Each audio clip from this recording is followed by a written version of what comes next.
In front of the ruined land, a gigantic rock towered in front of it. Surrounded by a bright light, many destroyed monsters lay amongst the fire and ruins. One of the monsters noticed that there was one other person still alive. He reached out to him and said that victory would be his. The demon used his magic to attack the weakened warrior. He was too wounded to repel the blow. The monster's sword easily passed through his armor and reached its target, leaving the warrior helpless. The warrior was still alive despite his severe injury. He was ready to fight the demon with his last strength. He knew that this world had come to an end. Humanity had already been defeated in the war with the demons for a year. Most of the humans were brutally destroyed by the merciless demons. The warrior knew that human survivors simply became vessels for the birth of other monsters, but as the last survivor of the resistance, the warrior continued to fight. He bravely fought the demons without fear for his life and was ready to continue the battle, but one of the demons was able to seriously wound him, breaking his resistance. The warrior realized that he had been defeated by Tartaros, the demon king, and the most powerful monster he had ever fought. The demon, looking at the wounded warrior,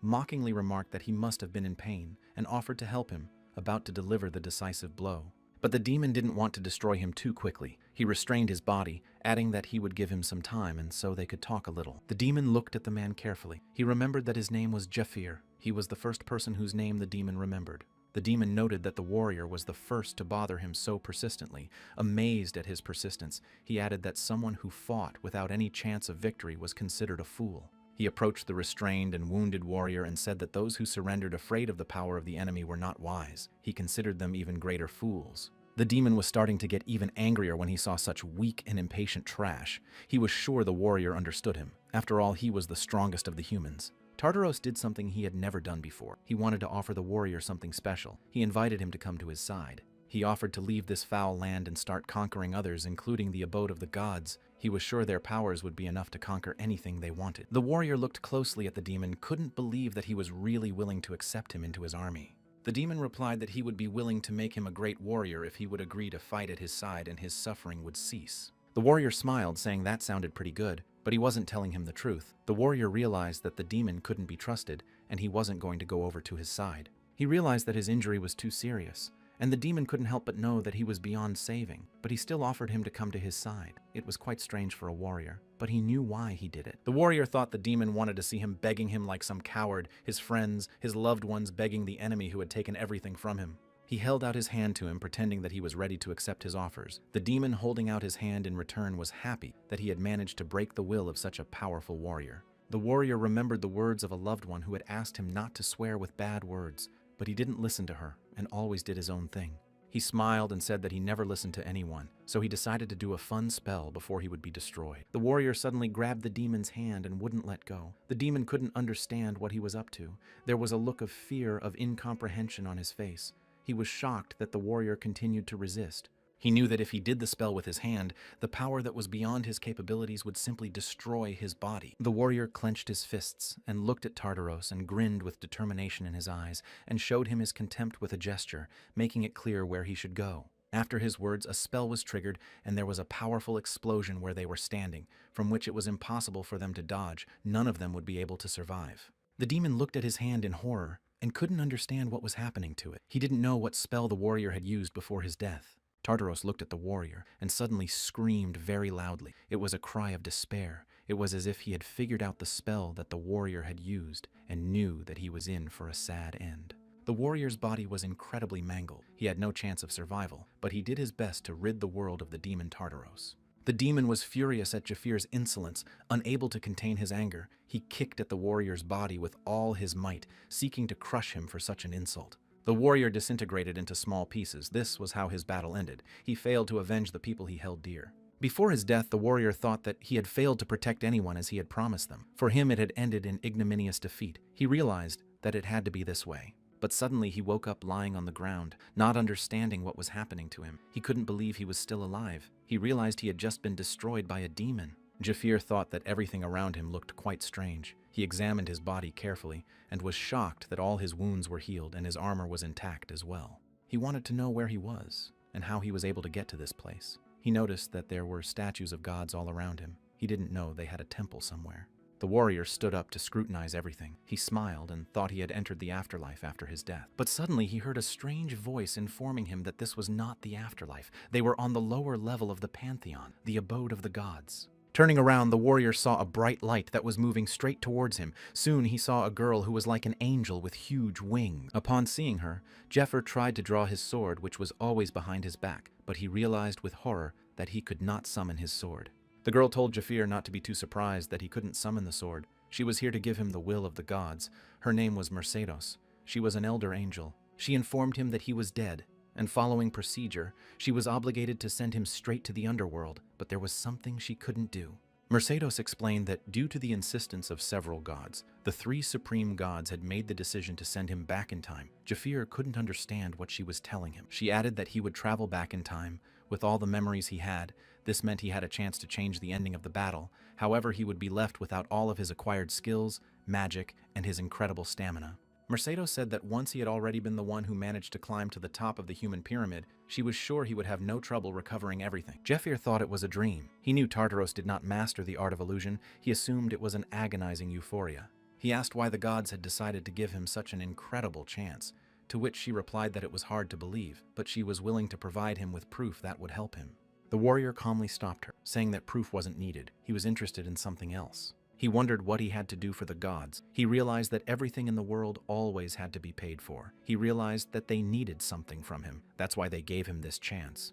Jefir knew that when demons destroyed people by the thousands, and when people prayed with all their hearts, the gods cut off communication with their world. They didn't answer prayers, and they didn't accept people's offerings. Moreover, they took away the strength of the priests who could fight by borrowing the power of the gods, so the human army that lost its defense and healing skills was defeated in the blink of an eye. The gods had given up on humans once they realized they would get nothing else here, for that the warrior despised them. He thought they were quite calculating. He was furious that they couldn't give him a chance for nothing. Mercedes waited a moment, then said she was ready to give him the will of the gods, her face reflecting determination and calm. She said that the gods demanded to see more spectacles.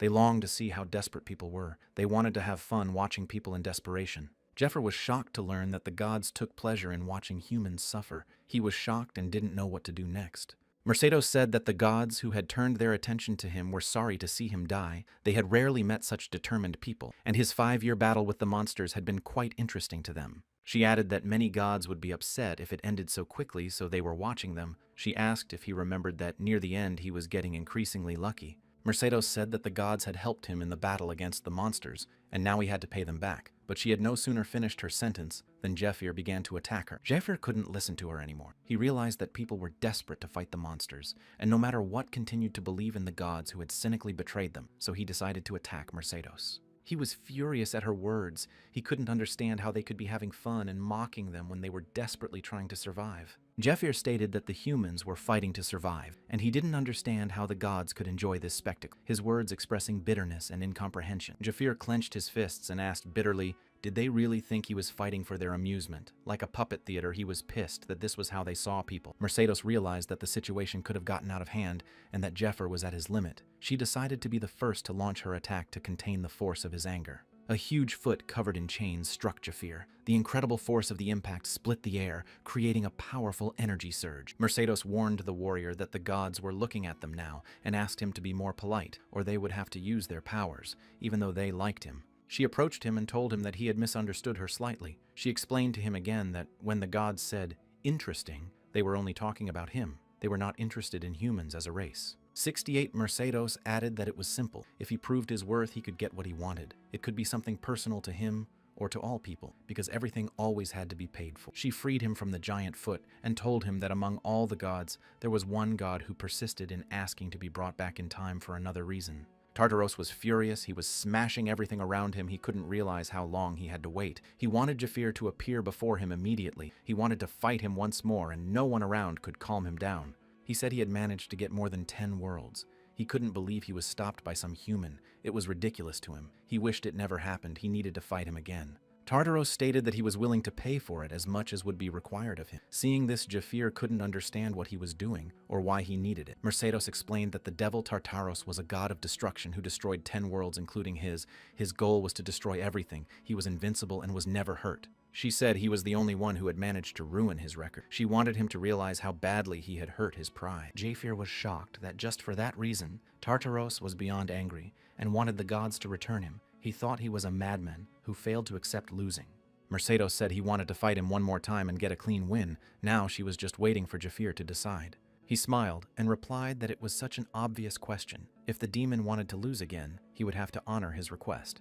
Mercedes said that his point of arrival would be random, but he would have plenty of time to recover his strength. Plus, the gods wanted to give him a gift. He would be able to check it out as soon as he arrived. Jafir thought that even though these gods were disgusting, he had a chance, and he decided to use it to get revenge, not only on the devil Tartaros, but on all the gods that had abandoned them. She informed him that the location had been chosen. She requested constellation confirmation for space-time travel and successfully received it. Mercedes wished Jafir good luck and sent him back down to Earth with a slight smile, hoping that this time, too, he would provide the gods with a worthy sight. Jafir was barely able to open his eyes once he was back on the ground. He could only hear the unintelligible sounds that were trying to bring him back to consciousness. He heard himself being asked to wake up as soon as possible, and when he was poured water, he opened his eyes and saw people in front of him unknown to him. He couldn't understand where he was or what this place was. Jafir looked at them carefully and couldn't figure out who they were, but soon he remembered that he had seen them somewhere before. He noticed that they had the same branding, which was very familiar to him. He knew that he had seen it somewhere before, but he could not remember where.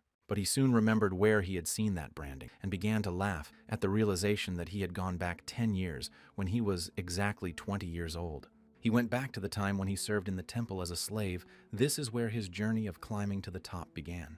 The supervisor noticed them and asked what was going on. One of them replied that it was nothing important, at which point the supervisor told them to finish their rest and return to their workstations. One of the workers leaving warned him that if he interfered in their affairs one more time, they would destroy him. Jafir said he didn't want to bother with scum like them. His words hurt one of them, but his friends didn't want to mess with him and decided to head to their workplaces. He saw a child lying on the ground, who rising up thanked him for stepping in and saving him from those villains. Jafir thought it was all 10 years ago. He had absolutely no recollection of the details. He realized it would have taken him some time to adjust to everything. Suddenly, he remembered what Mercedes had told him about the gift from the gods. He wanted to see it as soon as possible, but there were too many people around him. He waited until everyone would have left the mine hiding around the corner. Then he decided to unlock a special advantage granted by the gods. Jafir was stunned, gaining this advantage. He smiled, perplexed as to how such a thing could be real.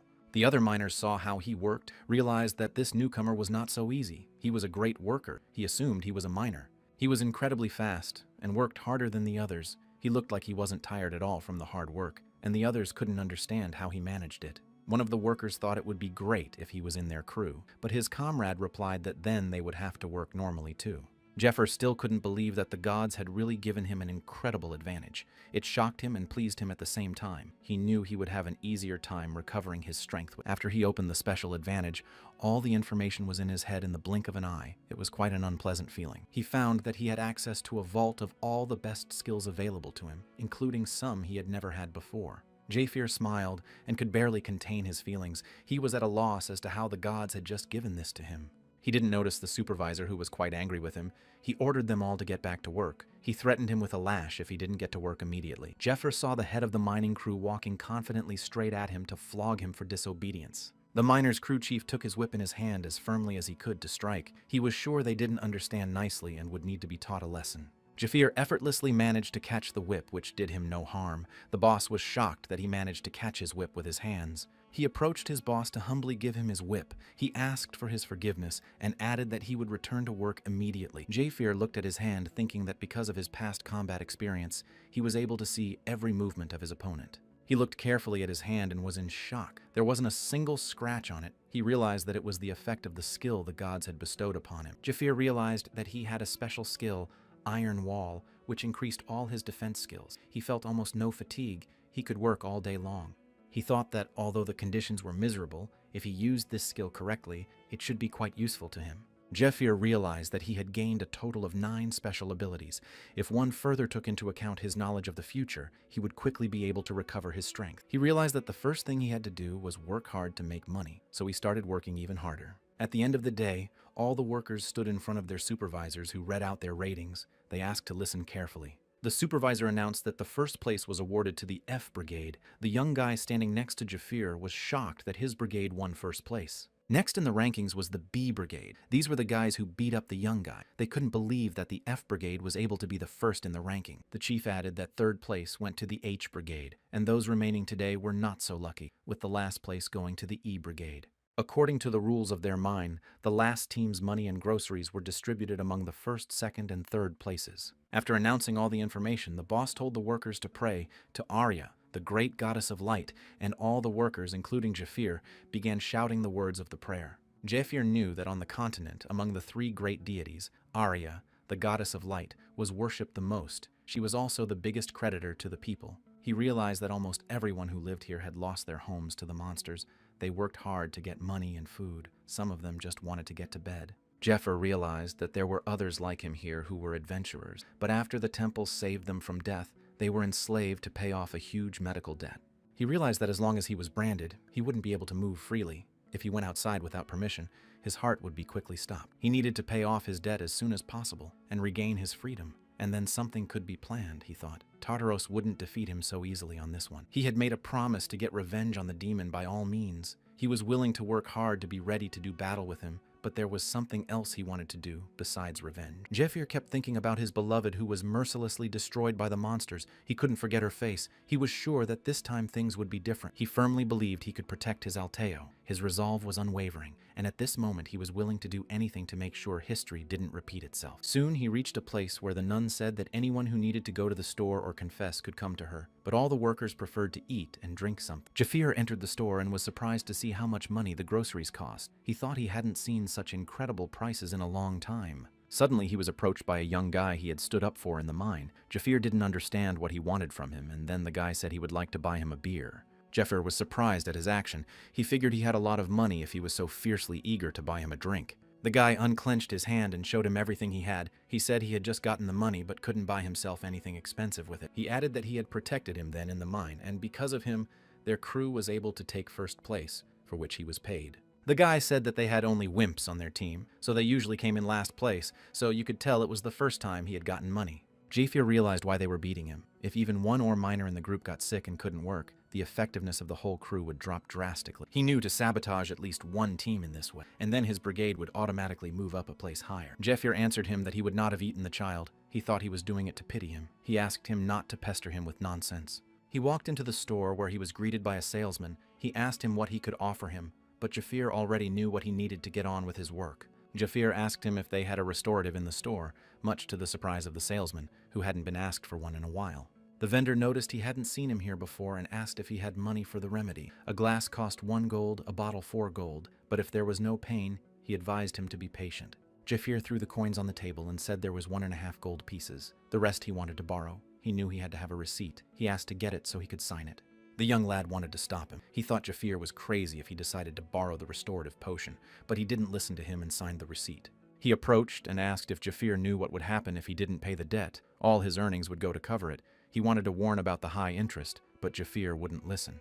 Jafir drank the restorative and, with confidence, answered the lad that he would pay all his debts no matter what. He knew that restorative was a popular item that replenished stamina, and if one drank a large amount of it, one could get the hidden effect of increasing magical energy. But after drinking even 10 bottles, the efficiency might not remain high. However, if the gods gave him a special ability, things were different. He realized that in any case it would be impossible for him to make much money in the mine. Even if he worked as hard as he could, he would not get a good reward. Finishing the remedy, Jeffer decided to start training little by little. He knew he was going to face an incredibly difficult battle soon, but for now he needed the money. Jeffer knew a way to make money for himself. He went to the boss and said that he heard a strange howling in the mine when he was working. The boss was shocked to find out. He asked his superior to inform the hunters, after which he would lead them to the place where he heard the monsters. Jeffer knew money could be made in the dungeon.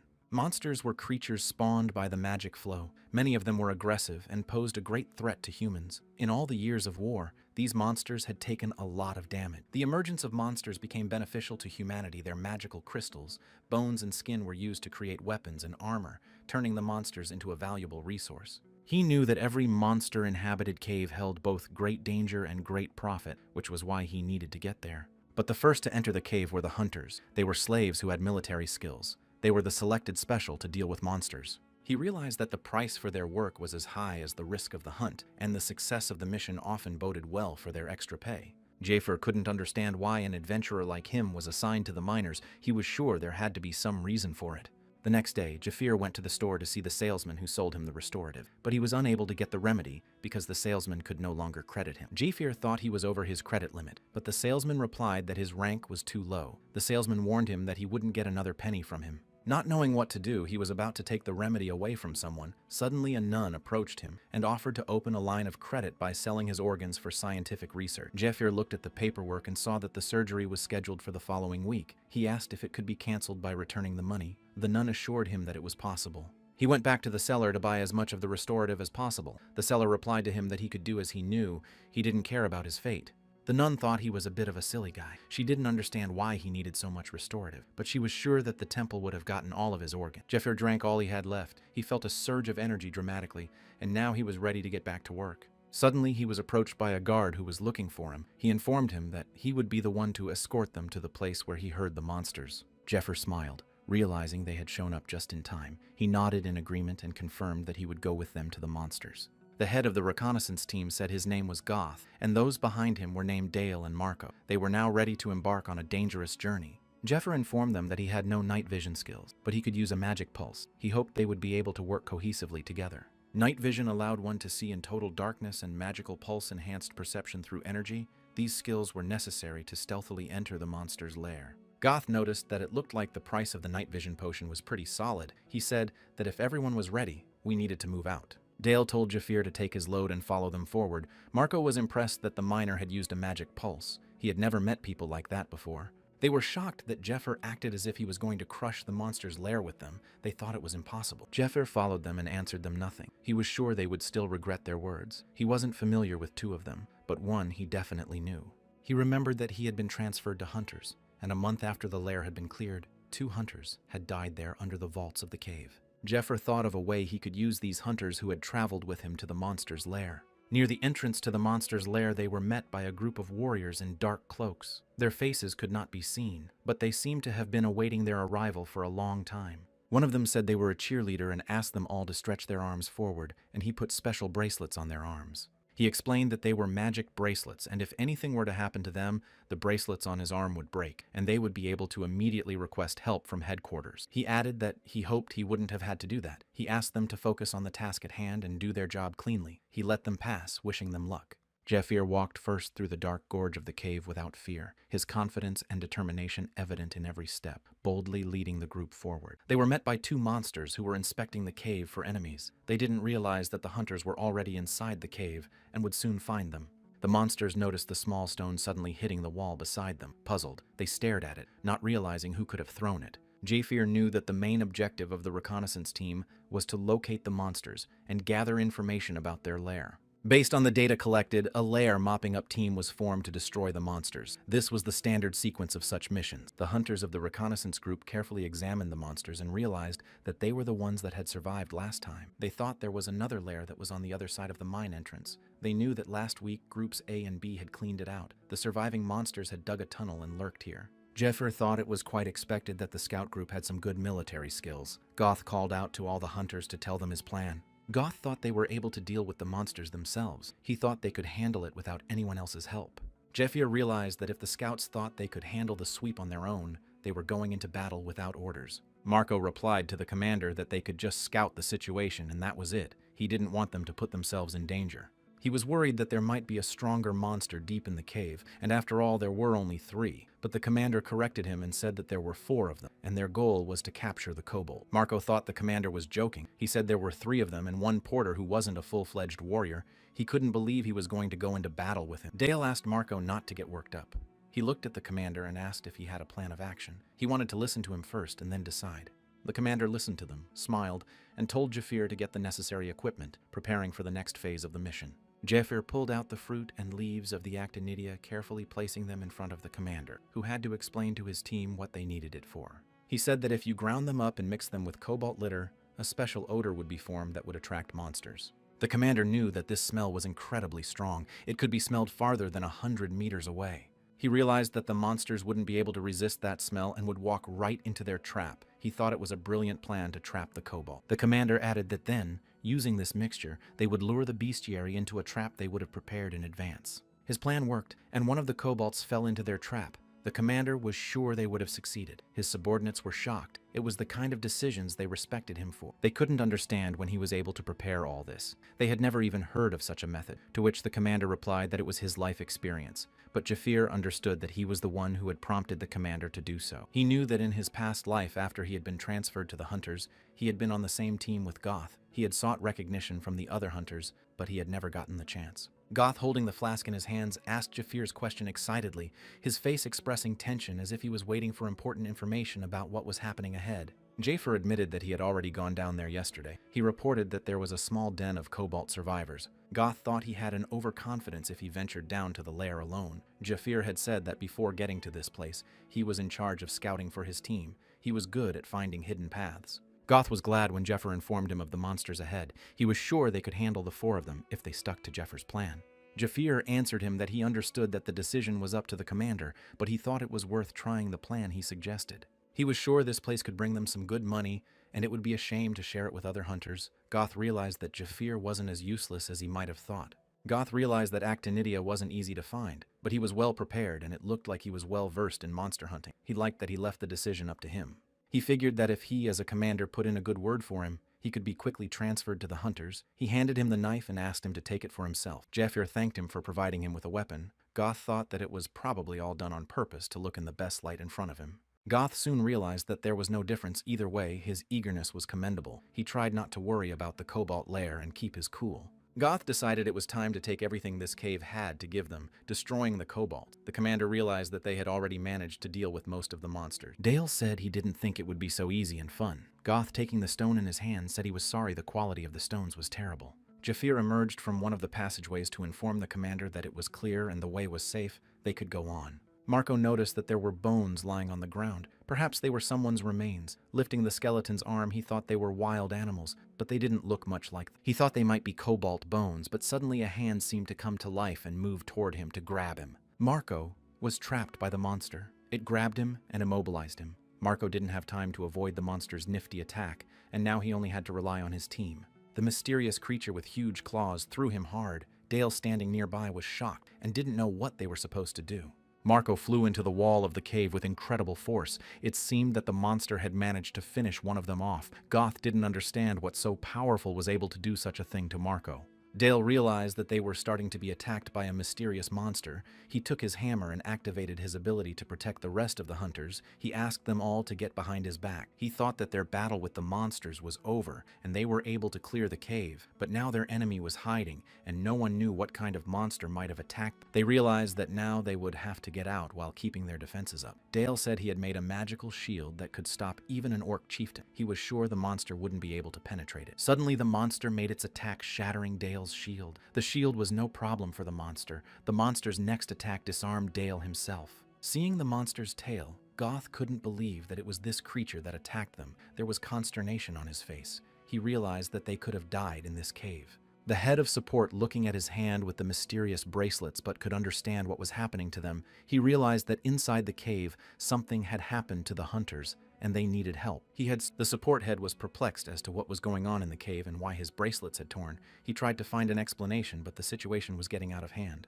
The wounded Goth fell to the ground. Barely able to continue fighting the mysterious monster, he realized that help was nowhere to be found, and the next attack could be his last. But suddenly, Jafir noticed that even with this skill, the monster managed to break through his defenses. He knew that the monster wasn't even a year old yet, but it was already incredibly strong. He realized that it wouldn't be easy with him. He tensely looked at the sinister monster with fangs and claws, emitting a grim aura. Nearby, on the ground, the bodies of the hunters lay lifeless, defeated in a brutal battle. He realized that the monster in front of him was the betrayer, a monster that used pheromones to pretend to be a baby of other creatures, and then, as it matured, it would eat its parents. Jafir bent down to borrow a spear from Goth, who could no longer help him. He was badly wounded. Goth tried to talk Jafir out of fighting the monster. He explained to Goth, who didn't understand what he was going to do, telling him that he wanted to warm up a bit for the battle. He was sure he would be able to defeat the betrayer. Looking at the monster, Jafir offered him one last wish and asked him how he would prefer to meet his doom. He activated his special ability, Silver Key. It allowed him to put and take out all sorts of items that were stored in the Silver Room anytime and anywhere. Jafir understood that it was a subspace artifact capable of creating and controlling pocket worlds. He realized that its power was incredibly great. He took out the Dragonheart herb, known for its tonic properties and ability to calm the mental state, and a rag, all of which he tossed to the wounded Goth so he could leave the cave. Jeffer asked him to step back after he would take the medicine. He didn't want him to get in the way of his battle with the monster. He tied his spear tightly to his hand and prepared to begin the duel, his face full of determination. He was sure he would be able to overpower a formidable opponent.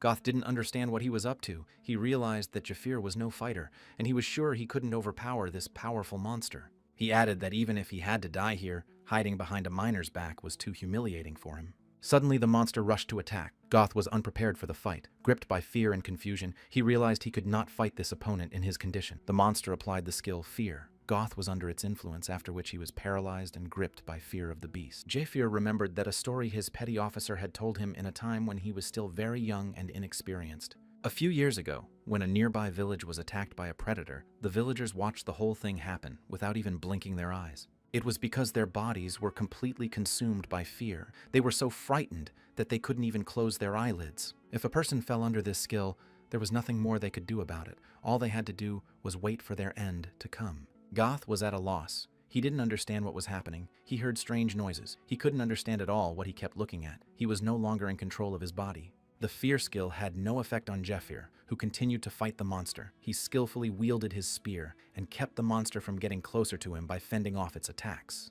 He launched several lightning attacks with his spear and skillfully dodged the monster's powerful blows. His movements were fast and precise. Jafir thought that everything was going according to his plan. The herb he was eating was great. His Hermes' secret skill was improving its effectiveness by 500%. He thought that among the 9 special abilities, he only had one weapon that took an incredible amount of mana, so he wouldn't be able to use it now. However, he knew that with this monster he could be helped by the other tool he had prepared for his next attack. It was meant to help him overpower it. He decided to use the potent poison of 72 Poison King Fade, number 68 Varial. He abundantly poured it on his spear to slay the monster for sure. He remembered how King Fade had decided to reveal to him the recipe for the poison he had studied all his life. He had done so gratuitously and willingly, much to Jefir's surprise. Jefir wanted to know if he was sure he was doing the right thing, to which Fade replied that the world would soon end and there was no point in hiding the poison recipe any longer. He wanted to use it with him. Fade wanted him to use it for sure. He added that if his poison could save one less monster and save someone's life, it would be a great success. He couldn't have wished for more. He wanted his poison to be useful to humanity in fighting monsters, which was why Jefferus decided to use it for his attack. Jeffer stabbed the poisoned spear lightning fast into the chest of the monster, who didn't have time to dodge. The poison quickly spread through his body, paralyzing his movements and weakening his opponent. The monster, realizing the inevitability of its fate, howled in pain, its claws shaking and its power fading with each passing moment. He knew the deadly poison Varial made from the most common herbs. Once in the blood vessels, it would spread through the body and destroy the internal organs. Gerald realized that the poison was causing incredible pain. He figured the Poison King was quite the torturer. He realized that there were only 3 minutes left before the poison would spread throughout his body, and he needed to avoid being attacked by the monster that started attacking him even more furiously. However, Gerald did not have time to dodge one of the monster's attacks. The monster's tail delivered a powerful blow that sent Gerald flying off and crashing violently into the stone wall of the cave. He had no sooner recovered from the attack than the monster was already coming at him to destroy him. The monster's huge maw was practically beside him, ready to tear him apart. Gerald was ready for the monster's attack. Realizing that it could get him, he prepared the poison in advance. As soon as the monster opened its mouth, Gerald threw the poison right into its throat.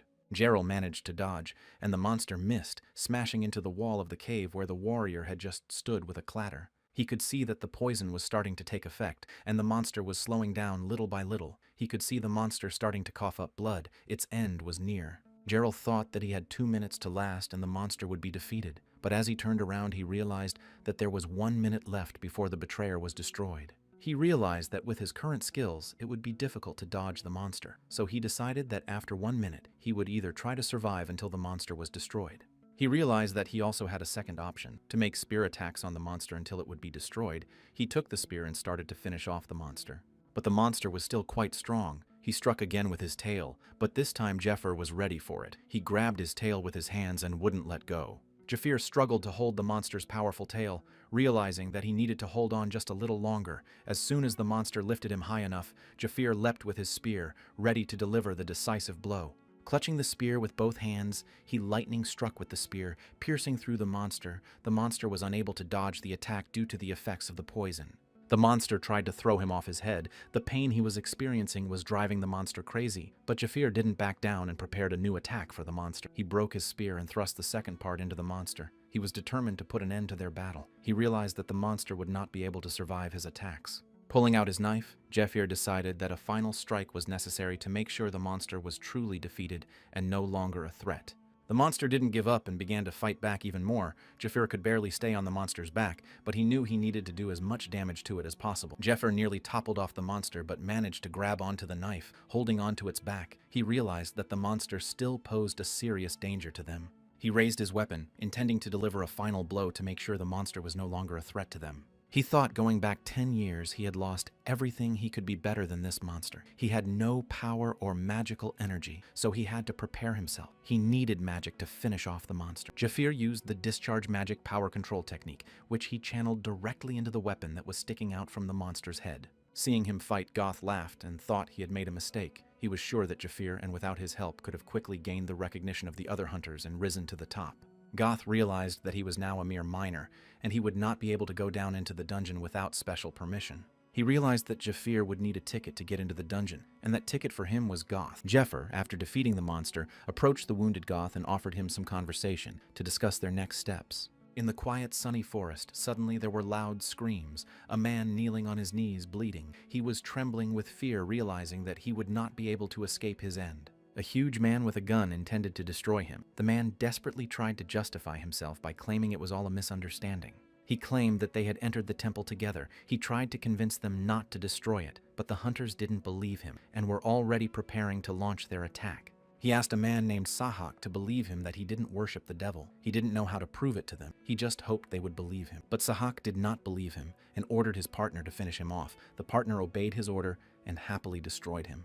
They noticed that after destroying him, something strange came out of his mouth. That's when they realized they weren't wrong and he was indeed on the side of evil. Sahak, noticing the insect, immediately destroyed it. He was able to neutralize the dangerous insect without much effort. He added that he had always suspected him of serving the devil, which led to his death at the hands of the holy warriors. Sahak reported the results of the raid. They managed to catch one worm, but it ended up wiping out 7 members of the group. If it was one of the 7, then wasn't the probability of that happening too low? He received a reply. He was informed that the protest was so serious that no matter what, they burned down all the thatched houses. Sahak was surprised that Inquisitor Matthias had heard of their methods. He said he should have assumed that the rest of the group had already been converted. He said that the raid was only a month away. If they didn't destroy the heretics hiding in the temple soon, they would soon have to pay the price. Inquisitor Matthias replied that he would try his best to remove the group of hunters, but in return, he wanted to see an accurate result. He asked Sahak not to let them down. From now on, he was a confidant of the Inquisition.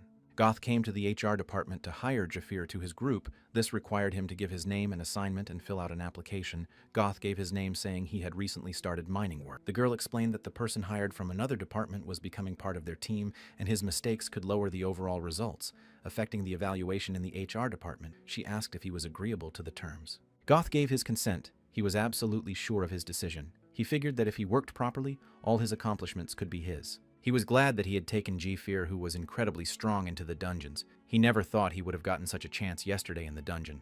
Goth remembered that Jafir had suggested he pretend that nothing had happened and that he hadn't single-handedly destroyed the betrayer. He clarified if Jafir planned to take the bodies of the defeated monsters, he thought they might be useful for trading or making rare items. Jafir looked at him and replied that he would only take the body of the betrayer. The kobolds he would leave. He asked Goth to report that this place was only the kobold's den. He knew that monster bodies, magical stones, or items mined in the dungeons, none of it was available to the temple slaves, as anything the slaves found became the property of the temple itself. The only thing a slave from a group of hunters could have was a sweep fee and bonuses depending on the value of the trophy. Jafir figured if he took the body to the broker, he could make a nice profit on it. Goth answered him that it was impossible. He explained to him that there was a waiting group outside for such occasions. Moreover, they had already talked to them and they were to come to collect the trophies. Jafir smiled and replied that he did, but that didn't change anything. He wanted Goth to tell the waiting group what he had asked him to do. He placed his hand on the betrayer's body and used one of his abilities that would help him keep the trophy for himself alone.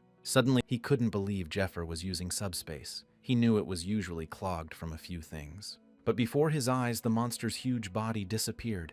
It was as if it had vaporized. He was amazed that there wasn't even a trace of the monster's blood on the ground. Jeffer, after devouring the monster, turned to Goth and asked if he wanted a promotion, hinting that he now had a good chance of making it to the top of the team. He figured he had 3 more dungeons to visit. The bounty for mopping up could be divided amongst the group members, but the monster bodies were just his prey. Goth realized that regular dungeon sweeps could improve his chances of promotion, even if they were kobold lairs, but in 3 years of scouting he had too few fights, so he was in the same place.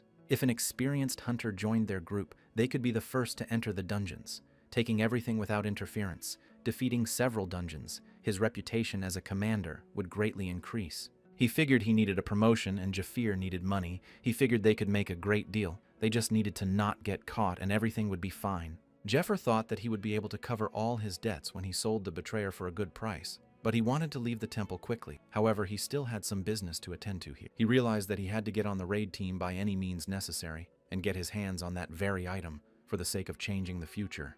The personnel office told him that he had been registered and now belonged to the hunter group and gave him an identification badge. He had to go with it to the supply department and get his basic equipment. He thought that he didn't get into the raiding group last time because he became a member of the hunters after making the lists. They usually took about 20 people from the hunting group, so he would have to work hard to make his way into the raid. Jafir realized that he already had a plan of action, but the problem was that he didn't know exactly when to put it into action. Goth pointed him to a building and said there was a line there, that was the supply building. He added that he needed to go into the infirmary and report that Dale and Marco were being treated. He was about to say that if he had any items he wanted to take on the hunt, but before he could finish, he suddenly noticed people moving right towards them. As soon as Goth noticed them, he immediately stopped talking and tilted his head down. Noticing that Jafir didn't, he put his hand on his head and tilted it down. Everyone around them seemed to freeze. They all bowed their heads to the special people passing by. No one dared to stand in their way. As one of them walked past Jafir, he felt a familiar feeling he had experienced before, causing him to be wary.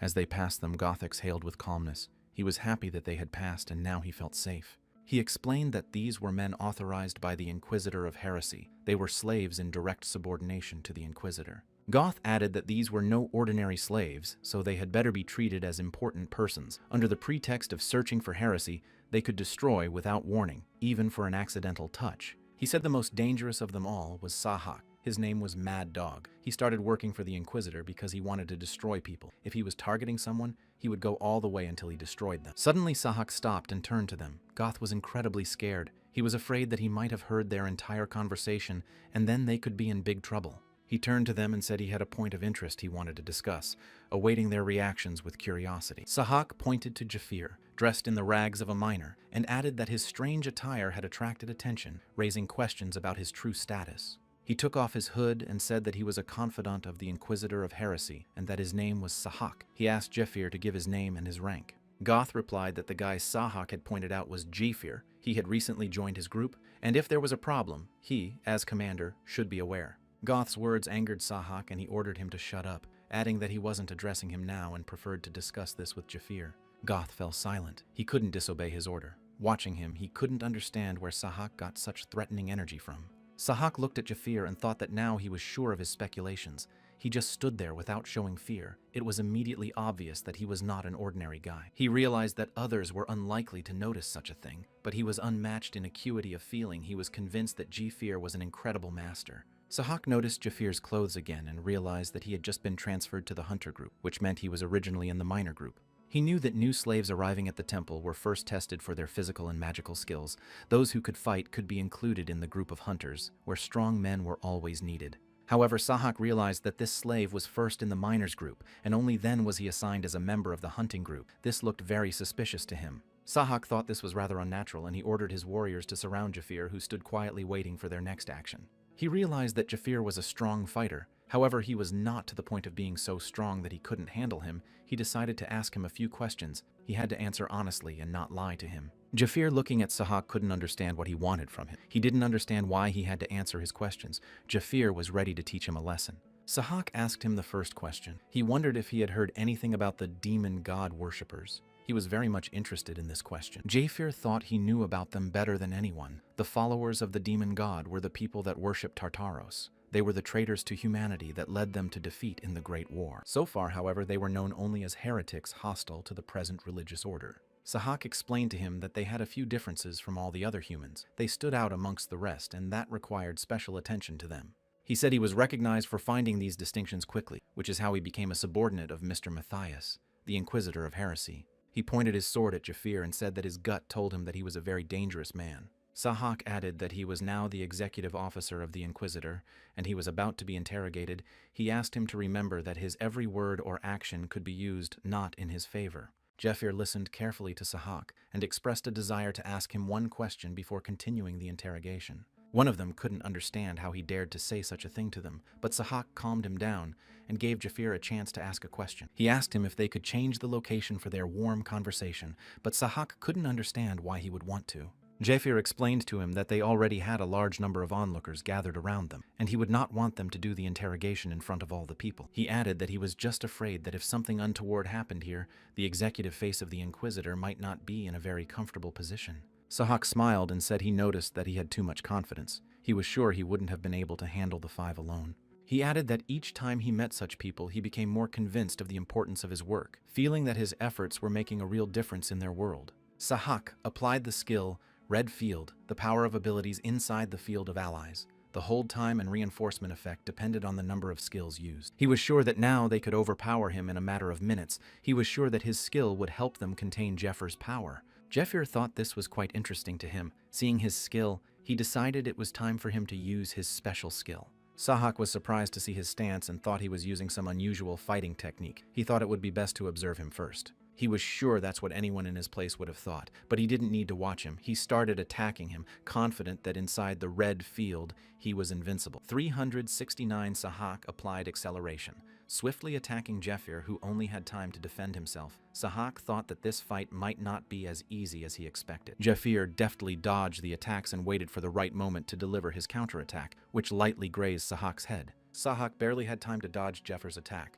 bouncing back to bring his attack down sharply on his leg. He was sure he would have been finished after that attack, but he couldn't understand what was happening. Jafir's leg was like a piece of iron and his attack didn't do him any damage. Taking advantage of Sahak's stupor, Jafir threw his precise blows to different parts of his body to straighten him out quickly. He managed to knock him down. His punches were precise and quite heavy. It seemed like it was all over for Sahak. Suddenly, Jafir heard Goth's voice warning him of the approaching danger on his right. Thanks to him, Jafir managed to block the attack. After repelling the attack, Jafir realized that there was still a fight ahead of him with 4 Sahak fighters. He appreciated their resilience and thought that the battle would not be an easy one. One of the fighters offered Jafir to play with him now. He was huge and instilled fear in people with his mere appearance, but Jafir was not going to back down and gladly accepted his offer. Jafir was surprised that he could talk. He advised him to talk more often because you'd think he was a simple doggy bred by Sahak. His words did not please the Sahak fighter who attacked him with a brush. The blow shattered the ground and many stones flew at Jafir, who deftly dodged them.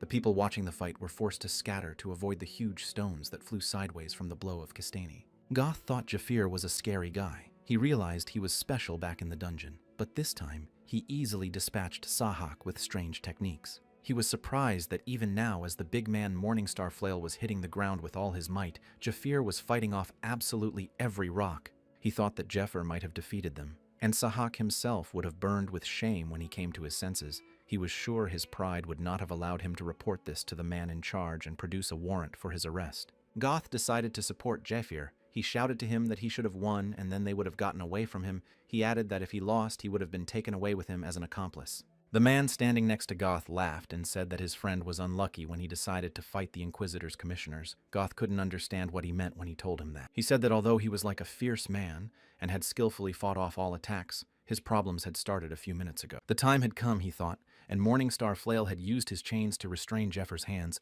and now he would have no way to fend off their attack. Flail tried his best to pull Jafir to him, but to no avail. Jafir stood at a safe distance, remaining unfazed and ready for his next move in battle. They knew the red field was making them stronger by the second. Sahak woke up and attacked again, managing to give Jafir a small slash across his back while he was restrained. Sahak confidently stated that the games were over. He wanted to make him regret not asking to be thrown in jail from the beginning. He used his acceleration and began lightning-fast attacks on Jafir, who barely had time to dodge. The blows came from all directions, forcing Jafir to focus on defense. Sahak was sure he didn't even see him. He approached him and made a small cut on his cheek, showing off his speed and skill. He told Jafir that all of his abilities were enhanced by 80%. He was sure that no tricks would work in front of his incredible speed. Sahak laughed and gave him attack after attack. He wanted him to suffer before he died. Jafir defended himself calmly, waiting for his moment.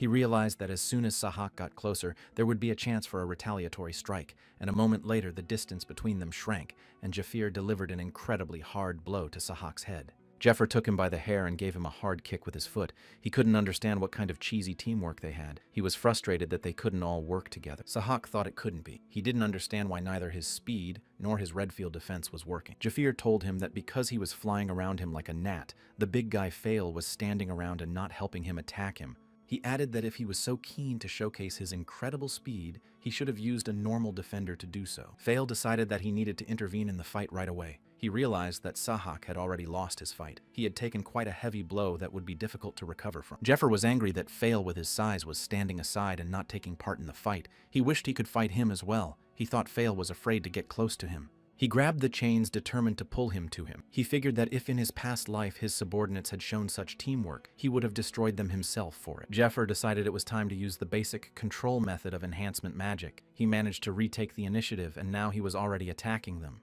He suddenly snatched the weapon from Flail, and in an instant unleashed a powerful attack on all of the Inquisitor's representatives. The blow was so strong that it left them without a chance to respond. The spectators watching their fight could not believe their eyes that an ordinary miner was able to defeat very serious opponents alone, without taking any damage. Sahak couldn't understand who he was and where he got such monstrous power from. He wanted to know his true identity. Jafir answered him that he thought there would have been more entertaining questions in the interrogation, but in the end he was only interested in who he was. It was too trivial for him. He apologized and added that he had no right to know about it. Jafir turned around and started walking away, leaving a humiliated Sahak lying on the ground. One man watched their battle closely. He couldn't believe that Jafir was capable of such a thing. He had demonstrated incredible skills and ability. With horror, he realized that Jafir could have been sent by that very person. The thought of it made his heart clench with excitement. No one could believe that this was possible. Everyone saw Mr. Sahak defeated by a mere miner who managed to embarrass him in front of everyone. Jafir continued forward, not turning around at the shouts of Sahak, who threatened him with revenge and angrily shouted promises of vengeance. He thought the first stage of the plan had been passed, but the problem was that he didn't know when what had happened would reach his enemy's ears. He realized that the only snag for him was time. Suddenly he stopped as if he felt something in his body. It alerted him quite a bit. Jafir fell to the ground from not being able to move even a finger. He felt a sharp pain all over his body, powerlessness. He realized it was a mana freeze. He realized that after using his technique, his energy had used up much faster than he had expected. He couldn't imagine that 10 years ago he was so weak, even with an increased magic threshold. He realized that if nothing was done, the gathering could start soon. He couldn't let that happen. He had to come up with something immediately. Suddenly the spirit of Shylock appeared before him. He was a member of the family of Mr. Usra, the great god of debt. He said that it was determined that the user's amount of magic power was at 0, and he was starting to collect the Iron Wall skill. Jafir understood that Iron Wall was not a simple skill that increased defense and stamina. Its true essence was something else. He knew that fatigue and damage from using skills accumulated as debts. When the magic level reached 0, all the accumulated damage was instantly returned to the user. Numerous adventurers have tried to adapt this skill for deep dungeons, but all of them were bankrupt, the god of debt Usra like a double-edged sword, devouring the despair of those mired in debt. Jafir was sure Usra was watching him fight as well, and was choking on his own saliva, waiting for his magic level to reach 0. Shylock's spirit reported that the measurement of the user's accumulated damage had begun. He could feel the threat hanging in the air, foreshadowing the inevitable debt collection. The measurement completed quickly, and immediately the countdown began. Jafir felt the tension building, realizing that the moment of reckoning was approaching inexorably. He felt that his body was too heavy. He thought he had to do something about it, but nothing worked. It was like he was glued to the ground. He collapsed to the ground and began to chew on his bandages that he had on his arm. It was as if he was looking for something, but he had very little time left to do so. He managed to tear the bandages and discovered a restorative he had hidden that he had completely forgotten about. Shylock's spirit was in anticipation. He rejoiced that he had managed to pick up another victim for his master. Jafir realized he only had 1 second left to drink the restorative. The huge stake was already over him, ready to finish him off. The huge bell dropped to the ground with a loud bang, closing in on Jafir, its tinkling sound ripping the air, and the energy of the vibrations shook everything around it. The bell stopped a few centimeters away. Shylock's spirit informed him that the presence of 1 point of magic had been established, and the countdown of the gathering had been cancelled. Shylock's spirit added that he had to postpone the debt procedure until next time, whereupon the spirit disappeared. Jeffrey was glad he had outsmarted the god Usser, thinking him a fool for thinking as if he had not prepared for such a situation. He was a master of survival. He had lived a year after the extermination of humanity, and dodging the gathering was not difficult for him. He knew that with proper mana control, Iron Wall became a completely safe and effective skill. He couldn't remember how much this ability cost in his previous life, but he realized that the price was around 500 gold, and besides, this ability was extremely popular. Jeffrey smiled and thought that he couldn't afford such a large sum of money, but he was still happy that he had outsmarted the god UCR. The god of Uzra was furious that his potential victim was able to escape, his anger growing, and he was determined to return the favor despite the deception. Jafir opened his eyes and was surprised that he was unconscious. He looked around and wondered where he was. Suddenly he heard the voice of a nun sitting next to him asking if he had slept well and what he had dreamed about. She seemed quite friendly. But suddenly he realized he was chained to the bed. He saw people carrying torture instruments. He looked at the nun and asked what the tricks were. The nun replied that he must have been very surprised to see an unfamiliar ceiling, but not to worry. It was her workroom. She noted that he was sleeping very sweetly. She thought he was very tired. She added that the repayment period had passed an hour ago, and he still hadn't paid her back on time. Suddenly, her face became frantic. She was furious that he had not returned the money he had taken from them for the restorative. She knew he was in risky business. She wondered if he thought his jockeying for collateral had gone too far. The interest had already accrued, and it seemed to her that he had no intention of paying off his debt. The nun took the knife and sent it to Jafir's eye. She wanted to know if he was going to pay or not. At that moment, he remembered that he owed them money. He couldn't use magic or the collection would start again. He had to think of something. He replied to her that next week he would get a reward for clearing the dungeon. He asked her to wait until then. She replied that they would confiscate that. However, what would they do with the loan he was taking out every day and the outstanding interest? She wondered what he was going to pay the interest with before the gold for the sweep came in. The nun knew there were only kobolds in the dungeon that were worthless. She wanted to know how to deal with them. They could take away his insides for his debts. The deputies had untied one arm and were preparing to take a part of his body to repay the debt. He only had to watch as the debt turned into a cruel reckoning. She offered to start with his finger. She realized he wasn't taking their temple seriously, but figured after losing his fingers, it would set his brain back on track. Jafir asked her to wait a second. He struggled to remember her real name, but the nun didn't want to wait and ordered her assistants to act. He moved his lips silently, saying her real name. She was quite surprised he knew it and ordered her aides to stop. She thought it couldn't be real. She thought he was deceiving her. She looked at him carefully and asked who he was. Her assistants couldn't understand what had happened to her. It was as if she had no face on her. She didn't know what to say to them. She noticed that they froze, waiting for an answer. Suddenly, she ordered them to leave the room. They were confused and stood silently. The nun could not stand it and shouted at them to get out. She turned back to Jafir, who was still lying tied up on the bed, and asked him to confess how he knew that name. He smiled and said that he couldn't help but know about such a famous person. He knew that she was a monster broker named White Rose. He knew that the Temple of Light nun Anna Primrose had a second identity as the White Rose broker. Due to her connections with the underworld, she was a middleman dealing in stolen items, equipment, and monster bodies. Jeffer thought that going on a dungeon raid with cheap weapons was absolute madness that could turn out to be fatal. He decided he needed to bargain with the White Rose broker and get himself things much more serious and dangerous to go raiding in the dungeon. He looked at her and said he was just on his way to her, thanking her for finding him herself. He asked if she'd like to untie the ropes first, adding that he didn't want to make a deal while still tied up. As soon as she untied him, he offered to have a normal conversation with her to make a favorable deal for both of them. While in the hospital, Sahak started a riot. He refused to take medicine and food. He was furious. The doctors asked him not to be nervous, saying that he needed to rest. Sahak remembered the last words of the departing Jafir who had mocked him, said he had no rights to know who he was. It pissed Sahak off. He was incredibly angry. He was sure that next time he would manage to overpower him, he was going to destroy him. Suddenly, a visitor came into his room who couldn't realize what a mess he was making in the hospital. It was Ned Sunbay. Sahak couldn't believe he had come to see him and started to get out of bed. Ned Sunbay asked him to lie down and not get up. He looked at the nurse and said he would deal with this fellow and they were good to go.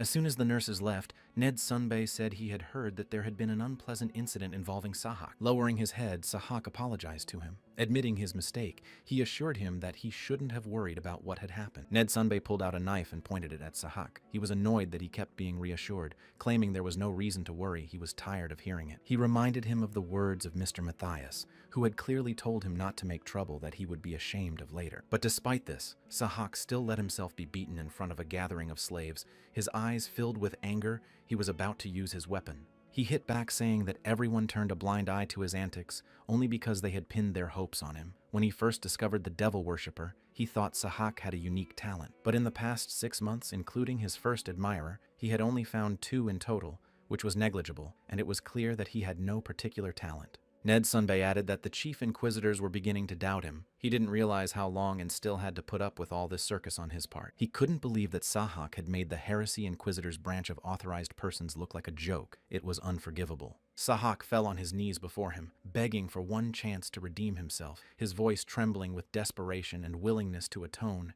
He was willing to do anything. Ned Sunbei leaned over to him and said that the first thing to do was to resolve the situation by their methods.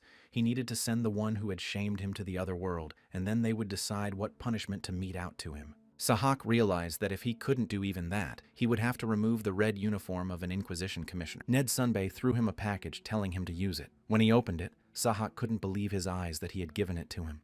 Sahak knew that the items Ned Sunbei had given him belonged to a devil worshipper. He realized that they were not just gifts, but symbols of dark power. Ned Sunbei explained that the contents were found in the room of the devil worshipper he caught last time. He added that it was up to him to use the items or not. He looked at him and said that he felt that now was not the time when he had a choice. The situation was too critical for him. Ned Sunbei asked to make a decision he would not regret in the future, whereupon he turned around and left the chamber. He knew that the mad dog Sahak was a public enemy of the hunter slaves. He had personally finished off 26 slaves in the temple in 6 months. So to return to slave status now would mean his death at the hands of the hunter's slaves. Sahak could not allow that to happen, and was willing to do anything to prevent it. Sahak thought he had only had his life uphill. He had only just slightly managed to rise from the bottom he had been at for most of his life. He was ready to use the items he had received from Ned Sunbei, realizing that it couldn't end like this. He was sure that it was not him who was going to die, but the one who had dishonored him. Ned Sunbei, as he left the chamber, ordered his subordinate to make sure Sahak didn't do anything stupid. He wanted to make sure he wouldn't cause them any more problems. He added that each person had to look at their situation objectively. He realized that this was the only way they wouldn't be kicked out. He was sure that Sahak had no talent and that he was stupid. He wouldn't even be able to realize that he had locked him in there for the sake of creating a smokescreen. But still he could be thankful. Thanks to Sahak's rampage, the commander of the Night Temple unit had let his guard down. He said that it was necessary to secretly infiltrate the Night Squad and steal their artifacts, then eliminate the commander inside the dungeon, and eventually the third diocese of the Temple of Light would be in the hands of the devil worshippers. Ned Sunbei realized that this was an important mission that would further strengthen the influence of their devil order. For this, there should be no hindrance in front of them. He asked the deputy to find out more information about the guy who beat up Sahak. There was one detail that made him suspicious. He noticed that Jafir was using their sect's fighting technique, but he knew that only the teacher and his students were proficient in it. Ned Sunbei thought that he might have been the assistant his teacher had sent him, but he didn't understand why he hadn't contacted them through the official channel then. He realized that there was something fishy going on here. He thought that he needed to tactfully approach this man so as not to miss anything. For that, he decided to use Sahaka. Ned Sunbei reflected that if it ended up that the stranger wasn't one of them, then they should have just eliminated. The nun was shocked by what she saw. She couldn't understand what kind of abnormal type it was. When she saw the monster's body, she thought it was unthinkable. Jafir asked if she liked the body of the destroyed monster. She said she was puzzled how he was able to overpower the huge monster, after which she decided to issue him a new item. She made a sales list and a shopping list, selling one monster. Jafir must buy a small amount of different potions that would help him in future battle. She said she could find everything on his list. The most important thing was money. She said it was 5,000 gold. He would have to catch 3 more traders to get that money. Jafir replied that it wasn't a problem. He informed her that he could catch them in 3 weeks and asked her to prepare the goods. He added that he had one request for her. He wanted her to listen to him carefully and help him solve an important issue. The next day, Jafir sat at the same table with his new team. The atmosphere around them was tense. They didn't want to accept the newcomer. Goth said that even though they already knew each other, he suggested that everyone introduce themselves to each other again. The first one he introduced was Marco. He said that in their group he was their protector who had their backs when needed. Goth said sitting next to him was Dale, who had only been here for 3 months but was already proficient with a blade, his skills impressing everyone around him. He pointed to Jafir and introduced him to his team. He said that this was their long-awaited newcomer. The team wasn't too happy about him joining them. Goth smiled and offered them a drink till the acquaintance raised his glass, but the team did not share his joy. He couldn't understand what was happening to them. He realized that they needed to build a relationship with him. He thought a newcomer would do them good. Goth noticed that Jafir was in a bad mood too. He thought maybe the food was inappropriate for such a table, but it was the best he could get. They were in debt themselves. Jafir decided to tell them right away that he wasn't drinking substandard booze. He pulled out an elite drink from behind his back to treat his new team. Jafir had gotten this bottle as a gift from the White Rose. He knew that a slave could not afford such a bottle. He raised his cup and offered them a drink. He hoped they could work together in the future. They picked up the cups with the drink, raising them up in sync. The sound of the clinking of the glasses echoed around them, and the splash of liquid in each cup marked a moment of unity. Jafir helped these three earn achievements, and they abetted him in stealing monster bodies. Whether they liked it or not, they were all in the same boat before the raid. He figured that since he had already been on the same team as a goth in a past life, he knew roughly what he was. He needed a good teacher to move up. However, he didn't know if he should have trained them well or if he was better off getting rid of them. He took a drink and decided he'd deal with it as he went along. He understood that man was a creature who treated favorably. Whoever gave him what he wanted, whoever loved wealth got money, whoever craved fame got success. Jafir knew there was at least one splinter found anywhere, but he wasn't one to please anyone who sought conflict. Dale watched Jafir's every move intently. From the start, the man had disliked him, and Dale wasn't about to trust him. His wariness only grew stronger with every minute of interaction. Goth said that they would benefit greatly from this case. Right now he had rank 4 and they had rank 5, and if they raised their rank by even 1, their attitude would immediately change. He added that he was counting on their help and asked them not to show off to the newcomer. Marco couldn't believe that some miner had saved them all and made such a deal. Dale noted that as commander, he had every right to make decisions, but it would be better if such matters were discussed with the team. He added that Jafir was just lucky, and while they were all unconscious, he pretended to catch the betrayer. He couldn't believe that a worthless miner could destroy such a monster. It was ridiculous to him. Goth laughed and asked who he thought had destroyed him. Dale reminded him that if they were discovered, they would all go to trial and possibly even the guillotine. Marco asked them to keep their voices down.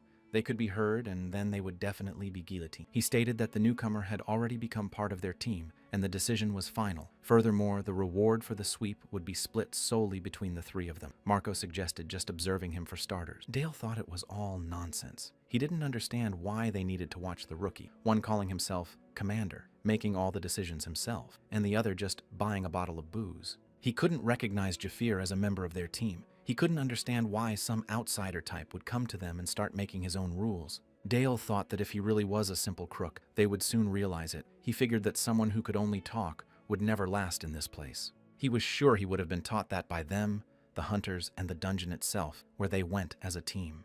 They reached the cave village of Edrin. This village was laid in a stone mountain. It had remained untouched for several hundred years. Marco was impressed. He didn't know there was such a place just 2 days' walk from the temple. Dale was amazed that people lived in such a place. It was amazing. Marco smiled and said that at the time he should have taken him with him, but now there was no point. This place had become a den of monsters. The first to enter the cave was Jafir. He was ready to face the monsters. He was sure he would be able to overpower them, and he was the only one who possessed the skill of controlling mana perception magic. He knew that it could enhance his senses by enveloping his body with mana. One could also release mana onto the Earth's surface for better perception around him. Things in the detection zone, emergent movements, and especially physical objects were endowed with magical power. He could feel them as clearly as if they were all touching his skin. He informed the team that there was a dark steel spider in the cave. Dale couldn't believe that such a dangerous monster was inside. Jafir replied that he could say this with certainty when he found footprints at the entrance. Jafir warned that it wouldn't be easy for them as they would have to maintain perception for a long time, but the spiders were asleep during the day, so they were proceeding cautiously for now. But he was suddenly interrupted by Dale, not letting him finish his strategy. Dale said the problem wasn't whether it was hard or easy. If there really was a dark steel spider inside, it would be beyond the power of the 4 of them to finish it off. The spider had iron, tough skin, and a high level of striking power that couldn't be penetrated by a knife. Due to its super fertility, the dark steel spider multiplied rapidly. The spider's lair was much more dangerous than the betrayer's lair. Dale said it wasn't the kind of place they'd be able to mop up with such company. He was sure they'd need reinforcements to get inside. Jafir noted that that wasn't a bad idea either, which surprised Dale greatly. He said that if he wasn't sure, it wasn't worth going into the dungeon at all. He smiled and added that he could have cleared the lair alone. He didn't need Dale's help, who doubted his actions. He began to remember that Jafir had already hunted the betrayer alone. He also remembered his fight with the Heresy Inquisitor's proxy Sahak and caught himself thinking of one thing. Dale realized that he hadn't seen any of this with his own eyes, and now Jafir was smugly claiming that he could clean out a den of dark steel spiders by himself. If it were possible, he could do without helpers. Dale hoped that Jafir hadn't counted on them now always giving in to him after his threats. Now he wanted to see how long he could make a hero of himself. He lost his guard and caught his hand on the web. He couldn't believe he had made such a stupid mistake. Suddenly he realized he couldn't get his hand off the web. He began to shake his hand vigorously to peel himself away from the web, but he didn't know that this only attracted the spiders that were hiding behind the web. He grabbed him by his clothes and pulled him out of the web, finding himself right in front of a multitude of spiders. He was sure he would have been able to stop their attack. Jafir shouted to Marco and Goth to gather and be careful. He knew they would be attacked by an incredible amount of angry spiders right now. They huddled together, protecting each other's backs. They were surrounded by spiders, each of them ready for battle, holding their weapons at the ready. He realized that their plan could have taken a different path. None of them knew what might have happened in the dungeon, so when the critical moment would come, he suggested they act on a completely different course of action. Jafir told Marco to wrap his hammer in his cloak, exactly the same thing the others needed to do. He explained to them that it was impossible to cut the threads of the spiders with an ordinary blade. He added, Marco was pleased that things were going well, he thought. Better the webbing on the hammer than him. Noticing the monster's weakness, he realized he could easily keep swinging it. Goth, Dale, Marco, Jafir ordered them to drive all the monsters into one place so he could destroy them with one powerful attack. His plan worked, and all the spiders were defeated. Dale realized that the wound was quite deep, he thought. He couldn't relax. He couldn't forget that he had been saved by Jafir, who he didn't like. Suddenly, he was surprised that Jafir didn't want to tell him anything. Jafir turned around and said that anyone could make a mistake and asked to be more vigilant next time. They fought the huge spider with the whole team. After a while, Goth noticed that the paralyzing agent had restrained the spider's movement. Dale heard Goth's words and decided to strike a decisive blow. He had little time to attack the spider and thrust his sword right into its belly. Dale realized that everything was just as he had told them. Habits, traits, weaknesses, and the way he fought. He couldn't understand how he knew all this. He wanted to know who he really was. Dale put all his anger into the attack and he managed to destroy the huge spider. Goth was glad that they were able to destroy the monster. Marco praised Dale. He liked the way he dealt with the monster. Dale replied that it was no big deal. Jafir called them over to let them know that they had done well for a first time. He hoped they would continue in the same vein from now on. Marco looked at him and asked him what he used to do, to which Jafir replied that he was an adventurer. He said, he tried to obediently follow the strongest. It was because of this that he couldn't get promoted. No one could give him protection. Jafir said that they had had enough and asked them to leave the dungeon. He decided to proceed alone. Goth realized that Jafir had planned to destroy the monster alone from the start. He realized that with his skills they would only get in the way under his feet, and he was happy to agree to leave the dungeon. Goth was shocked by his decision. He couldn't believe that Marco had decided to stay with Jafir to fight a dangerous monster. Goth was starting to get very nervous and worried. He wanted them to put their brains in place. He figured that if you overestimated your abilities, you could quickly get to the other side of the world. He looked at Jafir and worried that he might agree with them. He wished he had said something already. He was convinced that they would be of no use in fighting the monster. He walked to the spider's lair, which was surrounded by webs. He realized he was on the right path. With each step, he was getting closer to the unknown. Jafir entered the den and realized that he was on the spot. He noticed that inside was the center of this dungeon. Jafir noticed that there were night spiders all around her in the nest. They were the guards that guarded the egg-laying burrow. He saw that Jafir decided to take a few steps forward to see the reaction of the spider knights, who immediately approached him and began hissing warningly. Jafir knew that in order for the queen to be able to lay her eggs in peace, the spider knights that provided her protection would not leave their positions and would block the path of anyone who dared to pass to the nest. He used the silver key skill to get bags of plain flour. He knew it was a simple but effective way to blind the spiders and take control of the situation. Jafir grabbed the flour sacks and threw them down, right at the spider knights. A cloud of dust blew around, making the spiders panic and lose their orientation in space.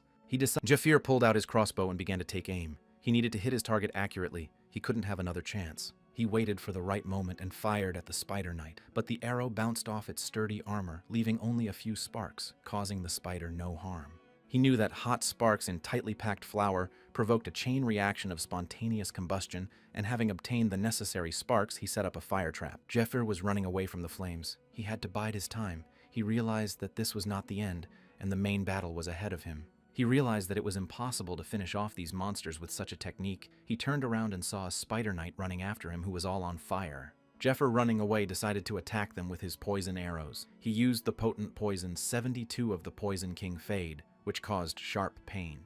The poisoned arrows drove the spiders crazy. They flailed from side to side in wild pain, but even that wasn't enough to destroy all of the queen's defenders. Jafir saw that one of the spider knights was chasing him. He led him behind him into the depths of the cave. He knew where he needed to run. He was acting strictly according to plan. He set a trap for the spider knights. They rushed after him but got caught in their own web from which they could no longer escape. Japhir gave his team a dark steel spider iron. He said that if you squeezed it like a pastry sleeve, a web would release outside, without much enzyme on the legs. Even the spiders themselves could stick to their own web. He ordered them to scatter spider nets in specified places on their way out, after which they were to simply wait for him outside. Japhir told them that the web in the king's hole was much denser, and if they fought there, they wouldn't be able to destroy the monsters. He explained to them that this was why all the monsters had to be lured outside so they could fight them more easily. Japhir pulled out a weapon he took from one of the spiders and launched an attack on one of the spider knights. He managed to pierce through his armor and stop him. He turned around and noticed that he had one spider knight left to destroy, but suddenly he noticed something strange that disrupted his plan of action. Japhir noticed that the Spider Queen had entered the fray. Her rage was evident, and she moved towards him, intent on destroying the troublemaker. He rushed to run for the exit. He needed to lure her outside where his team was already ready. He barely had time to run away from her. She was incredibly fast. The Spider Queen, realizing that Japhir could slip away,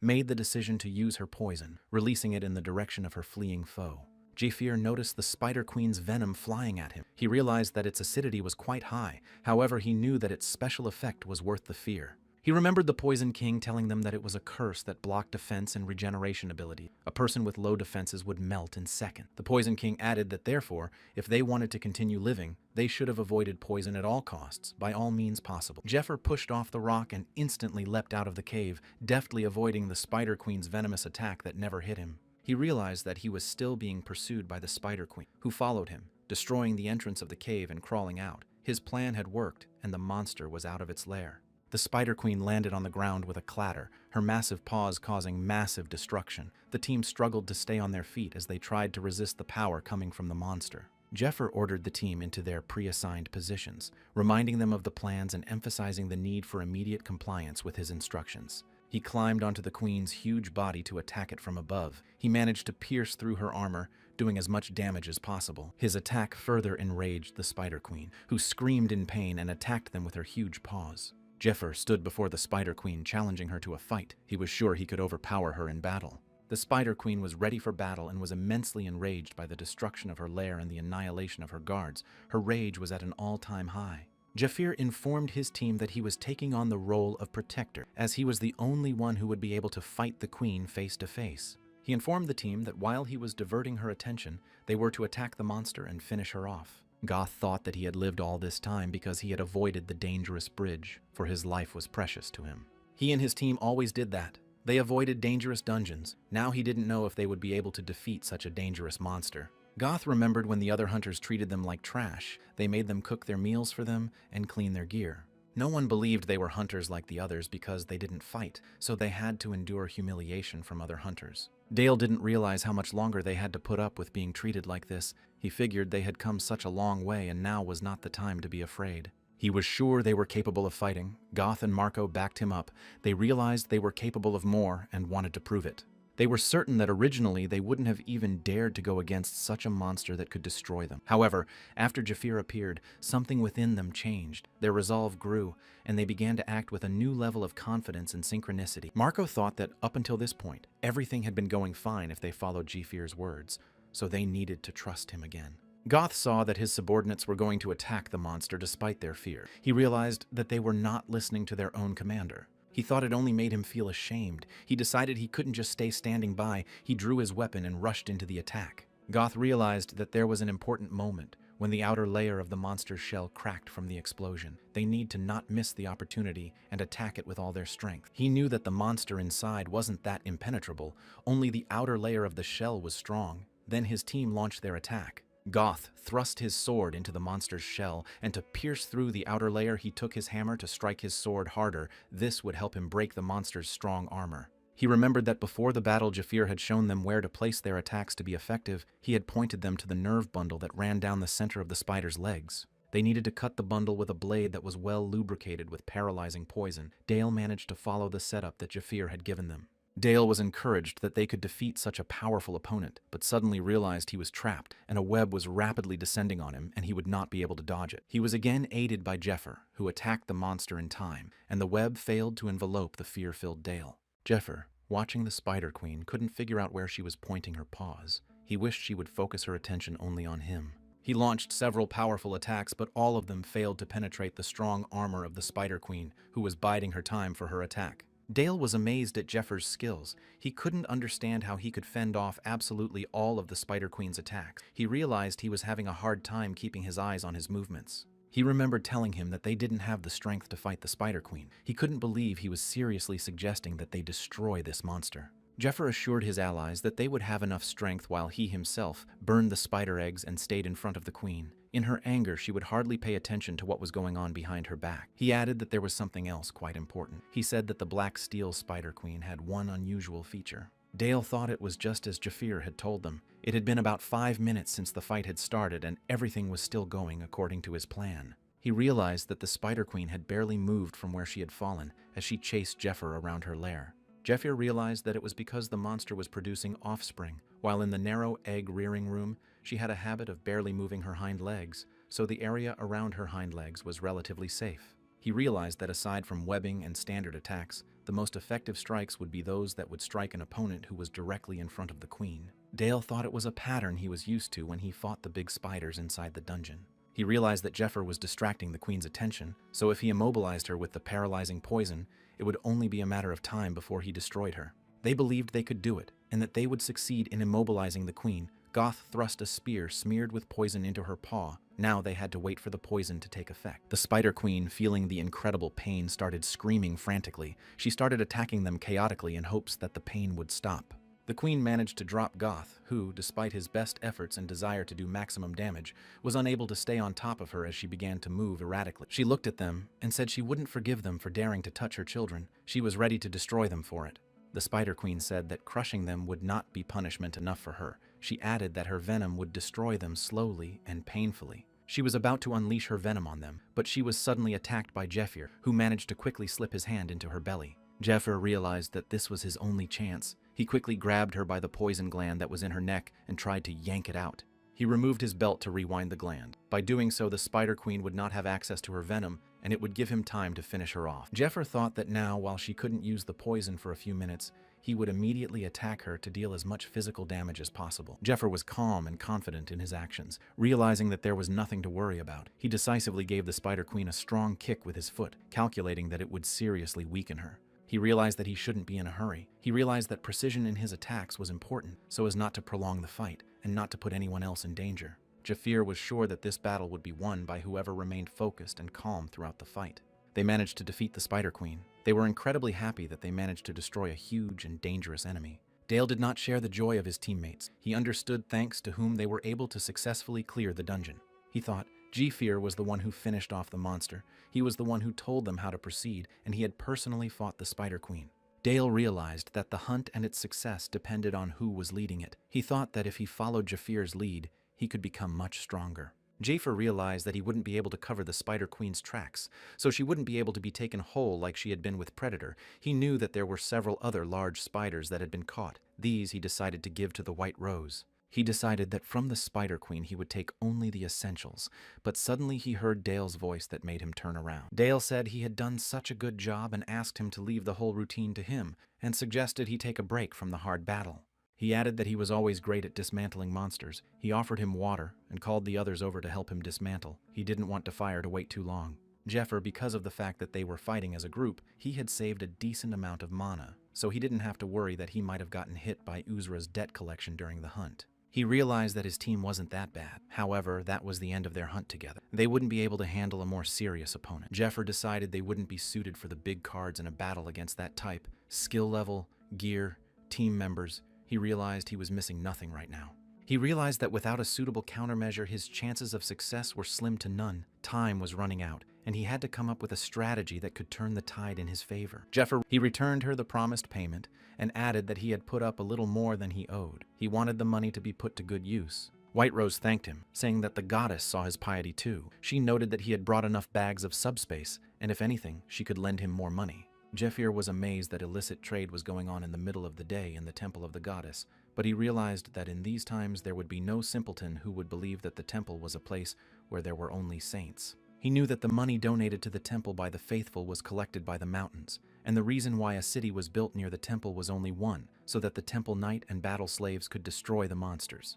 Jafir thought that security had to be paid for. At least now it could be bought with money. But soon it would become a problem to sell even his own life in exchange for the safety of his children. The nun informed Jafir that he had been very lucky. The buyers of the betrayer and the black steel spiders had shown up on time. All the monsters were in excellent condition, and they were able to be sold for a good price. She couldn't believe he had managed to catch the black steel spider so quickly. She noted that Jafir kept his word. He looked at her and asked what was with the money.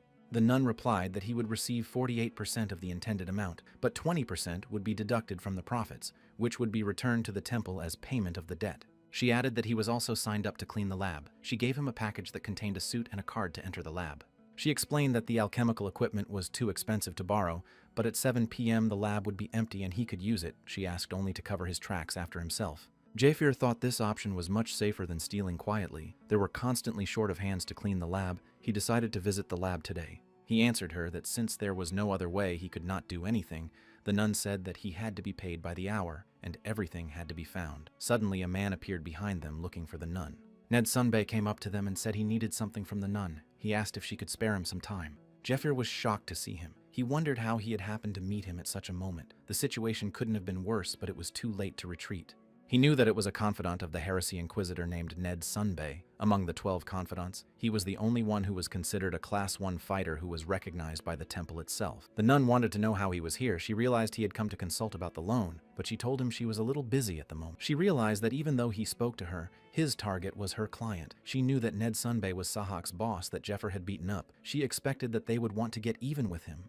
The nun was outraged that he dared to pick a fight right in front of the temple priest. She suggested he talk later and she would offer him goods at low interest because the temple trusted him. Ned Sunbei smiled and said if he could ask her something important, he could buy her a cup of tea. He wanted the man who was standing next to her to keep them company too. He asked if Jafir was okay with that. Ned Sunbei knew that he was already acquainted with their Sahak, whom he had beaten in front of the slaves, embarrassing all of the Inquisitor's authorized persons. Jafir replied that he didn't know who it was. He said his memory wasn't the same anymore, so all the garbage in his head wasn't memorized. They stood against each other, surrounded by powerful streams of energy that emanated from them. They were ready to engage in a duel. They were full of strength and determination. The nun couldn't believe her eyes, she thought. It was as if this magic was burrowing into her skin. She felt their incredibly powerful energy. Ned Sunbei realized that Jafir didn't fit the level of a battle slave. He was most likely close to the temple knights. Perhaps his skills were even higher. He thought standing next to him, he realized why Sahak didn't pass him by. He didn't come here today for a fight, but he decided to test him in a duel. The nun couldn't let them pick a fight in front of the temple priest. She used a special spell and ordered them both to kneel. She used the slave brand. It was a slave mark that the priests of light would leave at their discretion as part of their authority. The priest could force obedience on whoever was branded. They couldn't resist this ability. They both knelt before her. She managed to prevent a fight. She walked up to Jafir and slapped him with all her might. He couldn't react. Pain and surprise mixed in his head, leaving him speechless for a moment. The nun asked him if he knew where he was. She was outraged that he was making a fuss. She decided he needed to be taught a lesson and ordered him to follow her. She stopped and turned to Ned Sunbei, saying that Jafir was her toy. She threatened to turn him into a chop if he so much as laid a finger on him. The nun said that the man was seriously dangerous, and it would have been better for him not to respond to the provocation. She added that her hands were still shaking with fear. She told him that Ned Sunbei was a Class 1 trustee. This meant that he was quite powerful. Almost no one knew how Ned Sunbei fought, and those who knew had long been destroyed.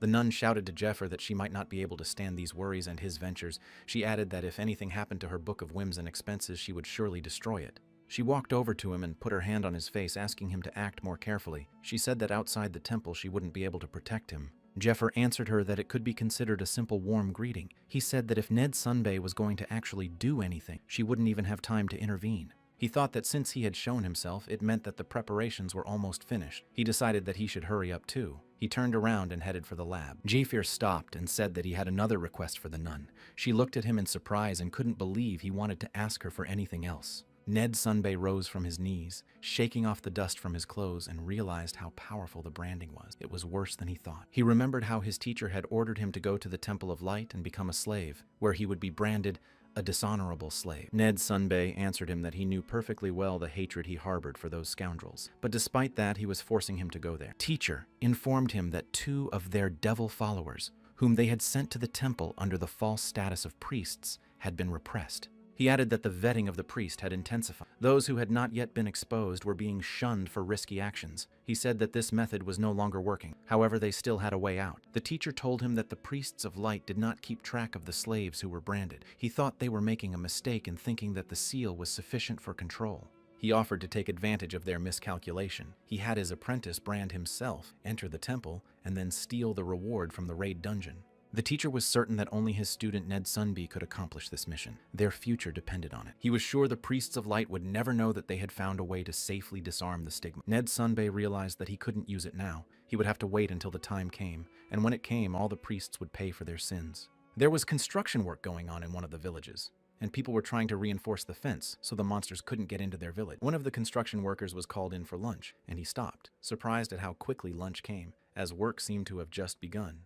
The workers resented having to repair the fence, which broke every half a month, but in such poor neighborhoods there was no money to protect them from the temple, so they had to put up some kind of fence. One worker stayed on the observation tower to watch who was approaching their gate. He was ready to fight the monsters if they showed up. Suddenly they noticed that someone from the temple had come to their village. This surprised them greatly. No one had come to them before. They saw that the Inquisitor's confidant Sahak had come to them. They apologized to him and asked him what he was doing in such a rundown place. Sahak asked the laborer how many people there were approximately in the village, to which the laborer replied that there were a little over 50 people. He took the fang that Ned Sunby had given him and summoned the monster. It was huge and terrifying. Its roar made the ground tremble and everyone around him freeze in terror. The monster, without a second thought, began to attack the people standing near it.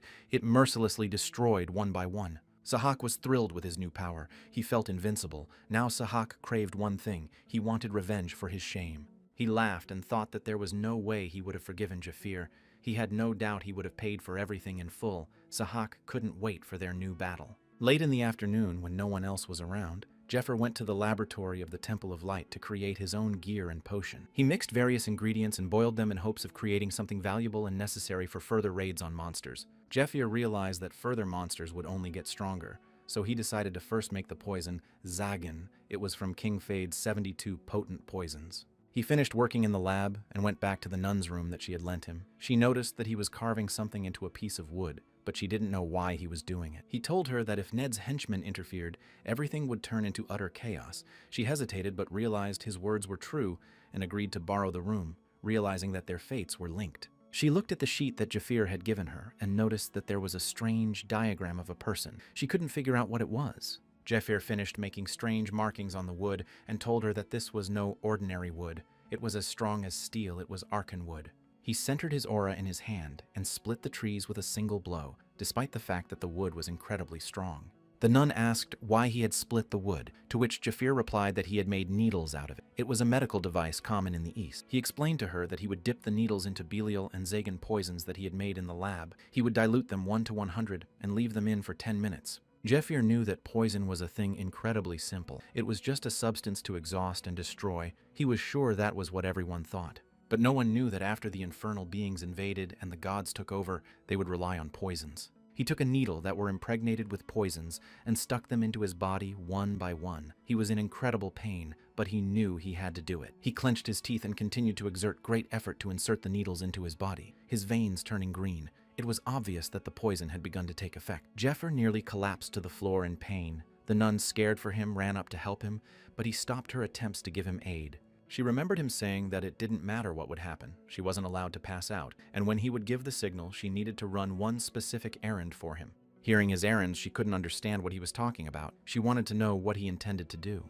He replied that 72 Fade's venom could turn into other substances depending on the concentration. If the saturation was right, the venom would be a medicine that could increase skills and make him stronger. But the problem was in their combination. Belial caused sharp pain and Zagan caused drastic changes in the body. Behind the hellish pain, the resistance fell as well. He realized that he didn't have the materials or skill level to make a more stable potion, and he had no other choice. Jafir ignored the pain and focused and activated the small heavenly circle. This allowed him to circulate magical power to the acupuncture points, repairing the internal damage. He thought that by chasing magical energy through the small heavenly circle, he was resisting the poison, and if everything went well, his skills would reach a new level. But if nothing worked out, his body would just fall apart.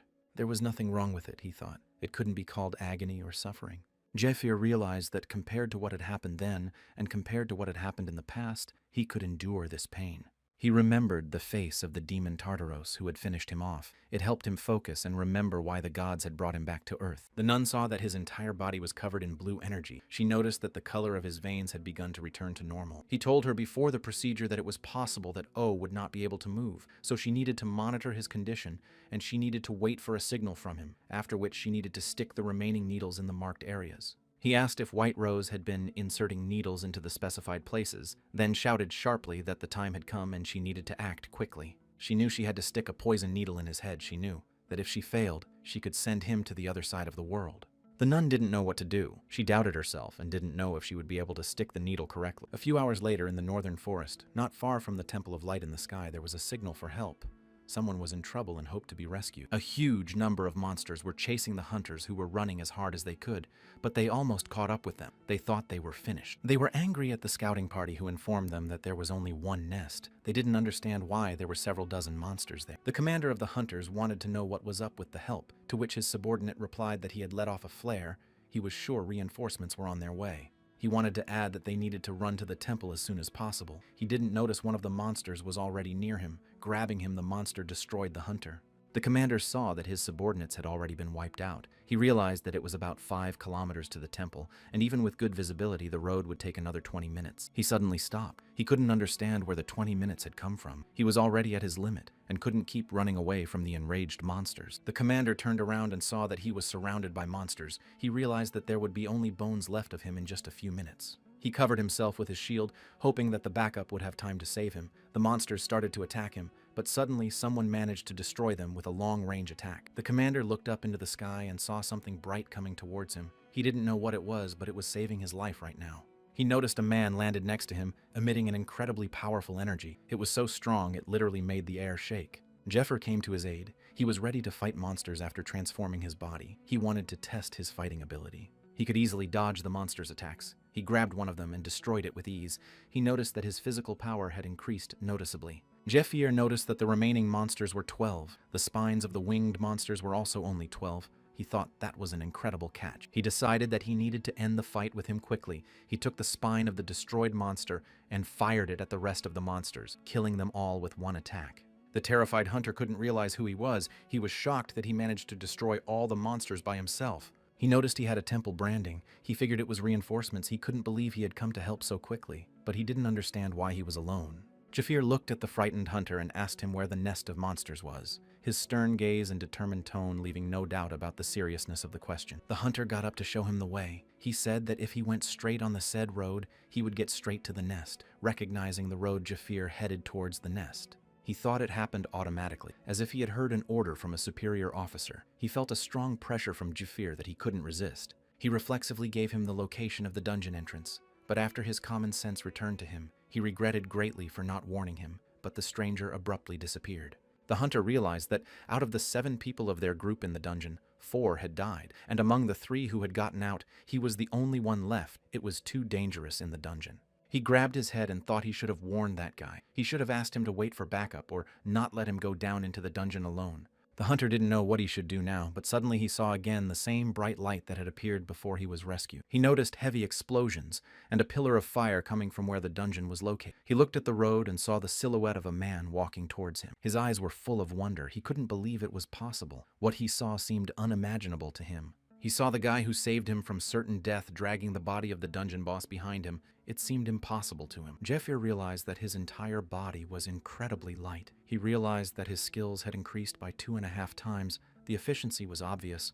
All he had to do was pick up his normal gear. He launched a flare and reported that the emergency had been resolved. He thought all he had to do was figure out where and how to get him the gear. Sahak had destroyed the village and all of its inhabitants, and realized that with his new power, he would soon be able to take revenge on Jafir. A few days later, rumors spread in the temple that a slave had single-handedly mopped up a nest of black basilisks and finished off a 30-meter-tall monster guarding the brood. But the rumors were confirmed, thanks to the testimony of a surviving witness and the results of the mop-up site inspection. It was revealed that the slave was actively hunting with 20 days left before the raid. It was obvious that he wanted to get into the raid group. Matthias Greimer, senior inquisitor of the heresy of the 3rd District of the Temple of Light, thought it was worth questioning him and finding out if he was a devil worshipper. Lucius Giornetti, the commander of the Knights of Light Temple District 3 Squadron, answered him to leave him alone and not to worry about it. Matthias Grimer said that if they hadn't found all the devil worshippers in their ranks before the raid began, but Lucius stopped him, saying that no matter how thorough the investigation,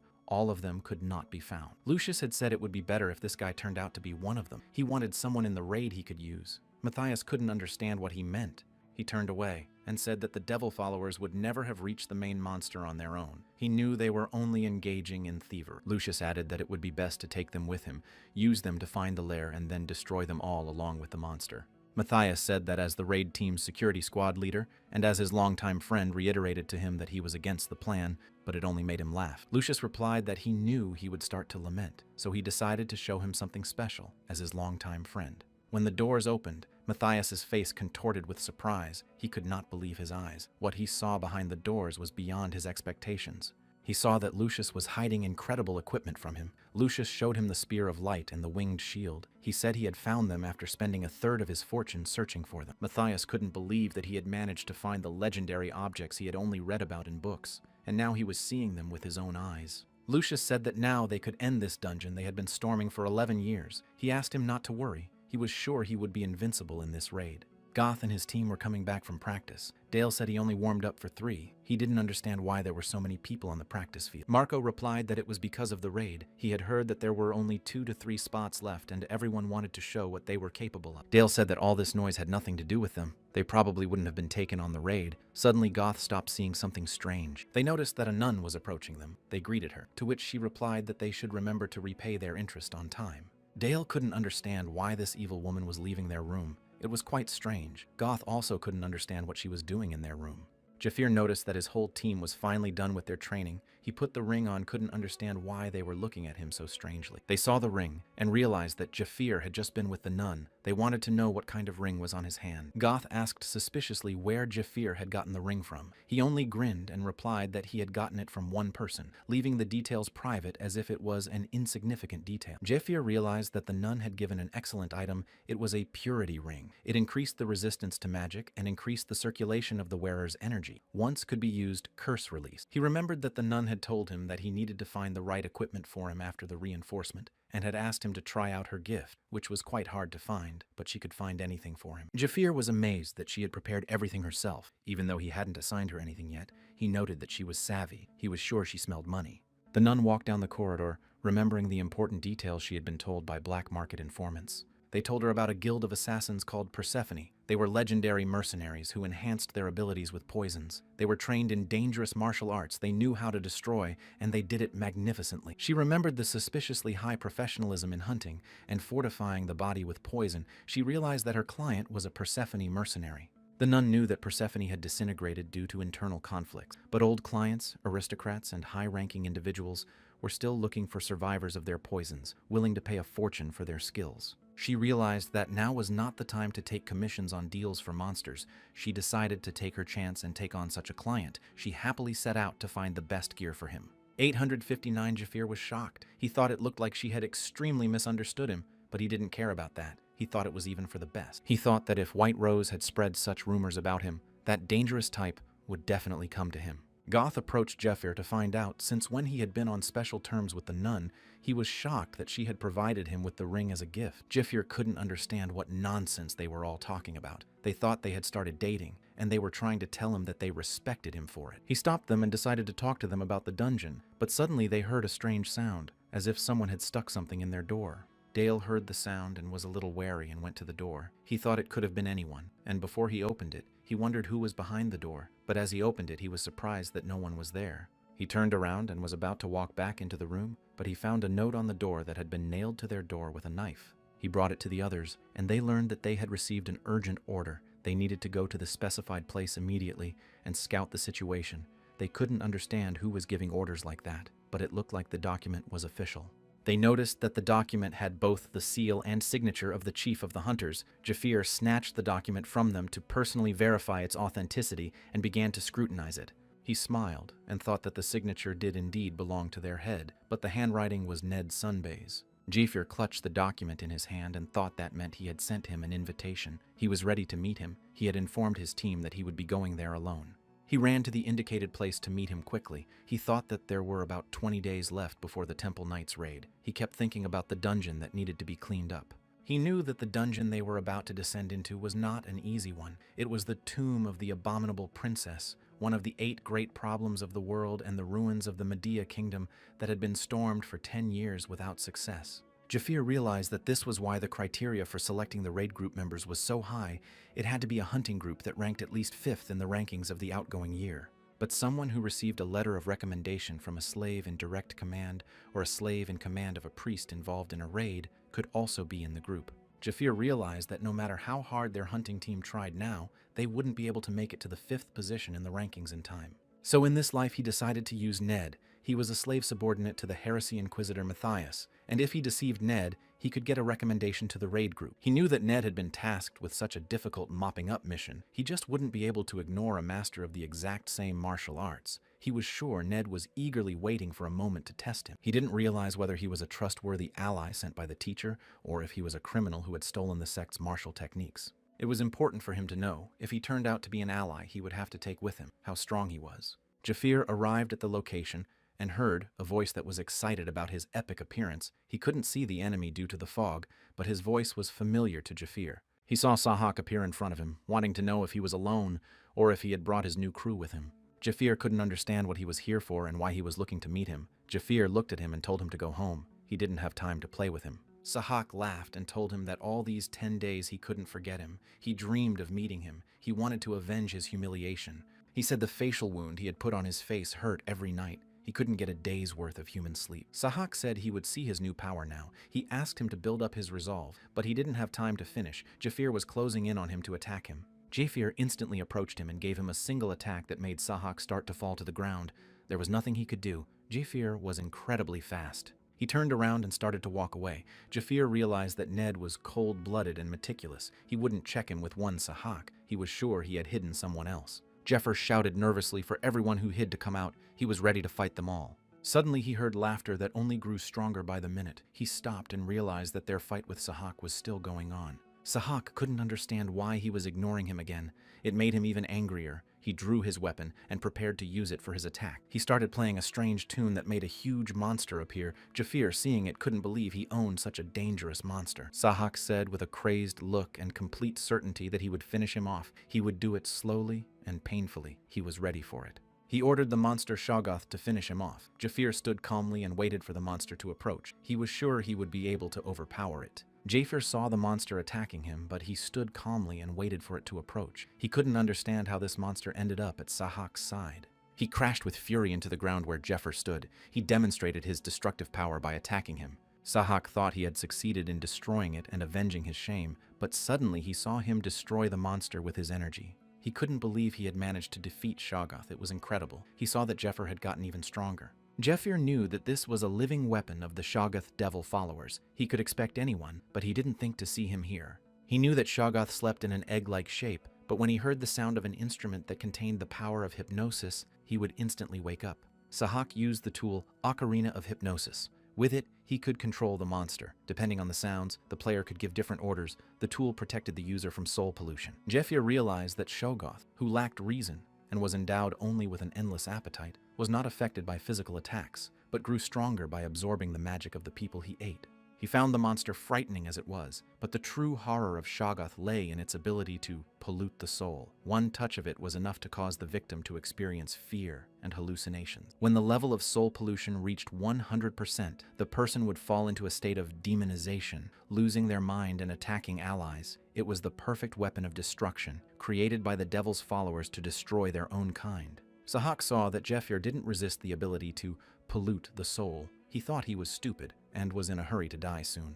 He noticed that his eyes were red. They proved the fact that he was on the threshold of demonization. There was only a little bit left to 100% of soul pollution. He was sure that he would soon go to the other world. Jafir heard Sahak taunt him, but he was prepared for the monster to try to apply the soul pollution. He had used the purity ring to free himself from the curse. He grabbed Sahak by the throat and said that before he had only cared about saving his own life and the lives of his men. He thought it was obvious, since the world would end as it was. However, at some point he began to think about how things would have turned out if there were more people among his comrades who knew how to fight. Jeffrey thought a lot about what would happen if he rallied a little better with the other human survivors and they fought together against the demons. He realized that then the people he cared about would have been able to live a little longer and would not have died before his eyes. Sahak was at a loss. He didn't understand what Jafir was telling him about. He was looking at him confused, trying to catch the gist of it. Jafir added that this is why in this life he decided to save everyone he could and give those who wanted it a chance to become stronger.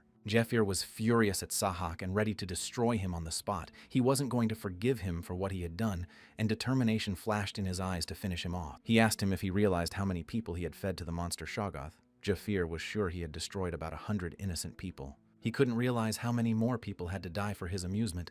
Jafir decided that Sahak had no right to life now and launched a devastating attack. Jafir was determined to put an end to Sahak's games, which had gone too far, destroying innocent people. He used a special technique. It was a technique that consisted of multiple connected attacks and ended with a palm strike. The strike was with accelerated magic through the enemy's blood mist, then created lightning with a burst of blood drops. He knew that this technique was feared by everyone in the East, calling it the Dragon's Cry. Its might and destructive power terrified anyone who dared to face it. Jafir used the secret technique of Flow of the Royal Tiara and launched a thunder palm attack that destroyed Sahak. He thought Sahak was not instantly gone. He thought he was in pain. He felt a charge throughout his body. He was sure he was worthy of such destruction. Jafir raised the tool Sahak had used to control the monster, realizing that Shoggoth was not affected by physical attacks, but there were ways to finish him off. He knew he could be destroyed by fire, lightning, or divine power. He was glad that Shoggoth was not of large size, and it was enough for him to strike a decisive blow at him. Jafir realized that he didn't need to waste any more mana, so he could destroy Shoggoth, so he wouldn't have to fight him again in the future. He took the tool and used the Cord of Death to Shoggoth. It allowed him to break the magical bond that connected Shoggoth's cells. Suddenly he heard a voice behind him who was surprised that he knew the song, for it was not well known to many. Ned Sunbay appeared before him and added that it was the secret song of their devil cult. He added that not even the temple's information office knew it. Ned Sunbay noticed that Jafir knew too much about their cult. It made him suspicious, and he began to wonder what danger such knowledge might pose. When Jafir saw Ned, he breathed a sigh of relief and thought that he had finally arrived. He was sure that Ned would definitely show up at this place. He remembered their last encounter, when Ned had tried to attack him in the presence of the nun, but she had stopped them, preventing them from fighting.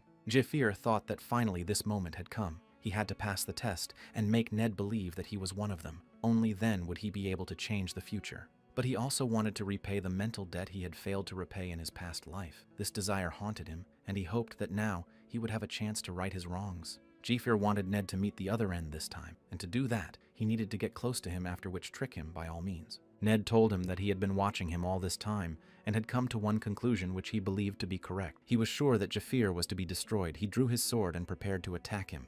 Jafir realized that he would not have been able to avoid Ned's attack, who was skillfully wielding his sword and was already approaching him with an attack. He only had to defend himself from Ned's attack. Jafir was ready to meet his attack. He realized that it would not be easy for him to fend off Ned's attacks, but even harder for him to attack him back. But he was ready to show him what he was capable. Ned was incredibly fast and accurate with his sword strikes. He was sure it would be enough to destroy a county-less Jafir. He suddenly experienced a familiar feeling, surprised to realize that he had missed all the attacks. Confusion overwhelmed him, and at that moment Ned turned around, noticing that Jafir had launched a ranged attack, throwing rocks, amplifying them with his energy. Ned repelled his attack with ease and said that it wasn't bad of him. He was surprised that Jafir was not only able to repel his blows, but even counterattacked him. He added that there were only a few people on this continent who could surpass his sword in speed, including his teacher. He thought he was using a different technique. Jafir looked at him and said it was wrong to attack an unarmed man with a blade. Ned, hearing his words, instantly threw his blade out of his hands.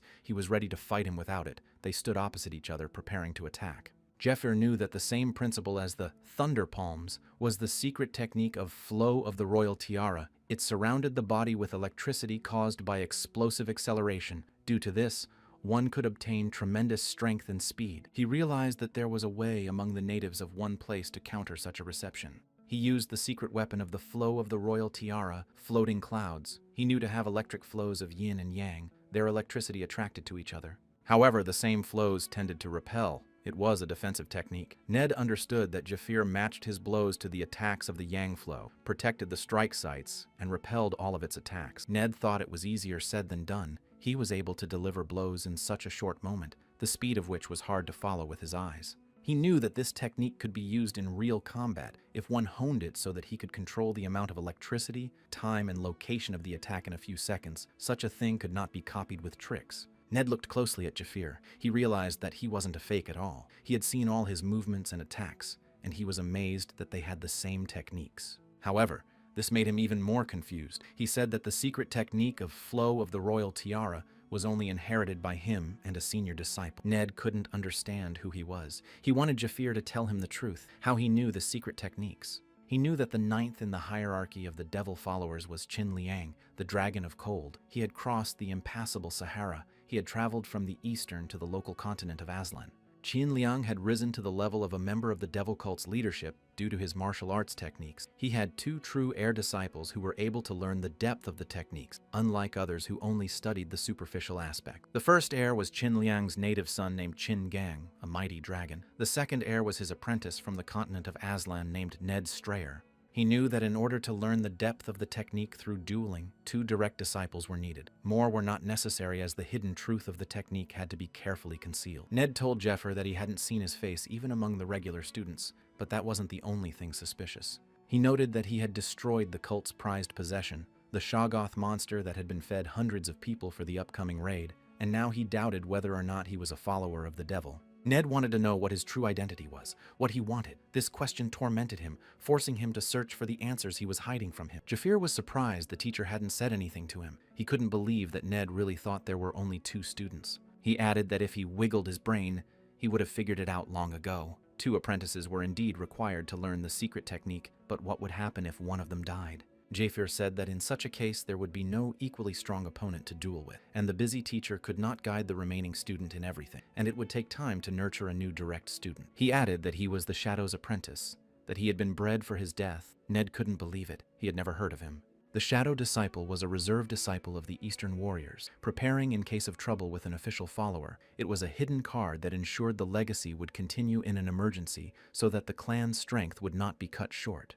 But if the official follower was unharmed, he would replace the teacher, and the Shadow Disciple would be destroyed by his hands. This was done because the Shadow Disciple was gaining knowledge at the level of the official follower. He thought that wasn't a lie, it was actually true, but a true Shadow Disciple couldn't arrive at the temple until the raid was over. He knew what it was since Altair and her companions had tied his legs together. He figured Altair was probably still doing something absurd that was beyond the princess. Ned decided to take advantage of this situation to find out the truth about him and try to catch him in a lie. He said that if he was telling the truth, his existence was kept under the strictest secrecy. He asked him why then the teacher had sent him here by revealing him. Ned added that he had already contacted the teacher, but he said he had not sent a student like him. He figured that even though he'd lied about getting in touch with the teacher, if Jafar had been a fake, he'd have made some ridiculous excuse. Ned realized that it was not easy for the devil followers entering the temple to communicate with the outside party. At such a time, it was right to reason about the situation already at the scene of action. He resolved that if the slightest suspicion that he had spoken untruths visited him, he must get rid of it. Jafar replied that he had originally been ordered not to get close to other devil followers and, hiding his true identity, to join the raid on his own. He added that he was supposed to replace him on the mission if something went wrong. Ned incredulously asked if he knew what his mission really was. Jafar smiled and answered him that his mission was to steal the dragon heart for which the dungeon raid had been organized. He knew that inside the dragon was the dragon heart magic stone. It was the finest item that gave power commensurate with that of a dragon. 1,000 years ago, the vile princess Juridica first discovered it and took it to her grave with her. But thanks to the lightning-fast acceleration of the flow of the royal tiara, there was no way the temple knights would be able to keep up with him, and when his hand touched the dragon heart, no one would be able to catch him. However, Jafir could do the same as him, so the teacher told him that he wasn't sure just him. His words shocked Ned. Jafar said that breaking orders got him caught and called him out. The conditions of joining the raid group were much more torturous than he thought, so he chose to take the easy way out. He added that he had something personal to tell him besides that, and Ned was wary because he didn't understand what it was he wanted to tell him. Jafar came up to him and said quietly that he wished he could tell him about the bloody tears. Ned couldn't understand how he knew that. The blood tears sword was their family's stolen weapon. He followed the teacher to find him and take revenge on the temple. Only he and the teacher knew about it in the world. Ned, with anger in his voice, demanded that Jafar tell everything he knew about the blood tears. Jafar smiled and replied that when he realized he could be trusted, then he would tell him. He asked Ned to put him in the raiding party. He added that he could no longer be in the hunter group's dwelling. Ned thought he couldn't help but believe him. He turned around and motioned for Jafar to follow him. They had somewhere to go.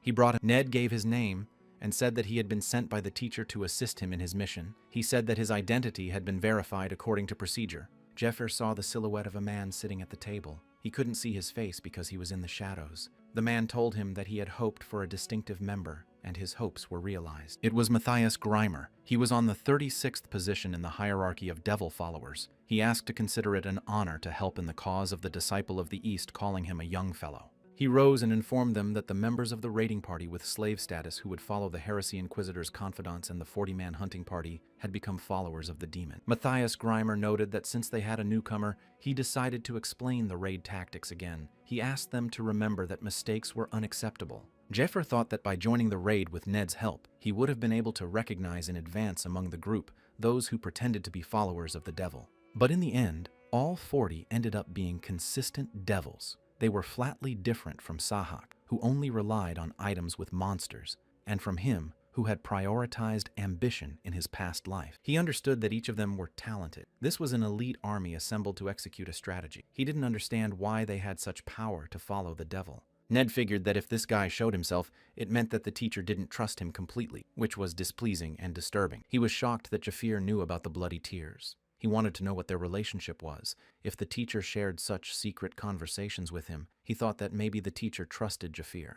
Ned tried to banish the bad thoughts. He shouldn't have hesitated. At the teacher's actions, he knew that the teacher had made him a promise that he wouldn't break. He remembered how, as a child, his teacher had promised him to carry out his retribution if he became important to him. Ned thought he needed his teacher's help for revenge, so he had to steal the dragon's heart and escape, not the shadow apprentice, but him. He speculated that being a spare apprentice raised for the sake of replacing him, perhaps he wished he had blundered into the dungeon, as only after his death would he be recognized as an official follower. Matthias Grimer reported that the explanations were over and they needed to split into teams, the defender squad guarding Ned and providing the route path, and the strike squad taking on the commander of the Knights of Lucius. Ned approached Jeffrey and said that since they were on a joint mission, he suggested that he become a team. He figured that if Jafir was targeting his hide and accomplishments, it was better to watch him up close than to keep him at a distance. Ned extended his hand to him and said that he hoped for a successful cooperation, despite the distrust and tense atmosphere between them. Jafir thought that Ned from his past life had been blinded by a sense of revenge, and by trusting the wrong person, he had ended up losing his life. He knew that by nature he was loyal and patient. For an enemy he had no use for him, but for an ally he could serve as a strength. If he came into Ned's confidence, he would help him greatly in overcoming what would happen in the future. Jafir squeezed his hand, answering sincerely that he too sought to get along with him, hoping their cooperation would bear fruit. He figured that in his past life, many people he knew had met their end tragically, so the first person he wanted to bring back was Ned.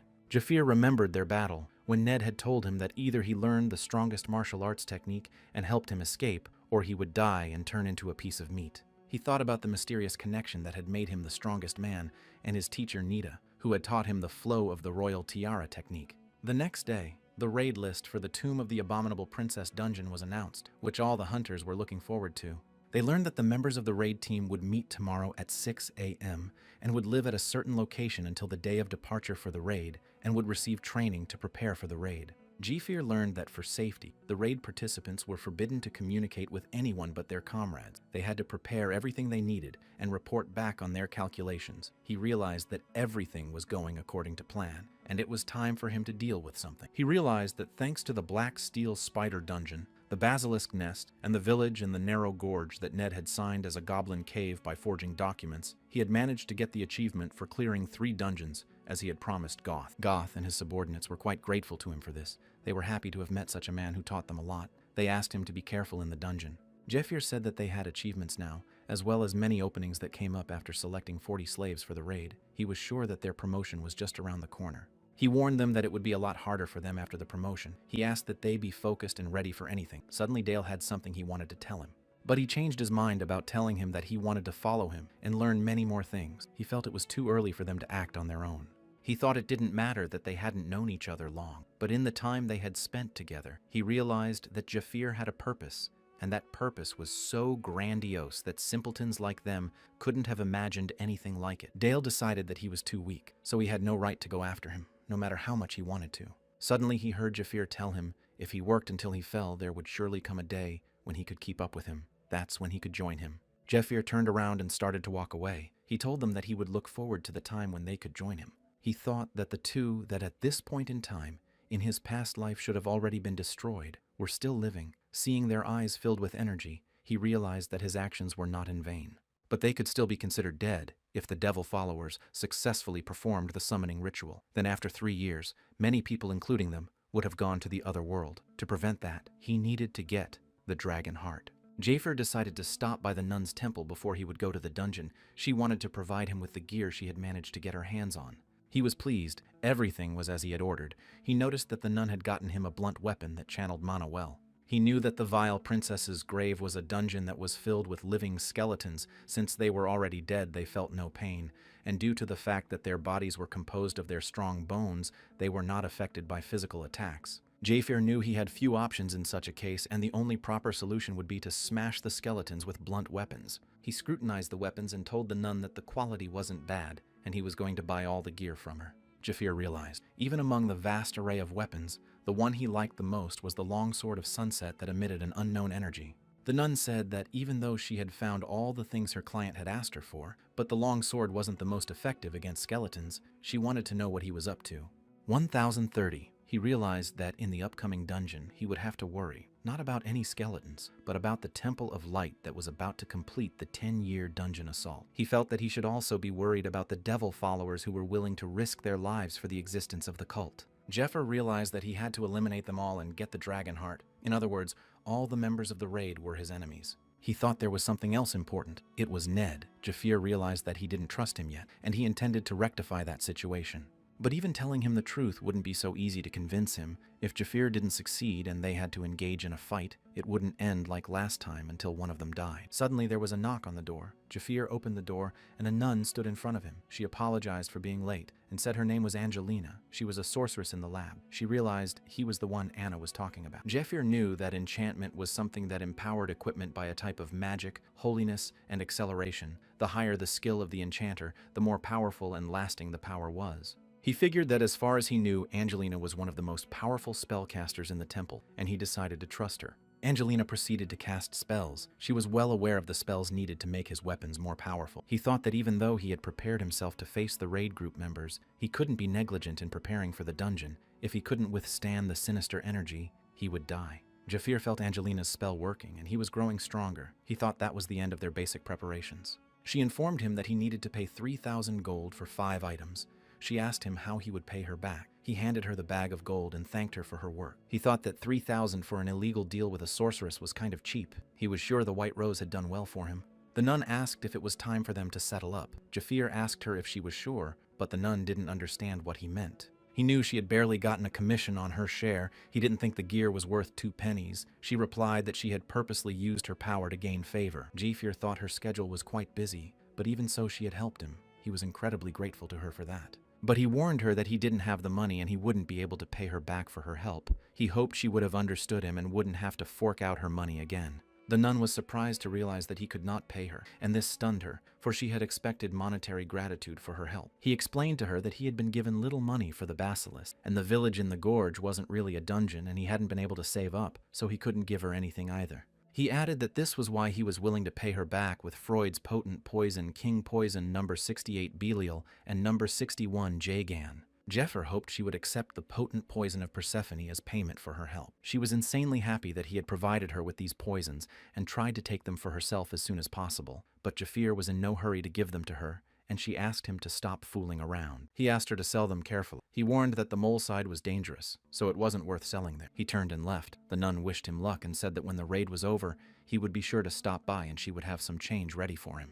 The next morning, all the hunters gathered together in the plaza to receive final instructions before raiding the dungeon. The hunters were amazed that there were so many people in the square. Along with the healers and temple knights, there were about 100 of them. Jafer knew that among so many people a minority survived. He was sure it would probably be the same this time. He noticed that among the hunters was the leader of the group and commander of the Knights of the Temple, Lucius, who carefully looked around the square, realized that everyone had already gathered, and it was time to start. He knew that the composition of the raid team on the dungeon, Tomb of the Abominable Princess, was as follows. A squad of temple knights who were considered priests, combat knights, and healers together.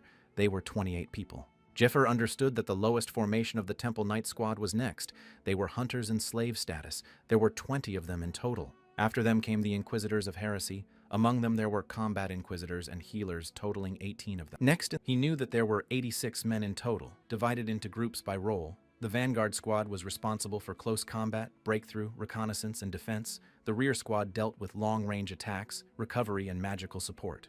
They acted under the leadership of 4 men: healer leader Arno, rear squad leader Ryan, vanguard squad leader Matthias. The leader of the raid group was Lucius. All the hunters knew him as the Son of God. He was an incredibly strong hunter. They were sure that with his help, they would be able to clear the dungeon. They knew that he was wearing the stigmata. The god left this mark on the person he cherished. The owner of the stigmata was called the Son of God or the Daughter of God. While the sacred son or daughter was alive, they received the highest authority from God, and after death they continued to serve God by being near him in the form of angels. Lucius received the stigmata when he was 7 years old, after which he was called the Son of God's Light.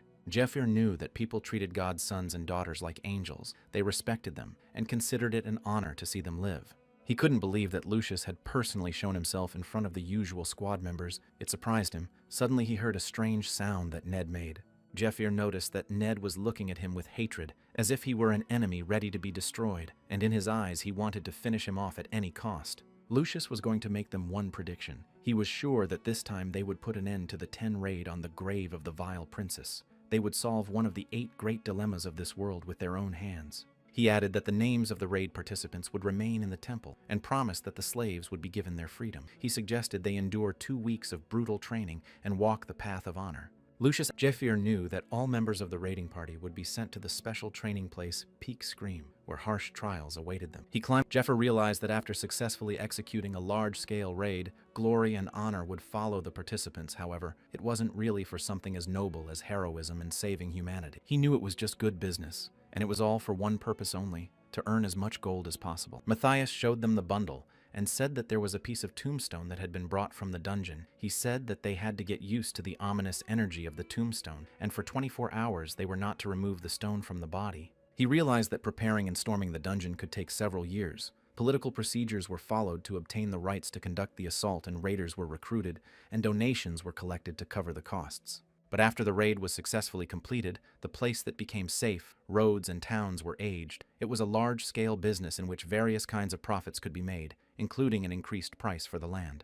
He knew that the main temple of the 3 Parish Shrine of Light was an outpost of God's son Lucius to storm the grave of the vile princess. Talents that had the potential to participate in the raid were always nurtured. Jeffir realized that those in this place were the true elite, selected through regular training. The nun explained the conditions of the training task. They had to mistake the flying light for a magical attack by the enemy. Whoever touched the light 3 times was considered dead. They had to raise their hand and walk out. In front of the hunters were shocked that the golem was endowed with incredible strength. Its level was the same as in real combat, and it managed to destroy many hunters in its first attack. Ned and they confidently made their way through the flying light without touching it. They decided to attack the golem to finish this challenge. They had each other's backs at every step, and acting in concert, they made it to the golem. In the end, they managed to destroy it without allowing the monster to strike a single blow.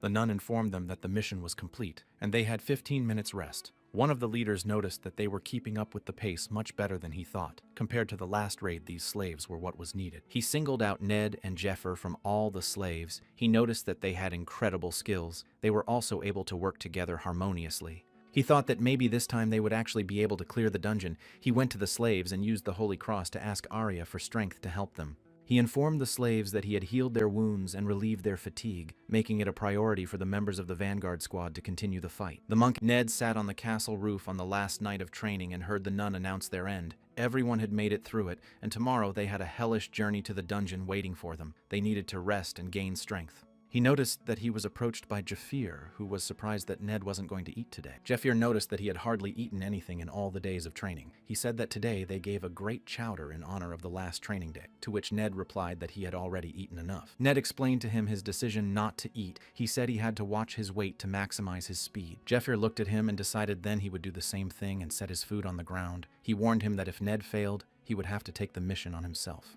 Ned smiled, feeling confident in his abilities. He was sure he wouldn't be able to outrun him no matter how hard he tried. Jeffir sat down next to him and asked him not to make such a stern face because he had brought one good joke for him. Ned asked Jeffir what he knew about him. He admitted that at first he thought he wanted to eliminate him and take his place, but over the course of his training he realized that he wasn't going to harm him. He admitted that was why he tried to take in less of what was going on around him. He preferred to focus on his goals. Ned remembered their conversation about bloody tears. What he wanted to accomplish was obvious. If he knew about it, it was logical to assume his next steps would be to blackmail or get information. He said Ned wanted to know what she meant, what he really wanted. Jafir noticed that he had changed in these 2 weeks. He remembered that in the beginning, Ned had tried recklessly to destroy him, but there was an effect from being together for 2 weeks, Jafir thought, and said he was asking the wrong question. He was ready to tell him where the sword was and who owned it. He leaned over and told him the location of the sword. Ned was shocked. He couldn't believe it. And in the past, the father had told his son that the heirloom of their Baron family was the styler of the demon sword of bloody tears, which their ancestor had gotten as a trophy after destroying the desert demon. And the ancestor dedicated the orb to God, who in turn granted their family the status of barons and told them to save the bloody tears from generation to generation. And soon he will accept from him the status of baron, and at the same time inherit such an honorable mission. And he must become an outstanding knight to be fit for bloody tears. And as soon as the father had finished speaking, he asked his son if he understood, to which the still young Ned replied that he did. Give him something else to inherit. There should be a good return this time. And a little later, in clear weather, Ned shouted for his sword to be returned to him. Because he only put the bale in that place, and the Baron's status and bloody tears didn't go there, and they have to return the sword now.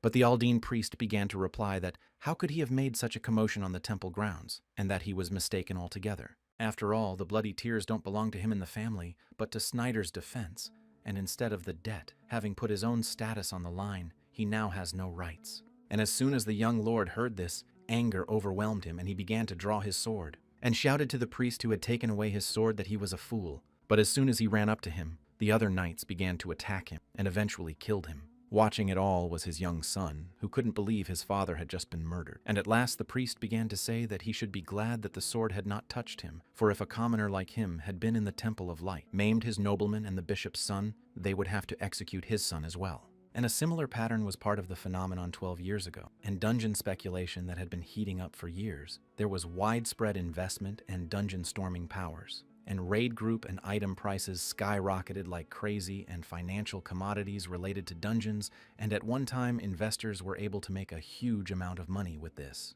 Continuing to fail to pull off the investment scam, a fake vagabond guild was created, and many unfavorable incidents broke out. Factors and enveloping the dungeon, the bubble burst, and thus the economic crisis occurred, and it became known as the bursting of the dungeon bubble, and the Temple of Light, which got its start, made a fortune selling distorted financial commodities underground even before the lupation of the economic bubble cheated. Countless investors were told that the situation was safe, and he was selling commodities no different from scraps of paper, and it was to mitigate his losses at the expense of profits. And as a result, investors who bought investment products, who got a chrome loan as a father, went broke and found themselves on and off the street. High-profile defenders of the bubble burst their dungeons. Priests, despite the largest economic scam in history, did not pay for their crimes. And all this time he survived to destroy the temple and take revenge on the priests, especially the priest of Olga, who, under the pretext of friendship, deceived his father and took his life. And he talks about wool all over the world. You have to find a symbol of them in the family. Bloody tears from which no rumor has been heard. And Ned didn't know why the teacher had bloody tears, for his teacher had recently revealed to him the true faces of both the head of the devil's sect and the leadership of the 12 apostles. And the sect head and half of the 12 apostles are high-ranking officials of the Temple of Light. But once Ned heard, he couldn't believe these words Adam said to him. And Adam was sure they had told him that if he became important to him and realized his retribution, it was complete nonsense. And the teacher turns out to be a scoundrel and plans to give the dragon heart he brought to the head of a devilish sect. If that happens, they probably won't be able to touch even a hair of their minions and sects, and it will be too late to retaliate. The red-haired boy realized he was being tricked, and the teacher he thought was his family had betrayed him, and he couldn't believe it. However, if this is not true, then how does he know the words his teacher told him? And the guy couldn't figure out what to do now. And a little later, they began to approach the entrance to the dungeon. Taking a closer look, the red-haired boy realized that this was the grave of the vile princess. And the level of this dungeon is no match for all the places they've been before, for from here they have a view of a sinister energy that tears him to the core. And as soon as the door started to open, they didn't realize it was one of the great dilemmas of this world. And at that moment, the rest of the warriors and hunters began to feel something. But the leader of the healers began to say that, as previously stated, this was the very dungeon that Storm had been attacking for 10 years. And now they will find that there are cleaning items lying everywhere, which means that the floor has been cleared and is currently being cleaned. This dungeon consists of 9 floors, and last time they managed to clear the dungeon to the 7th floor. And they were also able to destroy the guards of the 8th floor, but because of the sinister energy that was charged from the lower floors. Terrifying monsters are constantly appearing here, and with just one look, they can look right into the depths of your heart. And at that very moment, the guys started getting ready to fight, and the squad had to get into formation number 3. For it is now that they will begin their party and fight to the death. But at the same time, in the Temple of Light, the head of the 3rd branch of the Temple of Light began to tell the others that he was grateful that they had come here. And they were so worried because the raid caused their soldiers to leave the temple, and he can't believe they came here to lend them a defensive army, and he doesn't even know how to thank them. But the other bishop began to reply that now in times like these they should help each other. And after this event, the knights of the temple arrived in the dungeon of the main temple of the 3rd entrance from the central entrance. And the man that Cardinal Rasker arrived here answered the head of the 3rd ward of the Temple of Light that they might use it for their health. But the battle was of such magnitude that the whole fortress seemed to fear from the sweep of swords on each side. And some hunters realized that these monsters were endless and didn't understand why there were so many monster skeletons. And another hunter started saying that he couldn't handle these skeletons. But suddenly one hunter, with his head and hands bandaged, began to say that he had heard that the local landlady was a princess of horror-in-law. She was once in a great span and appears once in 1,000 years, and most likely she had bewitched her subjects and locked them alive in this tomb. And who knows? But in an instant, a bright light appeared from the end of the tunnel, and all the hunters began to pay attention to it. And suddenly, the bone golems appeared. It was a horror assembled from several hundred human remains. And just as one of the golems shook and hit the ground, a huge explosion scattered many of the knights near it, and then a huge shockwave began to blow away everyone in its path. But at the same moment, the girl nun began to use her magic, a chain of light that was meant to bind her enemy, and a huge chain glowing with a bright yellow light began to impede the movement of the huge golem. And the rest of the warriors started attacking him while he was chained to break him and not let the skeleton warriors go. But at this moment, the golem began to glow with a bright green light, and thus became much stronger than it had been a few minutes ago. And once everyone realized that he was seriously pissed off, he started breaking the huge chain that was preventing him from moving. And at the same instant, the chief among all the armies gathered here began to raise his sword and say that the goddess would guide him and in the darkness give him a better light. And in an instant, he managed to chop the big guy in half. His strength was hundreds of times greater than the fleshy monster, and the knights who were watching could not believe their eyes. But at that moment, they expected nothing else from their lord. But Mr. Matthias began to tell them in a gruff tone not to dare to relax. After all, if there are these piles of bones, there's someone out there who's controlling them. And so it was, for in the farthest room lay a mid-level Maha skeleton, and the monsters wielded several lower-level spells. And the boys began to realize that if they didn't deal with the mage, he would continue to summon Golema. He needed to be destroyed quickly, but Mr. Matthias began to say that he was aware of it himself, and there was no need to rush him. After all, whatever the case, under the cover of a defensive unit, they should get close to the magician. And they must go deeper, destroying all the Hallams along the way. And in that same instant, Mr. Matthias began to turn his head and wonder where the one who should end this fight was. Turning his head, he found his subordinate standing behind him. And the guy with the huge weapon started saying that everyone should get out of his way, because now he's going to use the most powerful weapon there is at this stage of the fight. And not a moment later, he launched a terrifying attack, and the entire tunnel began to burn bright yellow, heading straight for the skeleton Magu standing at the very end. And in the same instant, the skeleton mage was defeated, and following it came an ancient tombstone that had energy emanating from it. The skeleton of the mage was also destroyed. And that guy started saying that if you don't smash him into the coffin with your spell, though if you destroy them at the same time, it won't matter. And as soon as they dealt with the mage and his golems, the rest of the knights and hunters began to deal with the rest of the undead. And the nun who was watching all this began to think that in the last raid it took them half an hour to destroy the tombstone, but now the copy of the light has incredible power. And the red-haired boy realized that this was the Son of God. And Adam, who was standing nearby, realized that there was equipment worth 2 million gold coins. And now this guy is incredibly powerful with this weapon, and if you try to kill him, it's going to be very difficult. And soon the 8th floor was overrun by hunters and knights, because they didn't realize that the skeletons weren't going up anymore, and they started dealing with the wounded and decided that they would make their camp here tonight. If they didn't want to tie up their horses in their sleep, they should put up a clearing around the perimeter now. And at that moment, Adam began to round the corner and look for the very place he knew about in his past life, because he knew it had to be around here somewhere. And as soon as he touched one of the bricks in the wall, he realized he had finally found it.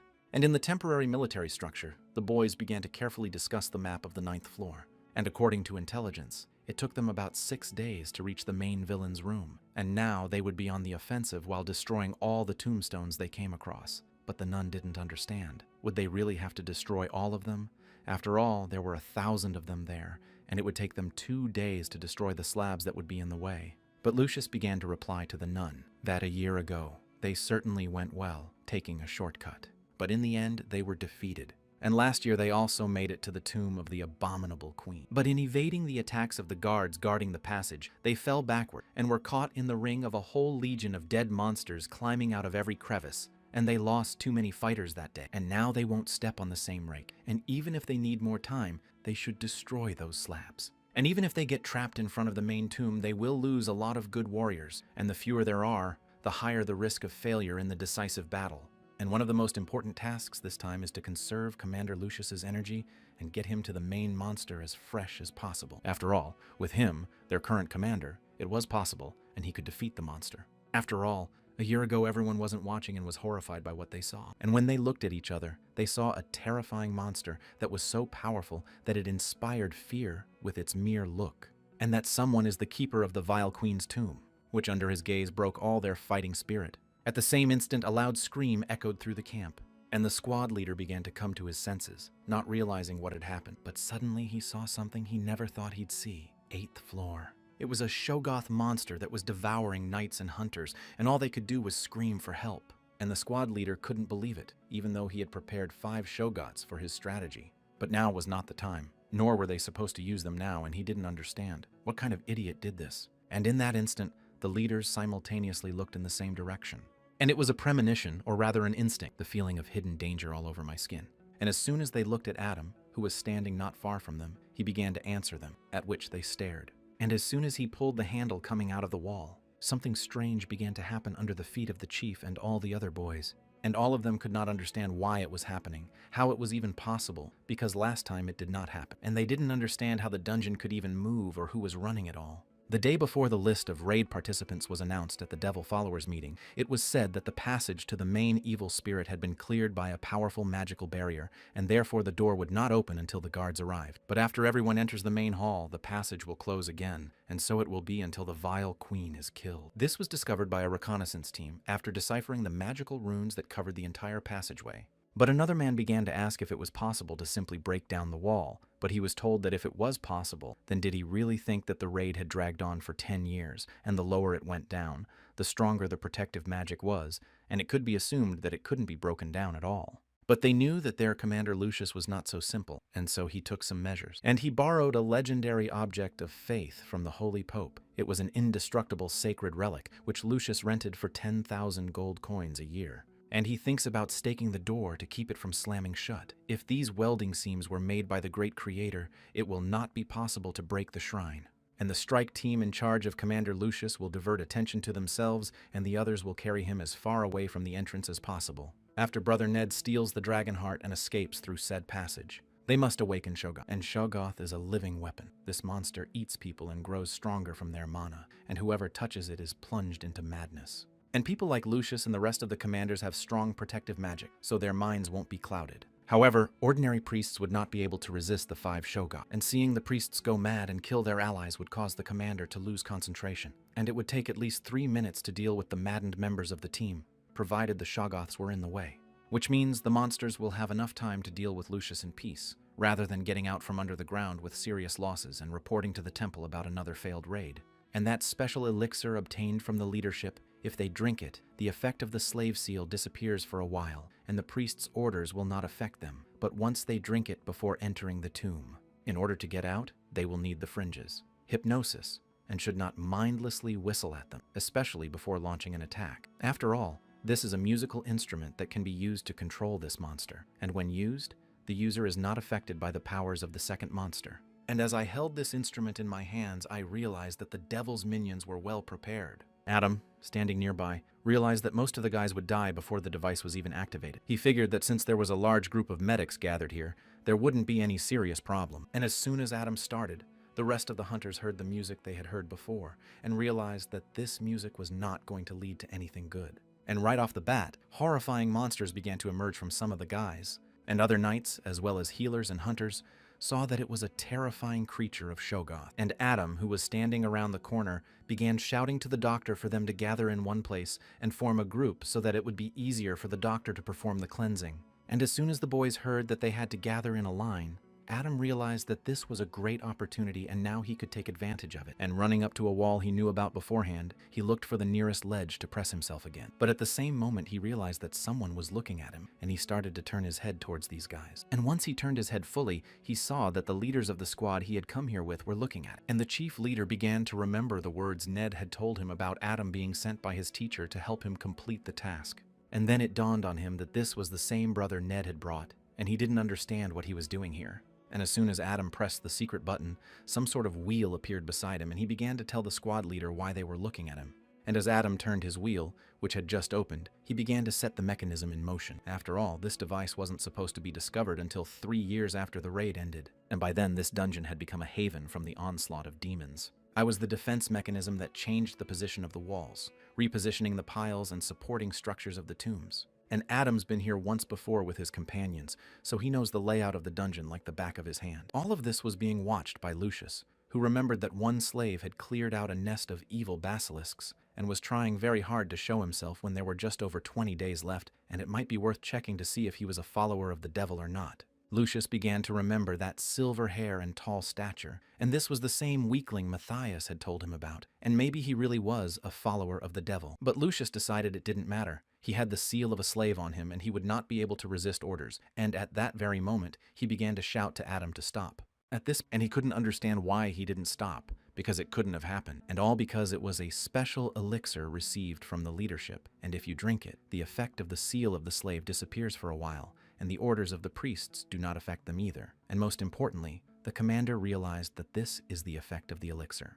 And at that very moment, Matthias began to get angry and yelled back at Adam for being a son of a dog. And just as he was ready to strike a direct blow at Adam, who was running away from them, he suddenly appeared. Ned dealt Matthias heavy damage, with which he began to impede his movement, and with yours. The oriental weapon was a resilient sword, flexible enough to be hidden in a belt, and that terrible blade that gripped the skin like a whip and tore it to shreds. Matthias couldn't understand why his friend was doing this. But Ned, immediately after this attack, started running right behind Adam, who had already run far enough away. But Ned, as he ran away, began to think about the fact that although he had blocked Matthias's attack, he was still alone. It was Lucius with his huge spear, which he had already begun to use, and a huge attack began to fly towards Adam. And just a few meters away from him, Adam would have been torn into small pieces, because the attack was so strong. But at the same moment, something happened to that attack, and it stopped right in front of Adam. And Lucius, who was looking at it, couldn't believe his eyes, couldn't understand why the attack didn't work.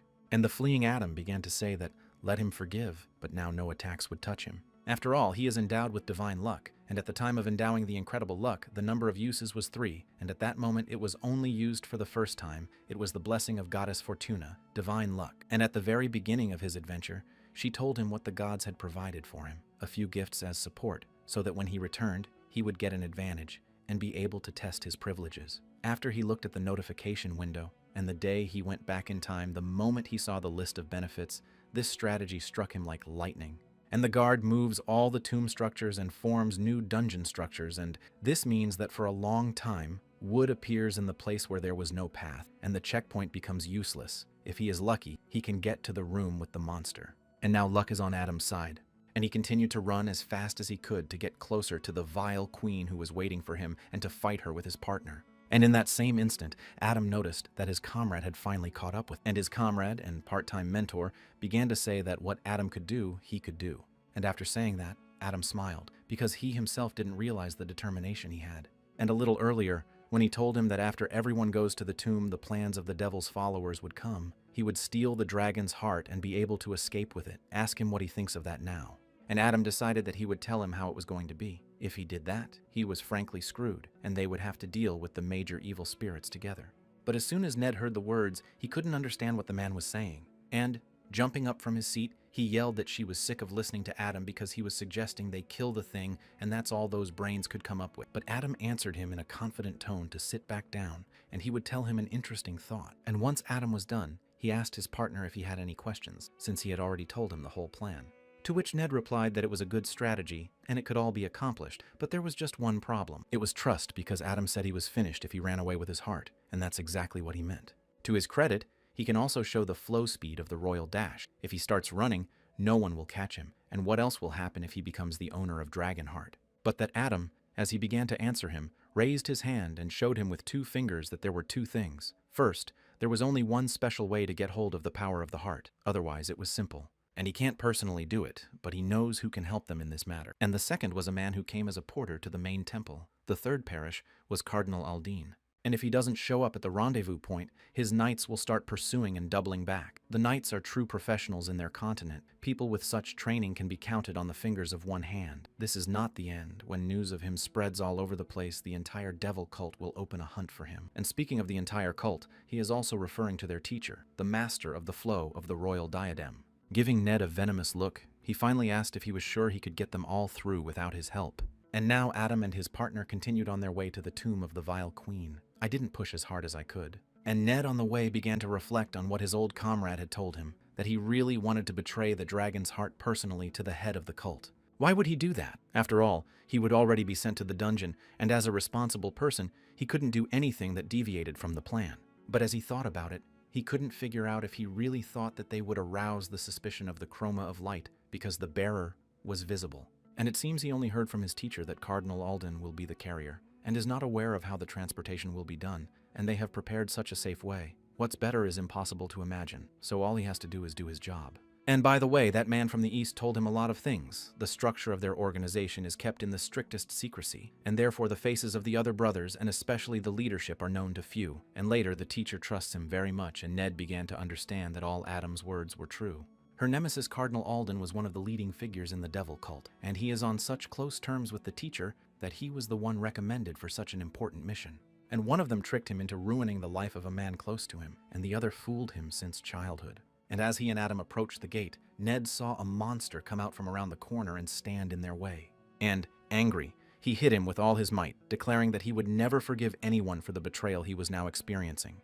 And he will destroy all the devil's followers and the Temple of Light, every last one of them. But Adam, who was running ahead, noticed his partner starting to do something stupid and told him to run as fast as he could, because if they slowed down even a second, they would be finished. But Ned was so angry that as it now appeared, he could not contain his anger. And Adam, who was closest in front, though he knew how he felt. There was no time for mental anguish now, however. In the end, there was only 15 seconds to go by divine luck, and they had to get to the final goal quickly. And now they were approaching the main gate, and before them stood a terrifying monster, which by its mere presence could inspire great fear in everyone who came here. And seeing this monster, they began to turn toward Adam and his partner, which with all its speed was coming straight at him. At this point, the terrible knight began to draw his huge sword and point it at our hero. And just as he began to swing, his aura began to rise, and the entire room was plunged into darkness. But Adam started yelling to his partner to jump quickly, and as soon as the Dark Knight swung his hand, dark energy began to fly towards Adam and his partner, and they didn't know where to run anymore. But he jumped higher, and then he noticed that there was a spot nearby through which they could get in.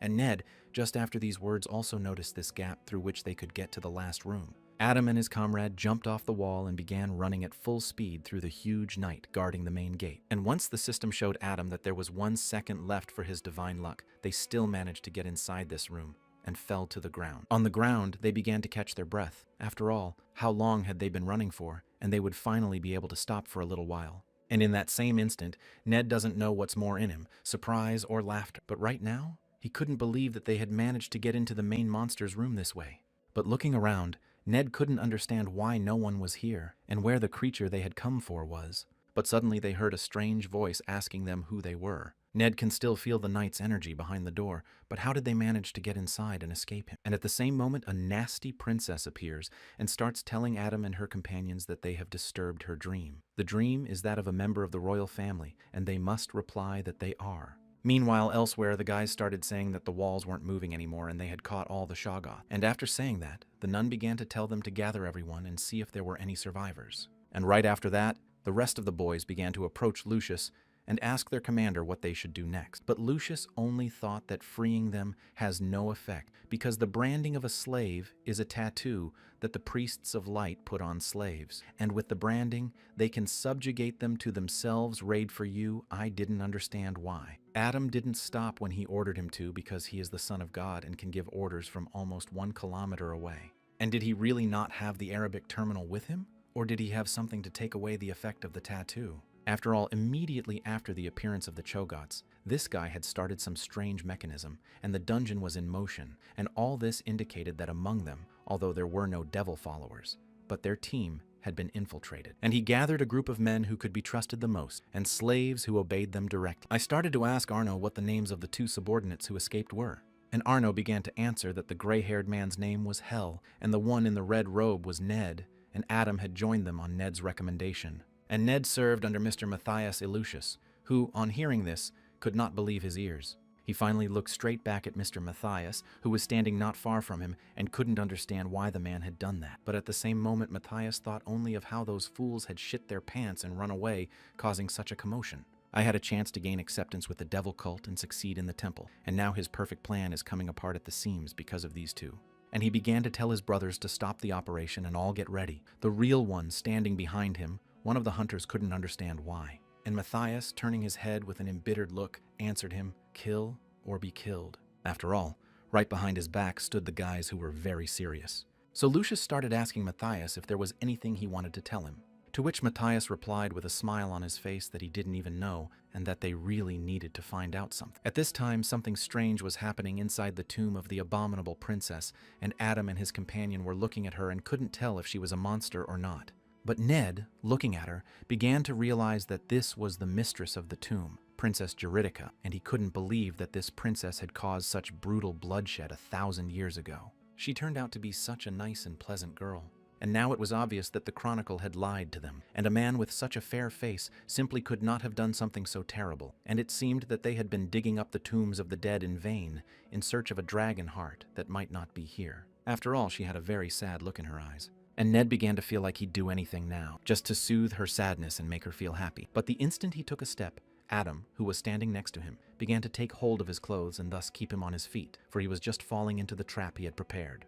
And afterward, Adam started telling his friend that he was stupid and how he could fall for such a cheap trick, and he seems to have changed a bit because of his teacher's betrayal. But Ned saw at once that there was a magic circle under his feet, and it was a trap, and if they stepped on it, they would simply die.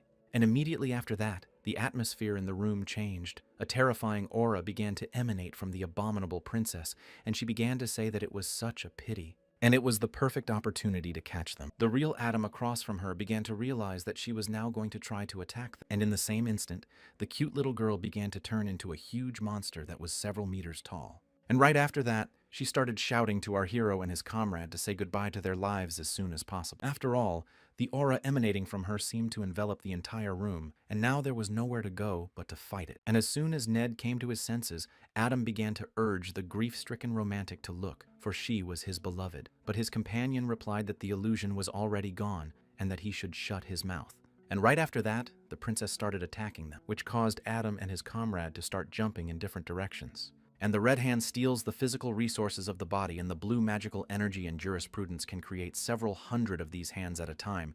And according to the report of this raid he managed to flip through in his past life, many of the team members couldn't handle her abilities and became something like flammable vessels for legal cases. And in the end, Lucius was barely alive but still maintained his victory over the princess by endlessly regenerating his strength at the expense of other fighters. And Adam felt that look too. A look colder than a frozen river, a look that wanted him dead. Both the iron wall skill he received from the god of duty and the fatigue and damage received when using the skill are accumulated as a debt, and the moment the user's magical energy level is completely depleted, the entire amount is returned to the user. And in the meantime, 2 teams of, as they say, good and evil appeared elsewhere. And Lucius began to ask Matthias why he was trying to disrupt their operation when he had already managed to team up with the other side. The real Matthias was beginning to realize that the Lich was no fool, and first those monsters, then the slave who wasn't tagged, and with those clues he couldn't help but realize that he just wanted to interrogate him to make sure of his hunch. And Matthias began to realize that he wouldn't be able to escape even with the help of slaves, and he didn't know how the structure of the dungeon had changed, and even if he managed to escape, he had failed such an important mission and returned empty-handed. The leadership of the devil cult would finish him off. And the conclusion? The only thing left to do is finish them off. To survive, he must kill Lucius right here and now. And Matthias began to answer Lucius about what he had asked. And does it really bother him that much? After all, his fate is shit. and the son of a god, armed with legendary level items, the head of the healers and another squad of battle priests, and he needs to finish them all off, San Seg and the princess. There was still a way out though, since they only take Matthias as an enemy. But on their part, the brothers went unnoticed. And Matthias realized that if they plugged the gaps in their defense, there would be a chance. And at the same instant, Matthias began pointing with his hand to the other slaves behind his back. On order number 3, they must all drink the elixir. It was a healing tincture, a special elixir provided by the leadership of the devil cult followers, and it helps to temporarily remove the effects of the Arab stigma. And Matthias began to say that they would have a duel according to the laws of honor, and if he won, he would tell whatever he wanted. However, if he wins, Lucius will know nothing more, and will have to proudly accept his defeat and die. And just as Matthias began to show the last finger to the slaves behind his back, Lucius ordered the entire squad to get ready, and they attacked Matthias, and at the same instant, a mark appeared on the body of the slave, which was a tattoo inflicted by the priests of light. On the body of the slaves, with the branding, the priests forced the bearers of the tattoo to obey and do their bidding. At that moment, Matthias realized he was too late. Immediately, a vial of elixir began to fall to the ground behind his back, and the slaves who were subordinate to Matthias began pulling out weapons and saying they couldn't control it, and that they're not doing it of their own free will. But Matthias, turning his head, began to realize that they were just as worthless scum.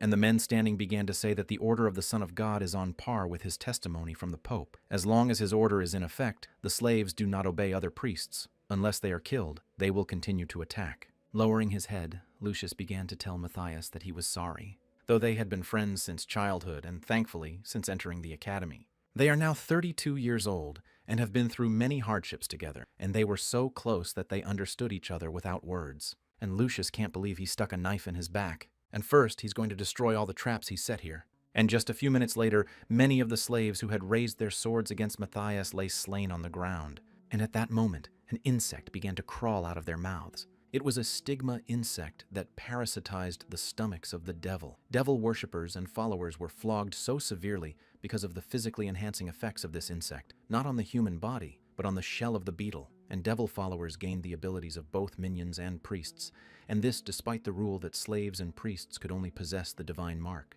And Lucius, standing by, began to tell his old friend Matus that he had fallen, though he had believed him and trusted him with the selection of slaves. And who would have thought that all those slaves would turn out to be brave followers? And watching the whole situation, one of the captains began to think that at least Mr. Matthias is certainly strong. It wouldn't take him half a minute to handle 36 slaves. However, their commander Lucius is even stronger. And Matthias, who lay bound by a huge chain, began to reflect on the fact that he had suspected it would not be easy, but had not realized it would be so difficult. And Matthias never managed to hit Lucius with his blade, and he couldn't figure out if there really was such a huge difference between them, like the difference between a son and a fallen god. And the links of this destiny were forged by the Heavenly Father himself. But at that moment, something strange began to happen to Matthias. He started to lower his head.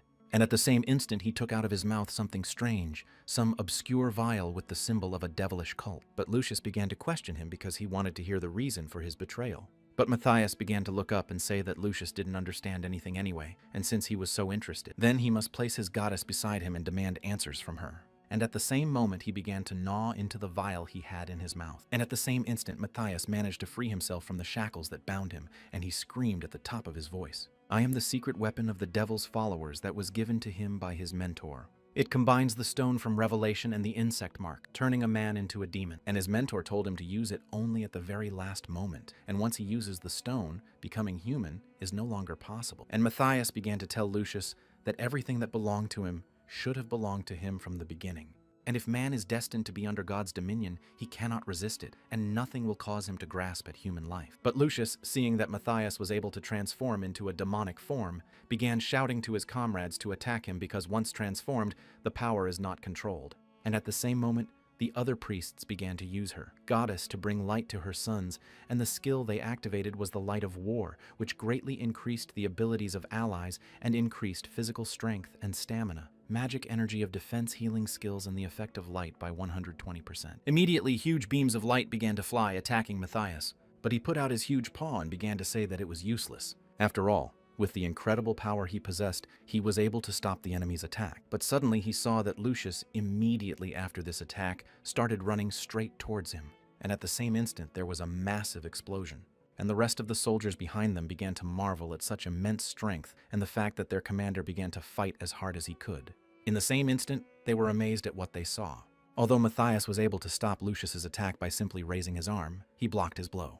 And the rest of the soldiers began to realize that the commander's attack had no effect, and they should help him, but they didn't understand how. After all, if an item of legendary quality failed against the enemy, what was the test from items of lower quality? But suddenly the nun began to realize that there was definitely a way out, for there was another legendary article of faith, and she began to remember Lucius's words when he told her that he trusted her with this item and she should use it not only for blade doors in the monster's room, but also for other contingencies, and the stake of faith is in the subspace vault. And then she realized that if she used this weapon along with the commander's attack, their chances of victory would increase. But just as she wanted to pull it out of the spatial case, she realized that Vera's stake had disappeared.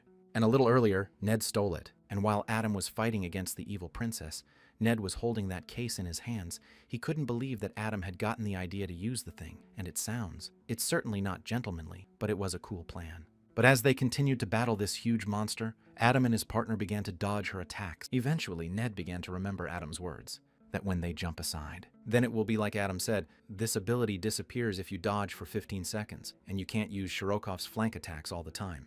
And due to the fact that magical skills use all the capabilities of the brain, using powerful spells several times in a row can simply melt the head, and serious sorcery should be diluted with simple magic to relieve the body, but even with sharpened equipment can quickly reach the lethal limit. Therefore, it is best not to forget about this rule, and they began to realize that they needed to attack him right now.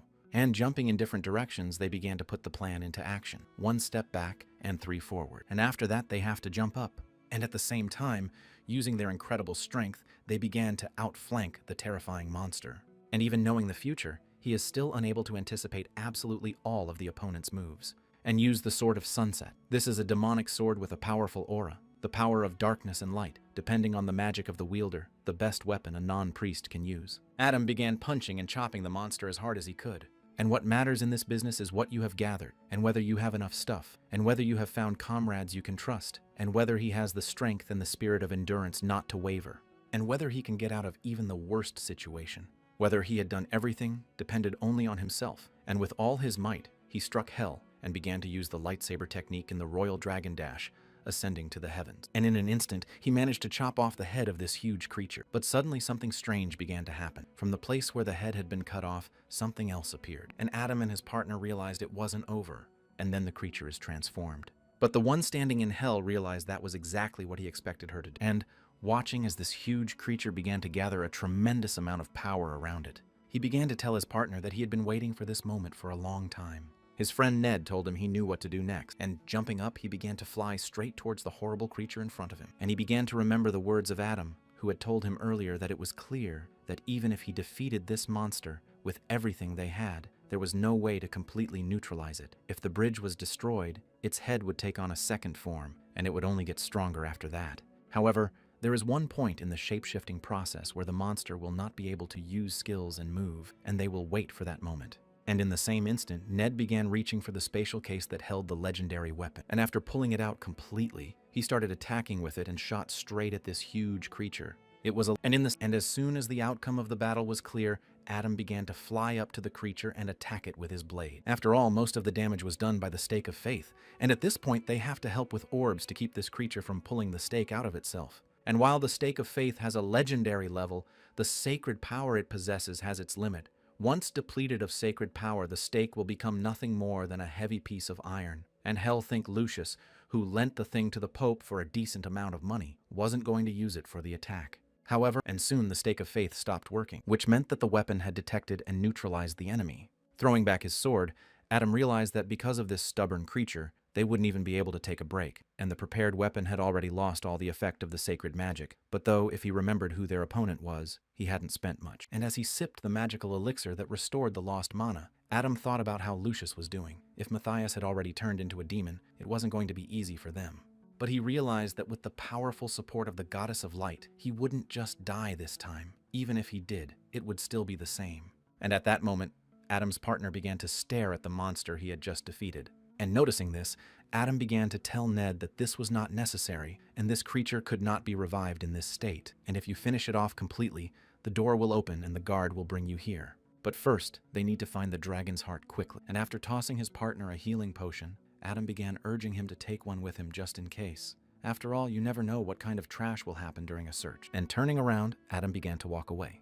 But Ned, standing in the same place, began to think about the fact that the Lord of the Lands, who is called one of the great dilemmas of the world, was defeated by only 2 men, and that's just nonsense. And of course, he's not a weakling either, but he can't do that. And all of this is solely due to Adam's efforts and strategy. And it goes beyond surprise, suspicion, and a sense that he just saw it all coming. But at the same moment, Adam and his partner heard a huge sound. They began to turn their heads toward the huge door that was behind them. And as soon as they turned around, they saw someone knocking on a huge door. It was a knight guarding the entrance. He started pushing the door with all his might and making very loud and scary noises. And at the same instant, dark energy began to flow through the gap in the door. She rushed straight towards the vile queen, who was badly wounded and lying on the ground. And as soon as she felt it, Manu, she began to speak. Georges, her knight, helped her again. And in the same instant, a very scary and dark energy enveloped her, and she began to be reborn. Adam and his comrade standing next to her couldn't understand what was going on here. And Adam began to remember that this hadn't been in Lucius's report of the dungeon storming from his past life. And it turns out that because they had entered here without killing the Guardian, unlike Lucius, the future had changed. And at the same instant, the third phase of this monster began to manifest. And once she was fully revived, she turned her head towards the divine weapon that had finished her off last time. Raising her hand, she began to use magic to put the sword away. And at the same instant, a space formed under the balloon and it began to sink into it. And immediately afterward, she directed her gaze to Adam and his companion, who were standing near the main door. But no sooner had she turned her head than Adam and his comrade were at her side and began swinging their arms to destroy her new form. But when they swung in, they didn't realize something had gone wrong. As if they weren't affected, they walked past her. And the fact that Adam didn't feel the section of the sword and realize it was the same ability, the ancient magic of warping space. And right after this attack, Ned began to notice that a strange pentagram had appeared under his feet. I jumped aside, and huge roots with large spikes immediately started flying out of it. And as Ned lifted his head, he saw the thing rushing toward him. After all, she was very fast, even faster than last time. But Adam, standing behind her back, was not willing to just let her go, and raising his hand, began to grab her with his web. It was the Queen's web, and with that skill, he was able to grab it and began pulling it away from his comrade. Adam started pulling her with all his might to get her to switch to him, because now she had to come up with something new to beat her. And in that instant, Adam began to use his primary method of controlling the amplification energy. And tossing the monster aside, he began to prepare to fight her with all his strength. After all, as a method of defense, warping space has proven to be great, but because everything around it is distorted, the caster's own attacks can't pass through it either. This means that the moment the refs are about to attack, they will have a chance to strike back. And at the same moment that the princess was preparing to attack them, with one of her gases, she saw Ned flying straight toward her. And just as he swung around, he managed to land a nice strike. And just as he began to realize that his attack had worked, suddenly something happened that he couldn't even imagine, and he lowered his gaze. He saw that he had been hit by a very strong attack, causing him to bleed. And the one who was able to wound Ned was called the Black Mirror. It is an ancient magic that reflects the damage received. Depending on the ability of the caster, the reflected damage can increase up to 3 times. With a wave of her hand, she began to use another of her dark techniques, the Dark Hand, and Ned at the same instant began to feel a terrible pain throughout his body. But at the same moment, the fist of our hero appeared, approaching with great speed and with all its force directly towards the princess. And then there was a loud bang, or rather several bangs, and Adam continued to pummel the vile princess from all directions. But he realized that it wasn't enough, and started using his thunder skill, and after hitting the vile princess with all his might, she started flying off to the side. And right after that, she lowered her arms and started to attack back, but Adam used his skills to aim straight for her arm, and thereby blocked the energy pathways that led to her fingertips. And with his Eastern technique, by blocking the veins through which mana flows, he weakened the enemy. And with it, it is impossible to inflict damage equal to a melee strike or a sword strike, but with precise movements, it is possible to thwart opponents. And after numerous blows, Adam began to realize that the power of her magical flow was incredible, and nothing else could be expected from the great magician. And if he didn't know how to use this technique, he wouldn't have a chance to cut off her magical veins. And he didn't expect the daily battles with Altair to do him any good. And in the same instant, the vile princess started to fall backward, but Adam, with the help of his web skill, was able to catch her. And as soon as he saw that the web was well attached to her body, he began to pull her back with all speed. And as soon as she flew toward him, he punched her in the chest with all his might. It made her start screaming across the room. But that wasn't the end of it. Adam began to use an item he had purchased at the White Rose. The enchanted rosary beads were ancient rosary beads with something encased in each bead. The Chroma of Light spell could be used by anyone, but repeated use of the same spell was impossible, and as soon as the rosary was in his hand, he began to release it directly into the ugly princess standing across from him. He also fired them at his comrade who was lying nearby. But suddenly there was a loud bang and Adam felt an incredible pain in his body. And you'll appreciate his impact. Adam started flying into the nearest walls, and as soon as he flew up to it, crashing, he was left in a hole he had made himself. And as soon as Adam hit the wall, he began to realize that the princess took great offense and literally released herself from the magical block in a second. And immediately afterward, Adam's hands and his whole body began to be bound by thorny vines. Adam lost his vision and saw the princess below him begin to summon huge fireballs with her magic. And that's when he realized he'd gotten himself into something terrible again. And not a moment later, the vile princess began to use her skill and attack Adam, and then there was a loud explosion from her magic. But at the same time, there was the sound of the day breaking in the temple, and White Rose brushed past a teacup that shattered under her feet. And at the same time, another nun came into the room and started asking if she was all right, to which White Rose replied that she was fine. She only hesitated for a moment. But as she began to pick up the shards of the broken cup, White Rose began to feel something. After all, she didn't realize what it could be. She began to think about her client,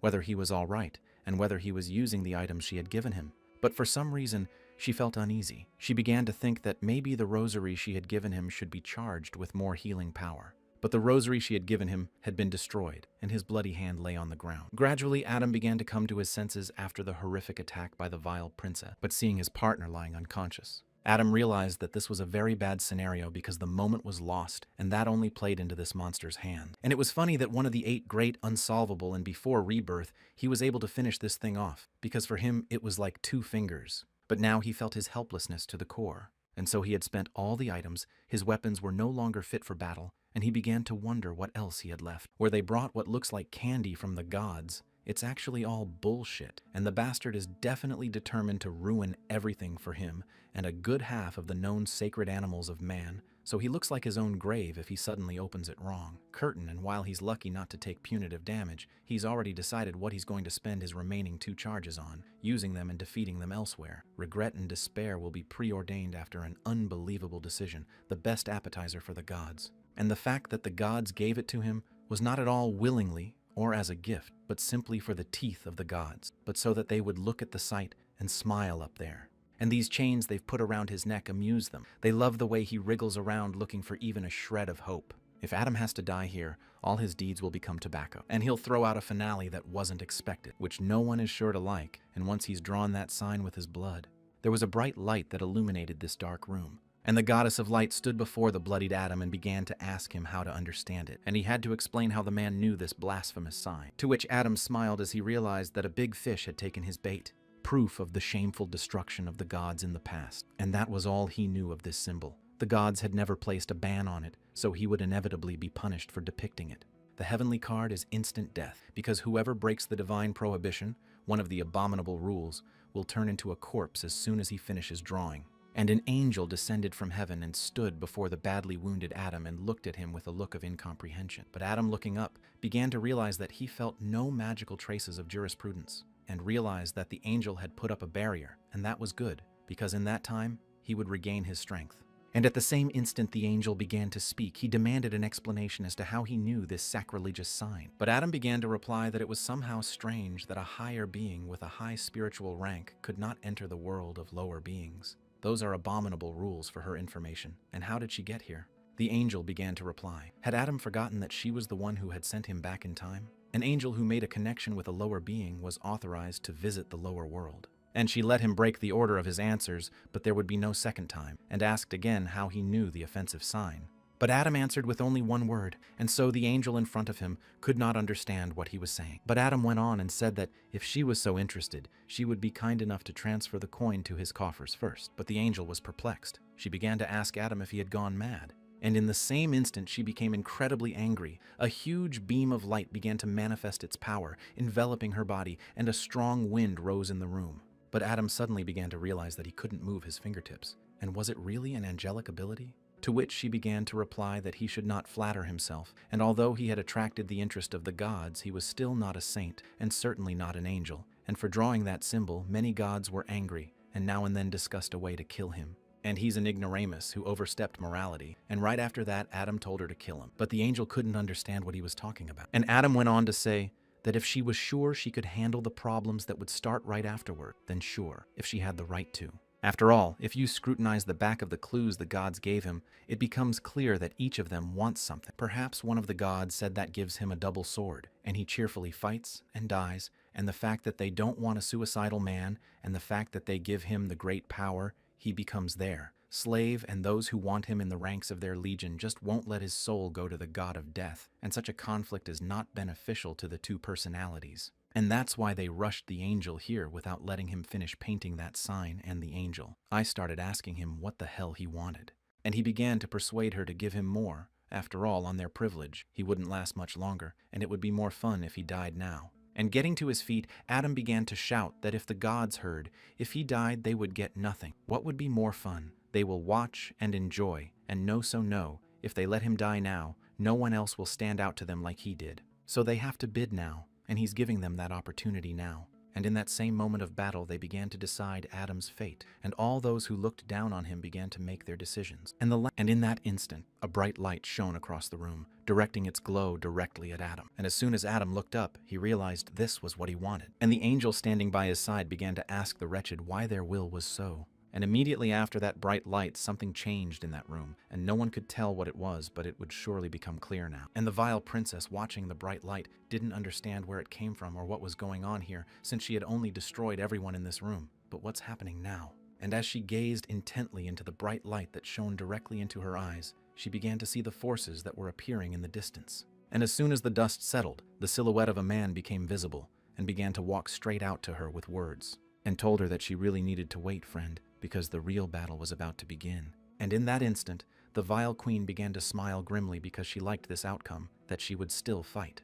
And as soon the one stood in the same place and saw a huge force approaching him, and if he was an ordinary person, he would have simply died from a single blow. Moreover, the silhouette seen in the distance possessed terrifying strength, and he saw her swing her arms to attack. But with a swift movement of his hand, he swung his inferno and managed to destroy half of her body. And after that, hell started chopping up all of her huge puzzles that were rushing towards him. But raising his hand, Adam began to use the huge sword of light. It was a sacred object. Those who are not authorized to use this orb are burned when they raise it, and now the restriction was lifted under special conditions. And the goddess Arya, one of the three supreme deities watching Adam, began to laugh very loudly and say that he was a happy, funny little man, and she didn't know what he was really worth. I am that sword. Now he and she will give him the best artifacts from her treasury. And the other god started yelling at the goddess of light what she was doing and how she could let some human use a sacred artifact. But the goddess of light replied that it didn't matter to him because it wasn't from his collection. And the god of heaven, one of the three higher deities, also intervened in the conversation and began to say that he, as one of the three, also thought that Adam should live. So he's alarmed that the god of death, who has never interfered in the human world, has suddenly taken an interest in this man, and until he figures out what the man is up to, he won't give him the guy. And in that instant, Adam began to attack the vile princess with his divine sword. But upon noticing this, she began to warp space, thus wishing to avoid a fatal blow to her side. Though she thought she could escape, Adam thought otherwise, and swung his huge sword and chopped her large head into several pieces. Finally, Adam decided to tell her to let her plant be great. Mao, she would not be able to defend herself against the sacred object with human magic. And activating his sword, Adam began to summon a huge bright light that struck the Princess of Projections with all his might. And right after that, the dark energy that was enveloping the vile princess began to disappear. And the natural look that this princess originally had started to show, and she became completely white. Although her eyes were glowing red, she started to look at Adam. The one went over to her and started holding her on his lap and asking her if she was awake or not. And at the same time, he thought of Jericho, a spell that combined with a powerful holy attack has the effect of clearing a high-level curse, and he didn't expect to be able to use it. But because of that, he was able to completely dispel the curse of jurisprudence. And looking at her, Adam finally realized that this was her real appearance. But suddenly the lawyer began to answer that she thought she was having a nightmare, and such a long and scary one at that. And coming to her senses, she began to ask Adam who he was and how he could put her out of her misery. To which our hero replied that his name was Adam, and he was her follower, one of the 12 heroes, the princess of the law. And in that same moment, she began to remember her past, and how one of the knights had brought her the heart of the Black Dragon Kaisar and asked her to accept it as a gift. To which she replied that a Herculean effort had been made, Knight Yorhius, and this much more. He can just address her by her first name. And began to ask him if he wanted to tell her anything after defeating Caesaris. And the knight took off his helmet and began to kiss the young princess. And in that moment they believed that everything was going to be okay, but how stupid it was. And on the top floor of this bedroom is a certain magical circle containing a true treasure, the Elven Tree of Life. I needed the crumbs here to break the curse that was never placed on the dragon heart, and I took it thanks to an ancient power. For a whole millennia, she kept herself alive using elven magic, and she managed to purify the dragon heart. But in return, she lost her human form. And finally, she began to tell Adam that it was his comrade who had helped her find her way back, and she didn't even know how to thank them. After all, the end of her briefly extended life was near, and her body was overflowing with every conceivable boundary, and there was almost no time left. But suddenly she decided to ask Adam why they needed the dragon heart. To which he looked tired and lowered his head and began to say that it was too long a story and now they needed to speed up. To which she touched her hand to his palm and began to say that he was just messing with her memory. And at the same moment a contract of skill occurred, an exceptional ability of jurisprudence allowing her to read the feelings and memory of the one she touches. And she began to see those huge creatures that came down to Earth and began to destroy all living things. And how Adam fought the god of monsters and was eventually defeated.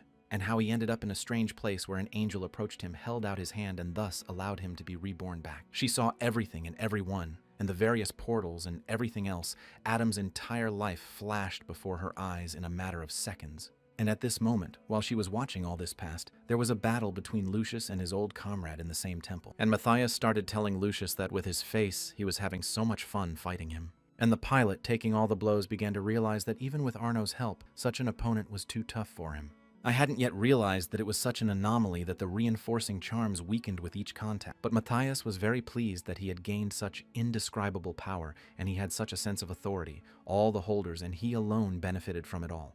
But Lucius, who was standing opposite him, didn't want to listen to this nonsense and started attacking him with his world fire skill, which engulfed him whole and entire, and it seemed Matthias should have been burned alive. In fact, huge flames began to burn everything within its radius, and some warriors were even hit, but they managed to escape, only slightly injured. And the healer and the nun who were watching this battle began to think that they were completely bogged down in this blind attack eater, and there was no way they could engage in battle. And the priest behind them thought that this was very wonderful, because those who were watching the battle realized that this was the power that the devil's followers were looking for. And, smiling wickedly, he realized that he had to guess the moment when the priests would let their guard down. I can't kill a few souls, and if they can get close to the chief healer or the vanguard commander, maybe he, like Matthias, can get his hands on the revelation stone.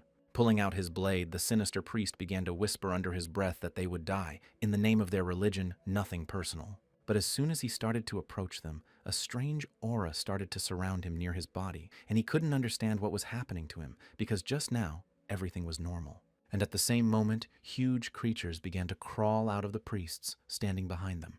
And as soon as the chief healer turned his head to see what kind of Greeks they were, he realized that there were a great many devil followers among the priests. But still they died because Matthias started using his exceptional demonic creature of collection skill, and he was able to take the insect energy from the devil followers nearby and started telling them that his brothers were grateful to him for giving him their powers. And he uses their meaningless lives for a greater purpose. And as soon as Lucius saw it, he began to realize that this was a very dangerous spell and began shouting to his companions to all use whatever defenses were available.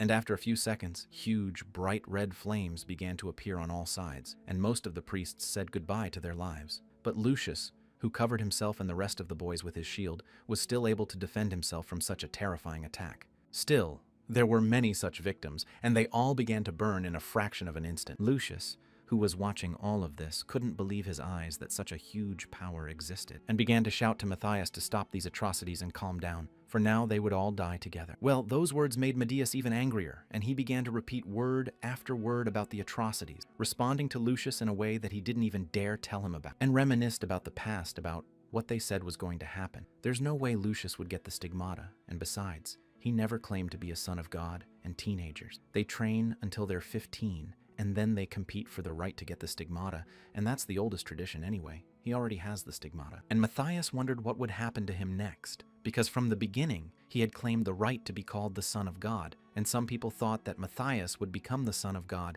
because some people had invested a lot of money in his family, and now it turned out to be a fraud. And did the goddess really have everyone wrapped around her finger?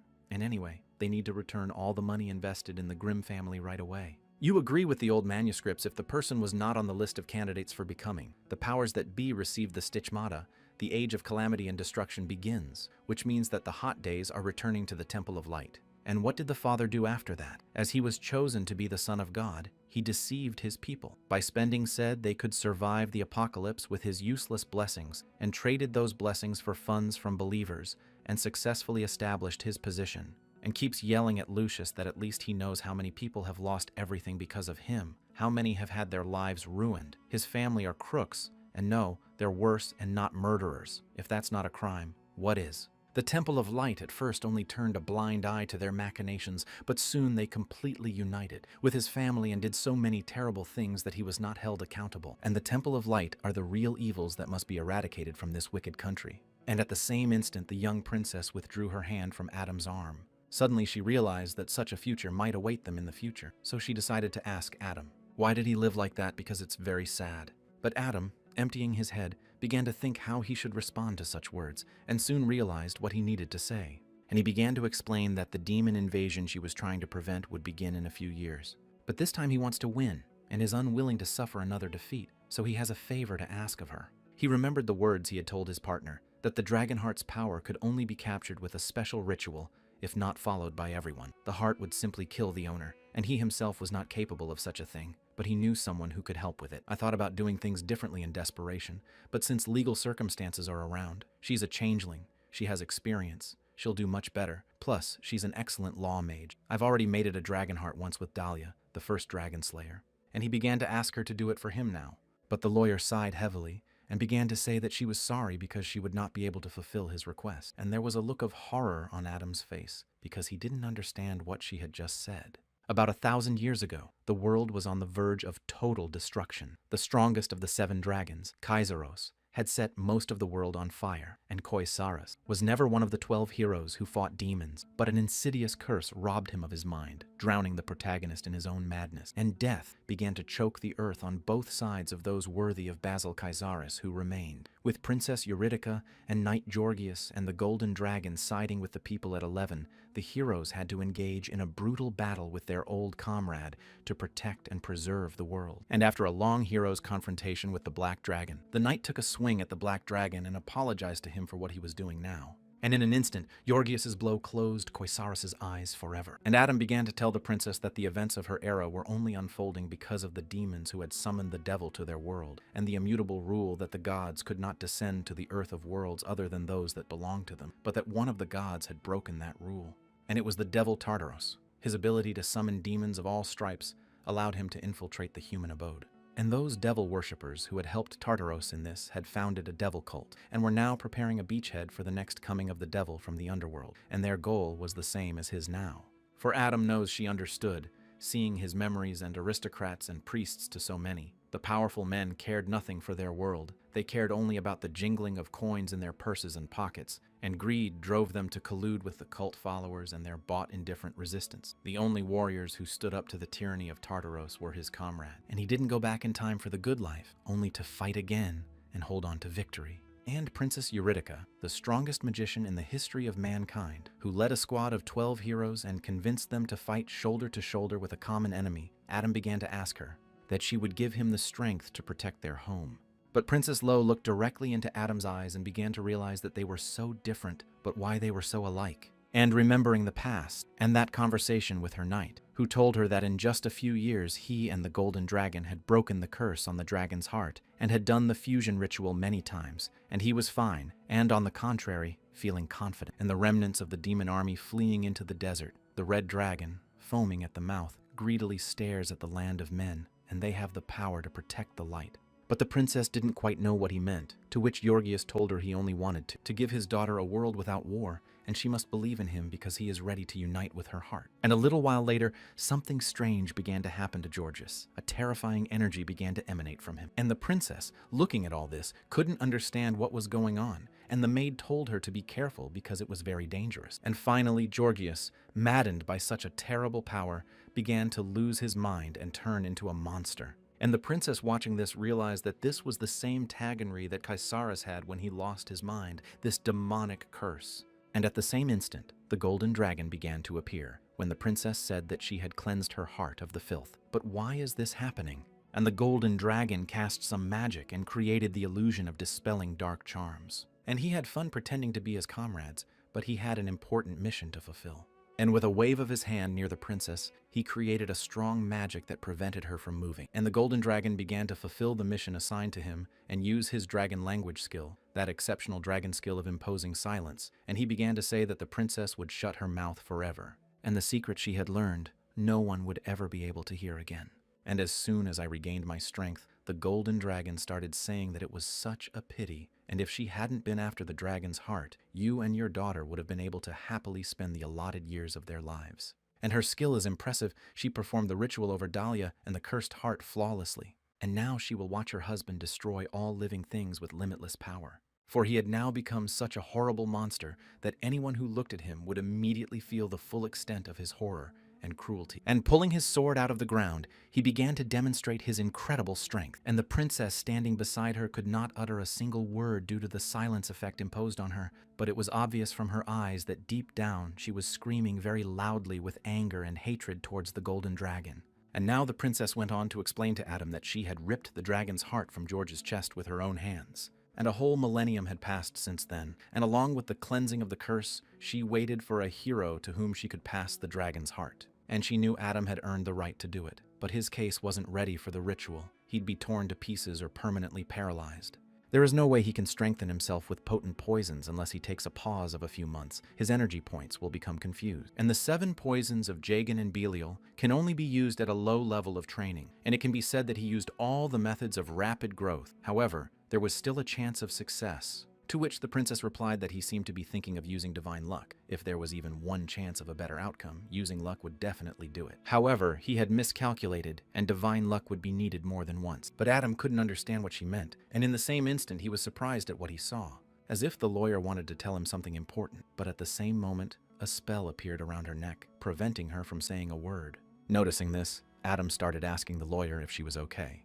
But she only remembered that even though 1,000 years had passed, the dragon's tongue still held her. But this time, she can't take it. And even if the spell won't let her talk about it, it can still impart knowledge. And as she approached Adam, she began to say that at that moment, he has to choose between the one he loves most in the world and someone else. And he must take all his artifacts and become stronger. And only then will she and the tomb be able to leave and avoid conflict. But if the dragon heart in his chest is what he needs right now, he must consider all the dangers. After all, red dragon, blue dragon, ice dragon, green dragon, he would have to kill all 4 dragons within a year, but only for a year. More time is not given. And asks Adam one last time if he can do it.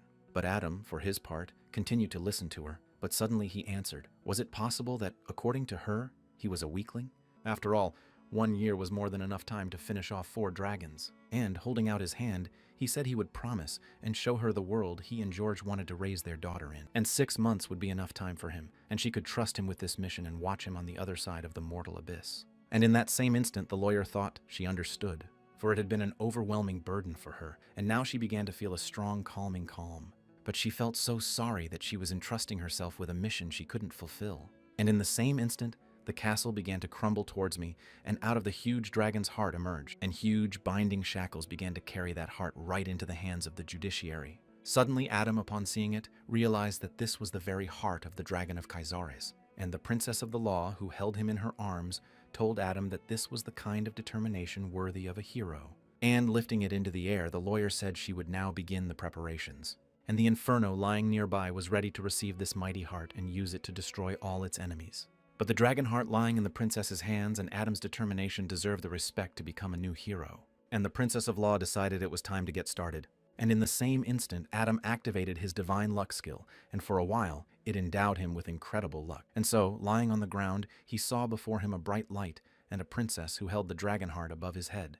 But suddenly, Adam found himself in some strange place, and he didn't realize what it was, because he couldn't see anything there. Only darkness. But soon he realized that he was inside his mind, because he had experienced a similar feeling before. And just as Adam turned around to see what was behind his back, and this dragon started screaming and calling Adam names, that he was a bastard and how dare he even take his power. But Adam in turn began to realize that it was the mind of the dragon Kaisaros that remained in the dragon's heart, and now he began to feel its powerful presence, so powerful that it was squeezing out his soul. And he couldn't believe that these were the thoughts of a dragon that had died 1,000 years ago. But the dragon began to tell him that he smelled like the gods, and to him it was a disgusting sensation. And he won't pass on his incredible power to someone like him. At the same time, Lucia continued to fight her opponent. And Matthias destroyed all of his minions standing nearby. And taking the last two doctors and the nun by the head, he began to crush them with all his might. And as soon as he was done with them, he started screaming across the room, spewing horrifying flames with only him left. But Lucius defended himself against his flames and realized that the same attacks would do nothing to him.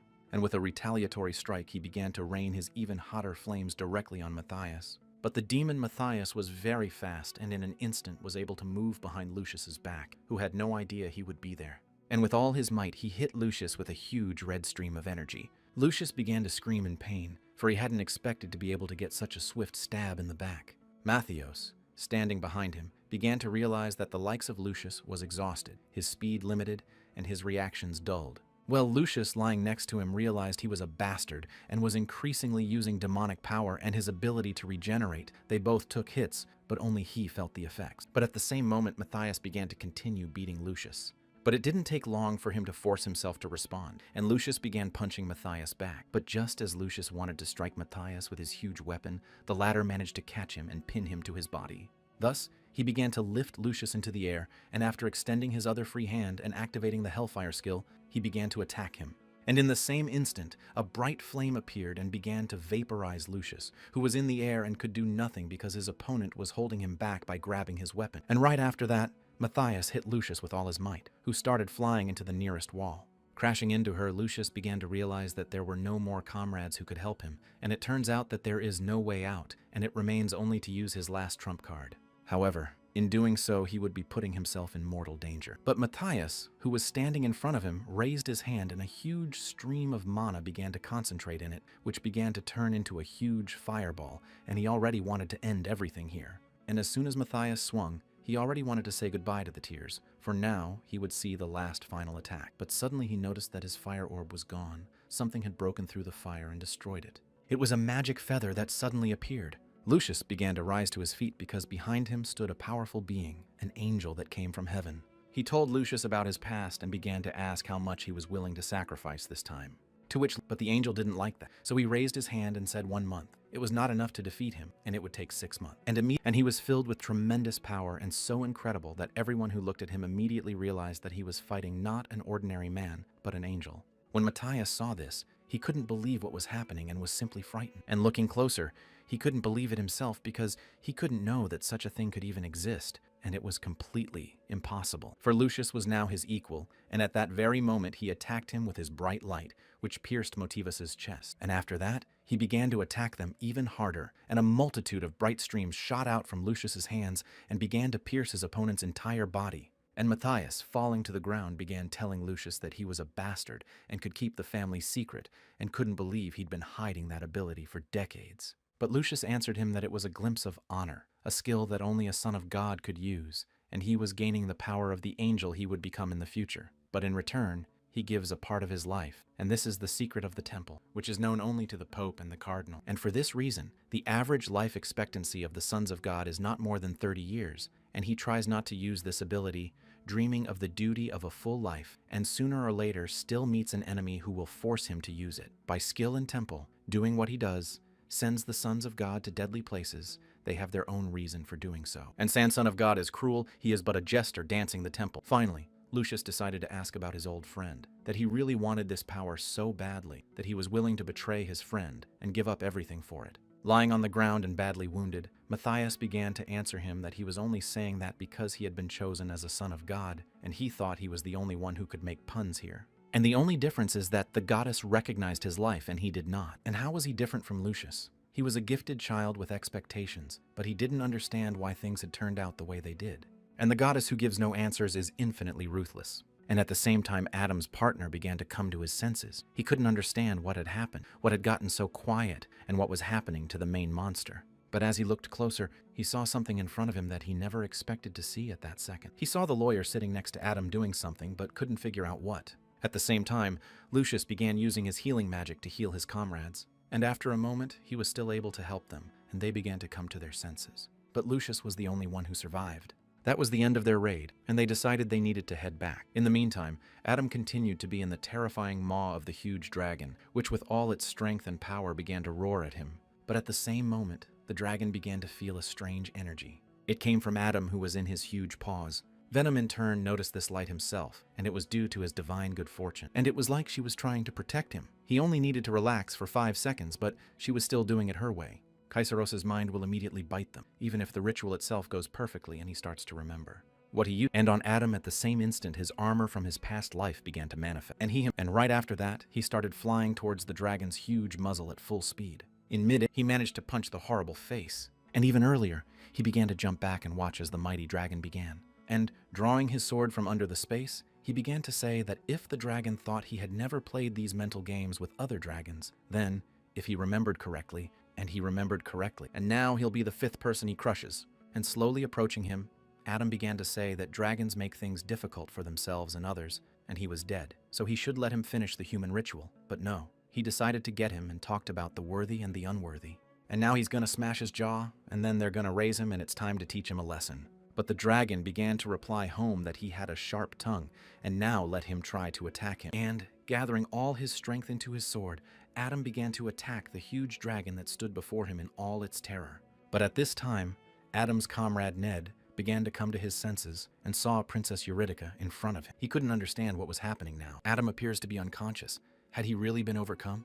And at that moment, the Princess of the Law is doing something to him and not paying attention to him at all. Rising to his feet, Ned began to realize that now was a good chance to attack. But suddenly something strange began to happen to his body. And looking at his hand, he realized that something had once blocked his mana. And at some point, he realized that he had turned off all his energy before that. Well, so be it. But he still realized that he shouldn't miss an opportunity like that. But at the same moment, the Princess of the Law began to tell Ned that he couldn't get up now and needed to rest. And turning around, she began to raise her hand, thus directing her energy towards Ned. As this energy approached Ned, he began to feel something strange within him. Suddenly he realized he felt incredibly sick. He began to bring his hand to his face. And at the same moment, he spat out the insect that was in his mouth and realized that it was the same insect that the devil cult had given him and which he soon swallowed. And the princess began to tell him that she had pulled this ball of evil out of him. And judging from the fact that the insect was in its larval state, he hadn't used its power at all, which meant that he was solely demonstrating his own abilities, and that was amazing. And it's only a larva, but his body and internal organs have managed to get minor damage,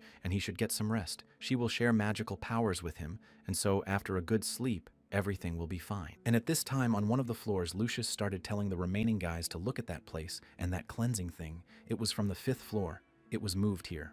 They hadn't decided that they would have to find a way out again, for the plan had completely changed, and it had been 2 days since the last battle. They wondered if they would make it out of here before they ran out of provision, and the chief healer began to ask his commander what other orders there would be. But after thinking a little, Lucius answered him that they must first find a stake of faith. But the doctor and the nun were surprised at this answer, for there were too few of them, and it was very dangerous, and perhaps they had better look for a way out of here.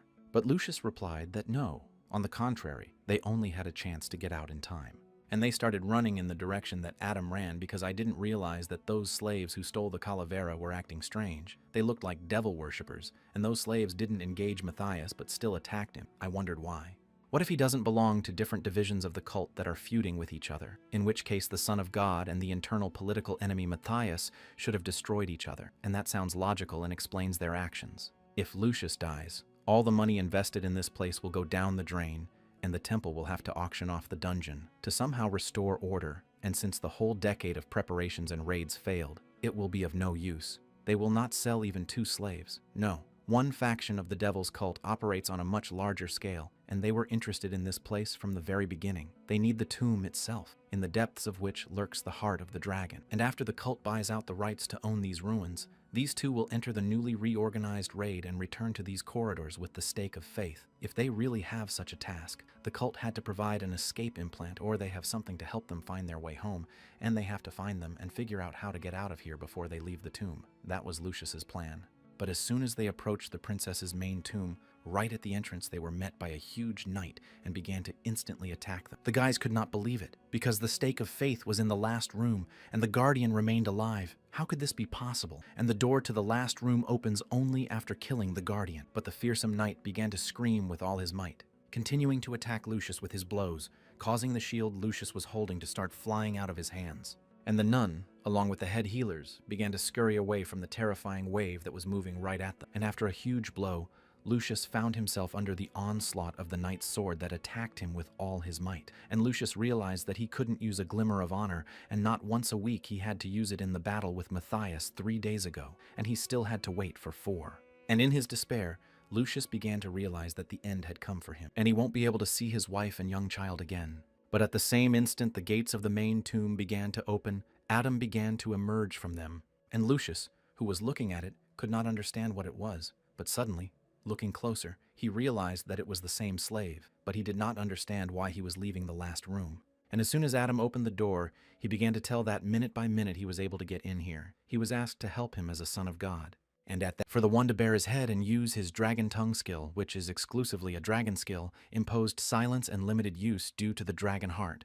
And right after that, the huge knight was pinned to the ground by Adam's magic. And Lucius, watching this, couldn't believe his eyes, not realizing what had happened. What confused him even more was that the monster was beginning to obey the slave. Adam, however, continued to watch as the monster tried to free itself from him. And so 8 seconds had already passed, and at the 9th second, the huge knight was still able to break the magical binding. And at the 10th second, having completely ripped them apart, he started screaming at the top of his voice. But Adam realized that the dragon tongue had a 10-second lifespan, and it was not surprising that it would not be possible to use the full power of the dragon immediately after the ritual was complete. And that's not all. To protect himself from a heart that could kill him, because of the difference between their magical abilities, he would only use 1/100th of his power. And even if it was limited, Adam was glad to have such dragon power. Just then, Adam noticed that the knight had begun to raise his huge weapon. She grabbed her sword, which was called Graham. This sword is especially powerful in battle against fire-breathing AS. The sword is designed to kill the strongest of them, and right now you can't imagine a worse alliance than that.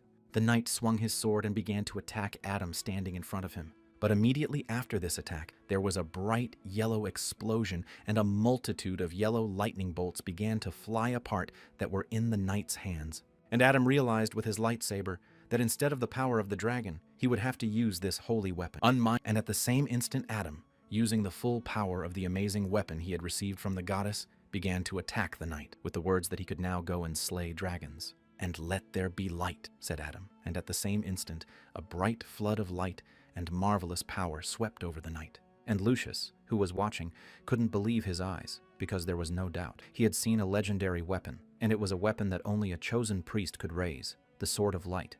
And he couldn't believe how to realize that this slave is not a cult supporter, and even if he is a priest, he can still use all his powers in the ranks of the devil cult. However, why does he feel the energy of the goddess of light within him? Outraged, he began to realize what he was feeling. Not only that, it seems he had experienced this feeling as a child when he first met the golden dragon in the royal palace, and there was an unbearable pressure on him then, just as there was now. And at the same instant, Adam heard a loud sound behind him, and when I turned around, I saw something I never expected to see before. Lucius and his crew kneeled down and saluted my lord. And a little earlier, the battle with Caesaris inside his mind lasted 3 days, and eventually the badly wounded dragon recognized Adam's power, though that didn't mean it would obey him, and he'll continue to watch him. And just as Hell began to open his eyes, he saw something strange, that his comrade lay unconscious, did not rise from his seat, and crumbled to dust. After thanking her, he clenched his fist and said she wouldn't regret her choice. And among the princess's remains, he found 2 things. Magic crystals, a grimoire created by crystallizing the main currents of magic that allows you to master skills through meditation, and it also contains the ancient magical power of the Bear Kingdom, wielded by the judiciary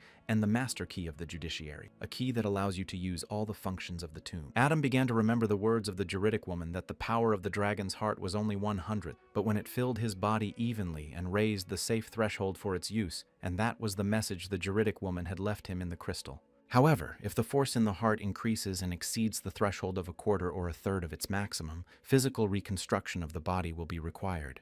And so he must find someone who could master the necessary knowledge and replace her and give him the magical crystal. And this child could help, and Adam realized it was Altair. And the gods know about Adam's past life, and only a few of them have been favorable to him, but he still can't trust them. And if the gods get their act together and pull some kind of trick on Altair, he'll want to find her right now, but he still has unfinished business to attend to. And after a little thought, Lucius began to tell Adam and his comrade to show their shoulders. And as soon as the man approached them and raised his hand, he began to break the seal. And once the slave seal was broken, Adam and Ned were free. And immediately afterwards, Adam asked Lucius if he could deal with his debts, To which Lucius replied that of course he had saved his life, and now he was in debt to him, and was afraid he couldn't pay it off in full. And he cannot believe that for several years he had secretly remained behind the rear of the sect to frustrate their plans, and Lucius was delighted. He is a little ashamed to confess it, but it is impossible to find such fierce opponents of heresy as they are in the Temple of Light. And also said to Adam and his companion about that for the Son of God, the destruction of the enemies of the goddess, namely the followers of the cult of the devil, is one of the primary tasks, and therefore he is ready to provide them with any assistance. But Ned, standing nearby, didn't even realize he was trying to join forces with the Dragonheart wielder, lest he be forced out by a rival faction in the Temple of Light. After all, St. Lucius is a tool created by the temple at the expense of those like him and can only be disgusted by him. But still, feelings are feelings, but you had to use what you had, and the power, the status of genius, and the connections of a son of God are priceless, and the devil's followers were crawling around the temple getting to the very leadership, and it would be better if you kept a good relationship with him. And just like with Adam, Lucius started to tell the guys that it was uncomfortable to have a conversation in such an environment, and they could already go back to the temple. Good thing the real healer next to him knew that the commander just wanted to see his wife as soon as possible. But Adam stopped them and said that they were speaking frankly. Nothing is over yet, and the real massacre is still waiting for them. And by this time, the temple was probably already overflowing with a nest of cult followers, and we're talking about battle groups brought in by Cardinal Aldine and paired knights among the 10 strongest men on the continent. And as soon as Lucius heard it, he couldn't believe his ears, because such a thing was unbearable to even imagine. But Adam went on to say that although he had gained the power of the dragon, there were serious limitations to its use, and he needed careful training, and knowing Aldin, he wouldn't get away with just one battle. As it happened, Adam opened the palm of his hand that contained the crystal, and in the same instant the temple they were in began to change, and a secret room opened up, where the Princess of Venom's law treasury said it was time to collect some really cool artifacts. And as they began to approach the huge golden door, no one has penetrated this treasure trove of jurisprudence in a millennium.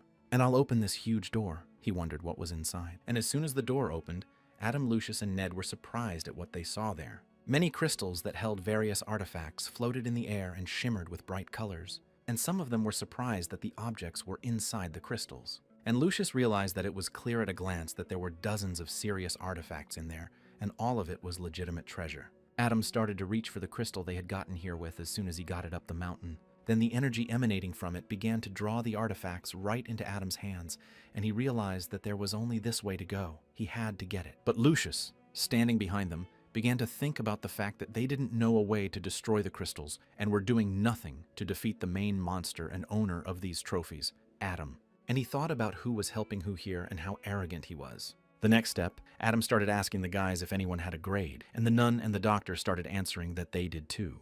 And through assessment, which recognizes the subject's characteristics, the greater the proficiency in a given skill, the more information can be obtained.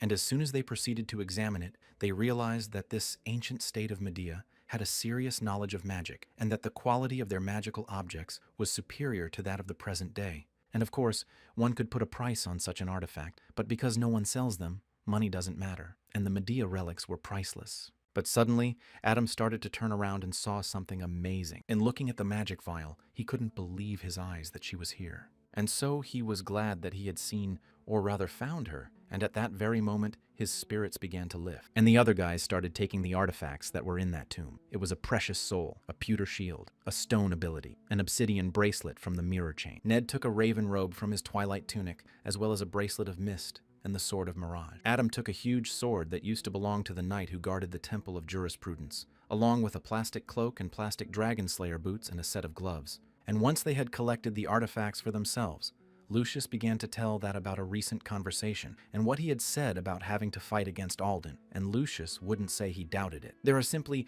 no ways to recognize devil followers in their temple. They are only detected through the cult's abilities and interrogation. But if the suspect denies being a devil worshipper, nothing will come of it. But Ned, who was sitting next to him, began to say that there was more to the story. If you kill the followers and make an insect crawl out of the body, and Lucius realized that whatever method they were going to use, the problem was Aldin's parentage and position.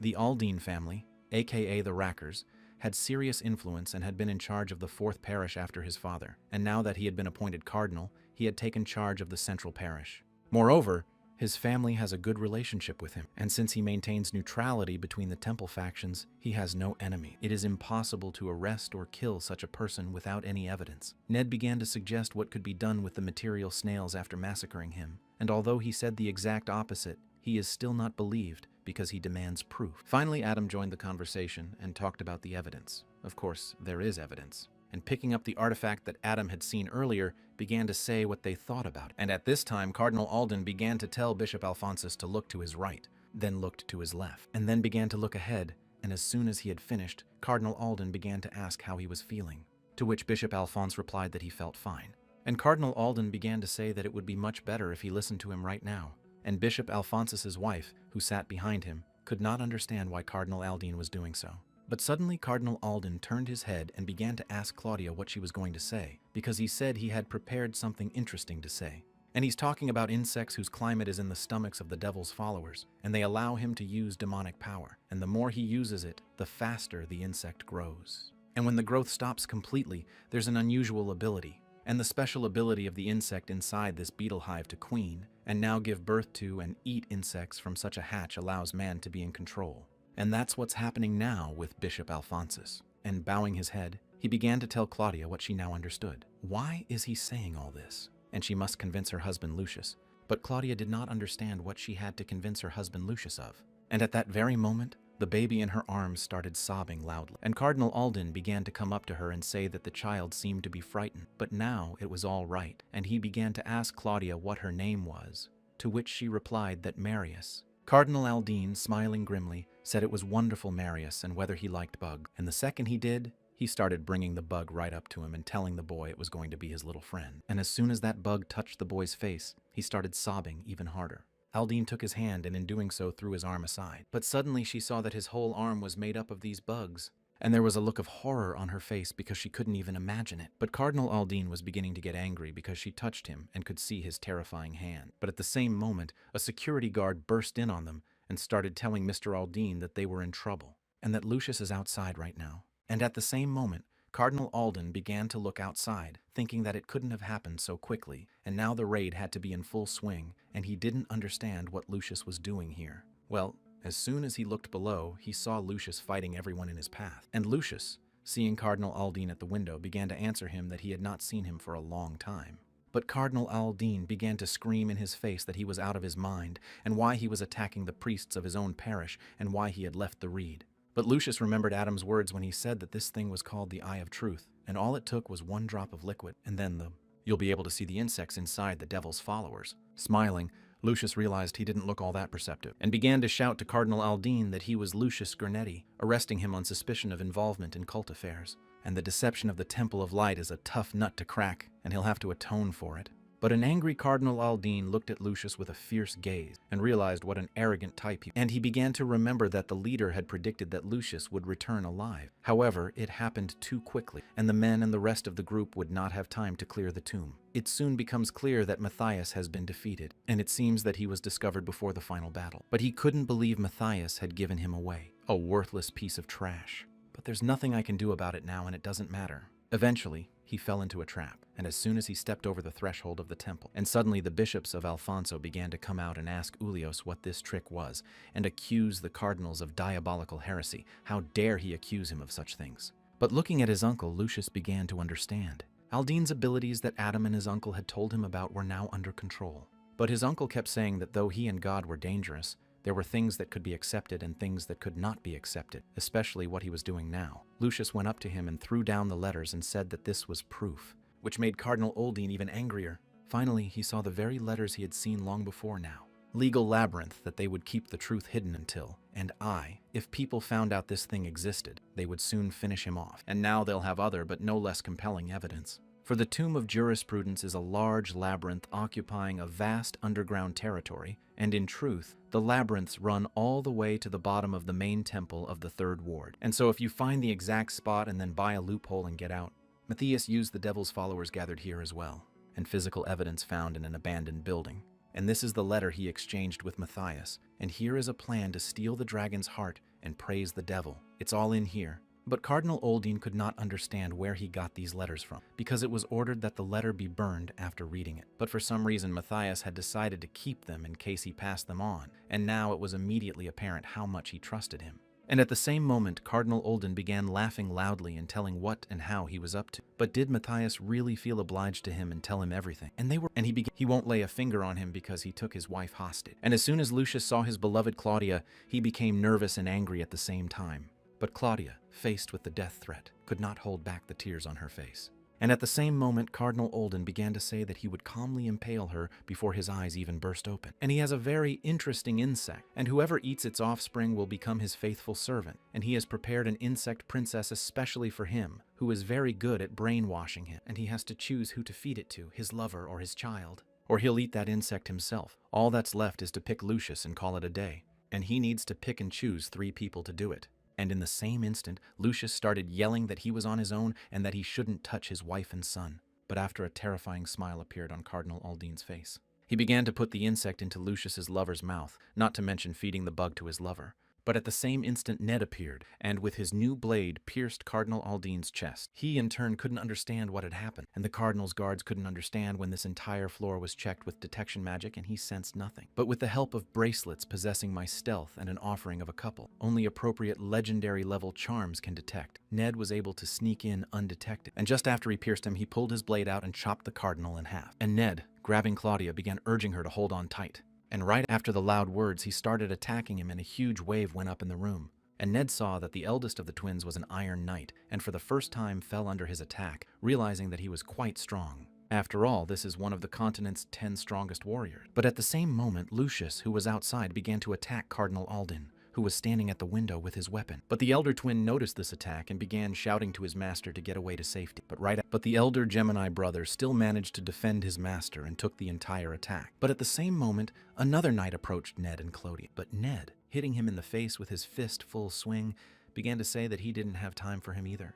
And he began to fly away from the powerful blow, not realizing how he managed to react so quickly. And as soon as he scattered, he began to jump into the huge ruined wall, thus escaping from his pursuers. And Cardinal Aldine, watching all this, could not understand how it had happened. After all, he thought that the disciple of the man from the east had either died at the hands of Lucius or escaped. If people had turned against his cult even before he went to the head monster's room, that was obvious. However, why did he appear now? Indeed, Alden realizes that he has lost his hostages and it will become dangerous if the Holy Sun decides to use glimpses of honor. Then the right thing to do is to avoid it, and he starts telling his guard, his eldest son, that he relies on him. But the eldest son, smiling, replied that he could entrust the matter to him and he would handle it quickly. And while the younger son took Alden to safety, the older son, smiling, began to step aside to fight him. And at this time Lucius, who was standing outside, saw his eldest son approaching him. And as soon as the eldest son came downstairs, he began to draw his huge sword to deal with Lucius. But Lucius, standing before him, began to ask if he had come alone, and why not together. He had heard that the 2 of them were like a couple in love. But the eldest son, smiling, replied that his one would be enough. And he is the 20th in the hierarchy of devil followers. The eldest son of the earldom is about to teach Lucius a lesson. But Lucius began to answer him that he was the first son of light, representing the 3rd ward of the Temple of Light, accepts his challenge and can attack. And outside this manor, the guards who guarded the entrance began talking to the commoners, that the knights were now being trained for security purposes. The faithful would be forbidden to travel, but the faithful, they couldn't understand, for they had come from far away to amplify the disease, and now they just wouldn't be allowed inside. And the miners who were near the castle saw that there were some explosions inside, and they couldn't understand what had happened there, because everything was in the temple and there was smoke. The group of ore miners were simply shocked as they looked at the temple and didn't understand what was going on there. And White Rose looked up as well and began to realize that this couldn't just be a training session. And she began to remember that she had told Adam to come by her place after the raid, and she would give him some change, and he should be sure to come to her. And she got a bad feeling and tried to stay in the slave area, and seemed to realize that her client Adam was right, and knew this could happen, and that's why he told her to stay away from the castle. Looking at everyone, she still couldn't figure out what was going on there. And inside the castle, the enraged priests began to go mad because insects had taken over their minds. And they all started attacking the doctor and the monarchy, which successfully defended itself against them. After all, they had good equipment that they had found in the last raid, in Juridica's chambers, which put a petrification curse on the enemy. as well as a slowdown and Stone Soul skill that slowed the target and dispelled it. Enchanting the Stone Soul skill removes all abilities from the target, and also in the Sedan A bracelet that increased the ability's duration by 50%. The doctor began to think about the fact that the enemies the maggots had brainwashed were their priests. If it turned out that the commander had killed them, the opposing faction of Templars would tear him to pieces. And it was necessary not to kill the priests, but only to neutralize them, and with the help of the fainting skill, it activated the blow that hindered their movement. The nun standing next to his comrade could not understand how he was throwing these bombs so accurately, to which he replied that during his studies at the academy, he practiced handball, a sports team game in which players tried to throw the ball into the opponent's goal with their hands. But at the same moment, the commander noticed that something strange had appeared behind his back. Turning around, they saw a huge chunk of the castle that had fallen beside them. But they didn't realize what it was because a protection spell had been cast on the temple lock. And as soon as the commander looked up from where the huge fragment had fallen, he noticed two forces fighting on the roof. It was Lucius fighting his older brother. His older brother was slightly injured, but still blazing with anger at the many heavy blows Lucius had dealt him with temples. All because if a sword collides with a spear in combat, the latter has the advantage, and because the radius of the spear allows it to strike before it gets close to the enemy. And Big Brother understood that he, as a master, could safely release the ball energy over long distances or just dodge the spear to shorten the distance and strike. So everything that came out came as a surprise to him. But just as soon as the older brother was able to get close to Lucius and attack him, a huge wave suddenly started throwing him back. All because Lucius had a mirror ring and it activated the ancient spell, Black Mirror. When hit, it reflected 50% of the damage it took. And the older brother realized that he had lured him in, pretended to reveal himself, and he had almost succeeded in fooling him, and he was very skillful at playing the weakling. From the look on his face, he realized that his enemy had guessed and was about to ask the reason why their names were on the list of the 10 strongest continents. And Lucius got up from his seat and started running straight at his older brother, saying that they just don't fight the strongest. And with the full force of his spear, he began to attack his older brother. But unexpectedly, the elder brother was still able to block one of the huge spear's strikes. And as soon as he realized this, he began to shift to the side to get closer to his opponent faster. And as he approached Lucius, he started swinging his huge sword at his face and managed to dodge it. He swung one arm, which was free, and struck his opponent in the ribs with tremendous force. And just as the older brother began to fly back from the huge blow that Lucius had thrown, and while in the air, the elder brother noticed that immediately after this blow, Lucius was approaching him at full speed, and tell him that the Holy Sun, as a sacred being, cannot be on the list of people. Were it not for that fact, they would never have appeared in the top 10. The elder brother struck him with great force, causing him to fall down like a bright flame of fire. And as he fell to the ground, he hit the ground with all his might, and the earlier blow that Lucius had dealt him landed in his left side. And at the same time, Lucius began to lower himself to the ground, and his comrades behind his back began to see their commander appear. Zero Lucius, breathing heavily, began to tell them not to come any closer. And then it turned out that there was a wound in his left side as deep as his older brother's. And Lucius began to guess that he was counterattacked the moment he used the skill court, and head limb torso only 5, and though no 7, he thought. And the older brother, who was lying on the ground, started to realize that it seemed like the reflection of the damage was on the torso. Then it turns out that this effect was not from me. Object and the reflection percentage was not 100%, but rather around 50%. And he had planned to detain him until Mr. Oldine disappeared, but now he changed his mind. And at night, angry, the older brother started yelling at Lucius that he had started it himself. And with great speed, he moved at Lucius to attack him. And in just a few seconds, he was already at his back. And he was ready to strike a decisive blow right now. And as soon as he swung his huge sword, he screamed to send Lucius to the goddess. But at the same instant, Custer's older brother began to hear the voice of his master shouting to him where he was and should quickly run to him. It was a transmission of words. The queen and the owner of the royal larva can transmit to the owner of the princess larva his voice or his location, and Big Brother Castor began to ask where he was now. But at the same instant, Lucius stood next to him for some reason and started using his prison of chains and paralysis skill, and it made him lash out at his older brother with all his might. There was a loud explosion at the place where the older brother was standing. And after the loud explosion, Big Brother was still alive and still heard orders from his master about his whereabouts and that he should quickly run to him. In the meantime, Adam did catch up with Cardinal Alden, and as soon as he approached him, he began to speak. For him to get up because it's time to get punched in the face. And while they were fighting with his older brother, he started coming up to him and asking him what was wrong, and if he really thought something was wrong with his master. No, Petya. They came here on purpose to tie him up hand and foot, and from the beginning they were going to separate the 3 of them and finish him off one by one. And he was right in their trap. When the older brother looked up, he started getting terribly angry, looking away and saying they were just scum. But much earlier, Cardinal Aldine was in the chambers of his chapter, who told him that he knew his ability was mind control, and he could quickly take possession of the third parish and subdue even the Holy Sun. And Alden answered him that the safest way to transport Terra was to have none, and he would keep the dragon heart in the temple, and they would only need to come there to transplant it, to which the cult leader agreed and told him to do so. But now, running away with his youngest son, he couldn't understand why things had turned out this way. After all, he had devised a plan in which he had foreseen all possible events, both the probability of the failure of the raid and the probability that the apprentice of the man from the east, Leonardo's son, would learn that he would be destroyed. And he had set traps with all this in mind, and they could not act so quickly, but still something could happen that he had not foreseen, the betrayal of the man from the east. And glory about him planning to get rid of his student because he had become useless turned out to be a lie, and he wanted to confuse and kill by deception, in which case, it all fits. And he can't believe that this vile little man did this. And as soon as they ran up to the carriage, one of his subordinates started telling him to get into the carriage faster, but Alden kept thinking that even though Lucius had found out who he was, the temple cardinals really had no problem now either. The world, counting on his vote in the election of the next pope, would protect him, even if he himself was the head of a diabolical cult.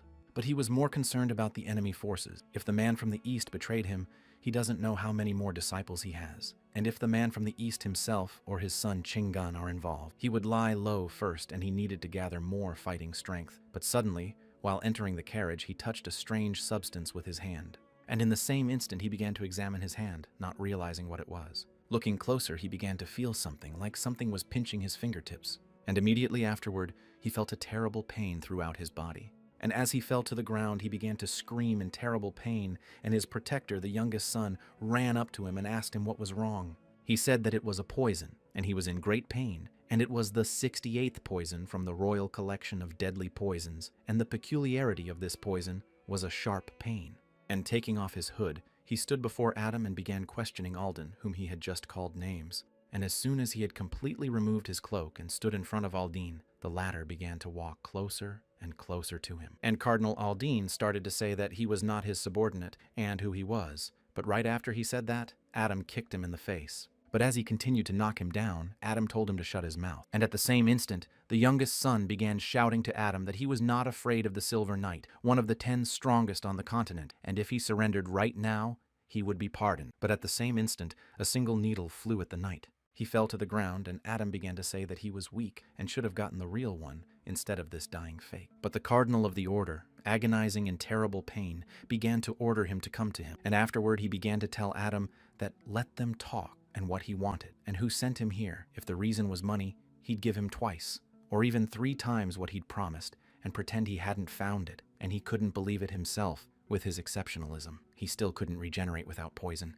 After all, he can think well. It would be more advantageous for Adam to team up with him, and whatever he wanted, he would listen to everything, but not without difficulty. So Cardinal Alden told him that just stalling until his eldest son arrived, or until he could remove at least some of the poison. But the man standing in front of him kept hearing and hearing that he was being offered to work for him, and he would pay him much more. And then, with an annoyed face, Adam began to ask Alden if he was really expecting someone. And raising his hand, he showed his helmet, which was covered in blood, and then asked if he was really waiting for this trash. Well, as soon as Cardinal Alden saw it, he couldn't realize that it was indeed the body of a true half-breed. But 12 hours earlier in the morning, Lucius, along with Adam and everyone else, had looked at this guy who was lying near a tree. And Lucius began to think that he had the eyes of truth in front of him, and he didn't believe it. But as it turned out, he could actually discern the followers of the cult, and it was sad. Even Cardinal Aldine's defenders turned out to be minions of the devil. And Ned, who was standing behind me, remembered the words of his mentor that he should give the dragon heart to the brothers waiting at the gathering place, and among them would be the priest of the temple. So he should immediately hide and free himself from the branding of a slave, and he realized that by pretending to have the heart,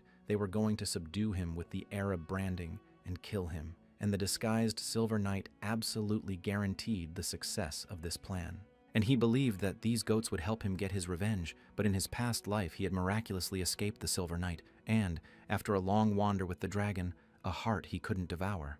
His martial arts brother stole his heart and threw him, completely exhausted, into one of the caves, and Lucius, taken under control by the maggot, was just a walking horror. And all these of Aldine's countless atrocities compelled him to kill him right now. And at that moment, just as Adam swung around and struck him, lightning flashed in the same spot.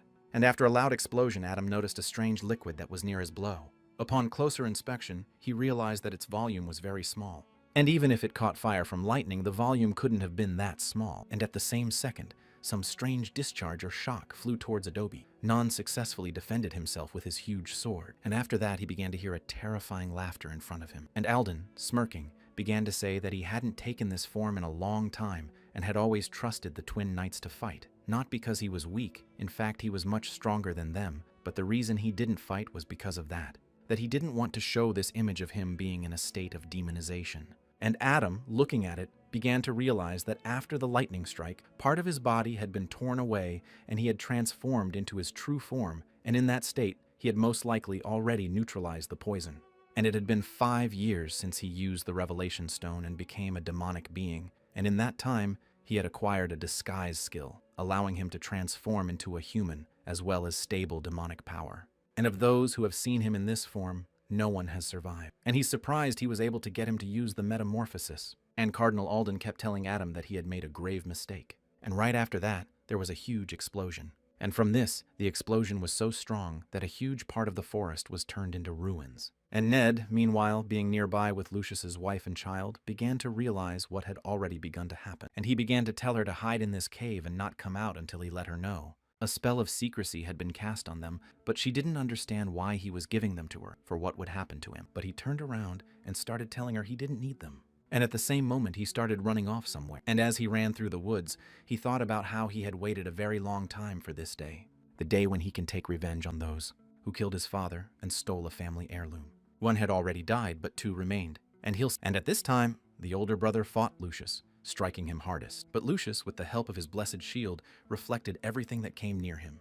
And he realized that Big Brother was clearly using the power of an insect, and his attacking abilities had greatly increased. However, their effectiveness was decreasing, and the serious blows he dealt were becoming fewer and fewer. And apparently he got nervous seeing them actively defending themselves. And at the same moment, Lucius started calling for his comrade Arn, who immediately realized what he had to do.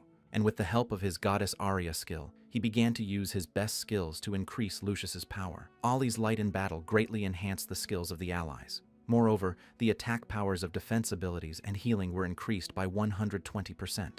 Lucius realized that this was the moment he needed to act, and so several monks standing near him began to notice that this amplification affected even the spirit of the resulting effect. And in the same instant, the huge star began to grow even bigger and more enormous. And the huge star, like an amplified church of light, began to approach the elder brother. But Big Brother tried his best to repel the attacks flying at him. And as he continued to fend off countless attacks from the opponents, Big Brother began to suspect something, that things were happening differently now, even though he was fighting off these slow attacks. Still, he realized that he felt kind of weird now, and he got the feeling that the world was moving a little faster. But as soon as he saw Lucius running up to him very quickly, he realized that he was the one moving slower. Moreover, a shooting star flew towards him, which was reinforced by the stone spirit, and countless attacked the enemy several times. After all, when the enemy got close to the spirit, it would receive the negative effects of slowing down and reducing its characteristics. And with all his might, Lucius attacked his opponent, and was able to do a very large amount of damage to him with his huge spear. And right after Lucius's attack, there was a huge explosion in the castle.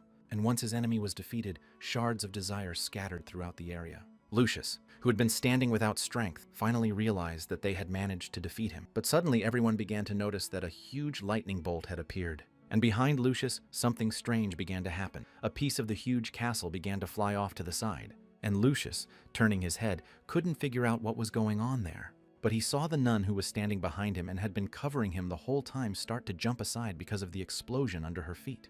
And then they realized that it was because the sword energy had struck the temple directly. Although even that wasn't true, because of the fight between the Golden Knight and the attack commander, cracks continued to grow in the building. Finally, it dawned on them that the target of the Golden Knight was not the commander's head, but the castle's resolution. In fact, after numerous attacks, the castle still could not withstand and began to crumble. And the priests who were under the temple began to see huge shards of the castle flying at them. Immediately, Lucius ran to see what had happened. Let's put that to bed. He saw that the brainwashed priests under the temple were now in danger. Also, his uncle sitting next to them was bound by a golden chain and couldn't go anywhere. And the Golden Knight, seeing that he could take a chance and escape, started running towards the forest. After a few minutes, the older brother who was running through the forest began to realize that the third larva was burned, and he attached his body back. But the lost larva caused his fighting power to drop, and he realized that he needed to ask the wizard urgently. Alden restored his insects, and he couldn't believe that Lucius had managed to corner him. But he still did a good job at it. After all, they intended to hold him back, and with the healers and that armor that reflected damage, it would take him a long time to finish them off.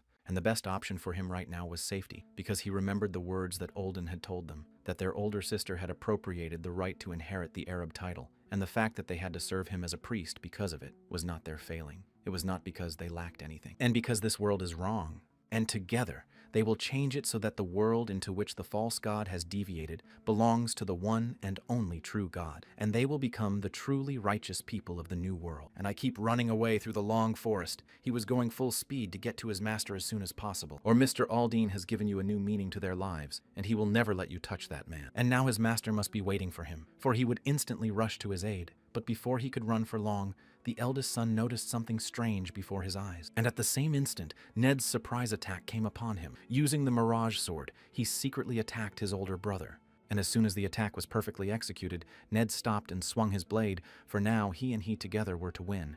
And the eldest son, who was lying on the ground, realized that this was the disciple of the man from the east, and began to ask him why he was always meddling in their affairs. To which Ned replied to him that after 12 years had passed since their last meeting, he would still recognize his faces. And Ned, angry, began to ask his eldest son in a serious tone, had they forgotten that they had killed his father, Leonard Strayer? And then the eldest son realized it was bloody revenge, but replied to Ned that he didn't know such a thing because he had killed several hundred men and couldn't remember them all by name. And throwing off his armor, the elder brother began to say, what will he now say that he may not like? For now he is lazy to fight. So if he leaves here now, he'll pretend he didn't notice him and give him a chance to go home with his limbs intact. And Big Brother began to realize that this sudden attack was very powerful, and his stealth skill allowed him to pinpoint his location, and trick his ability to recognize mana flows, and though he knew he shouldn't underestimate this guy. However, since he didn't choose to separate them and attack stealthily, it means he's confident that he can win in open combat. And the older brother started saying that he didn't have to, that he was giving him 10 seconds to get out of here. But Ned, who was standing opposite him,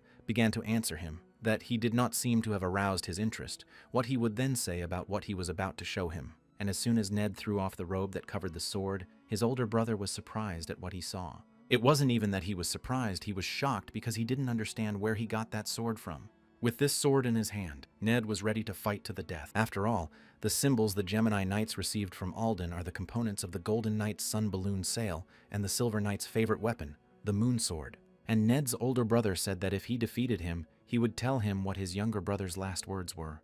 Because of this, the older brother got even more angry and started yelling at his opponent to attack because he was about to finish him off. Meanwhile, at the other end of the forest, another battle was taking place between Adam and Alden. And Mr. Alden told Adam that everything looked good, because the Knights of the Temple would have fallen by now from such attack. And he can't believe he can move that fast. But suddenly, Alden began to use his mimicry skill, which allowed him to change the shape of his body with the help of the maggots inside his body. Throwing out many attacks, he wanted to defeat the Adam standing in front of him.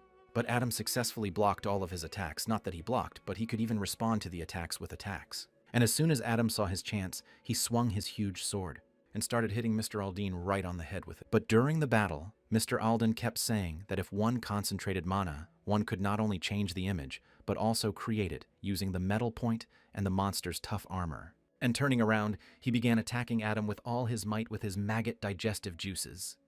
And in doing so, cut off one of the transformed Aldine's huge paws. But it seems that soon after Adam returned, Mr. Aldine's strong substance formed, with which he began to spew his stomach juice fog skill and attack Adam with it. And immediately after that, he began to create from the particles of his body a huge weapon, which flew at our hero from all sides. Adam, of course, tried to fend off all of his attacks. And after that, Mr. Aldine began to laugh loudly and tell Adam that he was called the Immortal Sir. And no matter how hard the little men try to destroy him, he is reborn again. And an ordinary man's Adam has limits of stamina and mana, and the outcome of this battle was a foregone conclusion. And grabbing Adam by his armor, Mr. Alden began to lift him into the air, and he told Adam that he had gained his respect, appreciated his strength and fighting skills because he was a worthy warrior, and after he dealt with him, he would feed him a maggot and make him his slave. And right after he said that, Alden hit Adam with all his might, sending him flying into a nearby rock. Alden then jumped into the air and, gathering mana into his huge paws, began to continue attacking Adam.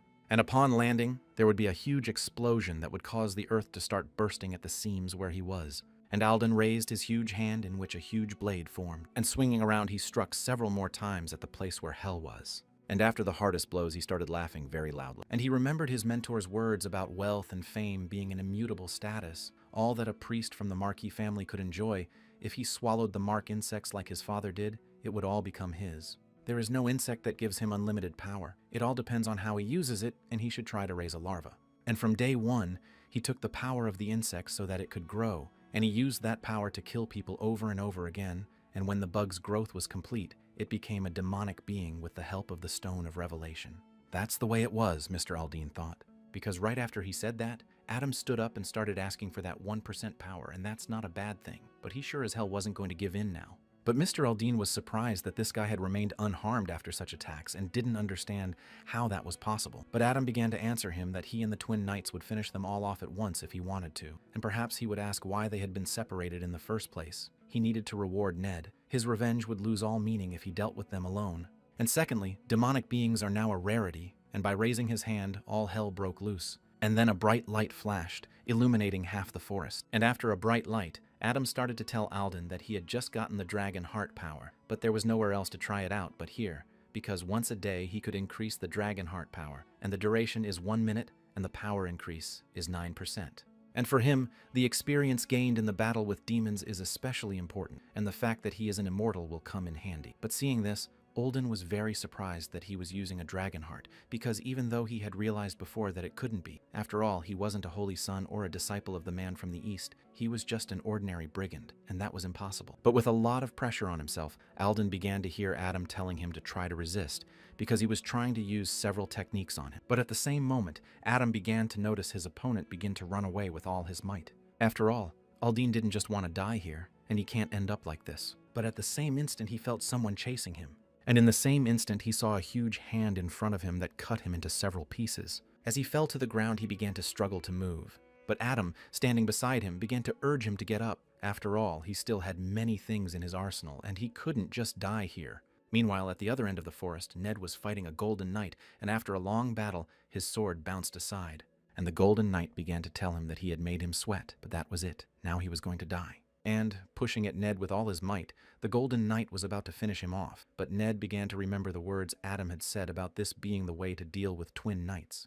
And the strategy certainly won't be simple, but success depends on how much damage the three of them can inflict on the Golden Knight. And Ned's role is just as important. Years ago, the master of the magic tower told the twins' father, Count Hugo, that his children had an unusual body structure that made their energy resonate with each other, and if one of them used magic, the energy of the other would receive stimulation and would not exist on its own away from each other. But if the boys are together, their movements synchronize that even their faces take on the same expression, which is extremely rare, and due to the fact that their innate mana reserve is large and both have a good sense of magic with formal training, they can become powerful warriors that complement each other.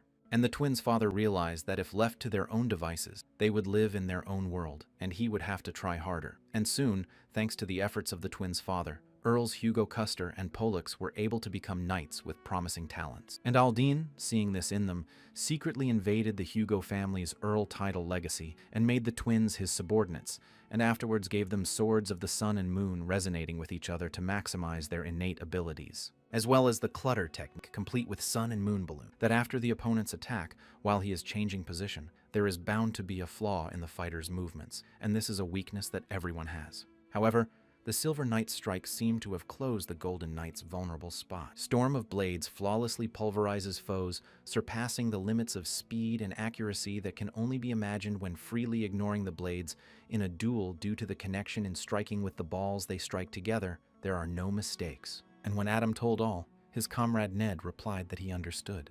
And Adam went on to say that it's similar to the jet cloud technique of the Royal Tiara, and the secret flow technique of the Royal Shooting Gallery, flowing clouds. A defense technique that, in a battle between disciples of the same mentor, counterbalanced the Yang electric field to repel the opponent's attack. And there is a difference in the sources of lightning power or the magic of the twin knights themselves, but it is quite similar to the practical technique in the sense that it quickly reverses the forces of attraction and repulsion, thus successfully completing an attack or defense. And Ned, having mastered the technique of dispersing clouds with the Sword of the Moon, can reproduce the eclipse by summoning the Golden Knight. And after that, he miscalculated his opponent's attacks, getting closer and closer, and then was able to cut him down. And noticing this, the Golden Knight began to call out to his opponent because he thought it couldn't be. And with a sudden movement, the Golden Knight jumped backwards, away from his opponent. And as soon as he stopped, he began to think that Mr. Olding was the only one privy to the mystery of the eclipse, and he didn't understand how this guy knew about it, and really pissed off. The Golden Knight wondered what famous people his brother had encountered, and if he had really revealed the secret of the technique to them. And at the same instant, the voice of his master came again in the Golden Knight's head, telling him to come running and help. But the Golden Knight no longer listened to his scythe,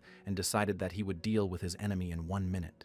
And I started swinging my sword. He sent a lot of his attacks into the enemy. But Ned understood what I expected if I showed him the sword and technique. The Silver Knight, no matter how much the Golden Knight worries about his master, can't ignore him. If he sends him to Alden, he will make any sacrifice to help him escape, and having lost the Silver Knight, the man will definitely be on guard. For no one knows whom Olding will lead after the soldiers or his teacher. If not now, then never again, and realizing this, Ned knew he must catch him. And by continuing to fight, the Golden Knight was able to wound his opponent, and Ned himself continued in the same vein, and swung his great sword of the sun. The Golden Knight already thought that he could defeat his opponent by chopping him in half, but no such thing. Just a second later, I saw that it was just a shell behind which that guy was hiding. After all, Ned, with the help of his raven robe, which teleports the user a short distance, leaving the clone in its place, was able to dodge the Golden Knight's attacks and get behind him.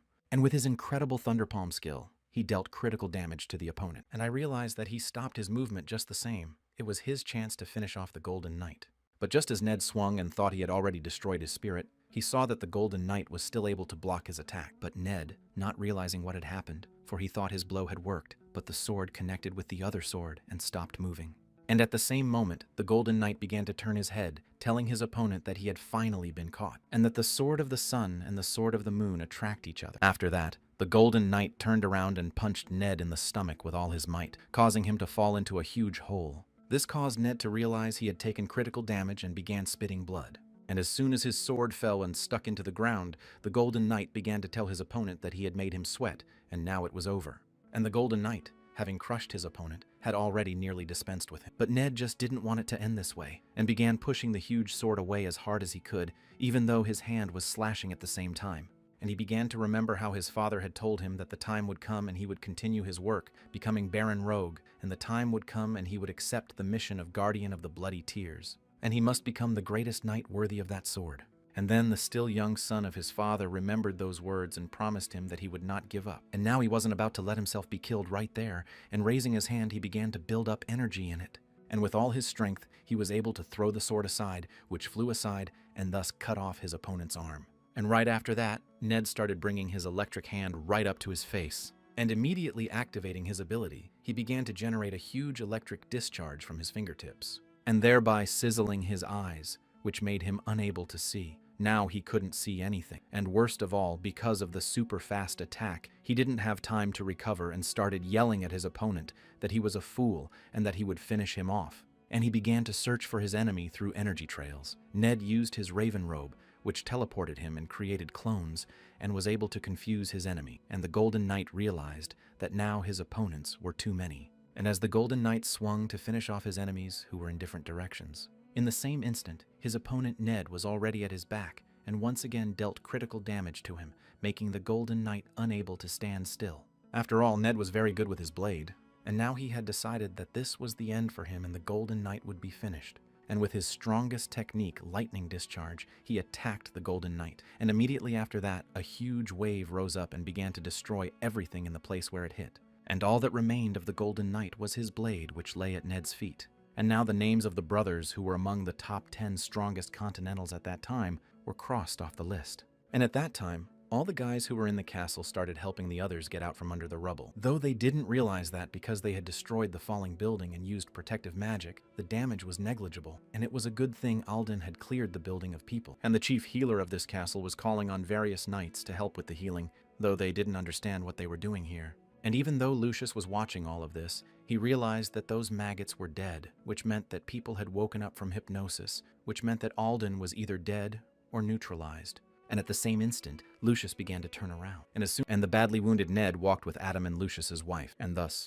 They upset Alden's plans and rebuilt the third ward of the main temple. After a few days, everyone forgot about rest. They all began to heal the wounded. And soon they arrested devil followers from Central Parish and did many other things. But first of all, of course, they enlisted the support of the Allies, whose forces were practically gone.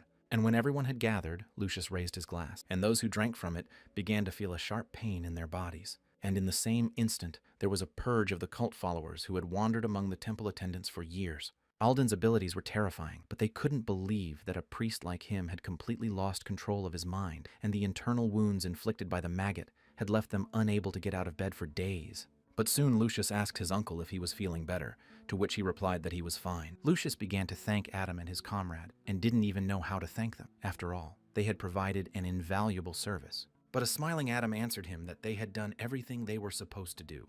Adam raised his hand and told him to accept a small gift from them if he recovered. And the birdcage of Memibers came up, and it is one of the law's favorite things. Prisoners in this cage cannot use magic and are preserved in the state they were imprisoned in, and Alden's head was in this cage, to which Lucius's uncle stood up and started saying it was dangerous, it should be burned, to which Adam replied that they had killed the royal maggot, and the abilities were gone, so it was safe, and now he had become obedient. They had taught him a good lesson. After all, he is going to the leadership of the devil cult, and may be able to get a lot of useful information from it. Still afterward, Lucius's uncle accepted the gift from Adam, though he asked Ned if it was worth giving, to which he replied that it didn't matter, since they already knew everything they needed to know and had caused enough pain. And Ned was very pleased, but more importantly, that's because he knows he can't hold this case in his hands. And at that same moment, Adam decided to give Lucius's uncle the journal and tell him that they had gotten all the information, and it listed the makeup of their sect and other hideouts, and the plan known to Alden. Uncle Lucius opened the magazine and began to look at what was interesting, but after reading a few pages he realized it was true, and the diabolical roadmap of destroying the world and rebuilding it, and the people who promoted this Eastern Alliance. And in the kingdom of Cayenne, which occupies half of the continent of Aslan, there are two forces, the Western Alliance and the Eastern Alliance.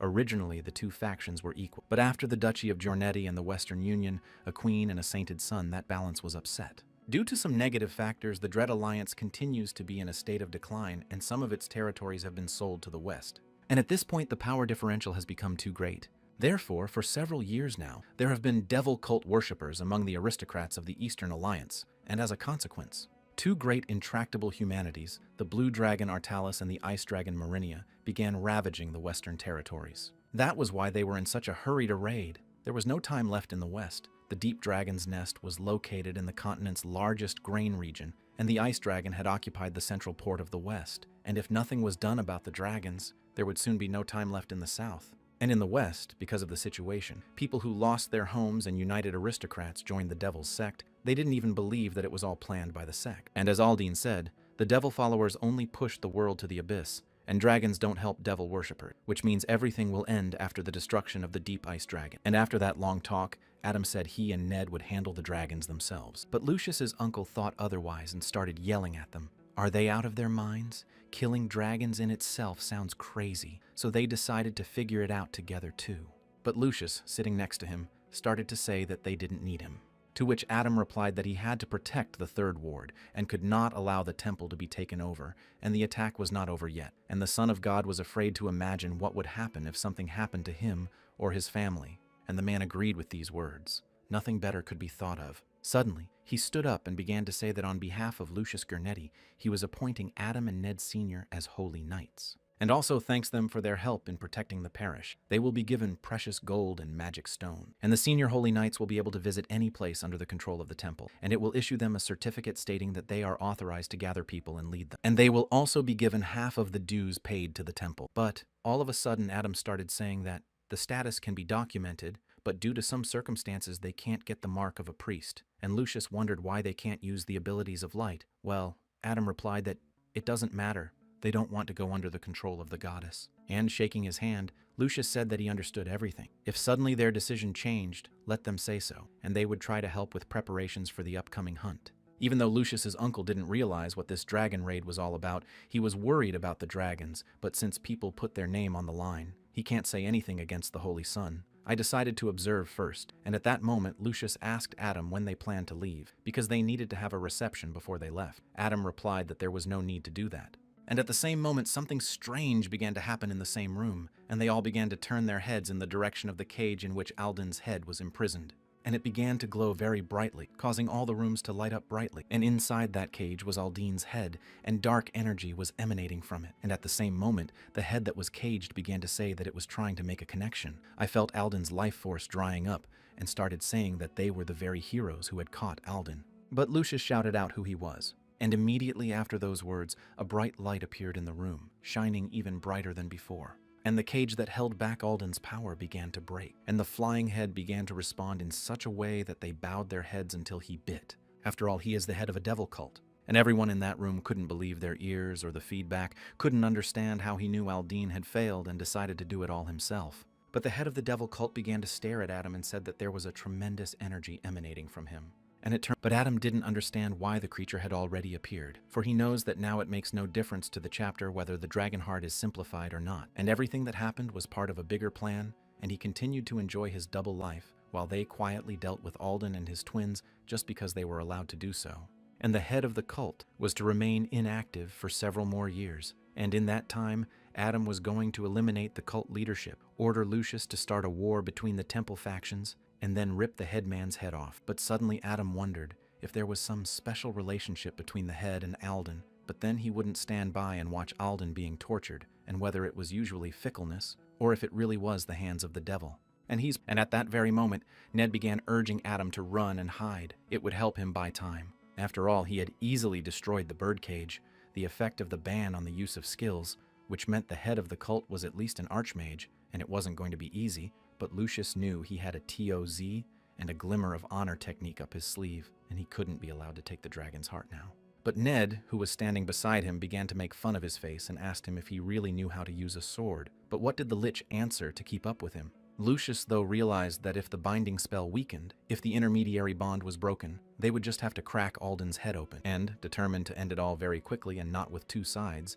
they attacked the head of the cult. But as soon as they approached him with their blades, a barrier formed near his head that prevented them from doing damage. And right after that, a dark energy began to bind Ned.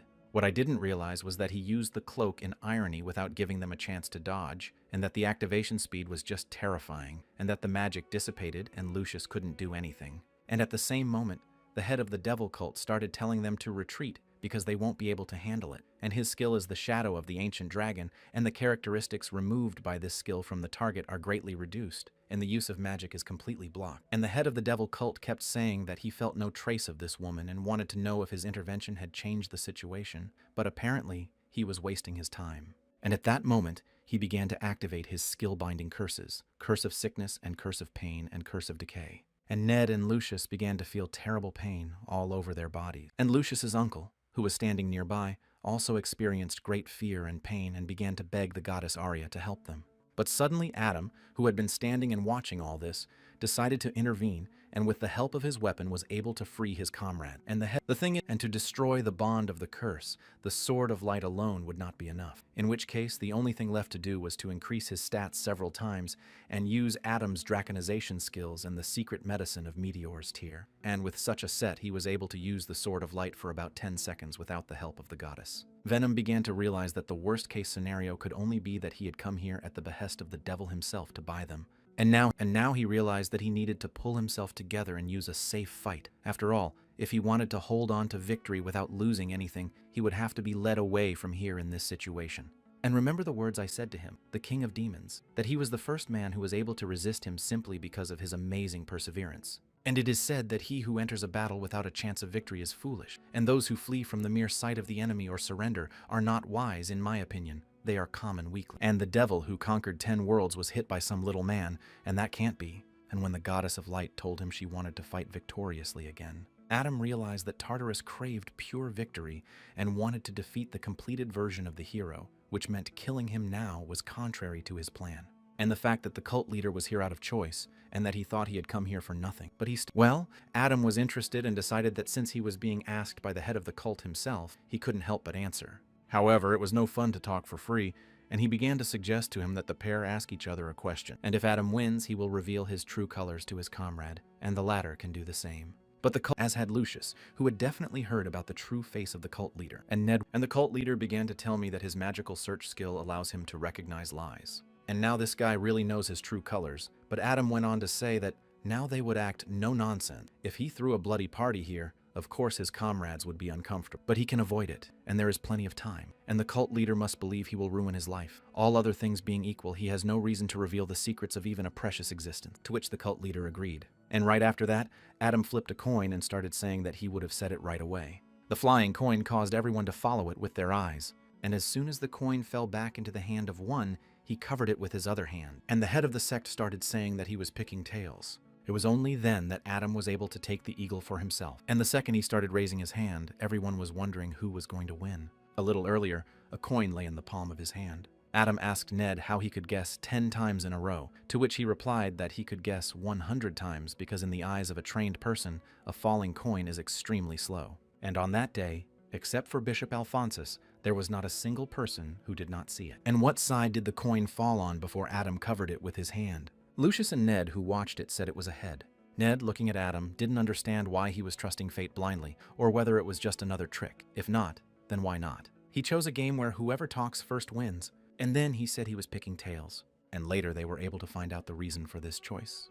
But the moment Adam covered the coin with his hand, a bright light appeared, which began to illuminate the entire room with a red and white light. And that light was the energy of Adam and the head of the cult who faced each other. And victory or defeat is scored only after the hand covering the coin is fully revealed. And whoever flips the coin to break through the enemy's defenses wins. And faced with this power, Hell began to resist the immense might of the cult head.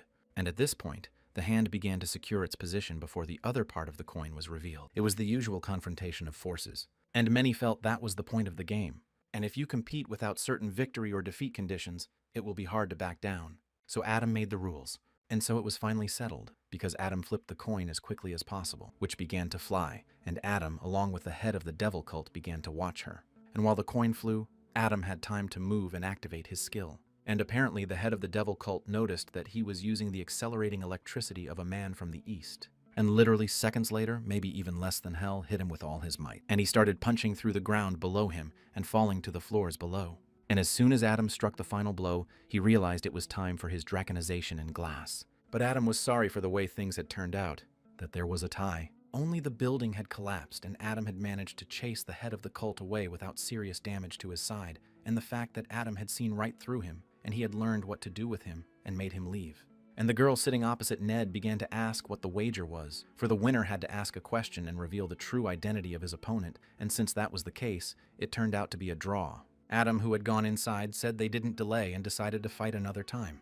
Because at that moment, Adam, along with Mr. Lucius, walked into the room where this conversation was taking place. And as soon as they sat down, Ned started asking Adam if he'd found a way to break the spell, to which he replied that he hadn't, and it seemed the temple hadn't come up with anything either. This spell declared that it was a ring of promise and a testimony of the captive's promise. Between two people, if one of the participants breaks this contract, the time of punishment comes for him. In this case, the ring of the second participant is destroyed, and for the duration of the punishment, one of the 5 senses disappears for a month, in short, until the second battle begins, and there he will not be able to reveal to them the true face of the head of the devil's cult. And Lucius realized that there was nothing that could be done about the situation. If one acted on Adam's instructions, nothing much would change. But suddenly Adam declared that he wanted to do everything directly. Though Lucius didn't understand what he meant, Ned replied that he knew he did.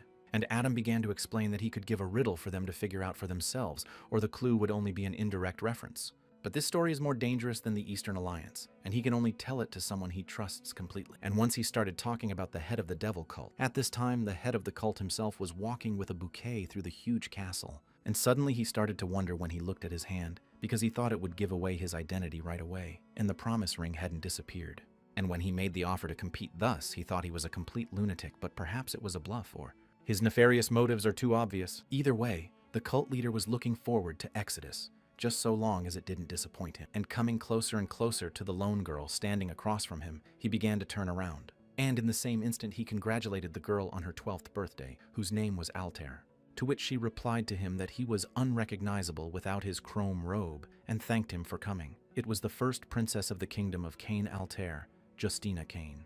And the one who approached her was the first principal of the Cain realm, a junior cardinal of the Temple of Light. And that same evening, Lucius and his wife went to rest. It didn't escape the mind of the head of the cult. If you served everything Adam said, he was practically invulnerable. However, his family cannot escape the upcoming adulation, and so Lucius has decided that no matter how they dodge, they will engage and win. And the revenge isn't over yet. The teacher, the senior, and the other aides Aldine mentioned, and they won't be installed until they've killed them all. And even without Adam, Ned would be confused and regret his foolishness in betraying the cult, and that he undoubtedly owed him his life and had sworn himself to repay the debt, even if he had to fight the devil himself. And Adam, sitting in his room, was indulging in reflection, but suddenly he thought he was gone. And he can't understand why the head of the cult has appeared. After all, no one changes so easily. Neither man nor demon is a god, and every action is preceded by a reason, if other actions are performed, which means that the one who knows the future has changed history. But the cult leader remained in the shadows after the plan of the apocalypse was handed over to the 12 apostles. So his historical role remained the same, and when he attacked Ned Lucius,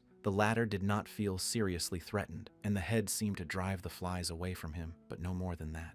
Or maybe he's just wondering who took the dragon's heart, or there's something he doesn't know about and he really has forgotten something. And at the same instant, glancing at his hand, which began to emit a bright light, he realized that everything would fall into place when he got into action, and there was something left to deal with before he left. But as he continued to look at his hand, he saw his improved silver key, and started remembering those words of the goddess that she said she would expand his abilities due to the key, and she needed to give him something, and he should see from her how to free himself, and that the angel had said so before disappearing into the law room when he had threatened the gods. Now she's just rushing him, but he's determined to hear what she has to say. But first, he had to get dressed, and in the same instant he began to move to another room.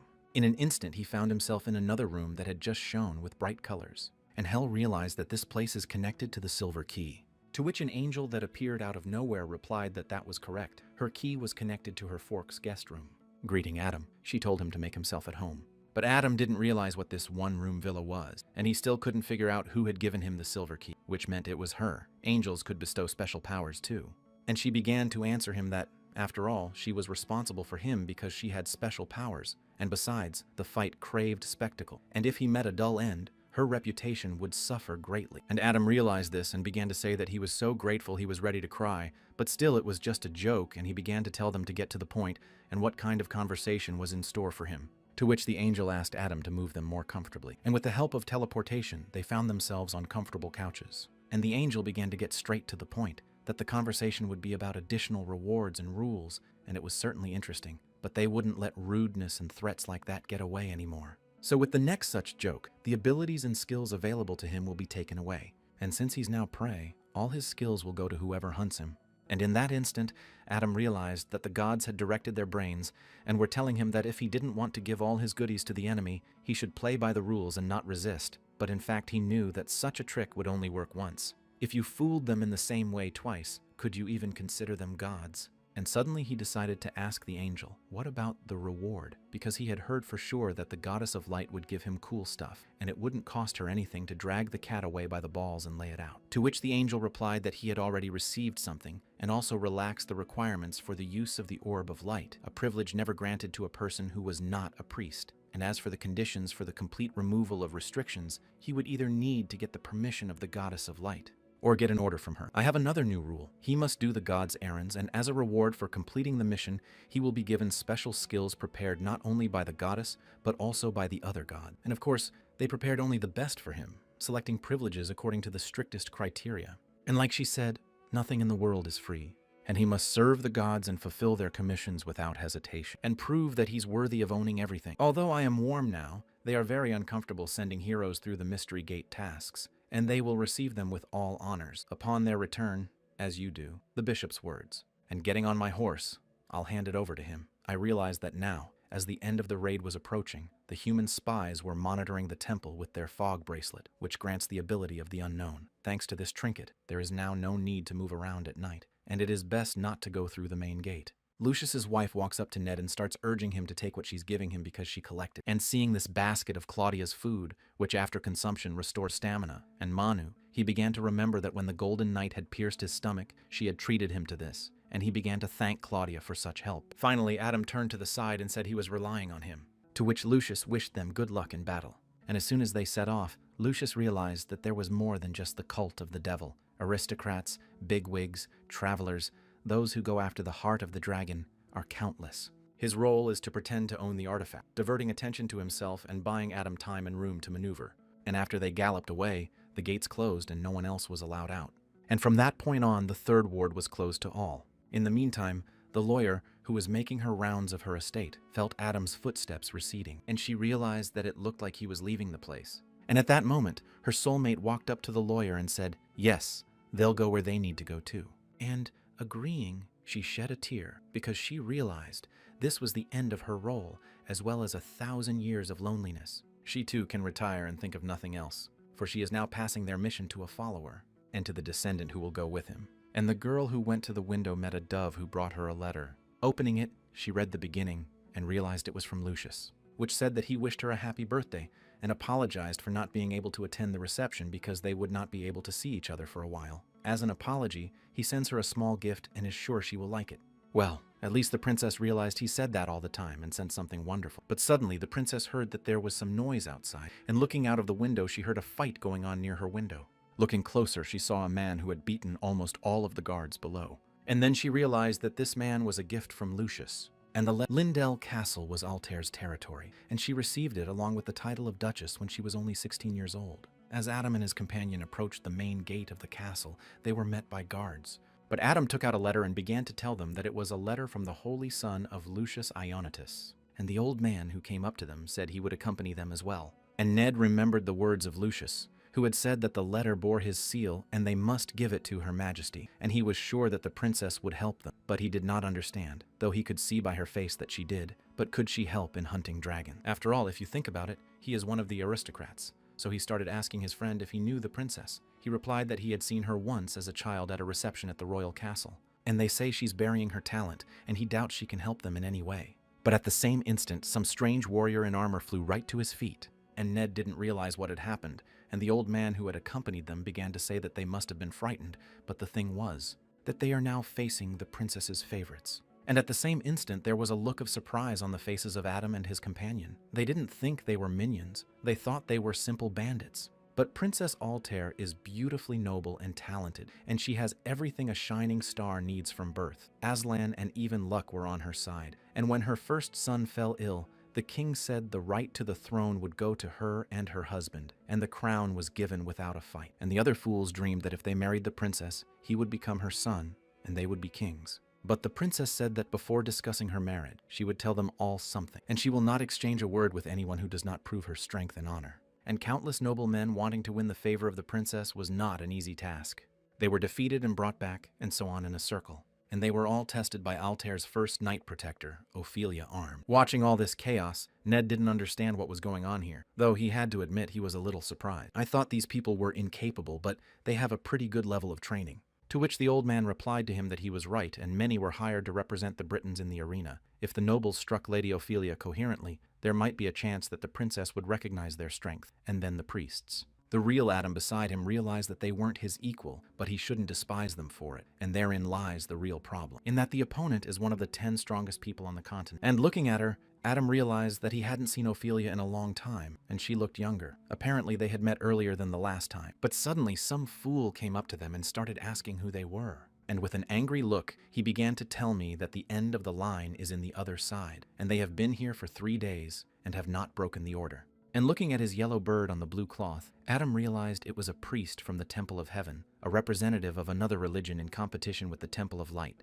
It seems he came here instead of the aristocrat, and began to venomously reply to him that they weren't in the competition, and he shouldn't pay any attention to them, and he'd better go and mind his own business. But for some reason those words made that guy angry. I went on to say that they had come to give the princess a letter from God's son Lucius, and it must be removed for the sake of his health. And he said it was urgent, and he was really willing to take responsibility for late delivery. All of a sudden, this guy's face changed, and he started to say he didn't need it, and of course they could move on. But no sooner had Adam left them than they began discussing Lucius about the fact that he wasn't storming the dungeon right now, but had somehow come running here suspiciously fast. Had the princess really helped organize the raid? And that Adam knows nothing, for after the camping trips are over, people send letters and mail them in a special way, and first to friends, then to the temple. And to conclude with a favorite, as soon as Adam heard those words, he began to turn toward the big man with an angry look. The one went on to say that everyone in the capital knows about the vicious relationship between Lucius and his cousin.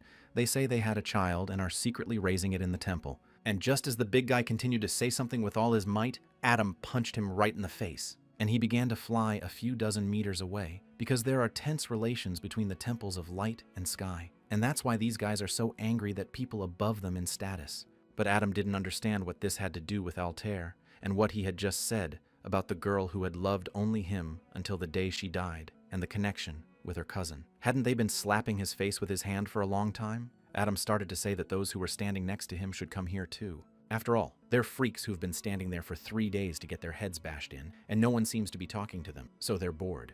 You don't have to stand in line, he'll let everyone through. And a little later, the old man who had accompanied Adam started laughing loudly and said that there hadn't been a fight in the line in months, but Adam apologized and said that they had insulted a respected man and he couldn't stay away. But the old man started to say that it was his fault because as a butler he should avoid conflict. But the old man began to think that usually, if a fight starts, the hostess appears, Ophelia. But this man understood everything very quickly, and their clothes do not look like temple or knightly, and perhaps these people are not just messengers. And as Adam turned his head, he began to realize that in his past life he wouldn't have known Altair for several more years, and his real mission will only begin after training with Ned. He can't believe that the moment has already arrived, and he starts to greet Her Highness. But the princess noticed that this guy seemed familiar to her, and she began to talk about how she had read Lucius's letter and about the Temple Knights Adam and Ned. He had recommended them and said they would tell her all the details in person. But now they must answer what they can do for her. And standing behind Ned, who had been watching Adam and the princess, something seemed odd. Why does Ophelia, who is protecting the princess, look at him with such disapproving eyes? Because that noise was made by Adam Annie, or they'd met somewhere before. And the princess began to ask Adam what he could do for her. And after saying that, Adam thought for a moment that Altair's contact is not yet fully developed, and the princess cannot view other people's memories like a lawyer. But since this talent is innate, she is able to recognize people thanks to her special perception. And Altair, retaining the gift, gathered a team and went into battle with the cult followers, and the princess was his comrade in arms and the one who first resisted. And for him, overflowing with lust for battle and a sense of revenge, she was a girl who showed the right path and a big dream.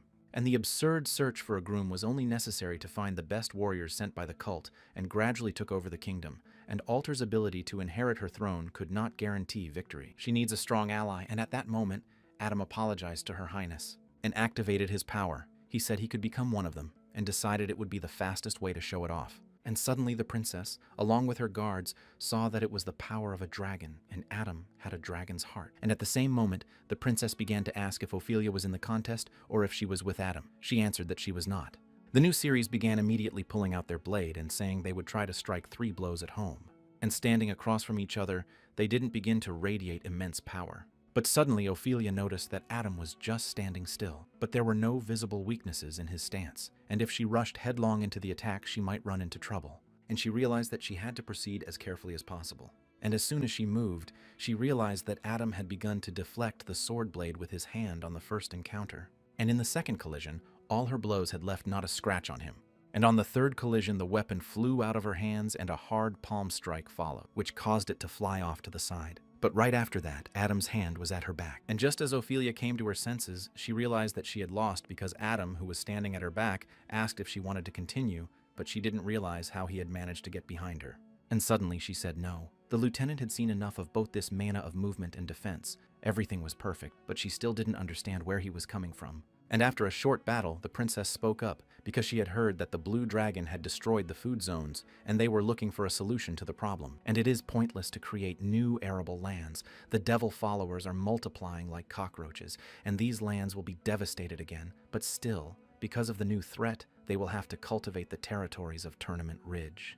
And Adam immediately responded to her saying that it would then be possible to divert the cult's attention during the trip. If they did everything quickly, he would bring her the head of the blue dragon in a month. But the princess liked the plan and asked what he wanted, to which he replied that they could determine the reward themselves, and more importantly, there had been legal problems during the cleaning of the tomb, and now the third ward was short-staffed, leaving them without healers. And they need healing power. And then the princess realized that he seemed to be looking for more than just money and fame, and started asking what the odds were against the blue dragon. But Adam leaned over to the princess and said it was up to Her Highness. The Medea she'd been studying stayed in him, and that Medea's magic no longer existed, and Altair was able to master it thanks to one man, and she said the training had stalled around that time, and told the princess that her ancestor had entrusted him with the crystal and ordered him to give it to her. And Altair would gain immense power if he used the artifact right now, and she could control the dragon heart in his chest. But soon Adam said they would go, and if she needed them, she could send Gaunt's for them. And this first meeting was glorious. Not at all like what had happened in his previous life, Adam thought, and that wasn't a bad thing, and the fact that he missed her. But now they had met thanks to Lucius, and he would be able to show Altair what he was worth, and she would pay attention to him. And that she would find him on her own, and he would wait. She, the seated princess, realized that she had now come across such an interesting man. But at this time, the princess started asking Ophelia what she thought about it, to which she replied that the guy was impressive, but she was very worried that Sir Lucius had recommended him because he was a bad judge of character. Still, Adam has the skills the princess is looking for, but still, she believes he is not too weak for one who bears the heart of a dragon. But the princess replied that she didn't think he was in complete control of it, and that it was sure to grow stronger soon, remembering Adam's words that he had said her ancestor had entrusted him with the crystal and ordered him to give it to her. And the fact that Adam spoke as if he had personally met Lady Juridich, and Juridich was an archmage, so it wasn't surprising to learn that she was wandering around the tomb. And if Adam's words are true, the ritual was performed on him and his heart by the judiciary itself, and that Adam has a great chance for an unknown character, and maybe he'll help with her plan.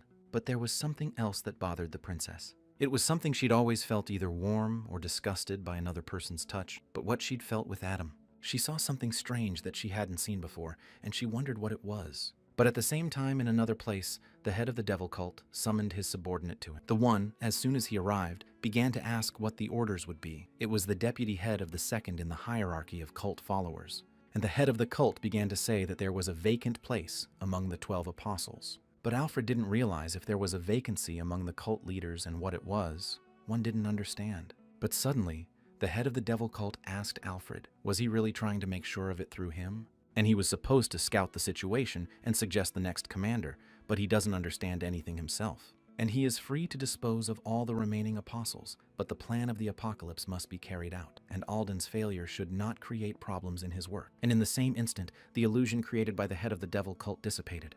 And Alfred, who was standing, realized that he had disappointed the leader. And at the same instant, Alfred began to call out to his subordinate, who was around the corner, and told him to prepare the phantom horse for him at once, and he himself would go to the third parish. The next day, the princess approached the huge altar, and it was touching for her, because deciphering ancient texts in the dungeons and raiding the tomb of jurisprudence was over, and into her hands fell this thing, that very grimoire, and will be able to increase her magical energy. After all, it is a high-end grimoire created using crystallization of magical powers that allow mastery through meditation.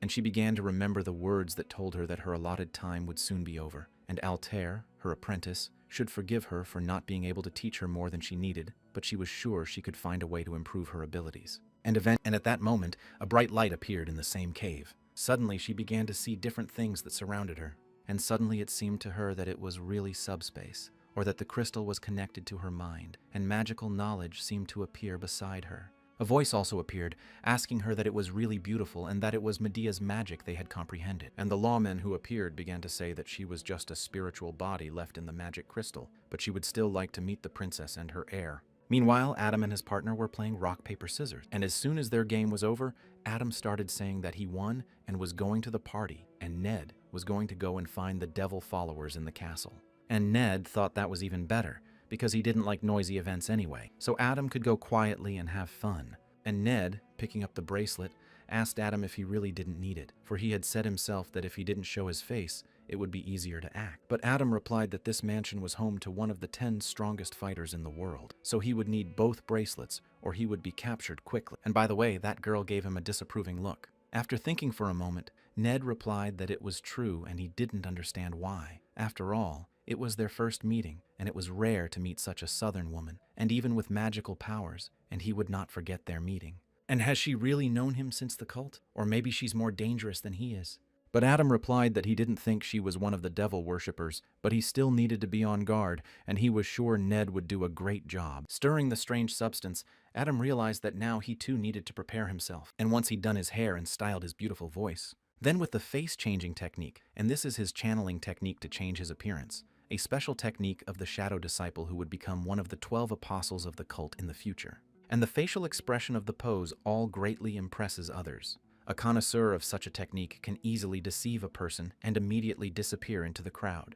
His skill is not only good, but if they are at a reception where there are new faces every day and everyone is drunk to the point of unconsciousness, it might work. And the people who are challenging the princess are warriors and aristocrats from all over the kingdom. They are honored guests, so you can't talk to them without due consideration. And thus a separate wing of the castle has become both the noisiest front door and at the same time a lodging house, and where he holds meetings every night to watch the minions and their warriors fight for Altair's heart. But after a while, Adam began to hear various people talking about being knights, and told him that there had been no word from the third ward for days, and that his sister's husband had gone there as a guest and had been ordered to look around before the raid was over, but they had never been allowed inside. And other people talked about the rumored smoke rising from the third ward a few days ago, and they wondered if Cardinal Aldine had taken it over. And Adam, standing nearby, realized that he knew everyone was taking a keen interest in Lucius and the progress of the raid and which post he wasn't sitting down at. The same conversations were going on everywhere. And the fact that no one knows how the hike ends or what happened to Alden because the information is intentionally withheld. But suddenly, while Adam was drinking his drink, the guy sitting next to him started looking at him strangely. And at some point he started telling Adam that they had been sitting at the table with him a few minutes ago.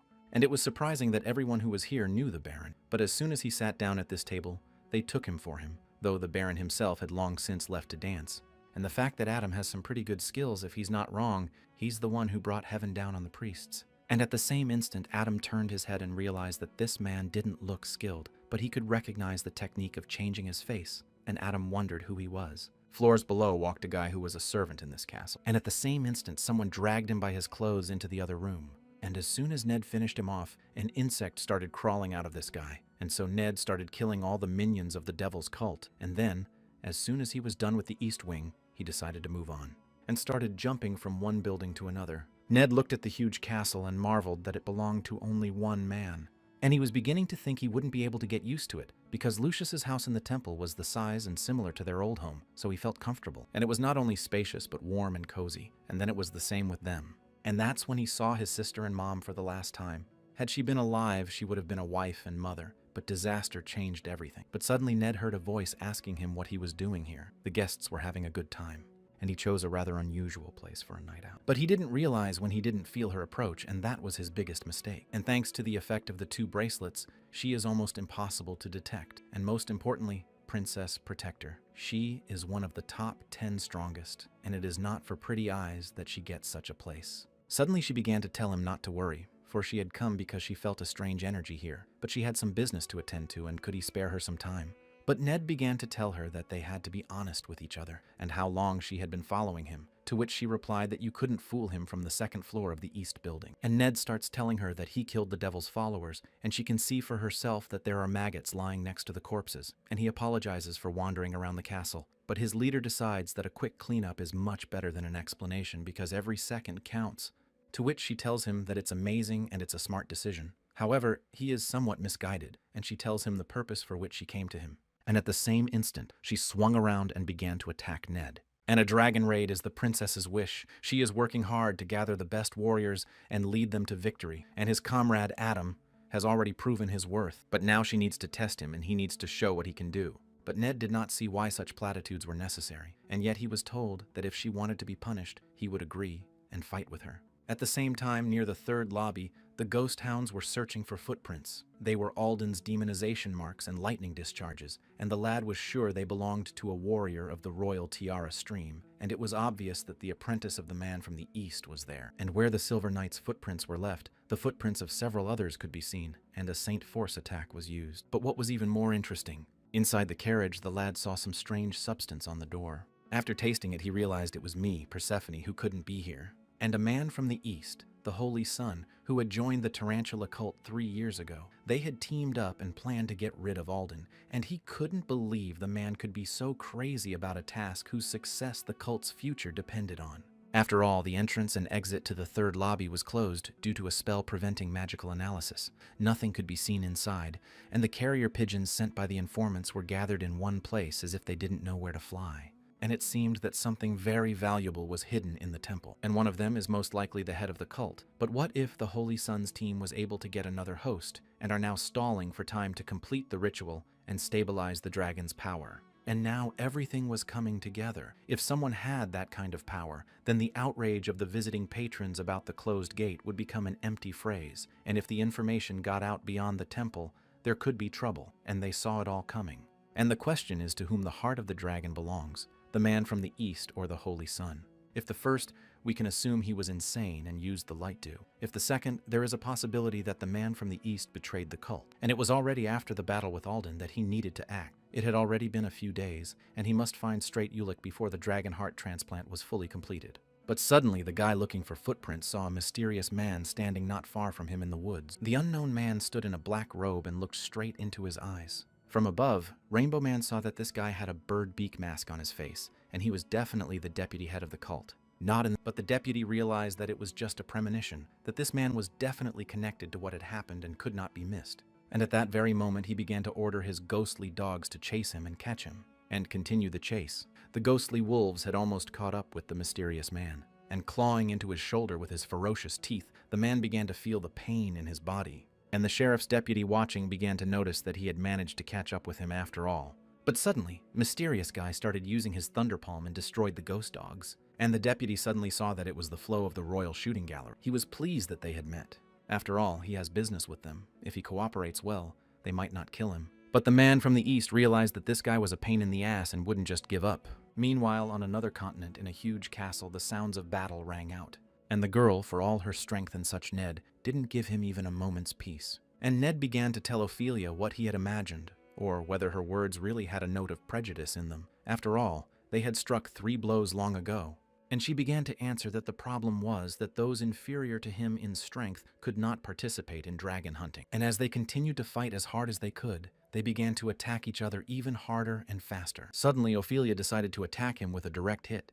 And as soon as their blades met, Ned's blade began to glow brightly. Suddenly, it began to envelop Ophelia's blade. And with the help of his magic sword Mirage, the length and shape of the blade of which varied depending on the skill of the user, Ned began to get closer and closer to her. And in the same instant, he managed to drink her own weapon out of her hands, which started flying off in the other direction. But suddenly, Ophelia was not confused and began to adopt a fighting stance. Raising her foot, she took a swing that flew right near Ned's face. And right after that, another attack followed, and it hit the target. And at the same second, there was a huge explosion from Ophelia's attack. And standing there, she began to realize that it was now over, and she was able to defeat her opponent. But that wasn't all, and as soon as Ned was at her back, she started telling her that she had great technique. If she hadn't hit his body through the illusion, it would have hurt. But with the help of his raven robe, Ned was able to instantly move a short distance right behind her back by creating a copy. And he went on to say that anyone would hear rumors about a celebrity like her, even if she was sitting in 4 walls and didn't show all her tricks. But he also has an ace up his sleeve. If both start playing seriously, nothing good will come of it, and they might just stop. Suddenly she replied that the ace was a royal jerk technique, which left Ned unable to understand how she knew about his technique. And Ophelia went on to tell me that the most valuable part of her body was her eyes. The spell of obscurity or veil is not an obstacle for her. And that was why she was assigned to follow him. And in the meantime, the guy who was running away from the deputy head of the devil began to approach the nearest lake to quench his thirst. And realizing he could barely get away from this guy and deputy cult leader, the teacher had always been afraid of her, and she was a difficult opponent. And the situation worked out perfectly. The raid ended as soon as they got rid of the rumors about the princess, and because of the complete betrayal of the other students involved in the operation. The deputy head of the control group is now roaming the neighborhood, sniffing around. And the disciple of the man from the east, one of the 12 apostles, is known as the Smiling Girl, and she tried to prevent her from stealing the heart of the dragon. And his movements, his gaze, his breathing, the smallest details were similar, as if they had been trained in the same place. And after the battle, she was even more convinced of that. And Adam was similar in some ways too, but he had already proven himself to be no danger to princesses. Well, most importantly, no one knew what to expect from the Smiling Girl. Sitting by the lake, the girl began to contemplate how and where she should put things in order first. After all, the Smiling Girl looks a lot like him, and they are like brother and sister. And Ophelia finally asks Ned if he's really their ally and what it all means. This Ned, after leaving the 3rd ward, told Aldine that now he would never be healed, to which Alden began to apologize to Ned. And about how he was a regular priest and was doing what he was ordered to do and wasn't going to hurt him and his family, and he shouldn't do that to him, but instead should thank him. After all, he was the one who had sent the man from the east to him. He was the one who had given him the money to train, and now he was strong. And where would he be when the streets of their cities were filled with terror, and he would be right in the depths of the cave. And children starved to death, sold into slavery, all given to mad cannibals. He was the one who created the Ned that exists now. And now he has to listen to what the man tells him, and he must not trust Adam because he is deceiving him. And Aldine's words were the ravings of a madman, so he ignored everything he said at the time. However, No didn't understand how this could even happen. After all, Adam said that the shadow disciple who was raised to replace him was himself. But Ophelia's words contradicted Adam's because she said that the man from the east would marry one of the 12 apostles, known as the Smiling Girl. She tried to stop her from stealing the dragon's heart. And the shadow apprentice looks a lot like him. They're like brother and sister, and she's met her in person. She has the same hair and eyes as him, and is the right age. But Ned thought his sister was dead, but she didn't just survive, and became a shadowy apprentice to the flow of the royal shooting gallery. Still, he didn't understand which one of them was lying or if he was making a mistake again. And Ned looked at Adam, who was in the castle and could be seen through the window. He wanted to know the truth. And inside the castle, there was beautiful music played by a girl on a violin, and Adam, sitting next to the mysterious man, listened to him talk about his work, while the girl sitting across from them heard the night sonata and realized that the reception was coming to an end. And as soon as everyone began to gather, the mysterious man shook their hands and said that time was now flying very fast, and tomorrow they could have a drink and sit somewhere. But when he left, Adam didn't realize how they knew him. The real man with the glasses behind him was beginning to realize that Adam was an interesting man, and as a merchant he had seen all sorts of things, but he hadn't met such an amazing conversationalist in a long time. And he's not only strong, but he's damn talented, and he took the initiative, but succumbed to his influence, and unknowingly gave away state secrets. And he's 20 years old, but it feels like he's lived all 40. And how did people manage to find such a person? This man wondered. To be exact, not to find, but to choose, and perhaps soon they will swap the roles of master and subordinate. The real son next to his father began to ask what was so serious, to which his father replied to make him remember that if he came across such a man and shook every last coin out of him, merchants, unlike aristocrats, would have nothing to rely on if they ran out of money. Therefore, caution should be exercised. And without hesitation, the merchant's son replied to his father that, regarding the surveillance of the trusted princess, he should report to Her Highness that he was not fit. It was Pilgrim Edward, the heir to the trading company, who was Altair's accomplice. But the head of Pilgrim's trading company and his father replied that it was not worth wasting such talent and should be bribed before others did. And the girl standing next to them from the second ward of the Temple of Light, the head of the healers in the squad, said that she too felt that since they were entrusted with the selection of candidates, they would either take it or get rid of it. But those who entered his room understood what Adam knew or what he had heard and seen, including in past lives, and naturally had no knowledge of those who had died before he began his journey. Philip Filigrim, the head of one of the continent's 3 major trading companies and formerly made a huge fortune selling spices to the east, is known as an investor in the corruption of Princess Altera, and in fact it was he who made Altair a key figure in the fate of humanity. He told Altair that he was even a member of the royal family and she wouldn't be able to do anything without proper support, and as long as the head of the cult was alive, it would be difficult for her to act, and she should pretend to live a purely secular lifestyle while building up her military forces, and he would help her with that. That's why Philip Pilgrim is the main target of the cult, because as far as he knows, while Ned was putting on an escape show, a shadow apprentice killed the old patron of the arts. His son, Edwin, had also served Altair, but had failed to reduce the casualties during the capture in the desert.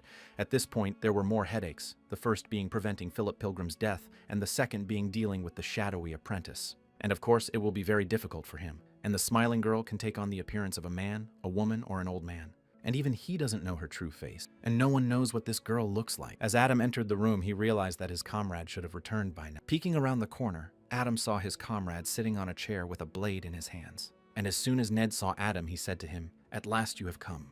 And in the same instant, Adam quickly jumped back. But suddenly it hit him. When they were having fun in the cave, he used to hit him hard if he was in a bad mood. And now those reflexes were showing, even though he tried to look natural. And Adam began to question his friend about what had happened. To which Ned replied that he was looking around the mansion and ran into Ophelia, and she said she saw a girl who looked like his sister. But Adam immediately replied that he did have a sister because this was the first time he was hearing about it. But if you remember, Ned said that members of his family died when he was a child. And Ned kept saying he could believe it, that the older sister he thought had drowned was alive, and as it turned out, she was. The shadowy apprentice of the royal shooting gallery stream that Ophelia tried to bring down. And as soon as Adam heard those words, he was very surprised, and it turned out that the shadowy apprentice was Sis, Nita, and he was certainly not mistaken, for he remembered exactly that the Smiling Girl had a different name. Indeed. Was Ned checking him out now, or was this Altair's ploy? But most likely it was unlikely, for he knew it was not. He could hide the truth forever, But the shadow apprentice turned out to be Ned's older sister. And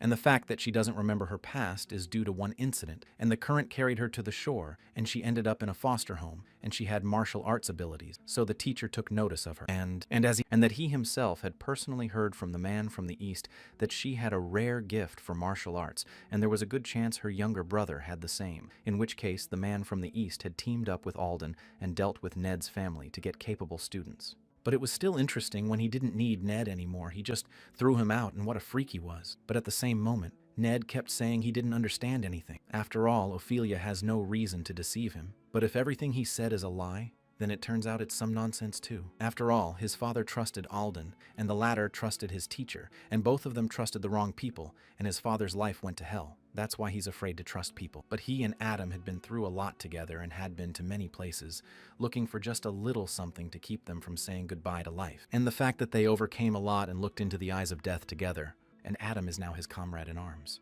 And Ned began to tell Adam that he wanted to believe him and threw away his blade. He wanted to believe that their friendship was real. But all Adam needs is one word, and even if it's insignificant, he has to prove he can trust him. And without hesitation, Adam began to speak about the fact that they were originally only supposed to meet after 3 months, and after stealing the dragon's heart, he met. The Silver Knight, upon learning the truth, fled and hid from the devil worshippers, hiding from the world in the Gorge of Oblivion, one of the 8 unsolvable problems of mankind, and the son of a man from the East, his apprentice, severely wounded him and took the heart of the dragon, and he was the slave of a temple keeper who pursued him in his quest. He fell off a cliff and rolled into a cave. There he found it and learned the technique of the king's jerk stream. Because of his wounds, he was unable to get out of the gorge. But hearing all this, Ned could not believe his ears. Adam went on to say that using the knowledge he had gained, he had climbed to the very top, but could not prevent the devil from coming and saving people. If you ask who Adam is, he is the last of the humans, the hero. The loser is the one who went back in time, and his only student. And in the past, Ned had to make a plan of action, taking into account how much strength he would need to get out of the gorge and the state of his health. And the length of his training is the word that will help them survive. And he was determined to get revenge on his teacher. And this desire was sustained by the fading life in him. However, they had to leave the cave earlier than expected, because the cave master, the huge monster Onder, attacked them, and Adam couldn't shake off the regret that if he had gained his powers and knowledge a little sooner, things would have been different then. But at that moment, his teacher, Ned, took Adam by the leg and threw him out of the cave. Flying away, Adam realized that Ned could survive. He will not have to refuse retribution and sacrifice himself for it. Finally turning around, Ned said to Adam to take a good look at the weapon, that he never got through to him. And that very day, after a bright flash, what he saw was forever etched in his memory. And after telling his story until the wee hours of the morning, Adam finally ended the conversation. And holding his head, Ned began to speak. He doesn't know what to answer because it's hard to believe, but his words don't sound like a lie. And the fact that Adam uses sacred weapons even though he is not a priest and knows too many hidden secrets, if Adam is in the favor of the gods and has indeed gone back in time. But before he could think about it, Adam continued to speak, and thus interrupted his comrade and began to tell him that he realized that he found it hard to believe, but it was true. But at least Adam had kept silent about something, like his relationship with the smiling girl. Started apologizing to his friend because he had tricked his way in the door and wasn't sure if he could accept the truth, and it was better to make him suspect a cult. And now Adam has to fight the devil again, and he also wants Ned to go on living. But sitting down, Ned began to realize that it wasn't just revenge that had always driven him. He had to live for the sake of his family, and even if his status was taken from him, his duty to protect his blood tears and his family was all he had left. And the fact that the master had given him a new name and set him a new goal, and that by teaching martial arts he wanted to repay him with loyalty, and that he obeyed all orders without question. He believed that justice was reflected in his every word. And the fact that they were not related by blood, but he considered him a member of the family. And helping relatives is a certain thing. You think so of a chess knight who doesn't know his field. And Ned blamed himself for living out his allotted time so shamelessly. But life still made sense, and one day he left behind at least something. Then, starting to get up, Ned thanked Adam for avenging him in his past life and helping him in this one. And the hero came back to save the world, and what a simpleton he took as his apprentice, but since he chose him, he must be about the same level. And leaving the room, Ned finally told Adam not to blame it all on himself, and now they would act together. And once everything was safely resolved with Ned, he promised to keep the secret, because the less people know, the better. If the events of the future become known to all, panic is inevitable, and besides, such information is their advantage. And that same day, they set out to meet Philip, and as soon as they met, Philip began to imagine that they were confidants of Her Highness Altir, and the matter moved quickly. This was not expected of the princess's allies. And Philip began to say that the princess was taking a great interest in them, but she was absent at the moment. But Hel realized that since Altair wasn't around, she had probably fallen asleep because of the grimoire.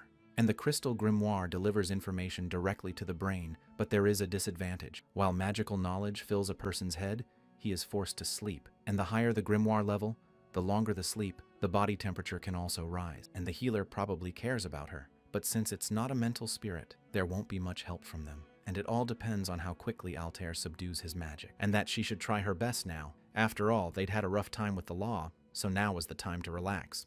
The next few days flew by very quickly. We had to prepare for the dragon hunt, learn new fighting styles, and try out weapons. The head healer told Adam to come over to her. And as soon as he approached, she embraced him and began to tell him to trust her. It was an angel's embrace, a skill that allows one to know a person's state of health and physical capabilities, and is common among healers. The one on whom it is used has the sensation of 1,000 slugs crawling over the body. And in pain, Adam began to shout for her to hurry up, but the healer replied that he should be patient for a while. If he kept moving, he would have to start all over again. And Ned, who was watching, started to say that he had business here and would probably leave, but Philip stopped him and said that the health check was necessary to join the squad. And as soon as all the rituals were completed, Ned, who was lying helplessly on the ground, began to feel someone approaching him. Looking up, he saw Ophelia, who began to tell him that he looked very pathetic and that the princess wanted to see them now, and they should follow her. It was unclear why Altair had woken up just now, and as they walked through the central hall, Adam thought about the fact that, if he had thought about it, the lawyer's thoughts should have stayed in the magic crystal,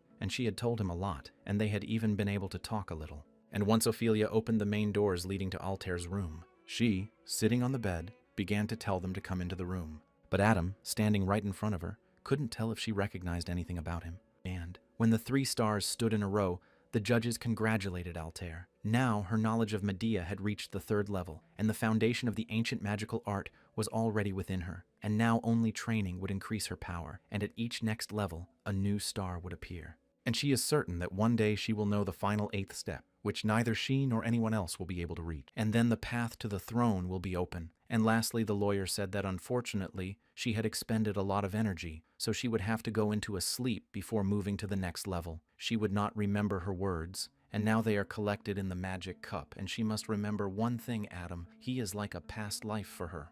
But at the same instant, Altair began to wake up. Ophelia and the healer ran up to her and began to tell her that she was finally awake, but the terrible headache never left Altair. The healer began urging her not to make any sudden movements, for she had slept for a whole week. But Altair began to think only that she seemed to have learned something important but couldn't remember.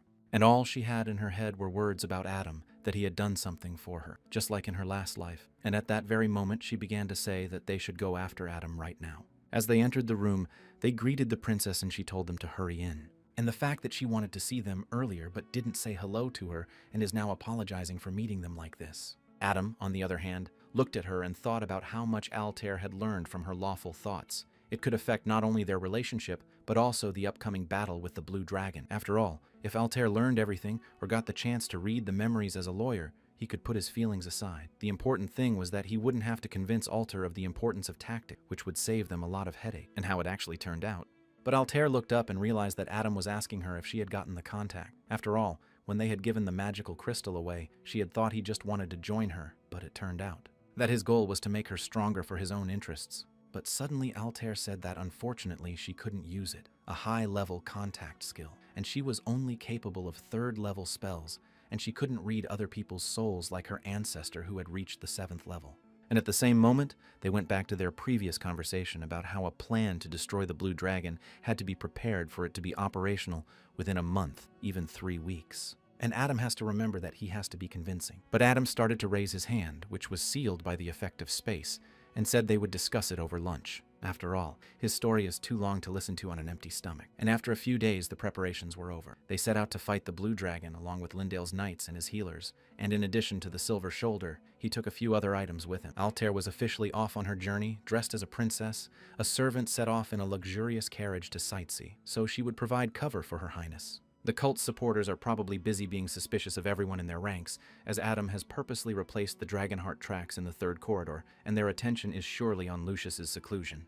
And it will last a month, maybe 2, but no more. In that time, they should quietly, without help, get a lot of useful things. And the first step is to hunt the Blue Dragon and meet them.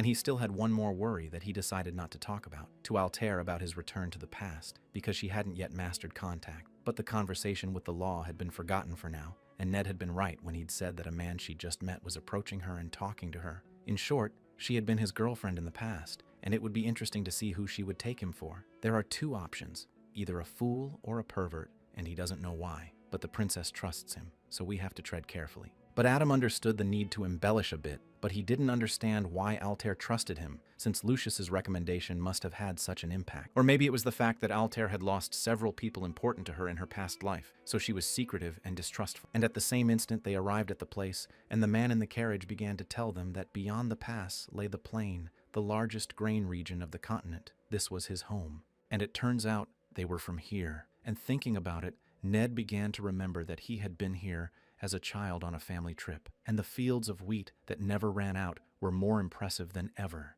And in any Danakil home, hospitality has always been considered an obligatory courtesy for a traveler. But that's how it was in the past, and now they all need to look at what's going on at the moment.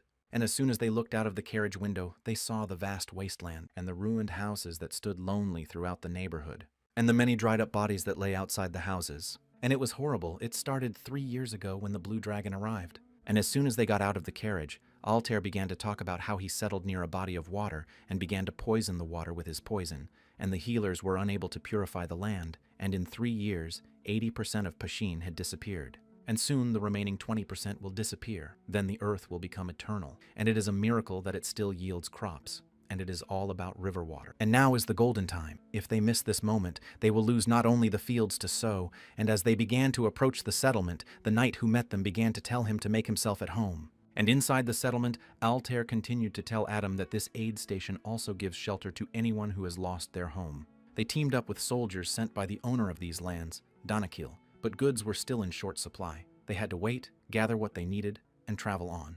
But suddenly, Adam heard a loud coughing noise in the next house. The man who came inside began to question the healer as to who the man was. And the healer answered that it was Knight Grimes. He came from the fortress, and while scouting he was attacked. He destroyed the monster, but was wounded. And Adam, looking at it all, realized that the purple skin was the dragon's poison that had affected his body. Either he had fallen into the poisoned water, or he had been attacked by the monster from the nest.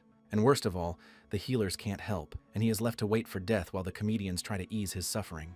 But suddenly, Altair came up to Adam and began to whisper in his ear that she was the king's mount, and he was an honest man. He could be trusted, and she thought he had been sent by Danakil's master. And they're still going to team up with them. And Hel started asking the princess how safe that point was, and she said she could make it as safe as she could. And immediately after those words, Adam began to use his subspace, and realizing that if this poison was so deadly that no one could deal with it, he would find a way to neutralize its effects.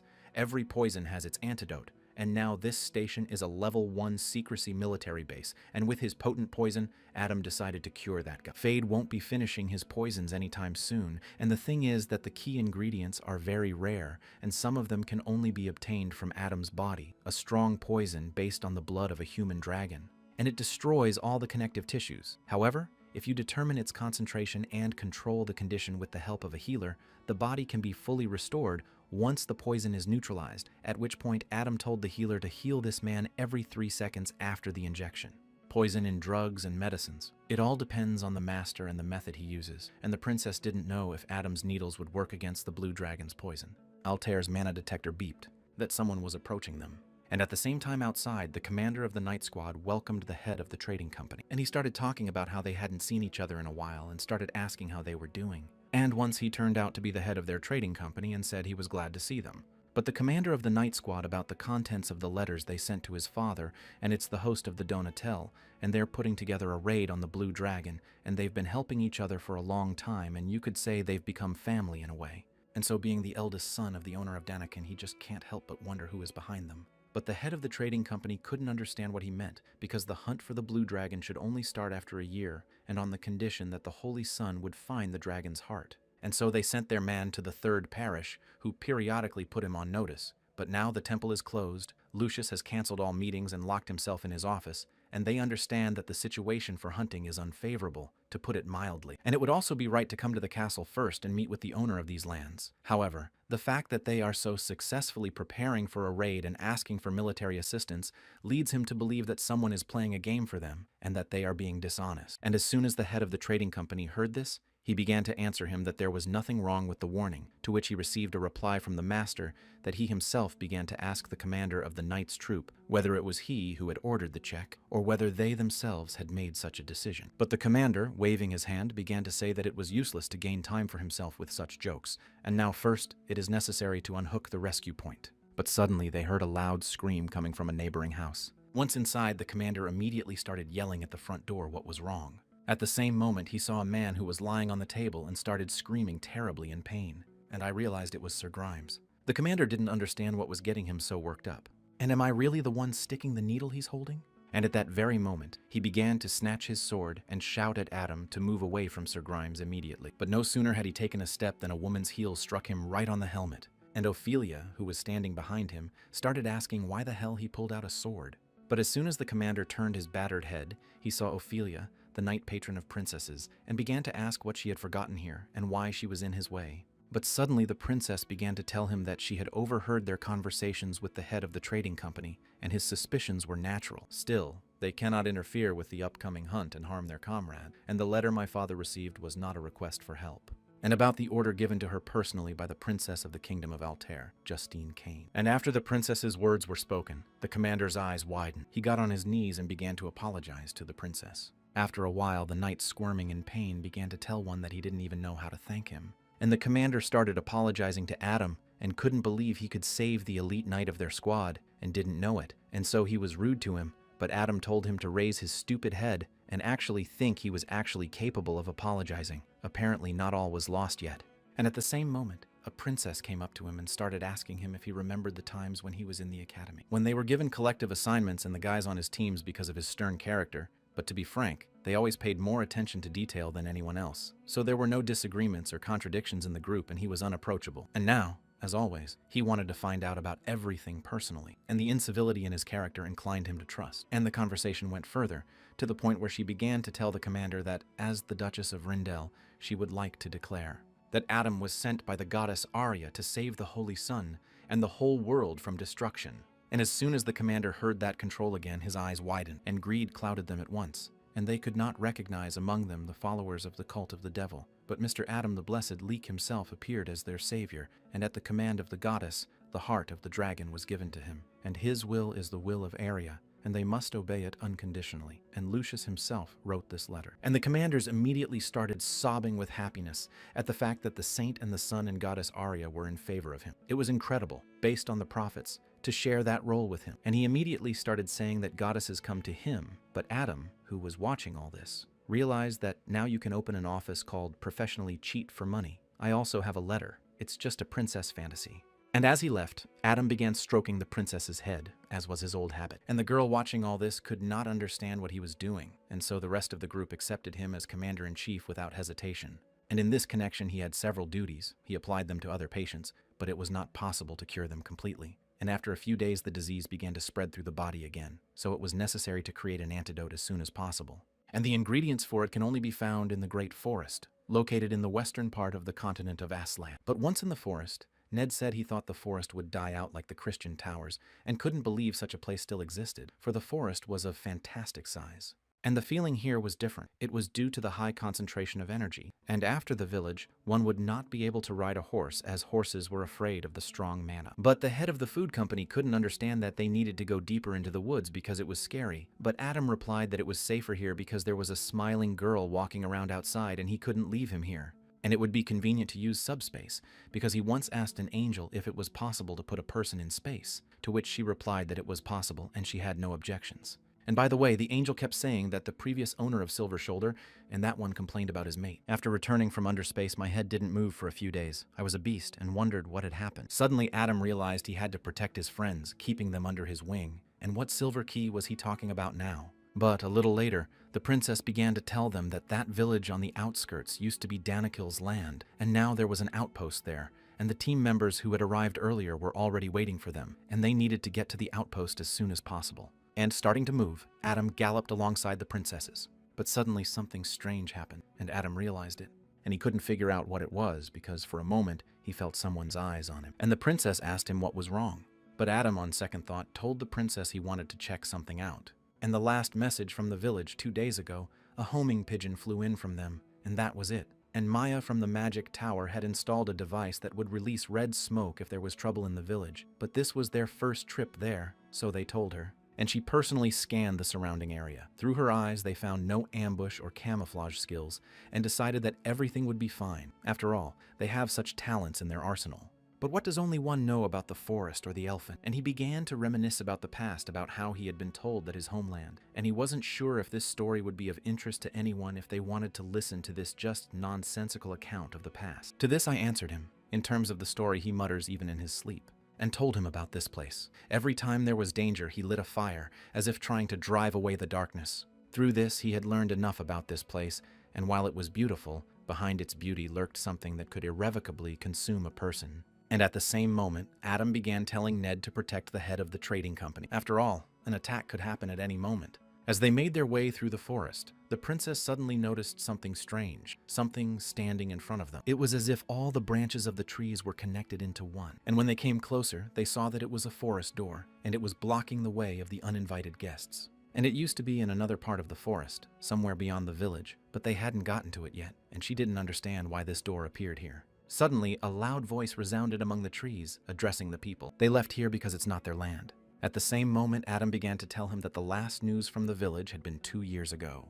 And summoning his great sword from beneath the earth, he realized that this was enough time to grab her. Suddenly, Adam began to ask the creature what they had done to the settlers. But suddenly, getting off her horse, the princess began to order everyone to stop. And as soon as she got close to the creature, she started telling the forest dwellers that she was the princess of Altair, and they had come to talk. But the huge creature began to shout at her that they had brought an army with them, and that now there was no sense of humor in their jokes. And princess, don't they convey their demands by carrier pigeons? And because of her brother, they have nothing else to talk about. And he said, pointing with his finger on the map, that this was the water that separated them from the forest dweller. And let each side build tree-lined outposts on its side of the river, and dare not cross this border. No fighting, henceforth comes the age of silence, the end of bloodshed. They declare a temporary truce, and as they back up their words with such a valuable gift, those agree. They can rejoice that this is the respite they need, and may peace be with the noble elves in their home. And at the same instant, the ground began to go from under the feet of the warriors, and most of them began to fall to the ground, and the horses scattered in different directions.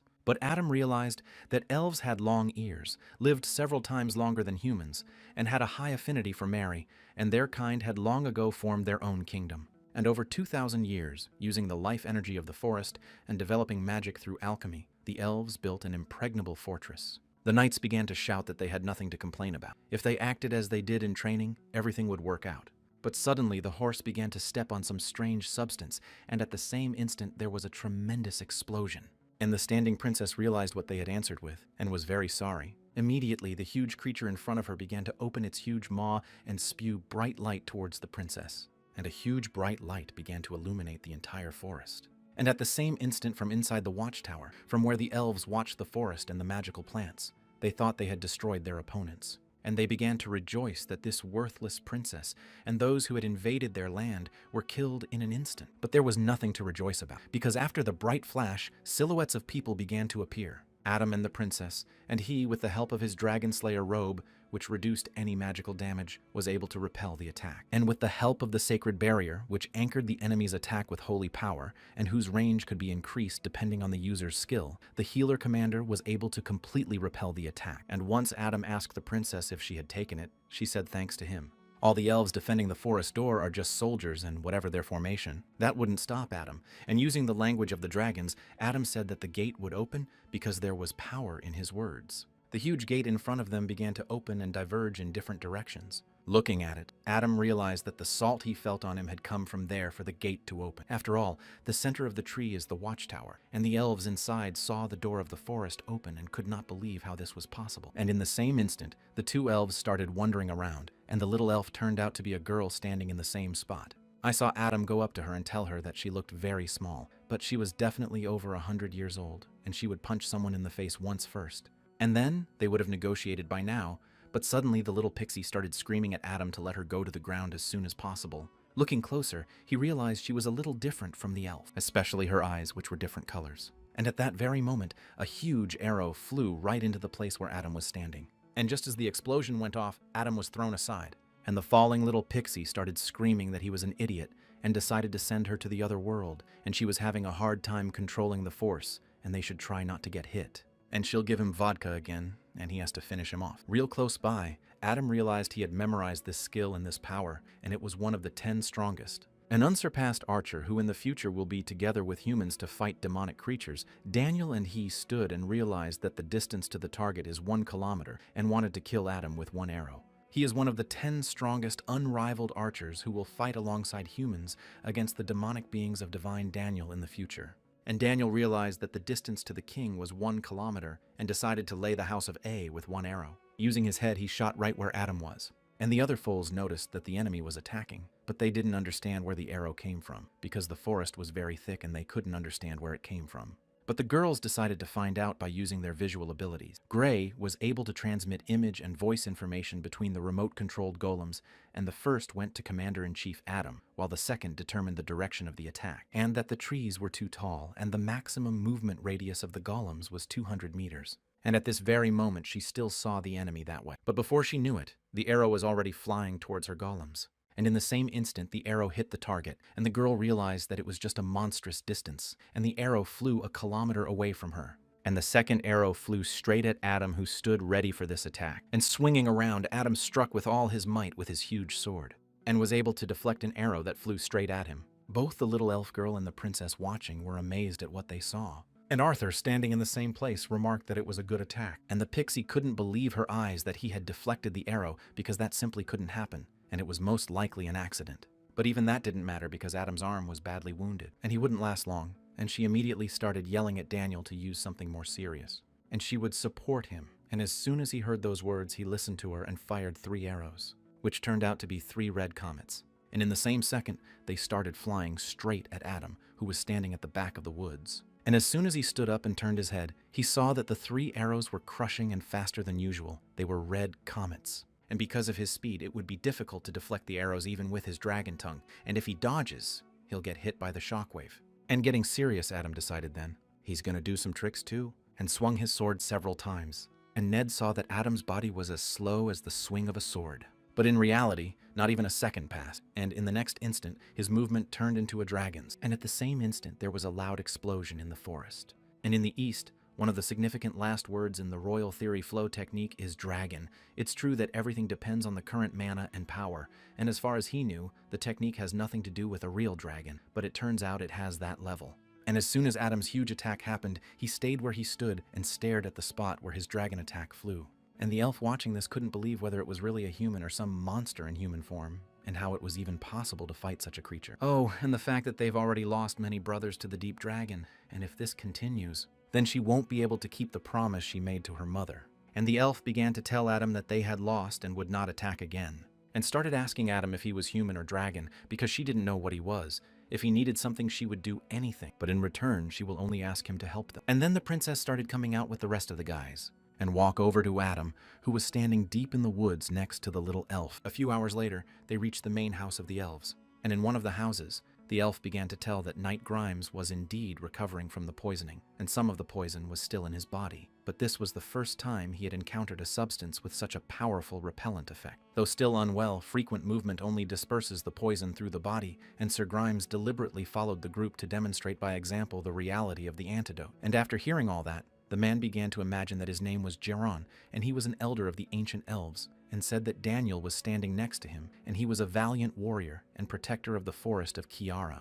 And high elves have considerable strength. Their unusual pupil indicates a special innate skill. And though Adam realized that it was certainly as he said it was, but the girl Kiara was unrecognizable, and after all, she was a little older in the past. And the long-eared ones go through a period of some sort of rapid growth, and no one knows how old they are. But suddenly the elder began to say that it was also about the Tree of Life, and he couldn't believe that another of the capable men had appeared, but Adam didn't understand what he meant. And he went on to say that this was not the first person he had not met in their forest since the truce with Prince Polaris. And here was the man who had saved them from infection. And he, like them, used poison with needles. And his name was Freud, but everyone called him Snake. And as soon as Adam heard that name, he was immediately surprised. And the elder goes on to say that he has been looking for his comrades and friends. Their friends are their friends, and he thinks they can come to an agreement. And this lake of life nourishes the forest, spilling its streams over the whole of its territory. And the healing powers of the lake were the sure foundation of the kingdom of the elves. And when one of the life-giving rivers broke through to the plain of Danakel, the lands washed by it became fertile for everyone in the world. And the tree that tried to become a tree of life using the water of the lake received the energy from which the inhabitants of the forest draw it. And because of this, the Elven Kingdom has existed for over 2,000 years. But a blue dragon settled in the lake of life, and the poisonous moisture poisoned everything around it. And a few days earlier, there had been talk in Lindell Castle that Adam's strategy of hunting the blue dragon in addition to their powers was necessary for her and the elves, but they didn't know if they could come to an agreement. Suddenly, the princess asked Edwin if he didn't trust her abilities, but he said he didn't. And at that time, her son, sitting next to his queen, asked what they should do. After all, he realizes that Alpha has no other option with their situation. But the problem was the people of Danaken. And this warning about elves does not only apply to those who live far away from them, for the ministry is seriously illuminating the image for new ones, and those who live near the forest treat them more like pests, and compare them to boars, wolves, bears, or maybe even worse. But now, for humans of equals, elves are the real enemies. And 4 years ago, even before the announcement of the Blue Dragon, the High Elves Red Moon and Black Moon attacked the kingdom of Danaken and the lands where the waters of the Great Lake flow, meaning this field too. And they almost succeeded in capturing some of their lands, but Principal Polaris, commander of a squad of knights, came to the rescue. And when the Golden Dragon appeared, the elves retreated completely. Back in the depths of the forest, this war stopped, and the humans were victorious. But a year later, the lands of Donatil were struck by a poisonous evil. The Lord and his son Regulus believe that the help of the elves is needed to solve the problem, so they try to suppress various rumors about them, but the people are stupid and believe that it was the elves who poisoned the field. And strategically, it would be hard for them to think about someone in the Union betraying them and whether it's too early to start. But the princess replied to the guy that he doesn't understand anything. In the end, it was all just for the best, though he didn't understand what she meant. And the princess continued to say that they said, any misfortune is luck in disguise, and now the state of affairs was bad, but it was worth looking at it from another angle, and their goal would be attainable. Meanwhile, Adam had once helped a guildmate, Fade, by allowing him to become his apprentice. That's the kind of tale he came up with. And Heron elders Kiara and Dariel began to regard him with friendliness, but only partially, and injected his needles into the poisoned body. The elfess wondered if it was better for her than for Mr. Corm because it acted very quickly, to which Adam replied that his poison would be more serious. Because he doesn't have a recipe, and he's the first to create one, and no one could find the right ingredients, and frankly, Freud wouldn't come up with it until years later. And by the way, Ciara had spoken quite warmly of Fade, and Adam couldn't figure out if she was really with him, and a little later the conversation turned to the fact that they were sure Fade would want to meet him, and they started asking, to which he replied that he couldn't answer that question. After all, there was a traitor in Freud's mercenary guild who had destroyed it from within, and until he was sure that Boy wasn't a threat in truth, he wouldn't speak out. But suddenly Adam asked the elf woman where Fade was now, but she said she didn't even know and couldn't answer. But Daniel, who stood beside her, answered that he had left the forest, and it was a year ago, and the Lord had heard of the poisoning of the lands and wanted to know if his old Gilgi comrade had come to the rescue. But the little pixie couldn't understand why he was intruding into the conversation, to which Daniel answered her that someone had recently asked for help, and it was time for her to stop turning her nose up and behave more decently. But at the same moment, the head appeared and began to ask what kind of a mess they had going on here. Well, after taking a closer look at what was nearby, he realized that the Alpha, poisoned by the Blue Dragon, had been holding on for a long time, taking the poison left over from the extinction. However, it was almost over, and they had to decide who needed me more. In other words, who should die first. But thank God, Adam showed up, or their kingdom would have been drowned in internecine warfare. I'm the guy who can neutralize the Blue Dragon, and his power is comparable to Daniel's arrows. And maybe he'll be even stronger. And by getting him on their side, they can find the Queen's last chest hidden in the infected area. And 3 years ago, the hand that lifted the penultimate chest began to say that the sealed chests were in the 12 towers and could be used to create a new kingdom. And the strongest elves live in them, and they will leave these lands and create new homes for their brothers. But the head couldn't figure out what they were up to, and did they really want to abandon the Queen? After all, they only live because she was able to stop the Blue Dragon. But the elf, who answered him with an evil look, told him to look at the forest, and, as his tongue turned, to say this. After all, the Queen had failed to do her duty, and even before she was struck down by the poison, she was only a weak cripple, bedridden. She didn't stop the Black and Red Lun when they took her army and let him lead, and the queen was useless. And now it was time for a new state, and the Black and Red Moon showed them all something interesting, and upon learning about it, they destroyed the tower and took the chest, and how recently they distinguished themselves. And started the head saying that he was happy to stay, but he should know that he had no future. If he changed his mind, there would always be a place for him. And then the head did not leave the kingdom to the queen. He could not take the chest. It was inaccessible to him. And then they see Daniel's talent. He decides to steal him and bring him over to their side. And he becomes strong not only in body, but also in spirit. And so Daniel will not leave the queen and his mother here. And of course, if they find out he wants to take the chest and leave the place, the same ones will throw him in jail. It wasn't clear that getting rid of the dragon was for the sake of the elves and humans, and they were all right when they said that their kingdom's problems would only be solved with the death of the blue dragon. And he knew that most of the elves were gone, and those who were capable of fighting were not many left. But realizing the complexity of the situation, he gave the soldiers orders to cross the river to seek a new earth. And that village in the Ukrainian forest, they freed its inhabitants and swear they were treated like madmen. And after thinking about it, the head realized he had to make an alliance first. And the place where the tower is located is heavily contaminated with poison. Therefore, it is impossible to get there. However, Hell can deal with this problem and must get a sealed chest for him. And once that happens, he will become king. And the elder made it clear that he agreed to the alliance, and the other elves thanked them for saving their families. And as for the Danicle, then the goddess sent them a noble man to show them the way, and they must believe and find salvation. But the president of the trading company didn't understand why people loved the goddess of light so much, and his son replied that for a long time people were protected by the drilling light, but he didn't understand what protection meant and how the temple sucked so much money out of them, and he didn't think things would work out so well, and he worried in vain. After all, the difficulties are just beginning. You have to keep watching. But Melia the mage from the magic tower was infuriating. After all, it wasn't enough that they were stuck in the middle of nowhere. We were captured, and at this point we couldn't even wash. Moreover, if she went outside, she would immediately see that nasty princess girl's snout. So she started thinking about killing her, and started asking her partner, who had been with her the whole time, if she had any weaknesses. In the meantime, a group of people gathered in the southern metropolis. And once the seal was placed on the parchment, the man began to say that the Princess Altair Ridge cultivation project will also be done with the help of Southern Construction Company, and that is a big part of it for them. And Altair's maid, Katie, reincarnated as Altair, began to tell her dear friends that they were having a hard time now because of the crop failure. If they moved the mountain, they could sow new towers, and for all matters of buying and selling land, they should contact her assistant. If that was all, she was good to go. And while some were making a pact with the elves, subordinate Altera rushing to continue the ridge cultivation project, a real girl nearby at the wall was thinking about the mindless princess continuing to harvest the fields, and their cult followers poisoning them again. It was a distraction meant to hide their main target, and of course, if you dig around,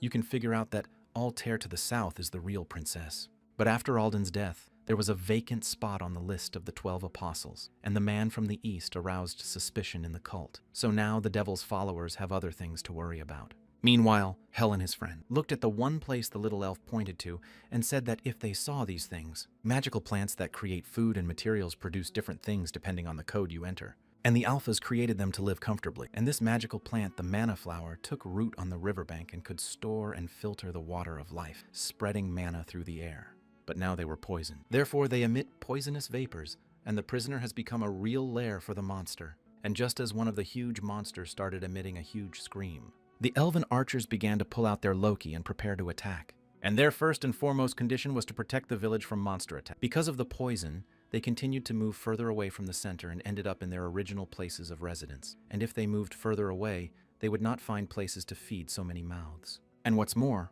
although Mother has gotten much better from Adam's games, she's still poisoned, and this is her 3rd year, and she doesn't have enough strength to endure the journey, and they must stay. But that was understandable, Adam thought, but went on to talk about what if they destroyed this flora and fauna, and at the same time collected magical stones with materials for manufacturing. And soon the battle continued, and many mages and alphas began to attack the huge, ferocious monsters. And once Ophelia cut through the tree roots with all her might, and then Ned struck with his magic power. They were able to destroy the nest of huge creatures that had taken up residence there, and a little later, at the very beginning, to thank Adam for helping protect their village, and curing not only the queen, but the other elves as well. And the fact that even their brothers had abandoned them, and he didn't think people would come to their aid, and he began to ask Adam how he could thank them. And even though they're a little embarrassed to talk about it, but the young branches of the Tree of Life are filled with mana, The branches and the water of life that nourish the tree are what they ask for to protect their village from contagion, and they cannot give them up. But Adam, propping his head up with his hand, began to say that he had a small favor to ask of him. And before you say crap like, I'm sorry, realize he just needs to say what he wants. But that alpha didn't quite understand what Adam meant, and Adam noticed this and began to say that since he didn't understand, he would help. And first was to create a cure for the elf queen. Second was to restore the tree of life with the lake. And third was to kill the blue dragon. And the main component to the success of the first option is tree sap. And as for the second, everything will recover on its own thanks to the power of the lake, not just if the blue dragon dies. And that leaves only the third option, Adam continued to reason, giving the elf a middle finger. That if they said they would kill, then he would kill, and that they also needed to find him a girl. And did he really want Adam to find him a girl? Our queen's son started questioning Adam. He's 100% sure. Without these two ingredients, a poison cloud would cover the village, and they could give them everything but that, and if he wasn't confident in his victory over the blue dragon.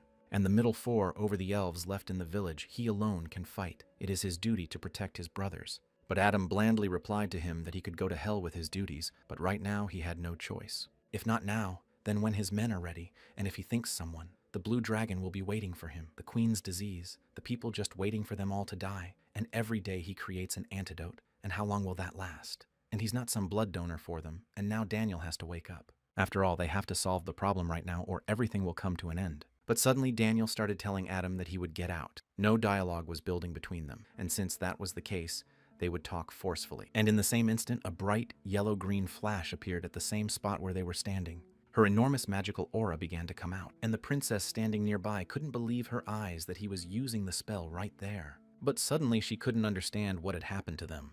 But as soon as the dust settled, she saw Daniel jump aside and start pulling out his bow, saying he was clear now. And the fact that they said you will go out to the dragon, Daniel will be one of the main helpers on his arrows, cannot pierce the dragon's scales, and are the same as Adam's. And so his abilities and he himself wants to slay the blue dragon right now. But the reality is wrong. No matter how much he wants to, and no matter how much he has to, it's impossible. And what the hell are they offering him? But Adam began urging Daniel to get up early, and he would tell him right away why he was so weak. His first gear is crap.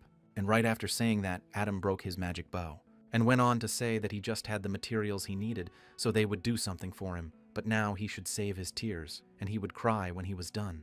A little later, the little elf, holding the broken bow in her hands, could not understand how it could have broken, and was grateful that he had made a new bow for Daniel. But after all, it could have been given to someone else, and valuable vegetables should not be thrown away. And that this bow was, by their standards, heroic class. And as soon as Elizabeth looked, she saw that it was heroic class ad nauseum. And on the distribution table, there is a class system for the items, uniting both the people of the travelers of the Temple of Light and the Temple of Heaven. And this bow was divided into 5 types of sides: high, heroic, and legendary. And Elizabeth actually saw that it was heroic, and therefore, no, the owner was a famous person, and this bow could be sold at auction for 50,000. What if Daniel starts saying that Sir Jaffer didn't break his bow, but his greed, and 50,000? He doesn't know how much more money that is, but the old weapon, the item that restores the wood charge, is no longer what he had hoped for, and he has no choice but to move on. And now he is torn by curiosity as to what kind of bow Adam will make for him. But remembering the words, he'd arranged that he just had the materials he needed for them to make something for him, and the best thing to find right now was a young branch of the Tree of Life overflowing with mana, a branch cut from the Tree of Life, and he'd gotten it for the sake of blacksmithing experiments. But Daniel couldn't realize that the branch was too small to make something out of, and pouring the water of life into a glass, they began to prepare themselves, and immediately afterward they began to give it to Adam. And Daniel began to say that he must take branches from the Tree of Life and the Water of Life. Adam thought that after seeing the end of the world, his senses had dulled, and so he didn't feel the same excitement about some things. But not on this occasion, but now he looked at it, and the water seemed very beautiful to him. And Daniel went on to say that this glass contained the last sip of life-giving moisture. Indeed, if the hunt is successful and the lake is restored, there will be many more glasses. And raising his glass, he said he would try it. And once he drank the water of life, a bright light illuminated the entire room and his body. And he immediately began to feel a tremendous energy within him, for before his life contained tremendous magic. In addition, the effect of Hermes' secret was added to the water, and he didn't think it would be so strong. And at that very moment, Adam decided it was time to use draconization and small heaven. Circle is one of the Eastern methods where magical power is circulated in the joint points of the upper body, and with draconization, the power is increased once a day. Dragon Heart, which allows you to get dragon abilities and similar appearance. And every time the power of Dragon Heart is increased by 1%, the duration of the effect is increased by 1 minute, and at this moment, Adam could use 3 minutes. His power was increased by 9%. And the conditions of hunting the blue dragon will be so difficult that the raid on the tombs of the judges will seem easy and a stroll, and in the poisoned territory, where it will be impossible to recover, the serious horror will begin already 10 kilometers before the lake. Most importantly, they will be met by a huge, evil, and extremely ugly dragon in the center, and the human body will not be able to withstand it, and he must prepare himself and increase the dragonization time, and the release of the power of the dragon heart with the help of the water of life will help him. And besides, the damage the heart wielder takes, the strength needs to be increased gradually. There wasn't enough time to hunt. And at the same moment, the princess walked over to Adam and started using Moira, and using that skill, the ancient Medea spell, or adjusting the other person's magic. And luckily, now all the trump cards were in hand. The magic of the elven forest, the life energy of water and lakes and dragon power improved with draconization, and then he would complete the whole thing with Moira's skill. I hoped with Venom that I wouldn't be able to die after all. And at the same instant, Adam's body began to feel extreme pain. The healer noticed that everything about regeneration would be on her, and with the help of the goddess Arya, she began to heal Adam. And at the same moment, the dragon heart's total strength increased by 5% to 5.25 to 8 and to 6. But the princess noticed that the resistance was too great and things began to waver, and the strength of the dragon heart began to jump up and down. Then 5%, then 4.7, then 6. And as soon as they noticed that the strength began to decrease again, Ned walked over to Adam. And putting his hand to it, he began to speak, which took his breath away. A master of the Royal Tiara flow technique can only be helped with energy circulation by another master of the Royal Tiara flow technique. And he will guide Adam, and he must try to curb his rage. And once they were all able to channel their power directly into Adam's body, he opened his eyes and felt all that power circulating in his dragon heart. And at the same instant, a bright flash appeared in the same room. And Daniel, looking through the bright light, began to see some sort of force sitting in front of him. Suddenly he realized that it was the appearance, and Adam had changed. Adam was now sitting in his full dragon man form. And all the other guys fell to the ground and began to catch their breath. Eventually they succeeded, just as the princess herself couldn't keep up and began to sigh heavily. And as soon as she looked up, she saw Adam sitting in front of her in his increasingly terrifying and unbelievable guise. And that was surprising to her, because the total strength of the dragon's heart at the moment was 10%, and the time Adam could fight in that guise was 10 minutes. And I realized that Adam still hasn't regained his form from his past life, but now it's like he's out of the water and unusually intoxicating with the power he used to have. But while it wasn't worth pulling a cat for the sake of it, everyone did a fine job, and at the same moment, Adam asked Daniel to get him a towel, and as soon as he brought it, he said he'd wipe off the sweat. Adam replied that he was a fool, and it wasn't for that, because he wanted material for weapons. Clutching the towel tightly with his teeth, he began scratching himself with his powerful claws, even though he was in a lot of pain. And Daniel, watching this, couldn't figure out what he was doing. The dragon had stripped off its scales, which ordinary iron could not penetrate, and could now be used as a weapon. And now it feels good, which is 20% of the maximum. But these are the scales of Kaisar, the strongest of the dragons, and if you make a bow and arrows out of them, they can bleed a blue dragon, and he'll rip out all of his first dragon weapons, not for the first time in his life. A little later, the master who brewed dragon scales in magical shards began to say that he had never used dragon weapons, but in order to make a thing of such quality, one must be a master of the materials, otherwise one could ruin everything. It is the best elven mana alloy known as pure gold, and it will be able to take the power of the black dragon. And with the help of black gold, and Adam's scales, and the bloody rubies of the Jurids, and the wood of the moon tree, all was gathered. And then the princess began to use the circle of mana. It was an ancient magic of the Medians, and a force field formed around the user, within which the power and duration of all spells increased by 100%. And with Adam's draconianization, Vaughn touched the dragon's molten scales, and started using the dragon tongue skill. And once all the materials came together, they began to re-emerge within the magic circle. And Daniel couldn't believe it, because he'd seen it all. Eventually, the black dragon bow and black dragon arrows appeared. A little later, there were still 2 weeks to go before the raid, and the humans and elves were beginning to actively prepare when they were divided into 2 groups and listened to carefully. After all, They had 1 day of training and 1 day of rest. Temple Knight instructor Ned started telling everyone that they would be plowing like mules, but he didn't understand why this was so familiar to him, because it seemed to him that the coming 2 weeks would last forever. The team of hunters began to destroy the factory with monsters and move forward, and their goal is to go 1.5 kilometers deep into the eastern part of the Lake of Life, and we have 10 days to do everything. And hunting was done every day, so piles of magic stones from the monsters were accumulating. However, they didn't stick around. And at one point, the mage girl started telling the commander-in-chief that they wouldn't be able to meet the golem production quota and the fact that the stones were used for different needs. And core golems building and strengthening positions, setting up magic circle. And magic circle defense trap magic circle is also needed to protect and heal comrades, and most importantly, they form safe zones. And if you use the branches of the Tree of Life as the core, the poisonous mist will not penetrate the circle. And when they were setting them up on the path that the hunters had cleared, she asked the mages to help her. But the mages who looked at those instructions realized that it was too complicated for them because they had never seen anything like it. Magic stones were also used in the forge to create equipment, and the head blacksmith, seeing the blanks, couldn't understand why so many were needed. Even though he's into sports, he's the best of smith to do things at the highest level. As for Adam, he was practicing at the top of the tower. And perhaps the dragon's heart was now at 10.5%, and it had reached the second form of dragonization, but 10 minutes would pass very quickly. And in the subway like this, the power of the dragon heart just spread throughout his body, and the more often he used it, the faster it spread, and the greater the power became,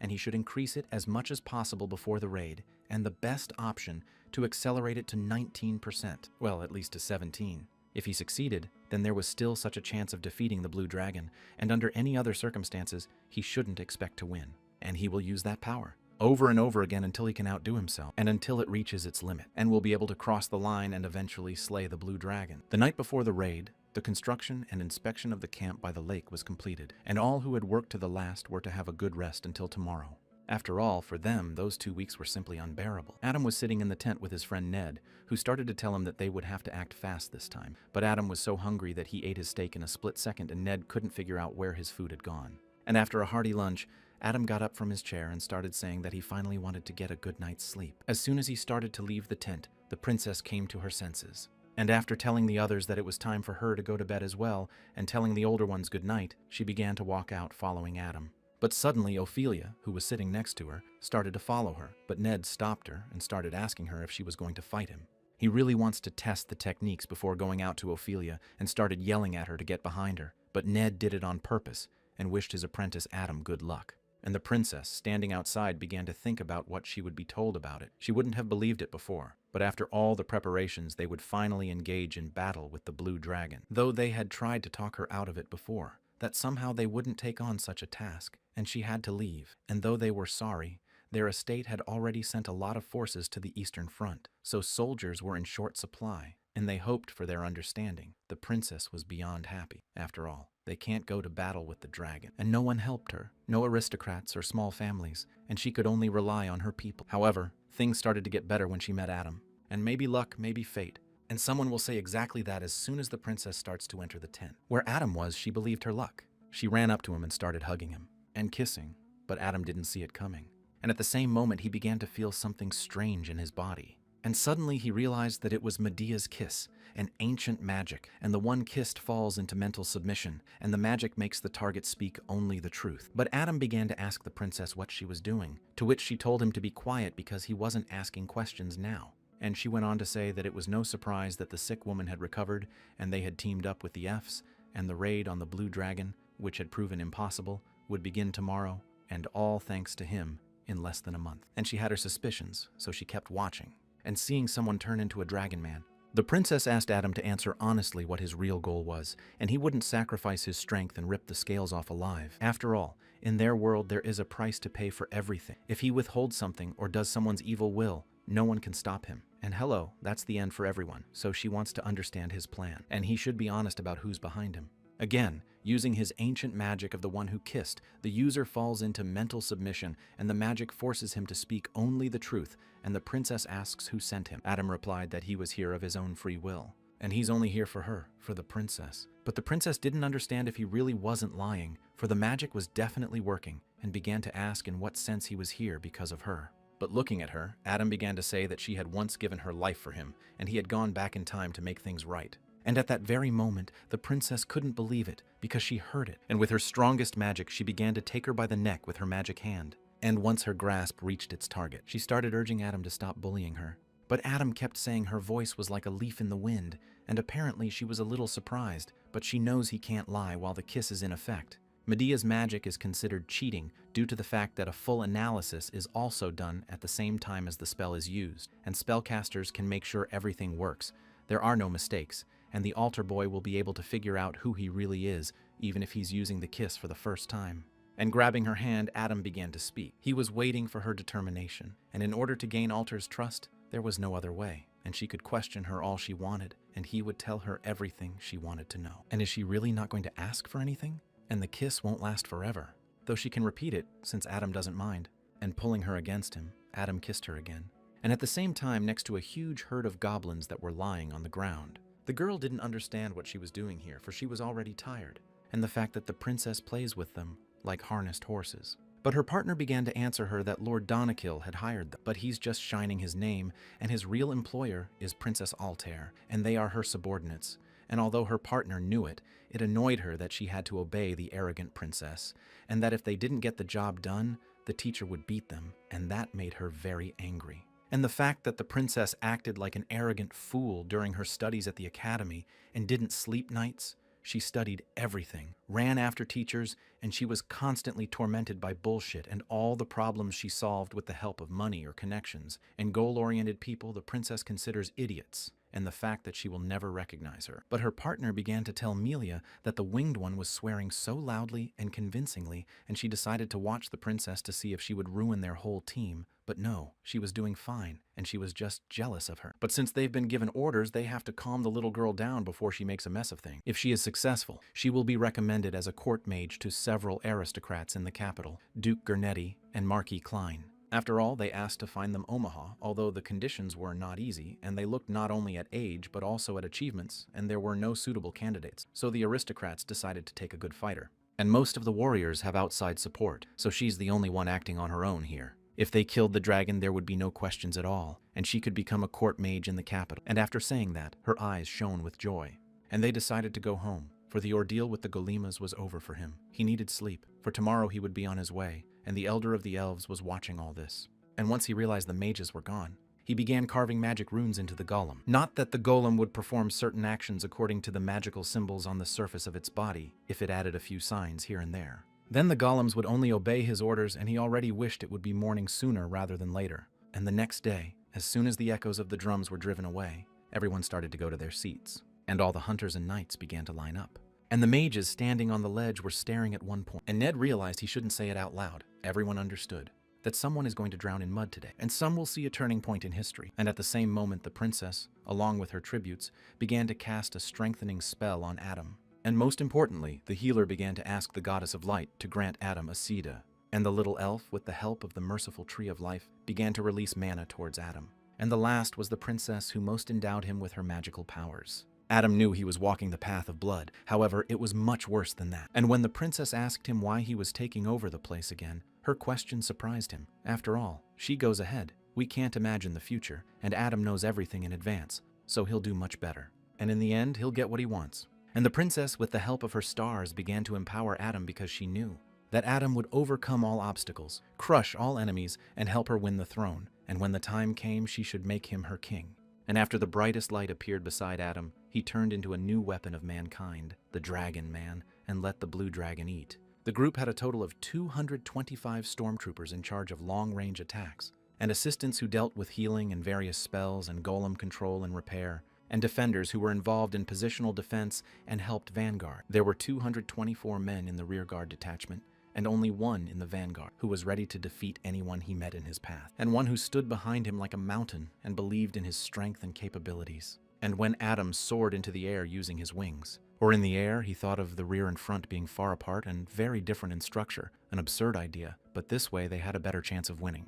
The closer the blue dragon gets, the denser the food will be in that fog, and the rest will last about 5 minutes, and that's with magic. And due to his high resistance to poison, only Adam can fight in a state of draconization on the lake. And with his electrical acceleration, Adam could fly at incredible speed. And once he met a flower in his path that opened up, and huge creatures started flying out of it. Adam drew his sword with which he wanted to massacre these creatures. As he flew closer to them, he began to accumulate energy with his huge arm, and at the same instant he swung his sword. And these huge creatures were cleaved in two, and from the tremendous force began to fall motionless to the ground. And then he realized that, judging by the pile of huge plants, he was already at his destination, and it wasn't worth wasting time on them. And in the same instant he started using the silver key that opened subspace, he decided to drop the entire load right there. And at the same instant, huge golems began to fly out of his hands and land in different parts of this vast poisoned forest. And stone golems spread magic waves in a radius of 70 meters, and if you put them in a row at a distance of 100 meters from each other, then the so-called mana trail will appear, and the magic used now can be transferred to the end of the mana trail. But the rest of the guys should take into account that the power will be halved due to the long distance. And the mana trail continues to increase, and the battle golems stationed in the forest are stable, and remote control of the golems is applicable and possible. And there was something else everyone needed to know. And what the princess said, she actually saw their Daisy thesis, and they can do it in 2 weeks because she will provide them with all the materials they need, and the magic tower refused to help her because of the extremely expensive process, so her work is stuck in the design stage. And this baby will be their golem Cyclops eye that flew next to Adam and functioned stably, and it, with its sheer weight, is able to transmit image and sound, send information to the mini golem, and can gather information within a kilometer radius. And at that moment, Danielle watched Adam fly through the air, and now they would be able to figure out the coordinates for the attack, and the humans who would prove to be no fools and come up with a good thing, thought the little pixie.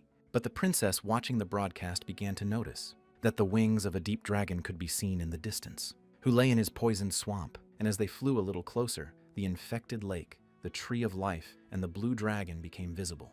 And 3 years ago it was different, and before, the dragon would start growling when someone approached him, but now it's suspiciously quiet. Adam had already said that the elves really hadn't noticed anything strange, the blue dragon sensing the environment perfect. His hearing and vision are incredibly sharp, and on a quiet night their forest is like a bedroom to him. And why are the elves still breathing and roaming his territory? But it never occurred to the elves that someone might think that the blue dragon had flown to the lake because it just wanted silence. And just as Adam landed in the nearest tree next to the blue dragon, he began to quietly watch him from above, and thought it was just as he expected to get close to him, but the dragons didn't care, and he could move inside the poisonous mist for no more than 28 minutes. It took him 2 minutes to get here and set up the golems. With 26 to go, Adam decided now was a good time to get down to business and use the black dragon chain that was made from Adam's scales and Noel's blacksmith's masterpiece, and threw the chain up a tree. Adam, with all his speed, began to fly straight toward the blue dragon that lay under the same tree. And he realized that, quite frankly, he was the blue dragon. And everyone forgot about who he was, because on average, ordinary elves live up to 300 years, and the above up to 500, and the blue dragon hasn't appeared for 600 years. The Lake of Life has such a powerful healing effect that not even the prayers of all the priests on earth can match it, and hence the reason for the sudden appearance of the blue dragon in these lands becomes obvious. And at the same instant, Adam climbs down from the tree and heads straight for the dragon that spotted him, and as soon as the dragon moved, it caught Adam right in midair. And the other guys watching started telling each other that the dragon had eaten Adam. But at the same moment, they saw how Adam was able to appear right out of the blue dragon's huge mouth, and pulling his huge teeth apart with his hands, started using his magical dragon powers to get out of there. And in that instant, Adam realized that this dragon had been poisoned with demonic venom and was now dying. And this creature came here to be healed, and the demonic poison wasn't completely out yet. It continued to take away the dragon's life force, and that's why he chose it as his target. It was the only dragon he could kill at the moment. As soon as Adam sprang into action, copious amounts of dragon blood spurted straight from his mouth. Adam was able to tie its jaws together and set it on a hook, and go fishing in that poisoned lake. And with this chain that was made of it, the dragon tongue worked better than any materials. And Adam commanded this huge chain to twist, and the huge dragon began to fly into the air. And the blue dragon is not a poisonous creature. He sits in the Lake of Life to neutralize the demonic filth in his body. And so Adam decided that he needed to be pulled out of the water, in which case it would begin to spread faster through his body, and won't allow him to regenerate. But suddenly the dragon began to fling Adam off of him with all speed. But Adam still managed to get his hand on his own scales, which were tied to the dragon. And in hell, I realized that this dragon has immense power, and even though the dragon is in a weakened state, and Adam and Dragonheart's power has been brought to 19%, he's still losing. But, pulling his huge sword out from under the space so the dragon didn't even think it would be that easy, with a swing of his huge sword, Adam was able to lightly wound the blue dragon. But after a few attacks, Adam realized that this dragon's jaws were much softer than the scales on the outside, and in addition, arteries and nerve bundles ran there, and he needed to stay as close to the dragon as possible to do maximum damage. But suddenly Adam sensed with his fifth instinct that something was wrong behind him, and in that same instant, the dragon was able to pin Adam right up against the tree. Turning his attention to this, Adam began to hear strange noises, and realized it was the dragon's breath. The elf girl who was watching this battle grabbed her head from such horror and saw the golem on the screen. And Daniel, standing next to her, realized it was the same blue fire that had burned their forest. And all the other guys began to prepare for battle, and the princess started telling everyone not to worry, because Adam was fine. Someone else realized it. The dragon couldn't stay calm because of the pain the poison was causing, but he could still feel the emptiness between his fangs. And before it could spew flames, the blue dragon felt a prick in its jaws. It appeared that the tightly gripped victim had disappeared, all because Adam had the silver key, which opens the door to the Forgotten Castle, and the user can put and take out various items stored in the silver room anytime and anywhere. And at the moment, the key is in Adam's left hand. And when leaving the silver room, his location had not changed, and he had purposely activated the key after he was in the dragon's mouth, so that when he dodged the fire, seized the chance to strike, and with the help of his thunder palm, he struck a strong blow at the blue dragon. At the same instant, I noticed that his poison fire began to emerge from the dragon's paw again, but because the dragon was injured, it was a bit slow. Its food in this fire took longer than usual. Noticing this, Adam began to draw air into his mouth, and started using his dragon breath. And in the same instant, the huge dragon was too attacked by Adam, and little by little he began to fall to the ground. Noticing this, Adam began to realize that the rest bag was ruptured. Even with his most powerful regeneration, he wouldn't be able to breathe fire for 10 minutes, and immediately he began shouting to his comrades to spring into action. And his fellow mages nearby began to use the Sin Vine and freeze spells. And a huge vine began to entangle the dragon, and ice shards enveloped his body, and arrows impregnated with a powerful poison. Daniel began to draw back the bowstring of his bow. And as soon as he relaxed his fingers, the poison arrow flew towards the dragon. Now Daniel will be able to pierce a dragon's hide with this incredible new bow. And the arrow flew at full speed toward the battle, where Adam was. And after a moment, the arrow flew to where Adam was able to tie the dragon upright in a tree. And the sheer force of the arrow pierced the dragon's belly. And the boys watching began to rejoice that the arrow flew right into the bullseye, and that Mr. Daniel had no equal. After all, the arrow pierced right where he was aiming. Adam had told Daniel a little earlier that the second reason for his weakness was his lack of experience in real battles, and they had yet to meet someone who would awaken their true strength. And after this conversation, Daniel sat down with his co-worker, to whom he began to say that this man was funny, and despite the fact that he was much younger than him, and whether he was really that experienced, and what would change after fighting the blue dragon, and the one who will awaken their true power. After all, they already lost to the blue dragon 3 years ago. There's no point in trying again. But it seemed to Daniel that it would soon become clear what he meant, and let him understand nothing now. But he has a hunch that things won't become clear during the raid. It will happen much later, and perhaps it has something to do with his mission. So, the blue dragon would certainly be a goal for them, but only one of many steps towards perfection, and he will be something to overcome. And that Daniel has always been restless because of the responsibility of protecting the village, but now he seems determined. And maybe Adam became an example for him, or he would become the strongest in their era and be the one to connect to the Tree of Life, and I am the prophecy, and everything would repeat as it did then. But at this time, when the battle was in all its glory, Adam, sitting on the dragon, realized that because Daniel's arrows had pierced the dragon's scales, it had many weaknesses. But still, where was his fatal zone? It wasn't clear yet, and he decided that it wouldn't work that way. He should try to get inside. But just as he wanted to get inside the dragon, some kind of energy held his hand back. He noticed that his arm had stopped moving, as if something was holding it up. It all happened so fast, and at the same moment, the princess began to watch Adam fight the dragon. And then it dawned on her that something was wrong. Immediately, she began shouting for them to cease fire, take up defensive positions, and transform the mana path. A little earlier, before the attack on the blue dragon, Hela had said that there were 2 solutions, and one was to strike the dragon powerfully and create a mana path for one-way energy, or stone golem, which increased the radius of action of the skill through and is formed. Monotrope of magic circles engraved on the 4 sides of the stone. If you activate all 4 sides, then the skills will be transferred to both sides. But in this case, there is a chance to get under enemy attack and deactivate one of the circle. They will protect themselves from the enemy's attack, but then the strength of their own skills will also be reduced. And at this time, the knights began to finish preparing the energy strike. And once the healer started using the light barrier, it became too dangerous. After all, the deactivation of the Western magic circle was in full swing, and there was no more than 5 seconds left before the mana path was changed. But at that moment, there was a massive explosion. that destroyed most of the stone golem, and at that moment, the water in the lake of life rose up, and Adam was thrown in an unknown direction, and the chain he had made to hold the dragon began to break little by little, and in the end, the dragon's magical power completely severed, and that meant that the dragon was using a unique skill. The dragon's unique skill is telekinesis. This ability allows him to move objects with his mind, and the fact that the dragon has almost infinite mana only promises them destruction and death scream, and a complete failure of the hunt, and Adam began to realize that there were only 20 minutes left of his dragonization. A little earlier, Adam had questioned why the poison that the blue dragon had poisoned didn't kill all humans or elves. And Daniel replied that he thought they were alive because of the lake. And Adam answered him that he was right, because the water continued to keep the life in the man's body, but it didn't take the poison out of it, and so he didn't die, even though the pain made him want to die. And the same with the blue dragon, pain had overwhelmed his mind, and therefore, in all likelihood, he wouldn't be able to use his unique ability right away. And it was true. And after the blue dragon had settled on the lake, 3 raids had already been organized,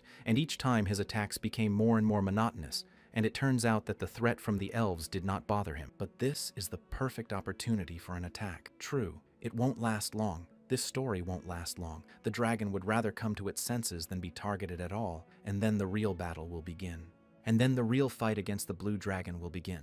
Who would see with one eye after all these years Adam sat with his sword across from him, and as soon as Adam swung his sword, the dragon realized what kind of sword it was. And he began to tell Adam that the silhouette of a man had reappeared. Once again, it was the one who came to fight him. And despite the turmoil, the rear guard quickly brought their ranks to order, and thankfully no one was seriously injured.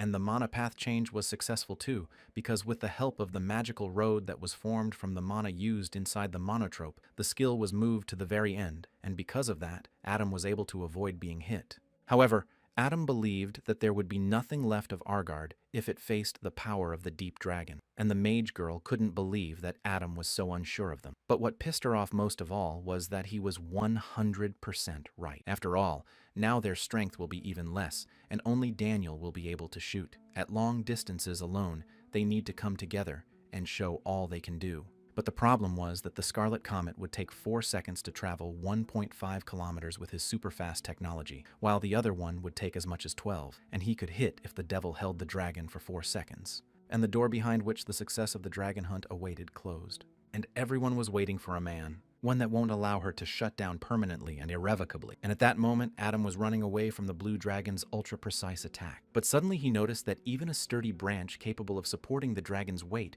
was turning to dust after its blows. And there's no need to experience the dragon's fury on your own skin.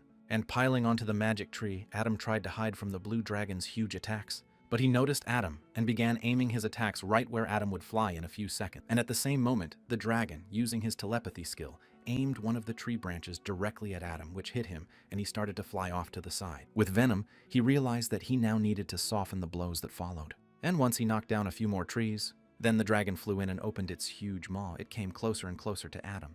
With his electrical acceleration, he began to fly off to the side and thus fly into the dragon's back. And in an instant, Adam's sword appeared in his hand, and he used it to deeply wound the blue dragon.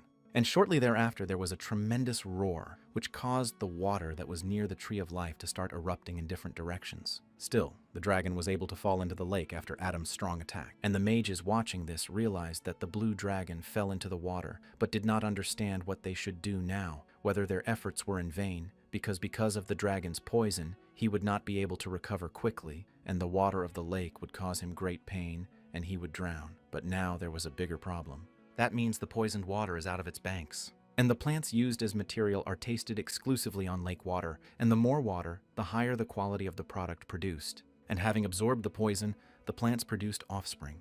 The strongest enemies crawled around the forest like locusts, and the first one he didn't meet was a huge golem standing guard on the path. These huge monsters began to attack the golems, and the boys began to change their goal, for they realized that they must help the golems destroy the monsters. These monsters were appearing literally everywhere. They had to be driven back closer to the lake to keep them out of Adam's way. If they saw anyone approaching their position, they had to open fire on them immediately. After all, the golems were created by the princess of the magic tower, and Alpha is more skillful than many adventurers, and there are also priests who increase their power, and such golems are able to detect the appearance of a strong monster. But that's not all. They had fully prepared the golems for the attack. But then the unforeseen happened, and they couldn't figure out what the hell was going on. and why the golems were retreating and their remote control wasn't working, and it was unclear where they were running to. And the elder standing nearby realized that it had finally begun. But Daniel suddenly saw the direction the golems were heading. Seeing a bright flash, Daniel braced himself and began firing his bow, ordering everyone to duck, and shot straight at targets that flew in their direction. And by hitting it right on target, he was able to throw off its direction, and it crashed not far from the entire squad. And then the princess realized that their location had been revealed and moved in the direction of the attack. If Daniel hadn't repelled it, they would be dead by now. And considering the distance between the monsters and the projectile was 700 meters, they'd have to work hard. After all, the creature that fell next to them is an underground boss. In the past, the raid on the blue dragon wouldn't have started until a year and a half later. Lucius and the black dragon heart wouldn't be in the battle, but Altair was able to put together a pretty strong team and challenge the blue dragon without them. And in the end, they fought at the peak of their power, and fought like they had nothing left. And if they can't put their best foot forward, then they would lose everything they held dear, and there would be no turning back. And when they delivered the final blow to the blue dragon, it was defeated. But the princess made a serious mistake by not taking the dragon's heart, which greatly complicated the situation in the grain region of Danikel, and she won tactically but lost strategically by being defeated. In the meantime, he had already left the cave and returned to the temple, beginning his ascent. Alden, one of the enemies, was sitting on his ass in the third corridor. He had to become a temple knight to get close to him and draw blood, and he'd better find other vulnerabilities. The more information, the better. And the fact that he had learned of the princess's failure was good news, for it appeared that they had sent their servants into the forest, and the man admired Mr. Alden, though he felt that it was not, nevertheless, solely to his credit. But Adam, overhearing the conversation, wasn't quite sure what the conversation was about. But suddenly Alden said that the princess had squandered her power, money, and influence, and it would be difficult for her to get a vote even if she participated in the rig for the ice dragon that the guild union was planning to organize. And that the heart of the black and blue dragon is already in the hands of the cult. And all they have to do is to get the heart of the ice dragon, and then their wish will come true and they will be rewarded handsomely for their labors. But now, inside the Silver Key in the underground space, Adam decided that this time was different, and he knew what kind of trap these fools had prepared, and now they were out of luck. And once he drank the healing potion, a magic potion and golden tears that prevent the destructive effect with a powerful energy defense and only last up to 10 minutes. Adam decided to take a look at Grimm's mini golem. After all, these things can transmit visual information to each other, and the big golem certainly shows those around him what's going on, but it's also desirable for him to understand what's going on in the rear. And just as he thought, they couldn't contact the insides of the Silver Key, and the ogre had probably stopped by now, so he decided it was time to see how the others were doing. But in other places, utter devastation reigned, and the Lord of the Earth who uprooted trees and started attacking the others with them, and the Dungeon Master who raised many trees into the air started throwing them at Adam's companions. The same stood and decided what to do, and the elf began to ask Daniel how many arrows he had left. He answered that he had about 24, and they were very few now, but there were monsters besides the dragon, and these arrows with the feather of a hippogriff, and the stone seeds the elf pulled out. And joined together they became a huge weapon, from which Daniel began firing towards a multitude of monsters. And as soon as they flew up to the place, a blue hurricane and a dance of flames unfolded, and immediately all the monsters began to die from such an attack. Adam, who was watching, realized that Daniel and Chiara made a very good duo. And Adam also saw that everyone earns their bread. But there was still a problem. There were a lot of monsters, and they all came from different places. But Daniel was ready for this attack. He didn't care if there were a dozen or 100 monsters. He would write each one a ticket to the other world. But suddenly a huge mushroom of the earth began to say something in its own language, and emit a huge aura that engulfed the nearest mushroom. And the soldiers watching felt it, that there was a tremendous pressure on them, as if pressing them to the ground. And in the same instant, their settlement in which they had settled was destroyed in one blow. And those knights who survived saw the monsters rushing in, and even the dungeon boss who was nearby and was destroying everyone indiscriminately. But suddenly, the dungeon boss noticed something strange near his foot. Lowering his huge muzzle to the ground, he saw that he was being held back by Ophelia, and started saying his skull is too high and you're a stupid critter and she needs to sit down. And at the same instant, there was a huge explosion because Ophelia sprang into action. And while she was fighting the underground boss, the other guys began to believe in their own strength and realized that to win, they must not lose heart. Meanwhile, the princess began to explain that their job was to protect this piece of the Tree of Life branch. That guy couldn't believe that such a tiny thing was the core of the magic circles, that is, without the branch. And the fact that in 10 minutes all defenses would be removed and food would be in that fog and their camp would be covered. He knew it was an important assignment, but sitting here listening to his knights scream was sheer torture. Still, they decided they just had to hang in there. An invincible fortress is Earl Dan's technique that creates a barrier that protects a building, and during the time this technique and its users cannot leave the barrier, and this defense skill was passed down to them, kin by kin, and the tighter the barrier, the stronger it is. They will be able to protect any barn even from the impact of a legendary class weapon. And most importantly, no one can get inside until he opens the door, and he's best suited for the task. So he needs to be patient until it's over. But suddenly he heard someone calling and begging that he open the doors because the girl who was outside was screaming that she was hurt, and he realized it was the princess's voice. But his partner, a knight, began to say that you can't open it because it might be a trap. But suddenly the princess supposedly started yelling for them to open the door quickly because the monsters are coming, and they have to open the door now because that's an order, and the guy couldn't stand it. And he opened the door because he realized that if he abandoned the princess, he would be executed along with the whole squad.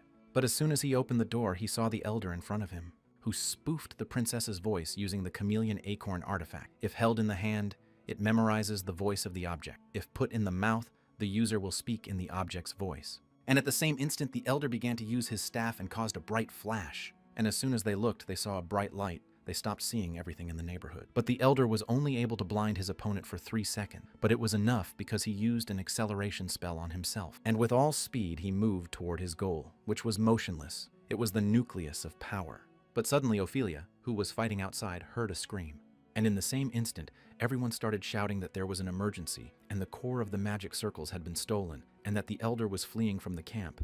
And hoping that everything would turn out okay, he started telling the golems that were carrying him to increase their speed. After all, there were 10 minutes left before the defenses were removed, and the princess began to say that real chaos would come to them very soon, and she would restore the magical ones with the spare core. Maul, the faster the dragon, the faster it would all be over. And Adam realized that Her Highness wanted them to kill the creature in 10 minutes, which would be no easy task, and at least get a reward for it. And thinking of the reward, the princess answered Adam, "That's good. If he makes it in time, they'll finish what they didn't finish yesterday." And wishing them both good luck, the princess said goodbye to Adam. But Adam stood by the lake, with the blue dragon rising behind him. And thanks to the dragon going back into the lake, its breathing sac had almost recovered, and if left untouched, it would be able to sizzle them all with fire again very soon. And at that very moment, Adam stopped attacking and decided to talk for a bit, but the dragon behind his back thought otherwise. So Adam decided to send him to hell and use Call of Faith's legendary weapon, the indestructible holy table. But earlier, Adam had asked Lucius that,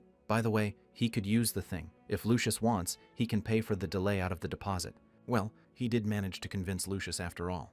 And at this point, Lucius began to tell his companions about it, that 10 minutes is like 2 fingers on the pavement, and if they do what he says, that lizard is dead. And at this time, the elder fled on his subordinate golems. And together with their squad, they began to discuss that they didn't think it would be so easy to escape, and their hearts were still pounding with fear that they could not die. But the girl sitting with the oldest started yelling for the other guys to shut up because she was having a hard time keeping the mana circle going. And to activate the ability, there is one condition: to observe the user of the technique from start to finish within a radius of 2 meters. And thanks to the fact that she took part in the installation of camp magic circles, she managed to copy the circle of purification, although the effect of it was only 50%. But the copied technique can only be used once, and besides, for it to work, they need the circle to feed him their mana non-stop, so they should hurry up, because they only have one chance, and the last sealed chest that is in the tower, and they wanted to take possession of the Tree of Life stored there, and create a new kingdom. And the elder, who was sitting on one of the golems,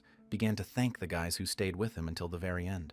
But the boys replied that it couldn't be otherwise, because he was their leader. His invitation was partly for them, and at this very moment the elder began to remember that those guys were attacked by monsters right after the older elves escaped. The guys who were in the fortified area protected by the holy power of vengeance looked at the fact that the elven warriors doubted it, though it wasn't surprising, and on the fact that the elves are not as well trained as they are, and no one has ever starved among them. And now Ophelia is one of the 10 strongest on the human side, and a talented squad of healers capable of healing a serious wound in the blink of an eye. And then there's Adam, possessor of a black dragon heart. Last is Princess Altair, their fighting spirit is strong. And the elder had no doubts about this arrangement. It was incomprehensible to them. Was the elder's escape really such a big problem, since they were now supported by Daniel? The head of the trading company began to tell his son that he seemed to be ill-informed about the elves' situation. And you can't argue with the fact that Daniel is incredibly strong. He's even stronger than Ophelia. His mother is a queen. Yet, it is not he who is the backbone of the elven kingdom. but the elder that the elves truly relied on, and that the elven king or queen are priests and at the same time guardians of the Tree of Life, and the tree itself chooses who will rule and gives the right of succession only to the highest elves. And with the help of the tree, the king connects all the long-eared men who live in the forest to himself, and they take control of their minds and enforce allegiance. And this is the secret of how the elven kingdom can exist again for 2,000 years. And Celestia, the current queen, is called the Fallen Moon, and at birth she could not see or walk, but was endowed with wisdom and generosity. Her body was paralyzed after the birth of Kiara's first child, but the son of the head of the trading company didn't understand how she gave birth to Daniel while bedridden,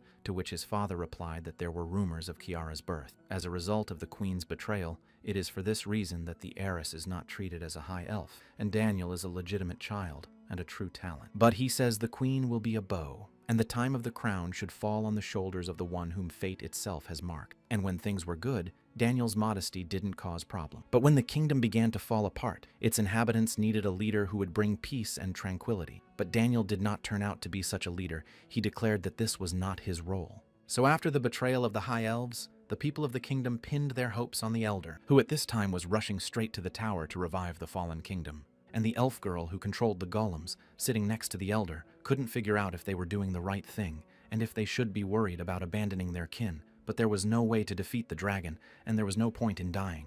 And they did the best they could, and Mr. Daniel didn't care about them. And the fact that 4 years ago, Red and Black Moon attacked human lands and started a war. And the fact that they lost, resulting in the taking away of their valuables and territories. And 3 years ago, a blue dragon showed up and started sending a forest over them. And the fact is that the strongest of the high elves and holders of the title of Loon are leaving these places to create a new kingdom, and for those who remained, they wanted only an easy death. And with each day the infestation problem grew faster and faster, the elves began to leave the forest, and Mr. Daniel turned a blind eye to what was happening.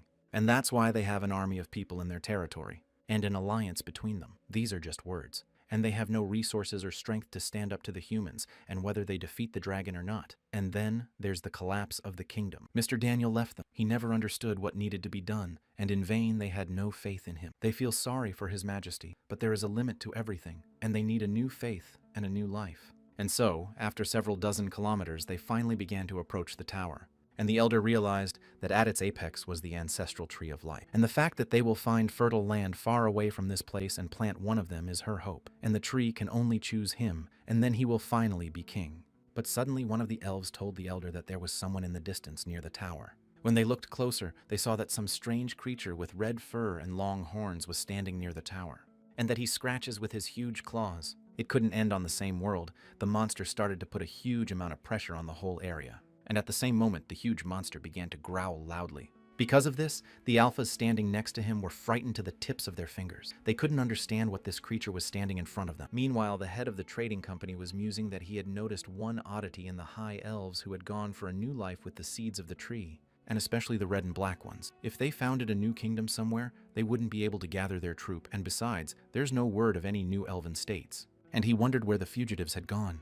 But at this time, the Elder who was looking at Toa's monster began to tell his comrade that he would deal with it. And taking his golems out of his pocket, he threw them right at the other monster, ordering one to distract the monster while the other took the chest. And just as the golems flew up to the monster, someone turned their attention to one of them. And with a loud growl, he began to turn his head and ran right after it, and the strategy was standard. The monster reacted to the first golem. The remaining one threw the blast family and broke the seal on the tower, and was able to take the chest and return to the elves. And once he brought it to the Elder, the family and himself held it in their hands. They made a mistake for which they paid with their lives. After all, that chest they had taken was something the demon had been trying to get his hands on for years now. And once the demon was able to claim the long-awaited prize he'd been eyeing for so long, it was the heir to the throne of the Red Moon, Masha, who started the war with the Danakils, and she lost her mind after becoming a demon. All that was left in her was a feeling of hatred for the elves, usurpation, revenge, seed, and a few other words whose meaning she no longer understood. And 3 years ago, in a mysterious place, the head of the devil cult began to say that this was a great pity for him, and he can't even believe that they were once the strongest elves of the Red and Black Moon. It made people tremble with fear, but now they were seriously injured. And the head of the devil cult began to say that they knew why he had sent the messenger he had sent for them, and began to hold out his hand in which he held 2 stones of revelation, which turn a man into a demon when combined with the mark of an insect. And 3 years ago, the head of the devil cult started asking his ward if he knew about it. That the Stone of Revelation turns a man into a demon through the mark of the insect, that the Stone of Revelation and the mark of the insect give the same thing. But then why the latest monetization has a different kind and level of strength for everyone, and why demonetization has a different success rate and quality? And the answer lies in the distortion of the soul: anger, hatred, desire, innate threshold. The Stone of Revelation embodies all of these, and the darker the soul, the greater the power. The red and black moons should never forget their former beauty, and those who once betrayed them with their hatred of elves. And after a bright flash appeared in the place where the higher moon stood, the head of the devil cult was surprised that he was impressed by the excellent transformation of the elves. And the red moon Masha, who was in a state of demonization, appeared, and with her appeared the black moon Aramil, who was in a state of demonization. But suddenly the chapter's counselor started asking what his plans were for them, to which he replied that there were no plans, and his job is to stir up the swamp, and making plans is for elves and everyone else. And once the head of the devil cult snapped his fingers, he spoke up so that everyone else could see what was happening, and were excited about what they were about to see. At that moment, new messengers of darkness entered the earth, and all 12 apostles and the leadership of the devil's cult were watching. And now it's been 3 months since the black and red moons turned, and they all killed and slaughtered people and monsters. But when will the elves get used to their new power? They realized that everything seemed to be ready, and they could move on to the next stage. You have to kill the blue dragon, and he'll give them soldiers to help them. A little while later, they were flying up to Mount Kala, which was the original home of the blue dragon Orthalis. The elves were born in the elven forest, so they knew how hard it was to fight elves because of the tree of life that protected them. And it pisses them off, but Alden was right. They need a power that can send all elves to hell. For example, the fact that the power of a dragon's heart could obey them. And once they jumped off and flew straight to the blue dragon who was sleeping in his nest.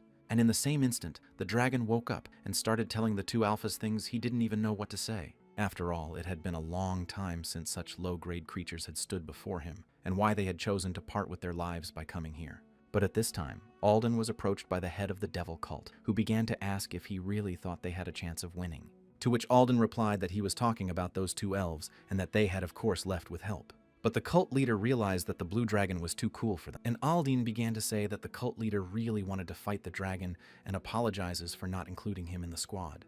And he's right. Red and Black Moon are too weak for the blue dragon, and they will eventually become his appetizer. And there's another reason he entrusted them with this task.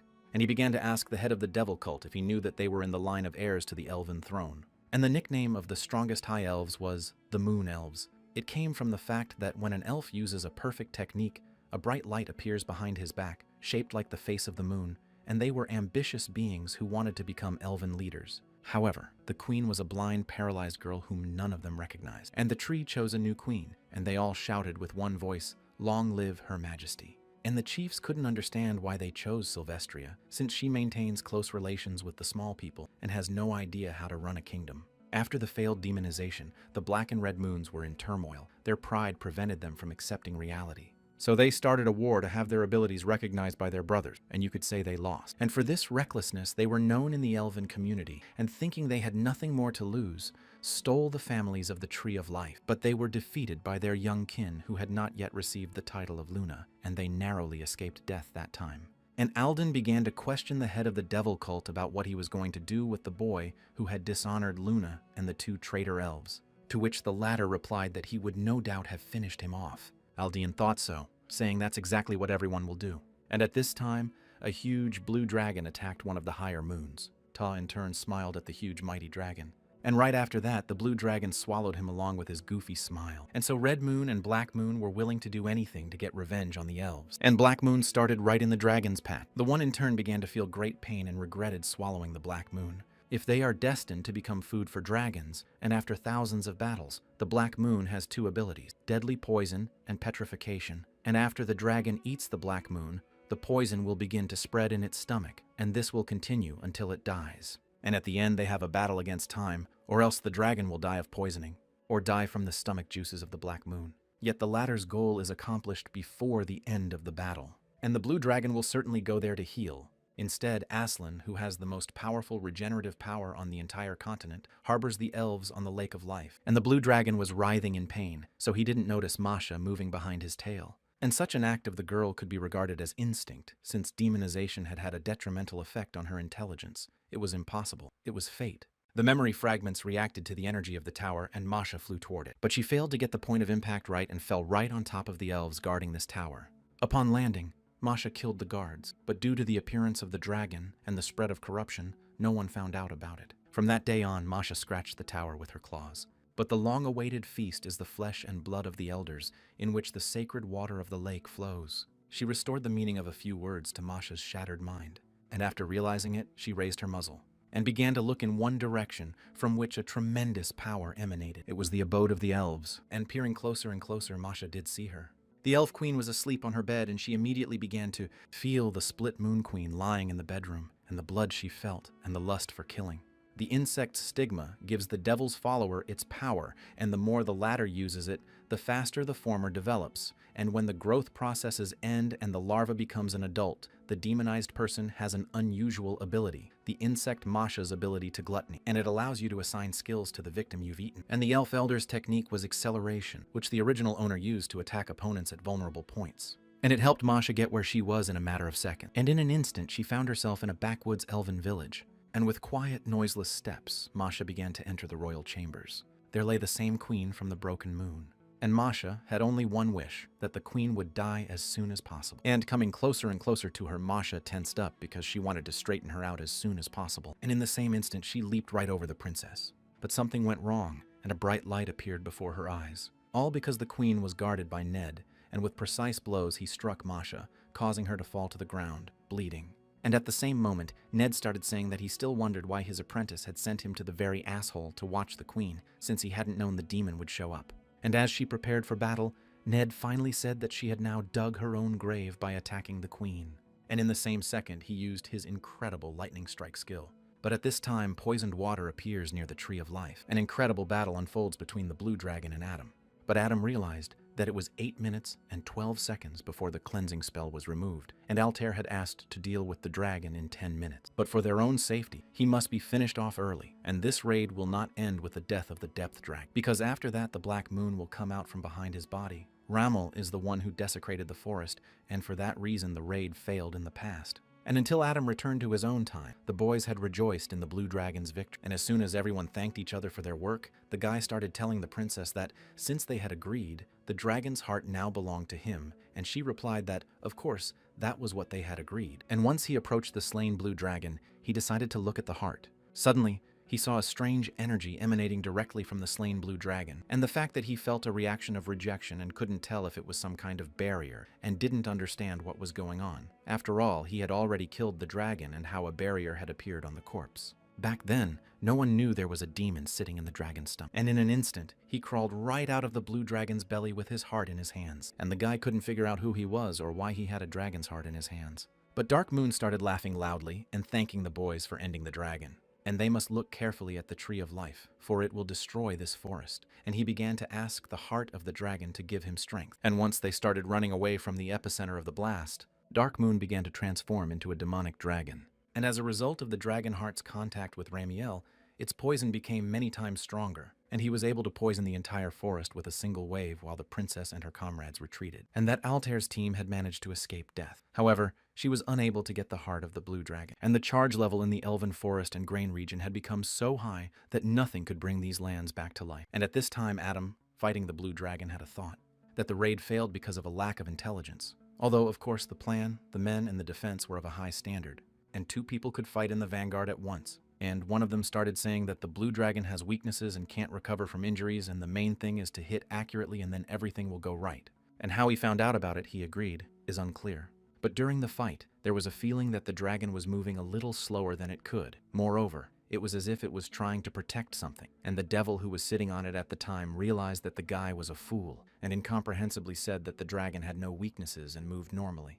Though Adam realized he couldn't do it any other way, because in his previous life this raid wouldn't have started until a year and a half later, and back then the depth dragon had an old wound, not like now. And apparently he didn't kill hard enough, and pulling out a venom-covered scale from under the space, he said, "This poison is one of the 72 strongest poisons I had before this king of extinction." He began to inject comic poison from his scales into the blue dragon's open wound. And jumping away from it, Adam told it to explode, and with his new dragon language skill that allowed him to remotely control his traps, he was able to put the blue dragon to sleep. But as soon as the dragon felt a tremendous pain in his body, he, like Adam, used the skill of the dragon tongue and ordered Adam to stop. And in that same instant, Adam froze in place and couldn't move. And he realized that Not only him, but the very water that was beneath him was also frozen in place. Although he had mastered the heart of the black dragon, the human enslavement power would never compare to the dragon's. And he realized that he couldn't even get into the silver room at the moment. And with such a wide capture zone, the dragon tongue skill can be used for about 7 seconds,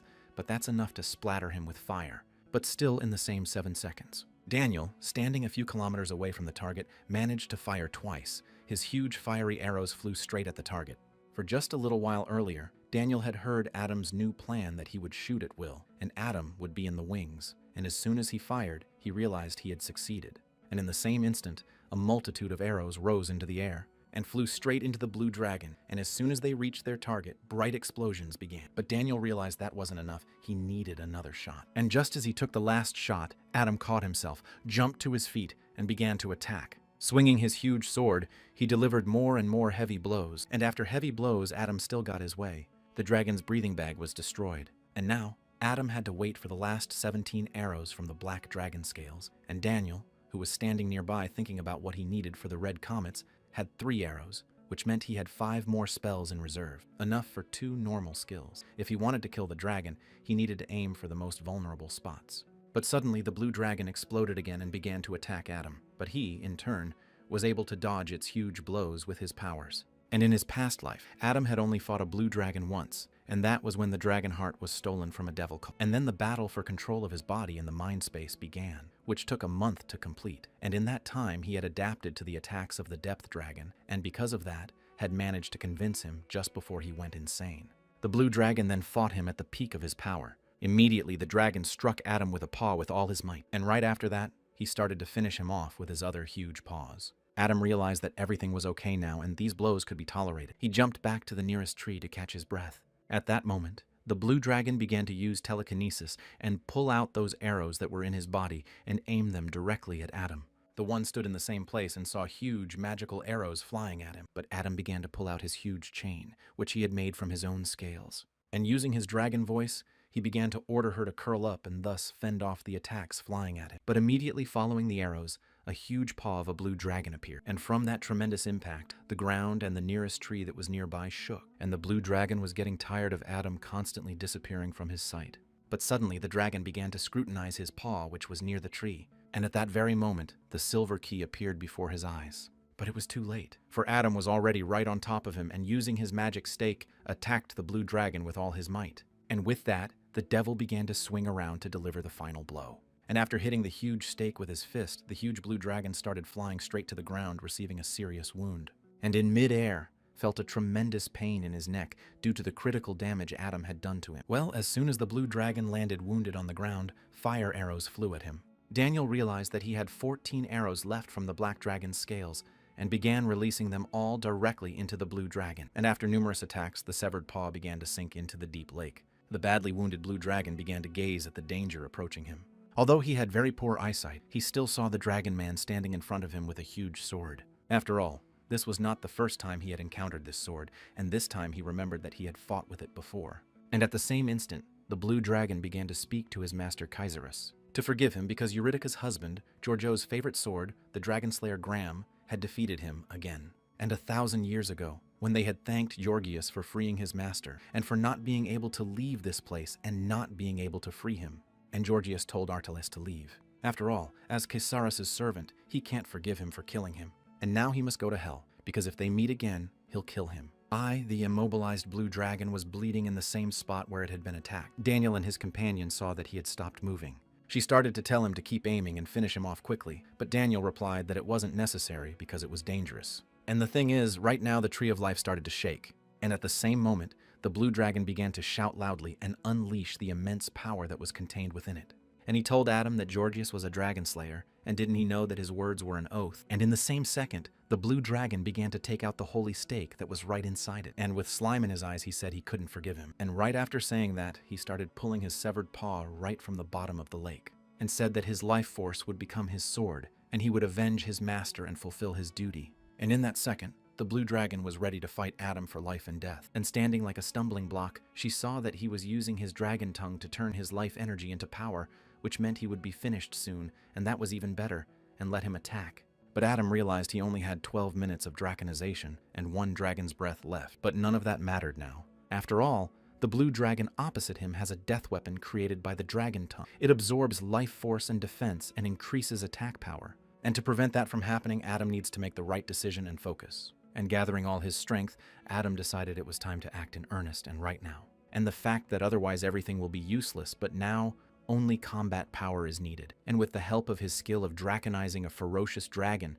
which consumes a huge amount of mana to enhance the effect of draconization, and all of Adam's physical abilities are increased by 200%, and the duration of draconization is reduced. Even after the draconization state ends, the skill temporarily goes into a dormant state, and the remaining time of draconization is forgiven from 15 to 3 minutes. And in the same second, the blue dragon began to attack Adam with his severed arm, from which he had made a weapon. But the devil standing before him was ready for such an attack. Taking a proper stance, he began to swing away. And their weapons collided, causing a tremendous magical force to begin crushing everything near them. As they continued to attack and defend, Adam realized that their forces were now equal. But suddenly, the blue dragon swung its weapon and directed all its magical power at the place where the Tree of Life stood. And it immediately split in two, and it was noticed by the elves standing in the distance. But Adam began to remember the words I had said to his teacher in a past life, that the royal diadem flow martial technique is not about the complexity of the movements, but about understanding and controlling the flow of energy. If he feels this flow, he can unleash colossal energy based on small energy, and defeat a superior opponent. And as soon as the blue dragon swung his weapon, Adam jumped into the air in the same second and started flying straight towards him. And once in the air, Adam realized that everything around him was now moving, and streams like water flowed from one vessel to another. And if he understands the very power that flows like a great river, even the leaves of the trees will become his weapons. And after this perfect attack, even the greatest dragon would be defeated by it. And after Adam's strongest attack, he began to turn his head because he began to hear some strange sounds. As soon as he turned his head, he saw that something bright had appeared on the belly of the huge dragon. But Adam couldn't remember what it was sticking out, and maybe it was a bone, he thought. But no, it was some kind of strange weapon. And in the same instant, he remembered the words of the guy from his past life that this dragon was an old, unhealing wound, and that was his weak spot. And in that same second, Adam moved and began to fly towards the blue dragon that was trying to attack Adam to the last. But suddenly Adam noticed that the dragon was trying to get away from him. And the thing is, he tried to hide underwater again, but Adam didn't want to just let him go and started binding him with his magical scales. And the tail sticking out of the water was literally wrapped around Adam's scales in a second. But Adam still didn't make it, and the dragon began to pull him under the water. But while underwater, Adam still continued to attack him. But suddenly a strange wave began to toss Adam aside, though he didn't realize what had happened. And the fact that the dragon under the water started wriggling in different directions seemed to want to confuse Adam. And even worse was the fact that the dragon was able to hit Adam several times with its tail, causing Adam to feel pain in his body. And the elf girl who was watching this suddenly jumped up from her seat, stating that she couldn't give advice while the dragon was in the water. But Daniel drew the bowstring and begged his mother and father to help him, and aimed the arrows he had just released so that they flew straight at the target. And the arrows Daniel fired flew straight into the Tree of Life. And the head of the trading company who was watching this attack couldn't tell if the dragon had dodged, but it still dawned on him that it had hit a tree. But Daniel kept firing his bow, which only had 8 arrows left in it, and he realized that if he managed to hit the Tree of Life, it would start to crumble and fall right into the water, and thus huge chunks of the Tree of Life will be able to crush the huge blue dragon underwater. And in turn, Adam, who was next to him, began to push away from the piece of wood that was next to him, and approached the very spot he had seen outside, the weak spot of the deep dragon. And as he started swinging his sword, he decided to put all his speed and strength into this strike. And as soon as it hit its target, the dragon began to feel immense pain, and the strength began to leave his body, which meant he began to let go of the other hand he had as a weapon as well. And then, the dragon began to remember that conversation with Georgius, that he had been told that, as a loyal servant of Caesar, he could not forgive his murder, and so he could let Georgius go, but if he appeared again, he would kill him. And on that day, Georgius lowered his head and asked the blue dragon to forgive him, and taking out his sword, which was stuck in the ground, saying that he can't just walk away, and as a knight of the Princess of Law, he is obligated to save her the trouble. And that very battle with Georgius was short. The blue dragon was careless and missed a hit. Feeling intense pain, he realized that the man had cut off his horn, and right after that, he stuck the White Queen's finger into it. This stake was made from the bones of the first queen. It put a seal on the target's powers and put the effect of a curse that could not be dispelled, and the duration of this curse was 10 years. and he began to say that since he had struck him with that weapon, there was a seal upon his powers, and he must sit in his lair until the red dragon was pacified, and if he had not stained his hands with the blood of Kaisa, if he had not fully learned the secrets of this world, they might have saved their friendship. He was sorry he could not go back in time and change everything, and that their paths would never cross again at this moment. The blue dragon everyone remembered from 1,000 years ago, and that whoever is attacking him now, this guy is not Yorgius, but the one who follows him or has been following him all along. And now he sees it clearer than ever. It's a new dragon slayer. And inside the blue dragon's belly was Dark Moon, who realized that he could no longer sense the dragon's life force. And he can finally get out. For now, he is ready to get the heart of the blue dragon. But as soon as he appeared, Adam was already there and was able to pierce him with his sword. And, not realizing what was happening, Dark Moon began to fly off to the side. But Adam didn't want to let him out of his sight and started swinging again, and strike even harder. That caused Dark Moon to fly straight into the Tree of Life at full speed, and with his silver key, Adam was able to move the body of the deep dragon into his subspace and realized that now Dark Moon would not be able to merge with his heart. The catastrophe that happened in his past life was caused by a surge of energy due to the Black Moon's improper absorption of the dragon's heart. And those who absorb the heart should be equal in power to dragons, such as the same dragon or a top-level demon. But Black Moon was not one of them, so he couldn't withstand the force that fell on him and died on the spot and after a while. The dragon's heart and Ramiel's magic stone ended up in the hands of the head of the devil's cult. Or to put it simply, Black Moon was simply being used, and as Adam approached him, he began to ask if it was pleasing to him to watch from the underworld as people died, as those who survived lost their homes and condemned themselves to starvation and misery. And is he happy to watch the cult that betrayed him? A cult that has taken over the world and which, like him, will soon be crushed and discarded. But suddenly, Dark Moon started to reply that he could smell the dragon smell with the human smell, and that's interesting. And when he climbed out of the dragon's belly, he expected to encounter elves, not humans. And he didn't think that the Dragon Slayer himself would appear in front of him. Dark Moon only wanted to say that he was glad to meet him. Adam didn't hesitate to attack him, and was able to bind him with his chain, which was made of his. And right after that, Adam jumped into the air and started attacking him with a huge holy stake, and stuck it right where Dark Moon was tied up. And immediately afterward, he grabbed with his huge hand one of the parts of the holy stake, and was able to spin it a few times. But at the same instant, he noticed something strange in the place where the Black Moon should have been. He wasn't there. Had he really ducked? I thought. But suddenly, Dark Moon's voice was heard in a nearby tree, and he began to tell Adam that he might actually think he had cornered him and had only shown his weakness by his actions, and that it is dangerous to attack an enemy he sees for the first time because he may counterattack, and why he acted so quickly. That there is a time limit of no more than 1 to 2 minutes for dragon power. The real one in front of him realized he was pretty damn smart.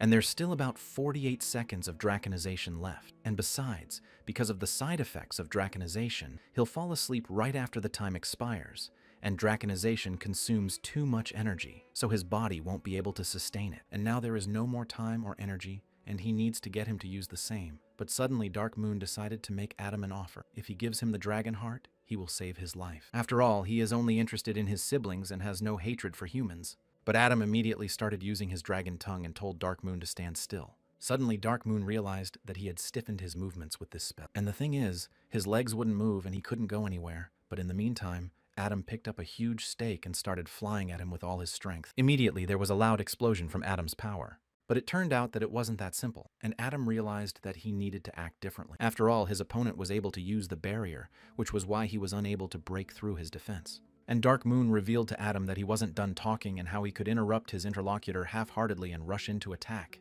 But Adam didn't listen to him, and began to think about the fact that he had used the dragon tongue, and now his condition was as if he was about to pass out, and his body was almost collapsed. But now one endurance is enough to bring it under control, and with the Sword of Light, sacred objects take the form of a sword, and those who are not authorized to use the sword are burned by touching it. But when there is permission to use it from the Goddess of Light, all restrictions are removed.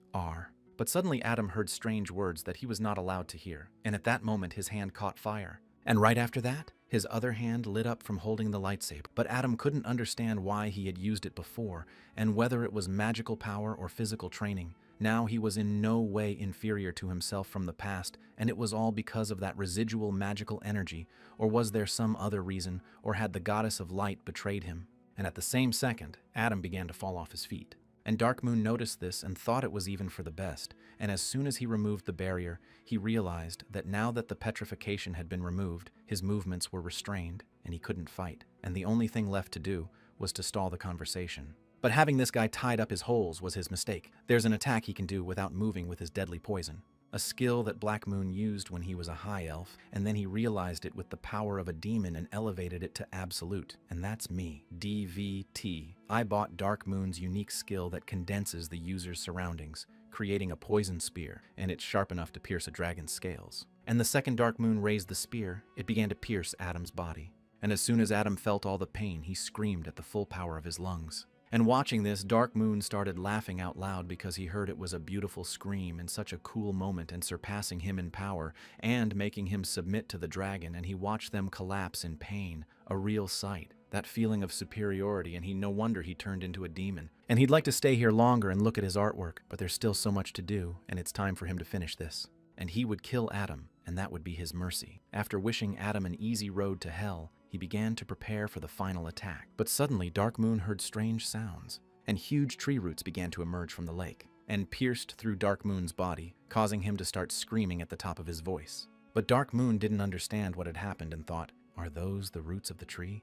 But standing Adam beside him began to ask, doesn't Dark Moon realize that this is the root of the tree of life that he has poisoned with his skill? He has absorbed all the poison of this land, and now the tree of life and the lake are cleansed from the defilement. And Black Moon's magic stone that the cult leader took possession of in his past life, he used it to turn the poisonous mist into a weapon, and the original owner of the magic stone should also have this ability, so he pushed Black Moon to use it, and the poison absorption effect was the fastest way to clear the forest. And the lake is the only place where there's still poison left, but the important thing is that the concentration is almost undetectable, and if it does, the forest will begin to recover. He had originally planned to do so after finishing the battle with a single lightsaber strike, but he didn't think it would go so smoothly, but thanks to the World Tree of Life. And at this moment, Dark Moon decided that he needed to quickly spread the poison, but his heart was aching. Mana wasn't gathering in his body. And while he had sent the tree, it had protected the elves for centuries with its roots stretching throughout the forest, and while the tree had protected him,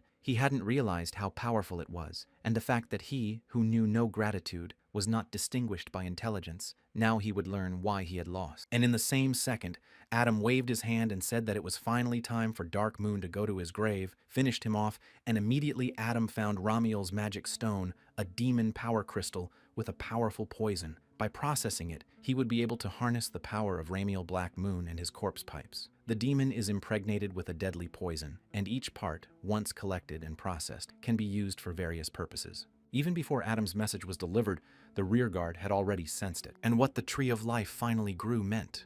The mage controlling the golems repeated that the blue dragon had been defeated. They had the dragon heart, and all that was left was to deal with the remaining monsters. And everyone gave a friendly shout of "Yay!" for finally succeeding. And the princess, who was standing on the battlefield, finally heard that they had succeeded and victory was theirs, and began to say that if Adam heard, it would be the rejoicing of the people. But at this time, Adam fell asleep and flew straight into the lake. But as he reached the lake, he was met by tree roots, and how only the tree roots could catch A, who was unconscious. The huge and mighty tree began to thank the little dragon hunter for his help, and now she's going to help Adam to get better. And in that same instant, a bright light appeared within the roots of the trees that healed themselves and Adam. And at the same time inside the forest elves' abode, Ned saw that the roots of the Tree of Life were beginning to revive. That meant Adam had succeeded.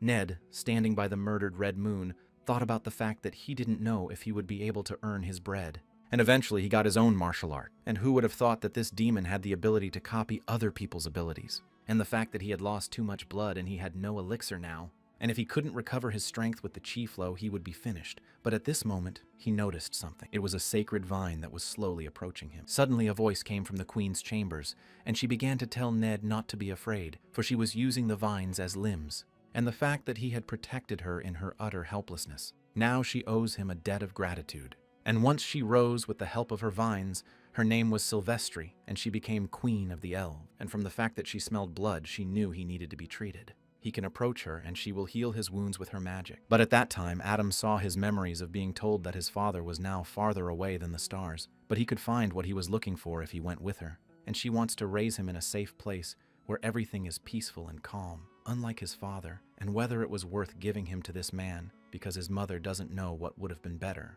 and she apologizes for not being able to protect him. And Adam has to pick up a sword and he has to defend himself. But suddenly, Adam began to come to his senses and realized that it was just a dream, and it had been so long ago. But with his eyes fully open, he couldn't realize where he was or how much time had passed. But suddenly, he heard a voice informing him that 72 hours had passed in 18 minutes and 29 seconds, and he had better not move because his body had not yet recovered. And so Adam is already in the space around the bosom of his stem. And he, their tree of life Yggdrasil, which I wanted, is an illusion created by his mind.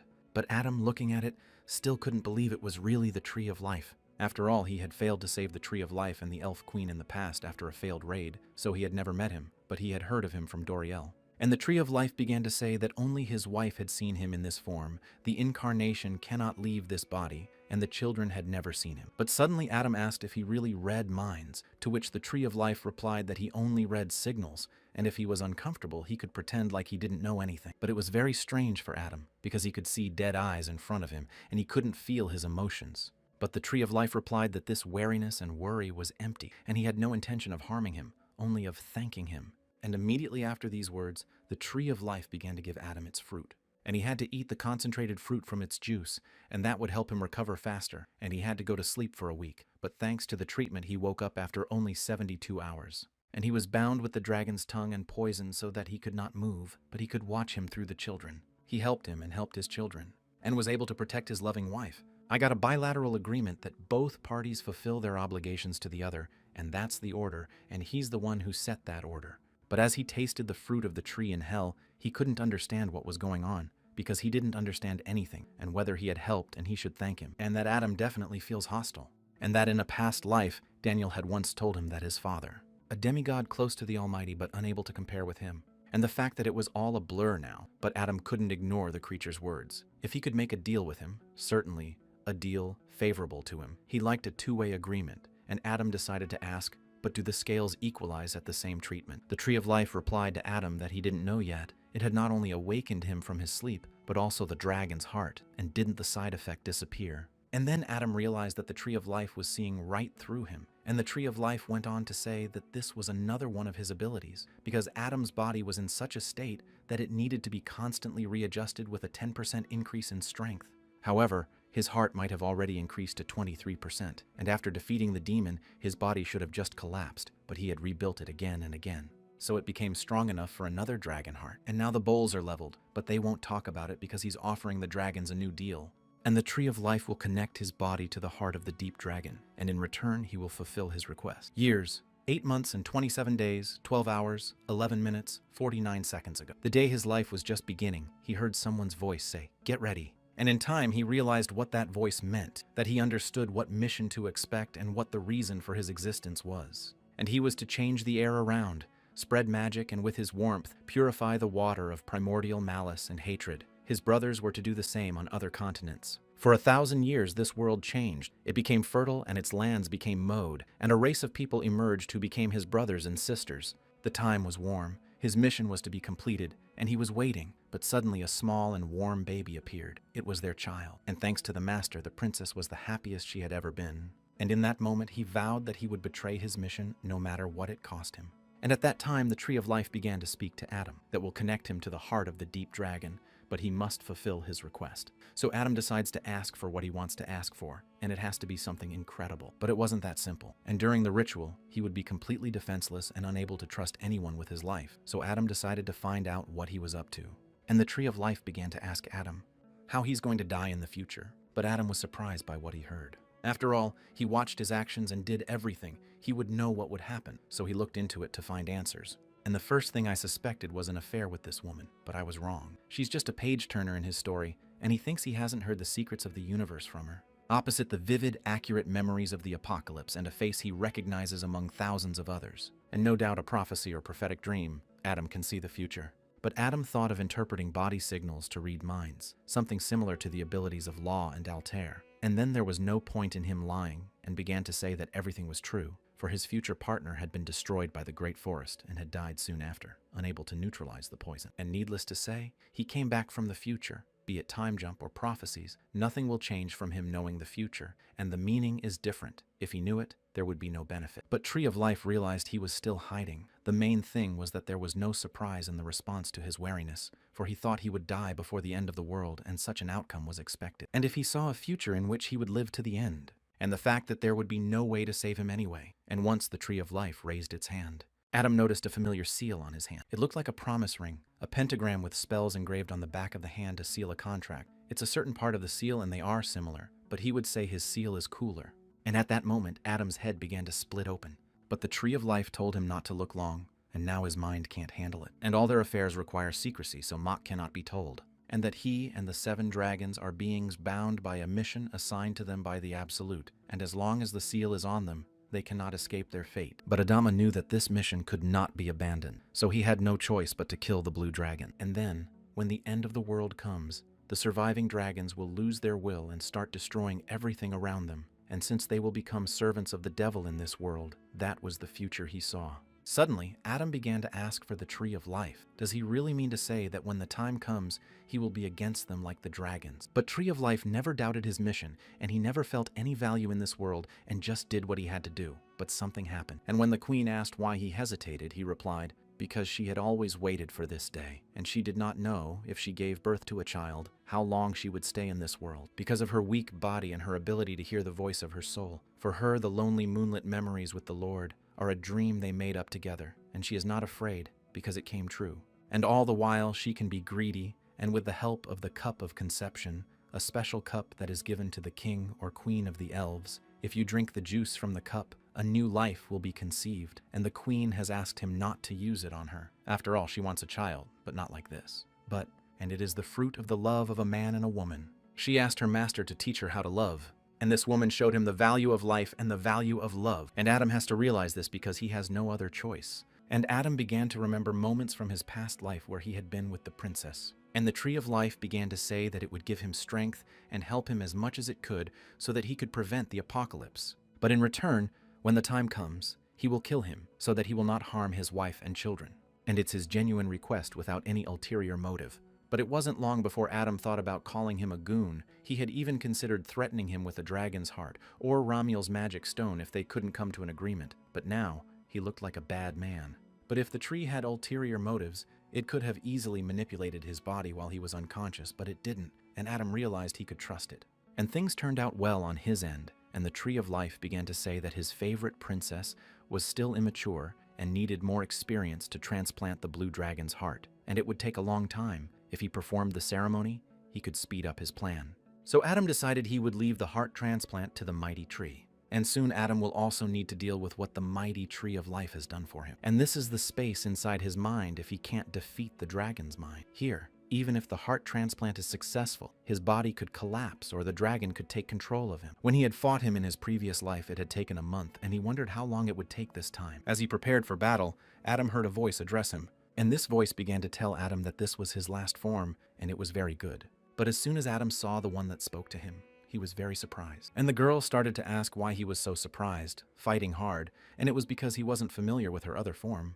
And now the Dragon Slayer can come over, and she's enough of a knife wielder in this guise of Ortalice. She'll pour him tea. And in that instant, Adam realized that the blue dragon was a girl. At which point Daniel started telling the rest of the guys that they didn't need to worry, and now Adam was with his father. But the princess, along with the other guys, couldn't figure out which father, and whether it was really the Tree of Life, and whether the Tree of Life had swallowed Adam, and what was even going on. And Daniel couldn't understand why they were saying such horrible things about the tree swallowing him. And Adam is probably just healing his wounds right now. But the president of the trading company wondered if they could leave things as they were. If Adam was captured by the tree and became its hostage, they had another headache on their hands. But Daniel thought that inside his father was another power beyond Adam's control, the dragon heart. And then perhaps when Adam returns, then he'll be a completely different person.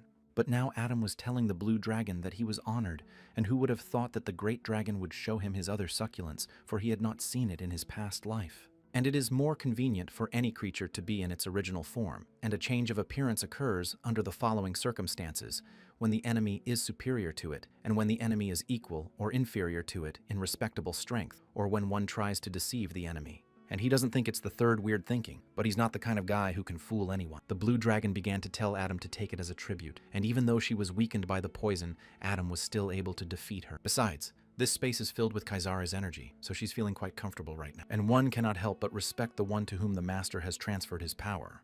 But at the same instant, bright sparks began to fall into the space where Adam sat. The black dragon Artals appeared and started saying he didn't recognize the man.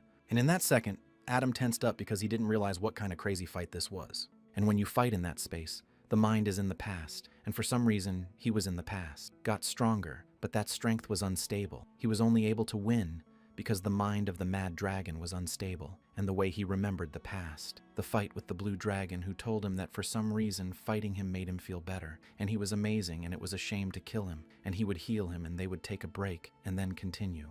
And for endlessly repeating days, this dragon beat him to a pulp, healed him and sang again until he defeated him, and after awakening, his fighting skills became much better. So in a way, he could be called his teacher. But Adam still couldn't understand why all his mentors, who constantly beat him to a pulp, humiliated and insulted him, were such monsters. But suddenly the blue dragon began to ask Adam why his face was so haggard and if anything was wrong, but Adam angrily told her why she was having so much fun.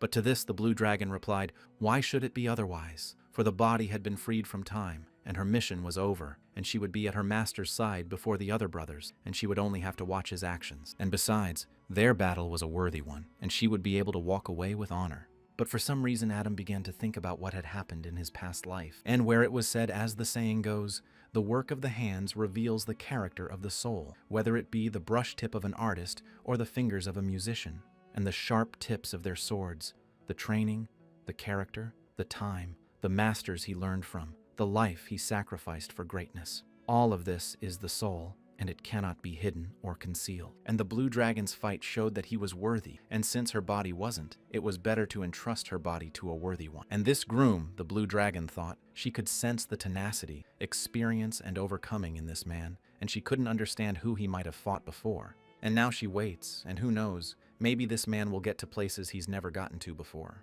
And he would not need to train for that. She would fear with her master, and she would pass her power to him. And yet he must control her to utilize the full extent of her power. And she'll be watching because she's very interested in his end, but he shouldn't have to trade his life for little things. Adam never would have thought the blue dragon would agree so easily, and he's grateful for the time savings. After all, he had plenty to do right now. And he doesn't know what the man saw when they crossed swords, but he knows roughly what the man meant. For Adam, like the blue dragon, could not live a life of weakness, and that life ended with a sword in his hands, and he wouldn't hate himself. But turning around, Adam asked the blue dragon if she liked any food other than tea, because he would make some and serve it at the funeral ceremony. To the blue dragon, he replied that there was no need to ask, and he could choose to his liking. And at the same instant, a bright yellow light appeared on the tree of life and illuminated everything around it. Immediately, roots emerged from the tree and kept going farther and farther away. And the princess, along with her companions, began to turn their heads, and they saw someone coming down to them. It was a devil that came out of the tree with the help of its own roots. And he began to ask his friends why they were all standing there. And the princess was the first to answer him that they were waiting for him.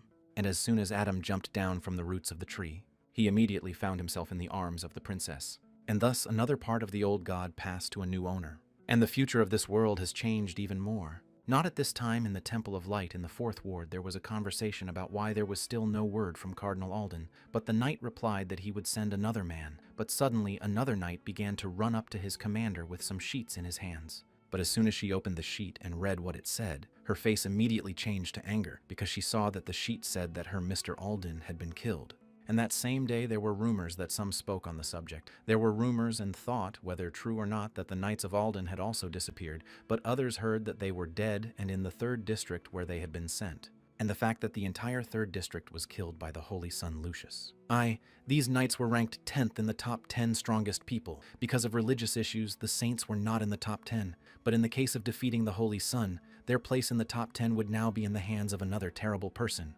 And at this time, the entire 3rd district rushed straight to the princess's castle, which was on top of the hill. And at the same time, in the Temple of the Angel, the place of power, the place of powerlessness, the place of the Holy Absolute, separated from all things, while the place of the King of the universe is empty, the swords of those who thirst for him will cross, and rivers of blood will flow to the earth. And at the end of the last 1,000 years he will appear, to save them all from imminent doom. And a huge sword appeared in the princess's castle, held by one of the guys, and his name was Destroyer of Fates. And the knight who defeated his opponent began to laugh loudly and say that he was too bored here because he had already won here, and now he's worthy to meet the princess. And while Adam was at the Tree of Life, everyone was busy. Yggdrasil, having cleansed herself of the poison, sent the activation code to the beginning. Mana, and with the help of her roots, which she planted along the water bodies, accumulated and filtered water, spread magical energy in the air, and thus the surroundings began to purify. And the surviving humans destroyed the remnants of the monsters and headed for the Tree of Life. And when the princess, along with her troop and her loyal knight Ophelia, returned, they saw something incredible. In Elpenheim, the capital of the Elven Kingdom, everything began to bloom and a bright white flower appeared. And most of the elves began to sob loudly and rejoice at the same time. After all, they didn't think they would ever come back to this place. But then Ned appeared behind them and said it was too early for them to rejoice. And as soon as the elves turned around, with great surprise in their eyes, they saw someone they didn't expect to see at that moment.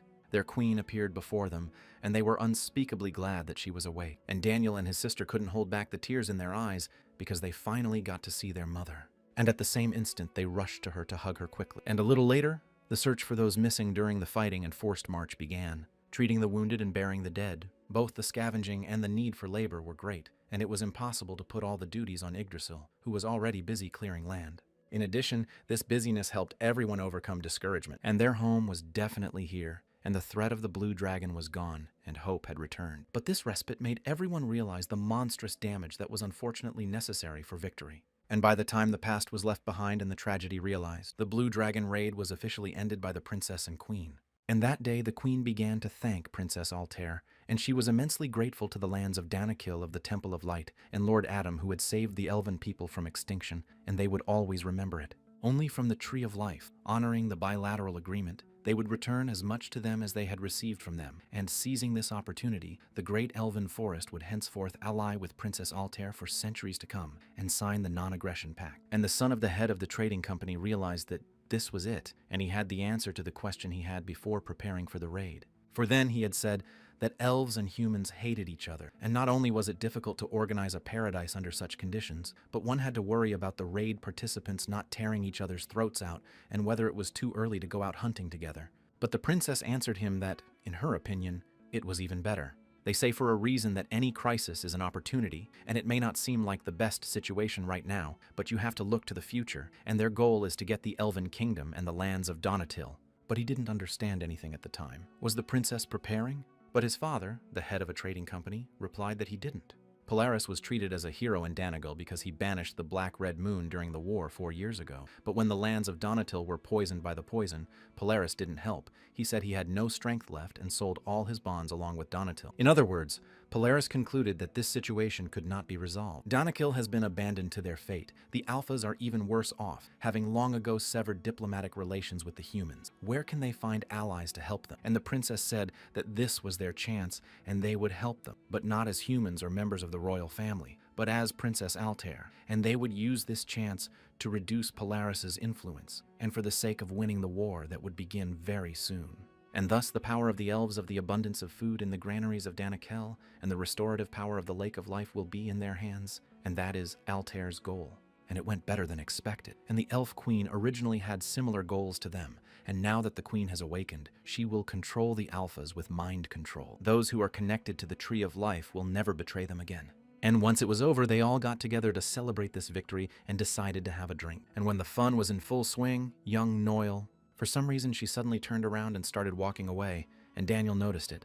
But he couldn't understand why she was leaving the fun and victory. And a little later he saw her sitting on the steps near the entrance to the banquet hall. So as he approached her, he decided to ask what she was doing here alone. But she, wiping her tears, asked, yes, why had he come and why was he not amused? To which he replied that only the crybaby had run away. He threw an apple at her even though she had asked him not to throw it for food. And right after that, he decided to sit next to her and eat his apple that he was holding in his hands. And they immediately struck up a conversation about how they found it hard to believe all of this, and that it had been less than a month and a half since Adam had appeared in the Great Forest. And he had already slain the dragon and given them their home back, and who would have thought this day would come? And thank God that the Mother and Tree of Life are also healed and can now return to their duties as Bow Queen. But suddenly Daniel asked his little sister what happened to her because he was getting anxious, and she decided to make a face and stick her tongue out in front of her brother. But Daniel couldn't understand what she meant, and she kept saying that if he found out, she would leave the woods. And a little later, at 1 o'clock in the morning, some were asleep and some couldn't sleep because of the experience. And Adam, passing through alleys, was heading toward the one place where they were waiting for him. And as he approached the princess's door, he realized he still had important business to attend to. For behind that very door stood a princess in a nightgown. And at the same second, Adam started banging on her door, to which she, with a flushed face, began to turn her head toward the door. And before, everyone wanted to get a princess, a talented and beautiful girl of noble origin, and wherever she was always surrounded by stares. Who said they'd pull stars out of the sky for her princess? And they will defend it at the cost of their own lives. And while the princess realized they spoke beautifully, all these cowards would immediately run away if they knew what she really wanted and who she needed to protect her from. After all, even as a child, she realized that the people willing to follow her would be negligible, and those who supported her were really good people. She had never felt passion for the opposite sex, and from the fact that she will be alone for the rest of her days, and she has already decided that she needs not a loving man, but his sharp sword.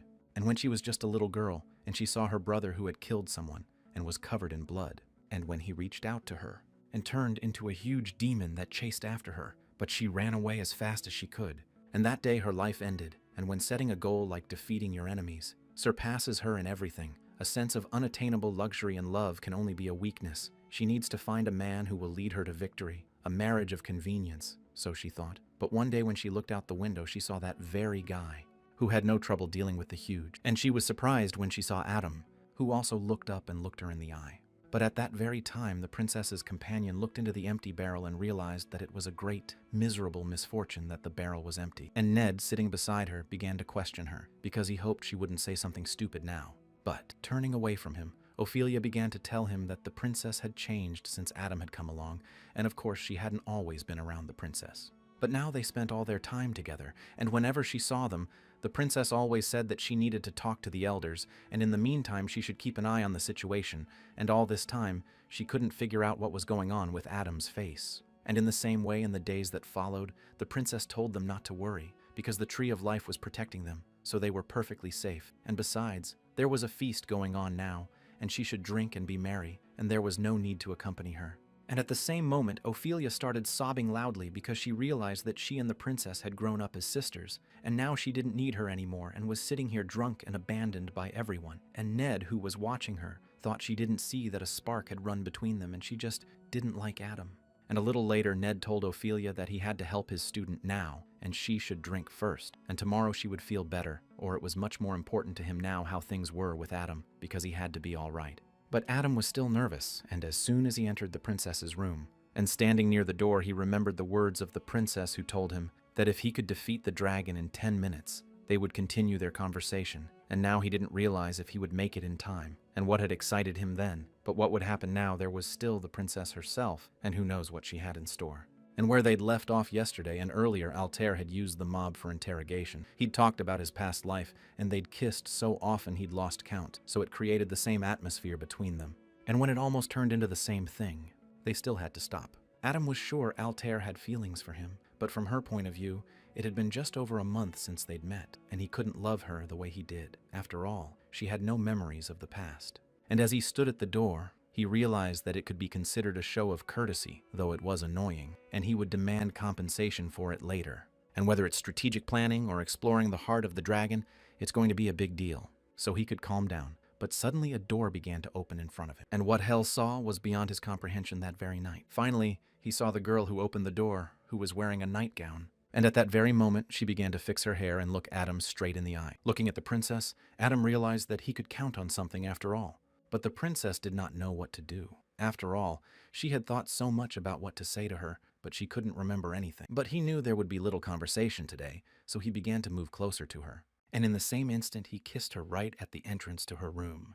And for her, that kiss was very sweet. And when Adam was already putting her on the bed, the princess thought she would be alone for the rest of her life, and love would overtake her, and she believed it. And on the 44th day of the blockade of the 3rd District, the spreading barrier gives no passage to anyone. Suddenly, the nun woke up to someone holding his huge sword to her head. And this man began to say that he had come here on other business, and she should tell him who had given her this poison. And the next day, Daniel, who was practicing archery, he remembered that when he was 15, he was told that his mother had been conscious for a while, and at that time Dariel was born. And then his mother said that his sister was born with a different destiny and would have to leave the forest. And last night his sister had told him that now was the time, that she didn't want to go off on her own to get Adam, but if she did, it would be interesting. Maybe she'd meet Fade. Daniel realized that all of this was indeed true. But then why was she so sad at the banquet? After all, she's still worried about the rumors, cursed, and her eyes, that dirty hair, and there's no doubt that this child is the fruit of a human and elf's love, and that's why the queen was punished,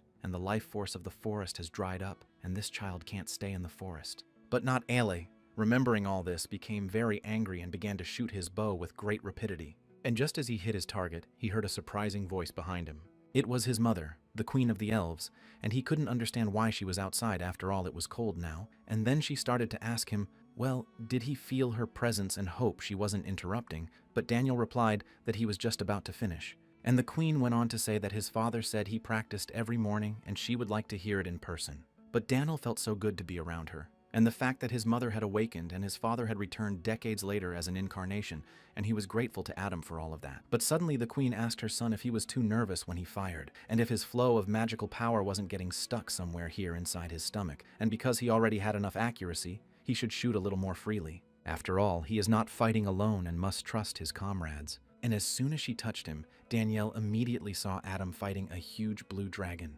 And the queen went on to say that that's why he needed to do something else besides training to become the next Luna, that he must leave the forest with his sister. But at this time, the head of the trading company was running down the long corridor, and as soon as he reached the princess's door, he started saying he had an urgent message. Suddenly the door began to open and Adam stepped out of it, and he asked the head of the trading company what happened and what the urgent message was. But the head of the trading company couldn't understand why Adam was here. But suddenly he changed abruptly and began to say that he congratulated Adam, but that something else was important now, and he has to wake up the princess or she'll miss the meeting. But Adam noticed the seal that was on the envelopes, and a little later they all sat at the same table. And as soon as everyone was gathered, Ophelia, holding her head, began to feel hungover, and the princess began to apologize for the earlier meeting. And before they begin, she has something to tell them. There is a matter that has been settled by agreement with Queen Sylvester. Ciara and Daniel. These two will be the new permanent members of the group and everyone should welcome them. But Daniel, along with Ciara, immediately stood up and started telling the princess to take care of them and they will study hard. Daniel was glad he hadn't let his sister go alone, but Ciara had no way of knowing that her mother had a similar plan in mind. Also, when she went to her mother this morning, she didn't understand why her mother was giving it to her, since it belonged to her. But the woman replied that Ciara should remember what she had said then, and the fact that she was born with a different destiny. Someday she would have to leave the forest and start a new life. And this is the last family of the Tree of Life, and she must grow it. And such are the instructions from the Queen of the Great Elven Forest, the future queen of the new generation. Leaving the Great Forest, growing a tree and founding a new kingdom is the only way their kind can survive the hard times ahead. And she is the only one who can do it. And she was born as an empty vessel, able to contain the power of the new tree.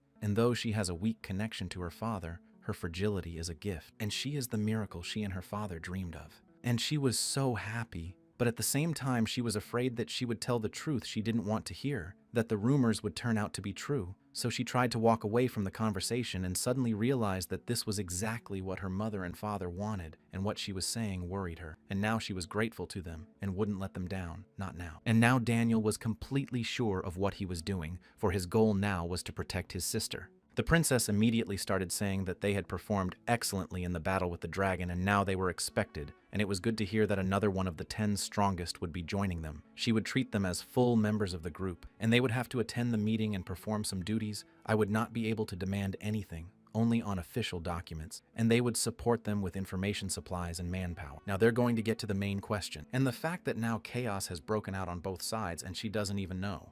But the head of the trading company raised his hand and asked the princess to let him explain. And first of all, this letter from their core headquarters located in the 3rd district. And, as everyone knows, St. Lucius, having conquered one of the 8 great intractable obstacles, the tomb of the abominable princess, has completely sealed the 3rd entrance to which he himself belongs. It is a smokescreen designed to conceal the true location of the dragon's heart.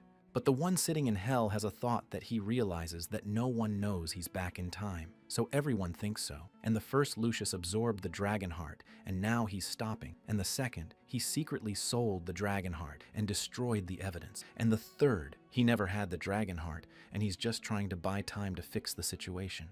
And under either option, investors would go crazy if the dragon heart was sold at auction, and would have set a record for the highest price ever, but it was likely swallowed or destroyed before the appraiser arrived, or it only appeared in literature and doesn't actually exist. Either way, the legal proceedings dragged on for years, and even the Temple of Light that was used, Dragon's Heart, and the lure of collecting huge investments and offerings would not be able to escape responsibility. Therefore, a team was created to protect investors who are afraid of losing their profit. And the Chrome Council's Finance Board, which wants to shift responsibility to Lucius, but is an investor in Lucius's party. And the Western Papal Relics Management Group, which was sent to demand the return of Sir Lucius Calvera's legendary item. And Iron Maiden Gertrude, the Shrine Commander of Region 3, who checked on Alden, but he didn't make contact. And after hearing rumors that Alden and the Twin Knights were dead, the adventurers came to challenge Lucius to compete for the place of the 10th strongest after the Twin Knights. They all shouted for him to open the gate and give the money to the crook, and for him to come out and fight them. But Ned felt that the 3rd Region's fighting ability was in jeopardy, since many warriors had died during the raid on the tomb, and when the real siege began, even the Holy One would not last long. And suddenly he asked the head of the trading company about another letter, and whether there could be something more serious than the situation in the 3rd District. But the latter replied that the letter was from the butler of Lindell Castle, and a certain knight had held a marriage duel on Ophelia's behalf, and even a winner had appeared. The weapons he used are known to all and are closely associated. Requiem is a legendary sword known as the weapon of swordsman John Howe, number 1/3 among the strongest men on the continent. And at that moment, the castle on Altair's estate began to say that they were waiting for Sir Adam. And they are grateful that he arrived quickly, and this man is waiting for him right here. And Adam realized the Requiem sword he had chosen in a past life as his final weapon. But the one who has that sword is now the last apprentice swordsman of Erdias, and this guy is very strong. And when Adam came to him, he asked where the princess was, and who the hell broke into this room in the first place. But Adam knew that since this guy showed up, he was first in line, and maybe he should kill him right now. The 10 strongest on the continent, this honorary title originates from one of the greatest knights. Years ago, Sir Lucas was being congratulated in the capital of Cain, for he was able to defeat the mercenary king, and he was not only a good commander, but also an excellent one-on-one fighter, and everyone was asking him what it was like to be the strongest on the continent. But he began to reply to everyone that he was not the strongest. Out of the countless strong opponents he had faced so far, if one were to exclude the Holy God and Saint Children, as well as demons and monsters, he would still be 6th, and the mercenary king would be 9th. And King Leo III began to ask him who the 5 men in front of him were, and he too was curious to know who they were. And Lucas began to answer as soon as His Majesty asked that the most powerful is the sacred sword. John Howe, 2nd Master of the Tower of Magic, Great Mage. Henry III, Temple of Heaven, Knight of Blessing Roland IV, you are the true flame in the wilderness of fear. The 5th swallowed the Witch of the Talking Forest.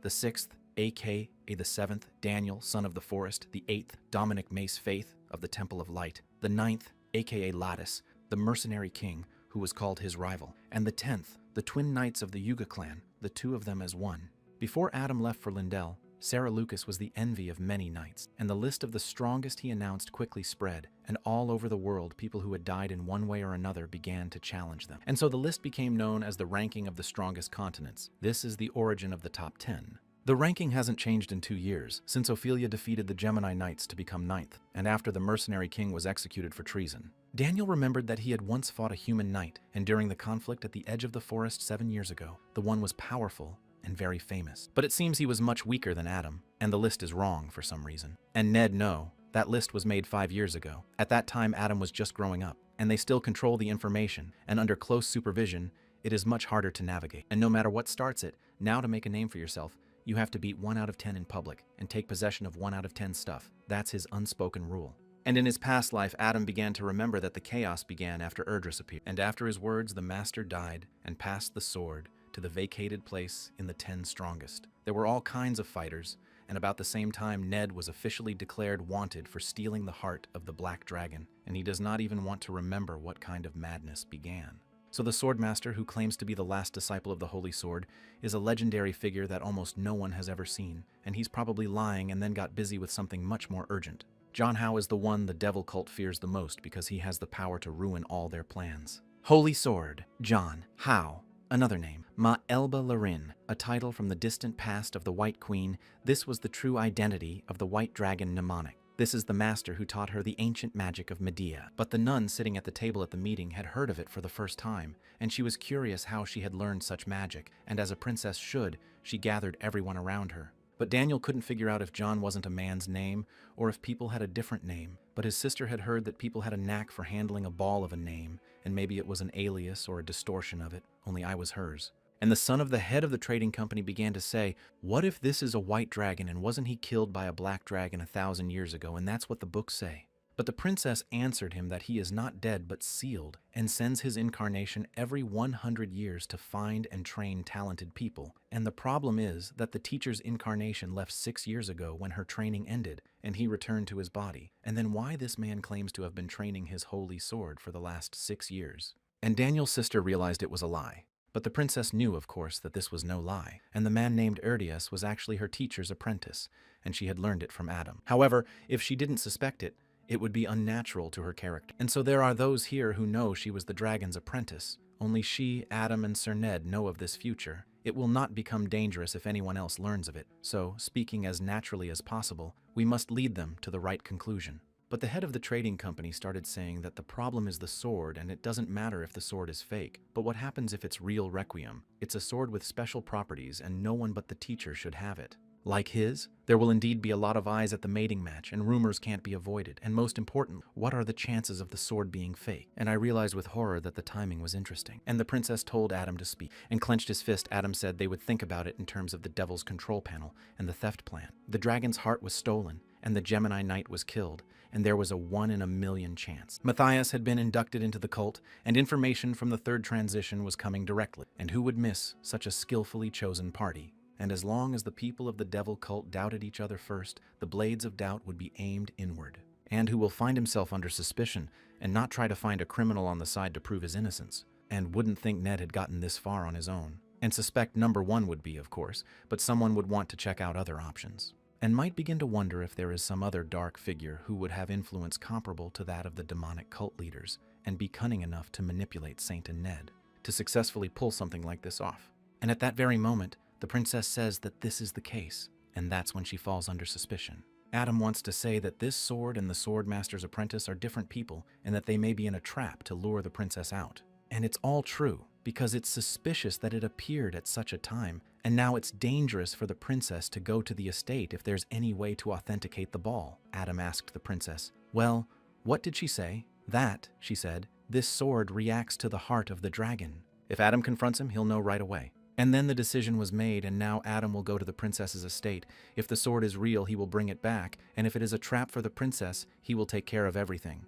That's how he got to Lindale before sunset and got in front of this guy, who started asking who he was and where the princess was. But Adam, looking at him, realized that, in fact, the rumors about this guy should have already reached the head of the cult. So there shouldn't be a problem, and it was true that the head was afraid of the holy dragon, but for some reason, all of a sudden the girl sitting next to this guy started yelling that Erdi had won the fight. And at the same moment, he began to get up from his chair and walk over to Adam. Immediately, they met gazes as if they were about to start fighting. This guy immediately started thanking his teacher because he said that here he would be able to fight strong opponents, and immediately upon arrival, he made a great catch. But suddenly, Artie suggested a change of venue, or he could fight here. It didn't matter to him. To which Adam replied that it was great, though. He'll follow him like a dog, and using his dragon tongue, Adam began to order the guy around. Immediately, he fell face first into the floor, unable to comprehend what had happened. "Move on your own." And in just a minute, Adam was already walking down the hallway, and the guy, like an obedient dog, was on all fours following him. But now the girls didn't know what to do, for Erdi was being dragged somewhere, having cast an unknown spell on him, and they needed to help him. She had seen the look in the man's eyes, and he was clearly dangerous. But the other girl replied that there was nothing wrong, and Erdi would win, and they must not interfere, and she must remember what had happened at Rishi's castle. And when she approached Erdi and said that it had been a whole month, and that she had detained him in this castle, and he should go to the princess, the mentor for some reason wanted, and what he replied was that it was okay, and he would come later, because the monsters were still swarming around, and how could he leave? And the fact that he single-handedly defended Rich's castle from an invasion of monsters, and for all his bad character, he's still a good man. And with each new creature, he fought more and more fiercely, being driven out without food or sleep. And when the last low-grade beast was killed, he got to the boss and massacred him, and the battle continued for a week. More accurately, he was just toying with him before killing him with insanity at that point. And it's true that he's a good guy, but his insanity in combat is scary. And in the end, after destroying the monsters in 3 neighboring territories, Baron Risha thanked him for protecting their lands. He's only 18 years old, and he's already so strong, and he's supposed to marry his daughter, and he knows his target is Princess Alter, but he'll do anything not to regret it. And then Erdi remembered the princess and started to tell the Baron that he would go, but the Baron stopped him and told him to take his daughter with him. And to put it simply, Artie is stupid and only knows how to fight, and in a fight, he's like a rabid dog. And once they were done talking, they decided they would sneak up and see what was going on, and in the meantime, Adam was drinking water cooled with magic ice. But suddenly, Artie began to gain strength. Jumping up from his seat, he was still able to free himself from Adam's curse. And as soon as Adam looked, he realized that he had freed himself from a simple order in Polish to follow him. And normally they say it takes 30 minutes, but he was able to do it in 12 minutes and still mediocre. And Artie began to tell Adam that he had surprised him. After all, he didn't think he would be influenced by the dragon tongue of a human, and he missed the sensations. He missed his mentor, and suddenly he started asking Adam what dragon clan he was from, or the owner of the heart. And in the same instant, Erdi started using his skill, the cradle of the earth, that white dragon skill that howled at the entire earth, and in the subspace of the earth, anything could be hidden. He kept saying that no matter what the answer was, he didn't care because the teacher said not to pity such people. His name is Erdi, a disciple of the Holy Sword John Howe. But Adam began to think that there were 3 reasons why Erdi was so much stronger than other outstanding teachers. Innate talent and good artifacts. Her mithril armor in the Silver Lion's treasury is made of white dragon bones and removes the effects of cold, heat, poison, and curses. And because of this ability, he could fight dragons without a dragon heart. Adam already had an artifact, so he decided to test his abilities and started saying his sword was Requiem for a Link. This one is called Graham, and it's a dragon sword made 1,000 years ago, and just recently fresh dragon blood ran down its blade. And Artie, seeing this, tensed up because he hadn't expected this turn of events, and pointing to himself with his index finger, he said, "Here is the dragon heart," and by pouring chilled water into a glass. He started telling Erdi that if there was a single drop from the glass of a rival, he had won. If so, Graham and Dragonheart would be his. To which Erdi replied that he agreed. If he won, he would give him his sword. But Adam said if he won, he'd come up with a nickname for him, Pale-Faced Puppy or just a Mongrel. And after spending a full 12 minutes freeing himself from the binding charms, even a mongrel would be too respectful for him.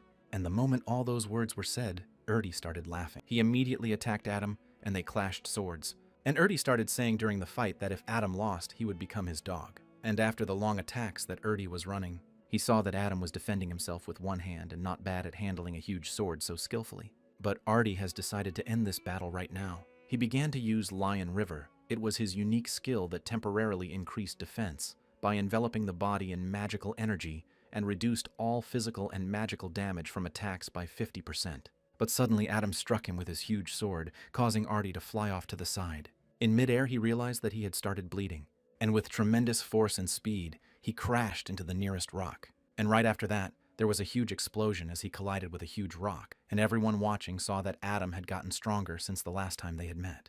But then Artie jumped up and started flying through the air straight toward Adam. He yelled that there was nothing wrong with the power and he liked it. After all, this is the real battle he expects. And as soon as he got close to Adam, they clashed swords again, and the ground from under Adam's feet began to move away in a huge explosion. But once Artie felt that he had the upper hand over Adam, and that it was definitely a real battle by now, a hand, or rather a huge paw, appeared behind Adam's back. And as soon as she swung, Artie knew he was about to be finished. And a huge paw pinned Artie right to the ground. But Erdi couldn't understand what had happened or when he had time to use such power. It was too heavy for him, and he couldn't fully move and pull out the sword, as if something was pressing on his entire body. But Adam stood in the same place, and it was his ability to materialize the dragon into true dragon form in this incarnation that inherited the power of his unique dragon property, and his size and abilities are proportional to his power, and current manifestation percentage is now 23%. But at the same second, Adam began to use his telekinesis skill and began to lift Artie into the air. And once he got it higher, Adam remembered that when he'd met this guy in a past life, he was already #1 in the top 10, his talent and skills making him a prime recruiting target. So he decides to test it a bit, and it's not the level he remembers, and some event has to happen later that will kickstart his growth. But thank goodness this idiot is a child who can't sit still for a second. If he left Lindell Castle and met her, he wouldn't be able to control her with his power. And this time will be different, and the first dread enemy since he left his teacher, and a reason to become stronger. And now Adam is the future owner of his sword, and the fact that he's winning right now. And who's the master mongrel here now? Years ago, his allotted time was coming to an end, and the white dragon began to apologize to Altair, but he could no longer teach her, and she would have to seek answers without his help. How to improve the magic and how to defeat this man. And as soon as he touched down and started flying in the other direction, It's been 25 years since the incarnation, and this time managed to last quite a while. The shadow of destiny was approaching, and perhaps there was a change in him, for he had made too many mistakes in teaching gifted children, but among them were those who were not halfway through. Altair, it was good that she had found her, and for the sake of saving this world she was willing to give her life to the last hope of the human race. That her wounds would never heal, and she hoped that when she got to her body, she wouldn't be alone. There would be someone nearby to share her sorrow, but suddenly the white dragon's body began to pull towards the ground, and she didn't realize what was happening, and she didn't understand where her soul was pulling her in. Was it really a trap? After all, she couldn't resist. And in the same instant, she collapsed to the ground, and soon afterward she lay motionless on the ground. And then some boy noticed her and began to approach her in this way. The soul of the great white dragon, who tried to return to the main body after the end of the incarnation time and was put into a mental state and did not understand why she was short of air and why she was suffocating. But suddenly the little boy caught her and began to clutch her small body, which was in the lizard's huge hand. The boy rejoiced and picked her up in his arms because he had finally found his lunch. And the thing is that for some reason, she moved into the body of a small lizard and was caught by a little boy and was almost eaten. And through these events, Erdi became the master's apprentice, and the master taught him the art of the sword for the rest of the life of her body. And after 6 months, she was gone, and she left him the sword and armor and asked him to help the princess. And he's the one who takes back what he said after the fight. And now Adam can order him anything he wants, and he'll be sure to do it. But Adam realized that this was a pretty smart guy, and that's the way it should be. And there is only one reason why Artie is acting now: the lust to fight. A born fighter turned dragon apprentice can die from a common staple here on Earth. And it seemed to Erdi that he would go crazy. Whether it was defeating a boss, fighting a knight, or a simple thief, everything was getting boring. And was battle such an ordinary thing? Wasn't it something exciting? And now that the teacher wasn't around, where would he be able to feel that excitement before the battle again? That's what he thought about every day. Finally, he found the answer in the face of Adam sitting before him. And Erdi realized that this guy is just playing with him and not showing his real skills, and he wants to find out what technique he's hiding and how he got such power. And he wants to fight him again, and he wants to win. And at the same moment, Erdi began asking his mentor if he should get a dog to scare away thieves and guard the sheep. But Adam replied if he was really asking to play and asked for a piece of meat, to which Artie replied that way he could cheer himself up and play his part better. And holding out his hand like hell, told him to come closer to him. And striking him on the horse's head, he said, "Here is a piece of meat for you." And from such a blow, Erdi flew back again and crashed into the nearest rock. Adam replied that he was a mentor and allowed them to keep their distance. And as he approached him, Adam said he was judging because, according to him, the sacred sword was a white dragon and could no longer send forth incarnations. So what he heard was the master's last will to help the princess. And the guy doing the master's bidding so recklessly risks his life in a duel. And the real man next to him thought of Adam himself having a dragon's heart. And a little later, Adam starts telling Artie that he doesn't like him, but his opinion doesn't mean much, and it's not up to him to leave him here or not, and he'll keep an eye on him.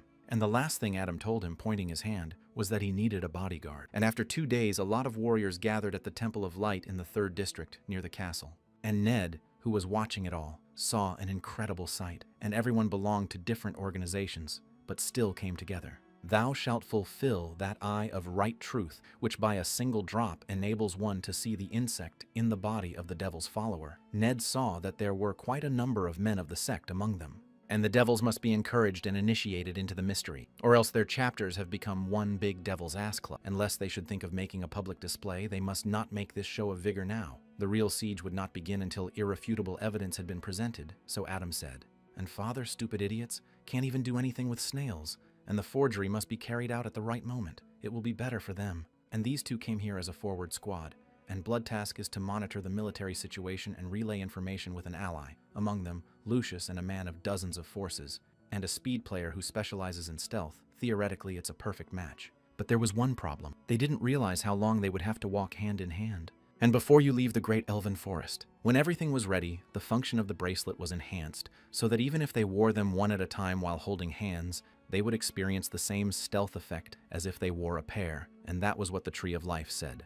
But Ned didn't see if it was necessary to do so, and Ophelia asked the princess to send her alone to the advance party, and that would be enough. But the princess replied that they had already talked it over. And it's not just a war. People with exceptional abilities, such as the Smiling Girl, must be prevented from entering the country. And the fact that Ophelia is the only one who can recognize a Smiling Girl is indispensable, as are the containers against the invasion of the 3rd District. Having set up all sorts of traps using magical items from Eurydica's tomb, it's almost a dungeon now. I had previously asked the princess who helped Lucius create this dungeon, to which Ned replied that he himself knew what and how it was created. And after that, the princess said that she would wait for them to return so they could go to the third district. And yes, she still doesn't know what will be waiting for them there, so at least before entering the temple they shouldn't let go of each other's hands. And a little later in the Great Elven Forest, the princess revealed that the Magic Tower and the inhabitants of Danako territory are in the Great Forest, and the 5th Healer Squad is also staying in the Great Forest and helping in the recovery of the fighters. And one of the 2 sorceresses was shocked, for she had not lost her recommendation from the capital's aristocrats, and now this was her chance. And if they could make friends with the Elf Queen, they would earn respect not only in Danakot Academy. And that the princess said that she thought they would need magical tools for the raid on the ice dragon, and if she could make them for her, to which the young sorceress replied that of course she could, and the princess could look at the blueprints to find something suitable. And the queen also said that if they used their own equipment, the efficiency of their production would increase. And this is the perfect opportunity to showcase her talent to the people in the Magic Tower, and if she misses it, she will no longer be called a wizard, and she will be loyal to them until the princess dies. And since there is not enough manpower, she will also have to keep herself busy, and the rest of them had to go to the 3rd district at this time. But at this time in Lindell Castle, Erdi was crying a lot because the helmet for the apprentice was made by a white dragon, and if you cast a spell in the dragon's language, his form will change, and the training mode now forces him to obey the orders of the Thors who control him. And he figured that with his teacher dead, he wouldn't experience the training mode anymore, and how the hell did Adam know the mode switching spell, and why cut so many bows in the first place? But Adam, standing over him, told the mongrel that the pace had slowed and he must do this in earnest. And with a drop of lion's blood, Adam could give him orders. It was a gem embedded in their silver lion baton helmet, and in training mode it detached and became resistant to the control and punishment function of locating orders. And after that, I'll give it to him. He realized he could exhale now, and as long as he had a drop he could control Artie's actions. He couldn't act himself. A pure battle fanatic, such is the nature of Artie, but that's not all. A few years will pass and this guy will showcase another talent. And as a result, a lot of people relied on Erdi but didn't see it. And when their end came, Erdi decided to take charge. And if he starts this kind of nonsense again and tries to ruin everything, we need to kill him before it's too late. And Adam's responsibility memorized it all down to the smallest detail. And as he prepared the food, Adam began to realize that their squad was already due to arrive in the 3rd district, and he needed to hurry to finish his preparations and at the same time meet his guests. And one issue can only be resolved when they can go to the 3rd district. And why during the battle with the Black Moon he couldn't use the lightsaber, and if it was because of the limit of his abilities, he shouldn't have used the lessons when he met the cult leader, and more importantly, the voice he wouldn't allow. He must find out the reason and will not enter the temple until he knows. And, pulling his weapon out from under the space, he began to approach Artie. He asked the mongrel if he could handle anything but a ball. He asked the mongrel if he could handle anything other than a ball. Suddenly Artie became inflamed because he thought Adam was going to give him one of the 2 weapons. But Adam struck him at the same second with the very weapon he was holding. And as soon as Erdi fell to the ground after those blows, Adam realized that the younger one was even better, and told him to take the hammer and play with it. And as soon as they got outside, Erdi began to tell him that if he got down from the tree, he should use a hammer and cut a piece out of it that looked like a little mouse. But it was unclear to Artie what Adam meant and what other piece he was thinking of. But Adam kept saying that he really can't, and others can. And really he can't do anything without his knife, and really he can't control his powers. But Artie started to reply that he didn't say he couldn't, and he'd do it all now. But Adam, as soon as he turned around, said check back in a few hours to see what kind of fake he got. And he shouldn't even think about leaving the castle grounds. And with the Order and Chaos training mode, it's impossible to go outside the allotted zones. But Erdi couldn't understand how Adam knew about these tricks, and Adam grabbed his food and began to tell himself that he had to go too, and with the help of the silver key began to move on to another place. But now in the Temple of Light, the 3rd entrance to the dungeon of the waterway, Ned and Ophelia walked silently by the hand. And they noticed that the Temple of Light, the 3rd entrance, was an enormous building in size. Strong walls, a holy defense due to food supplies, this fortress could easily withstand a runaway siege, even if the city gates were closed. This time in particular, to prevent the smiling girl from getting in, the passageway was carefully sealed so that not only people but even letters couldn't get in. However, it was impossible to completely block the sewer drain, and the most suitable route for sabotage was in the sewers. And holding out his hand, Ned began to enter one magical place. The Maze Creator's tool expands the force field, warping the space that no one can enter unless they know the method. And he brought it from a source that's legit, so mages won't have a problem. And the location of this installation is hidden too.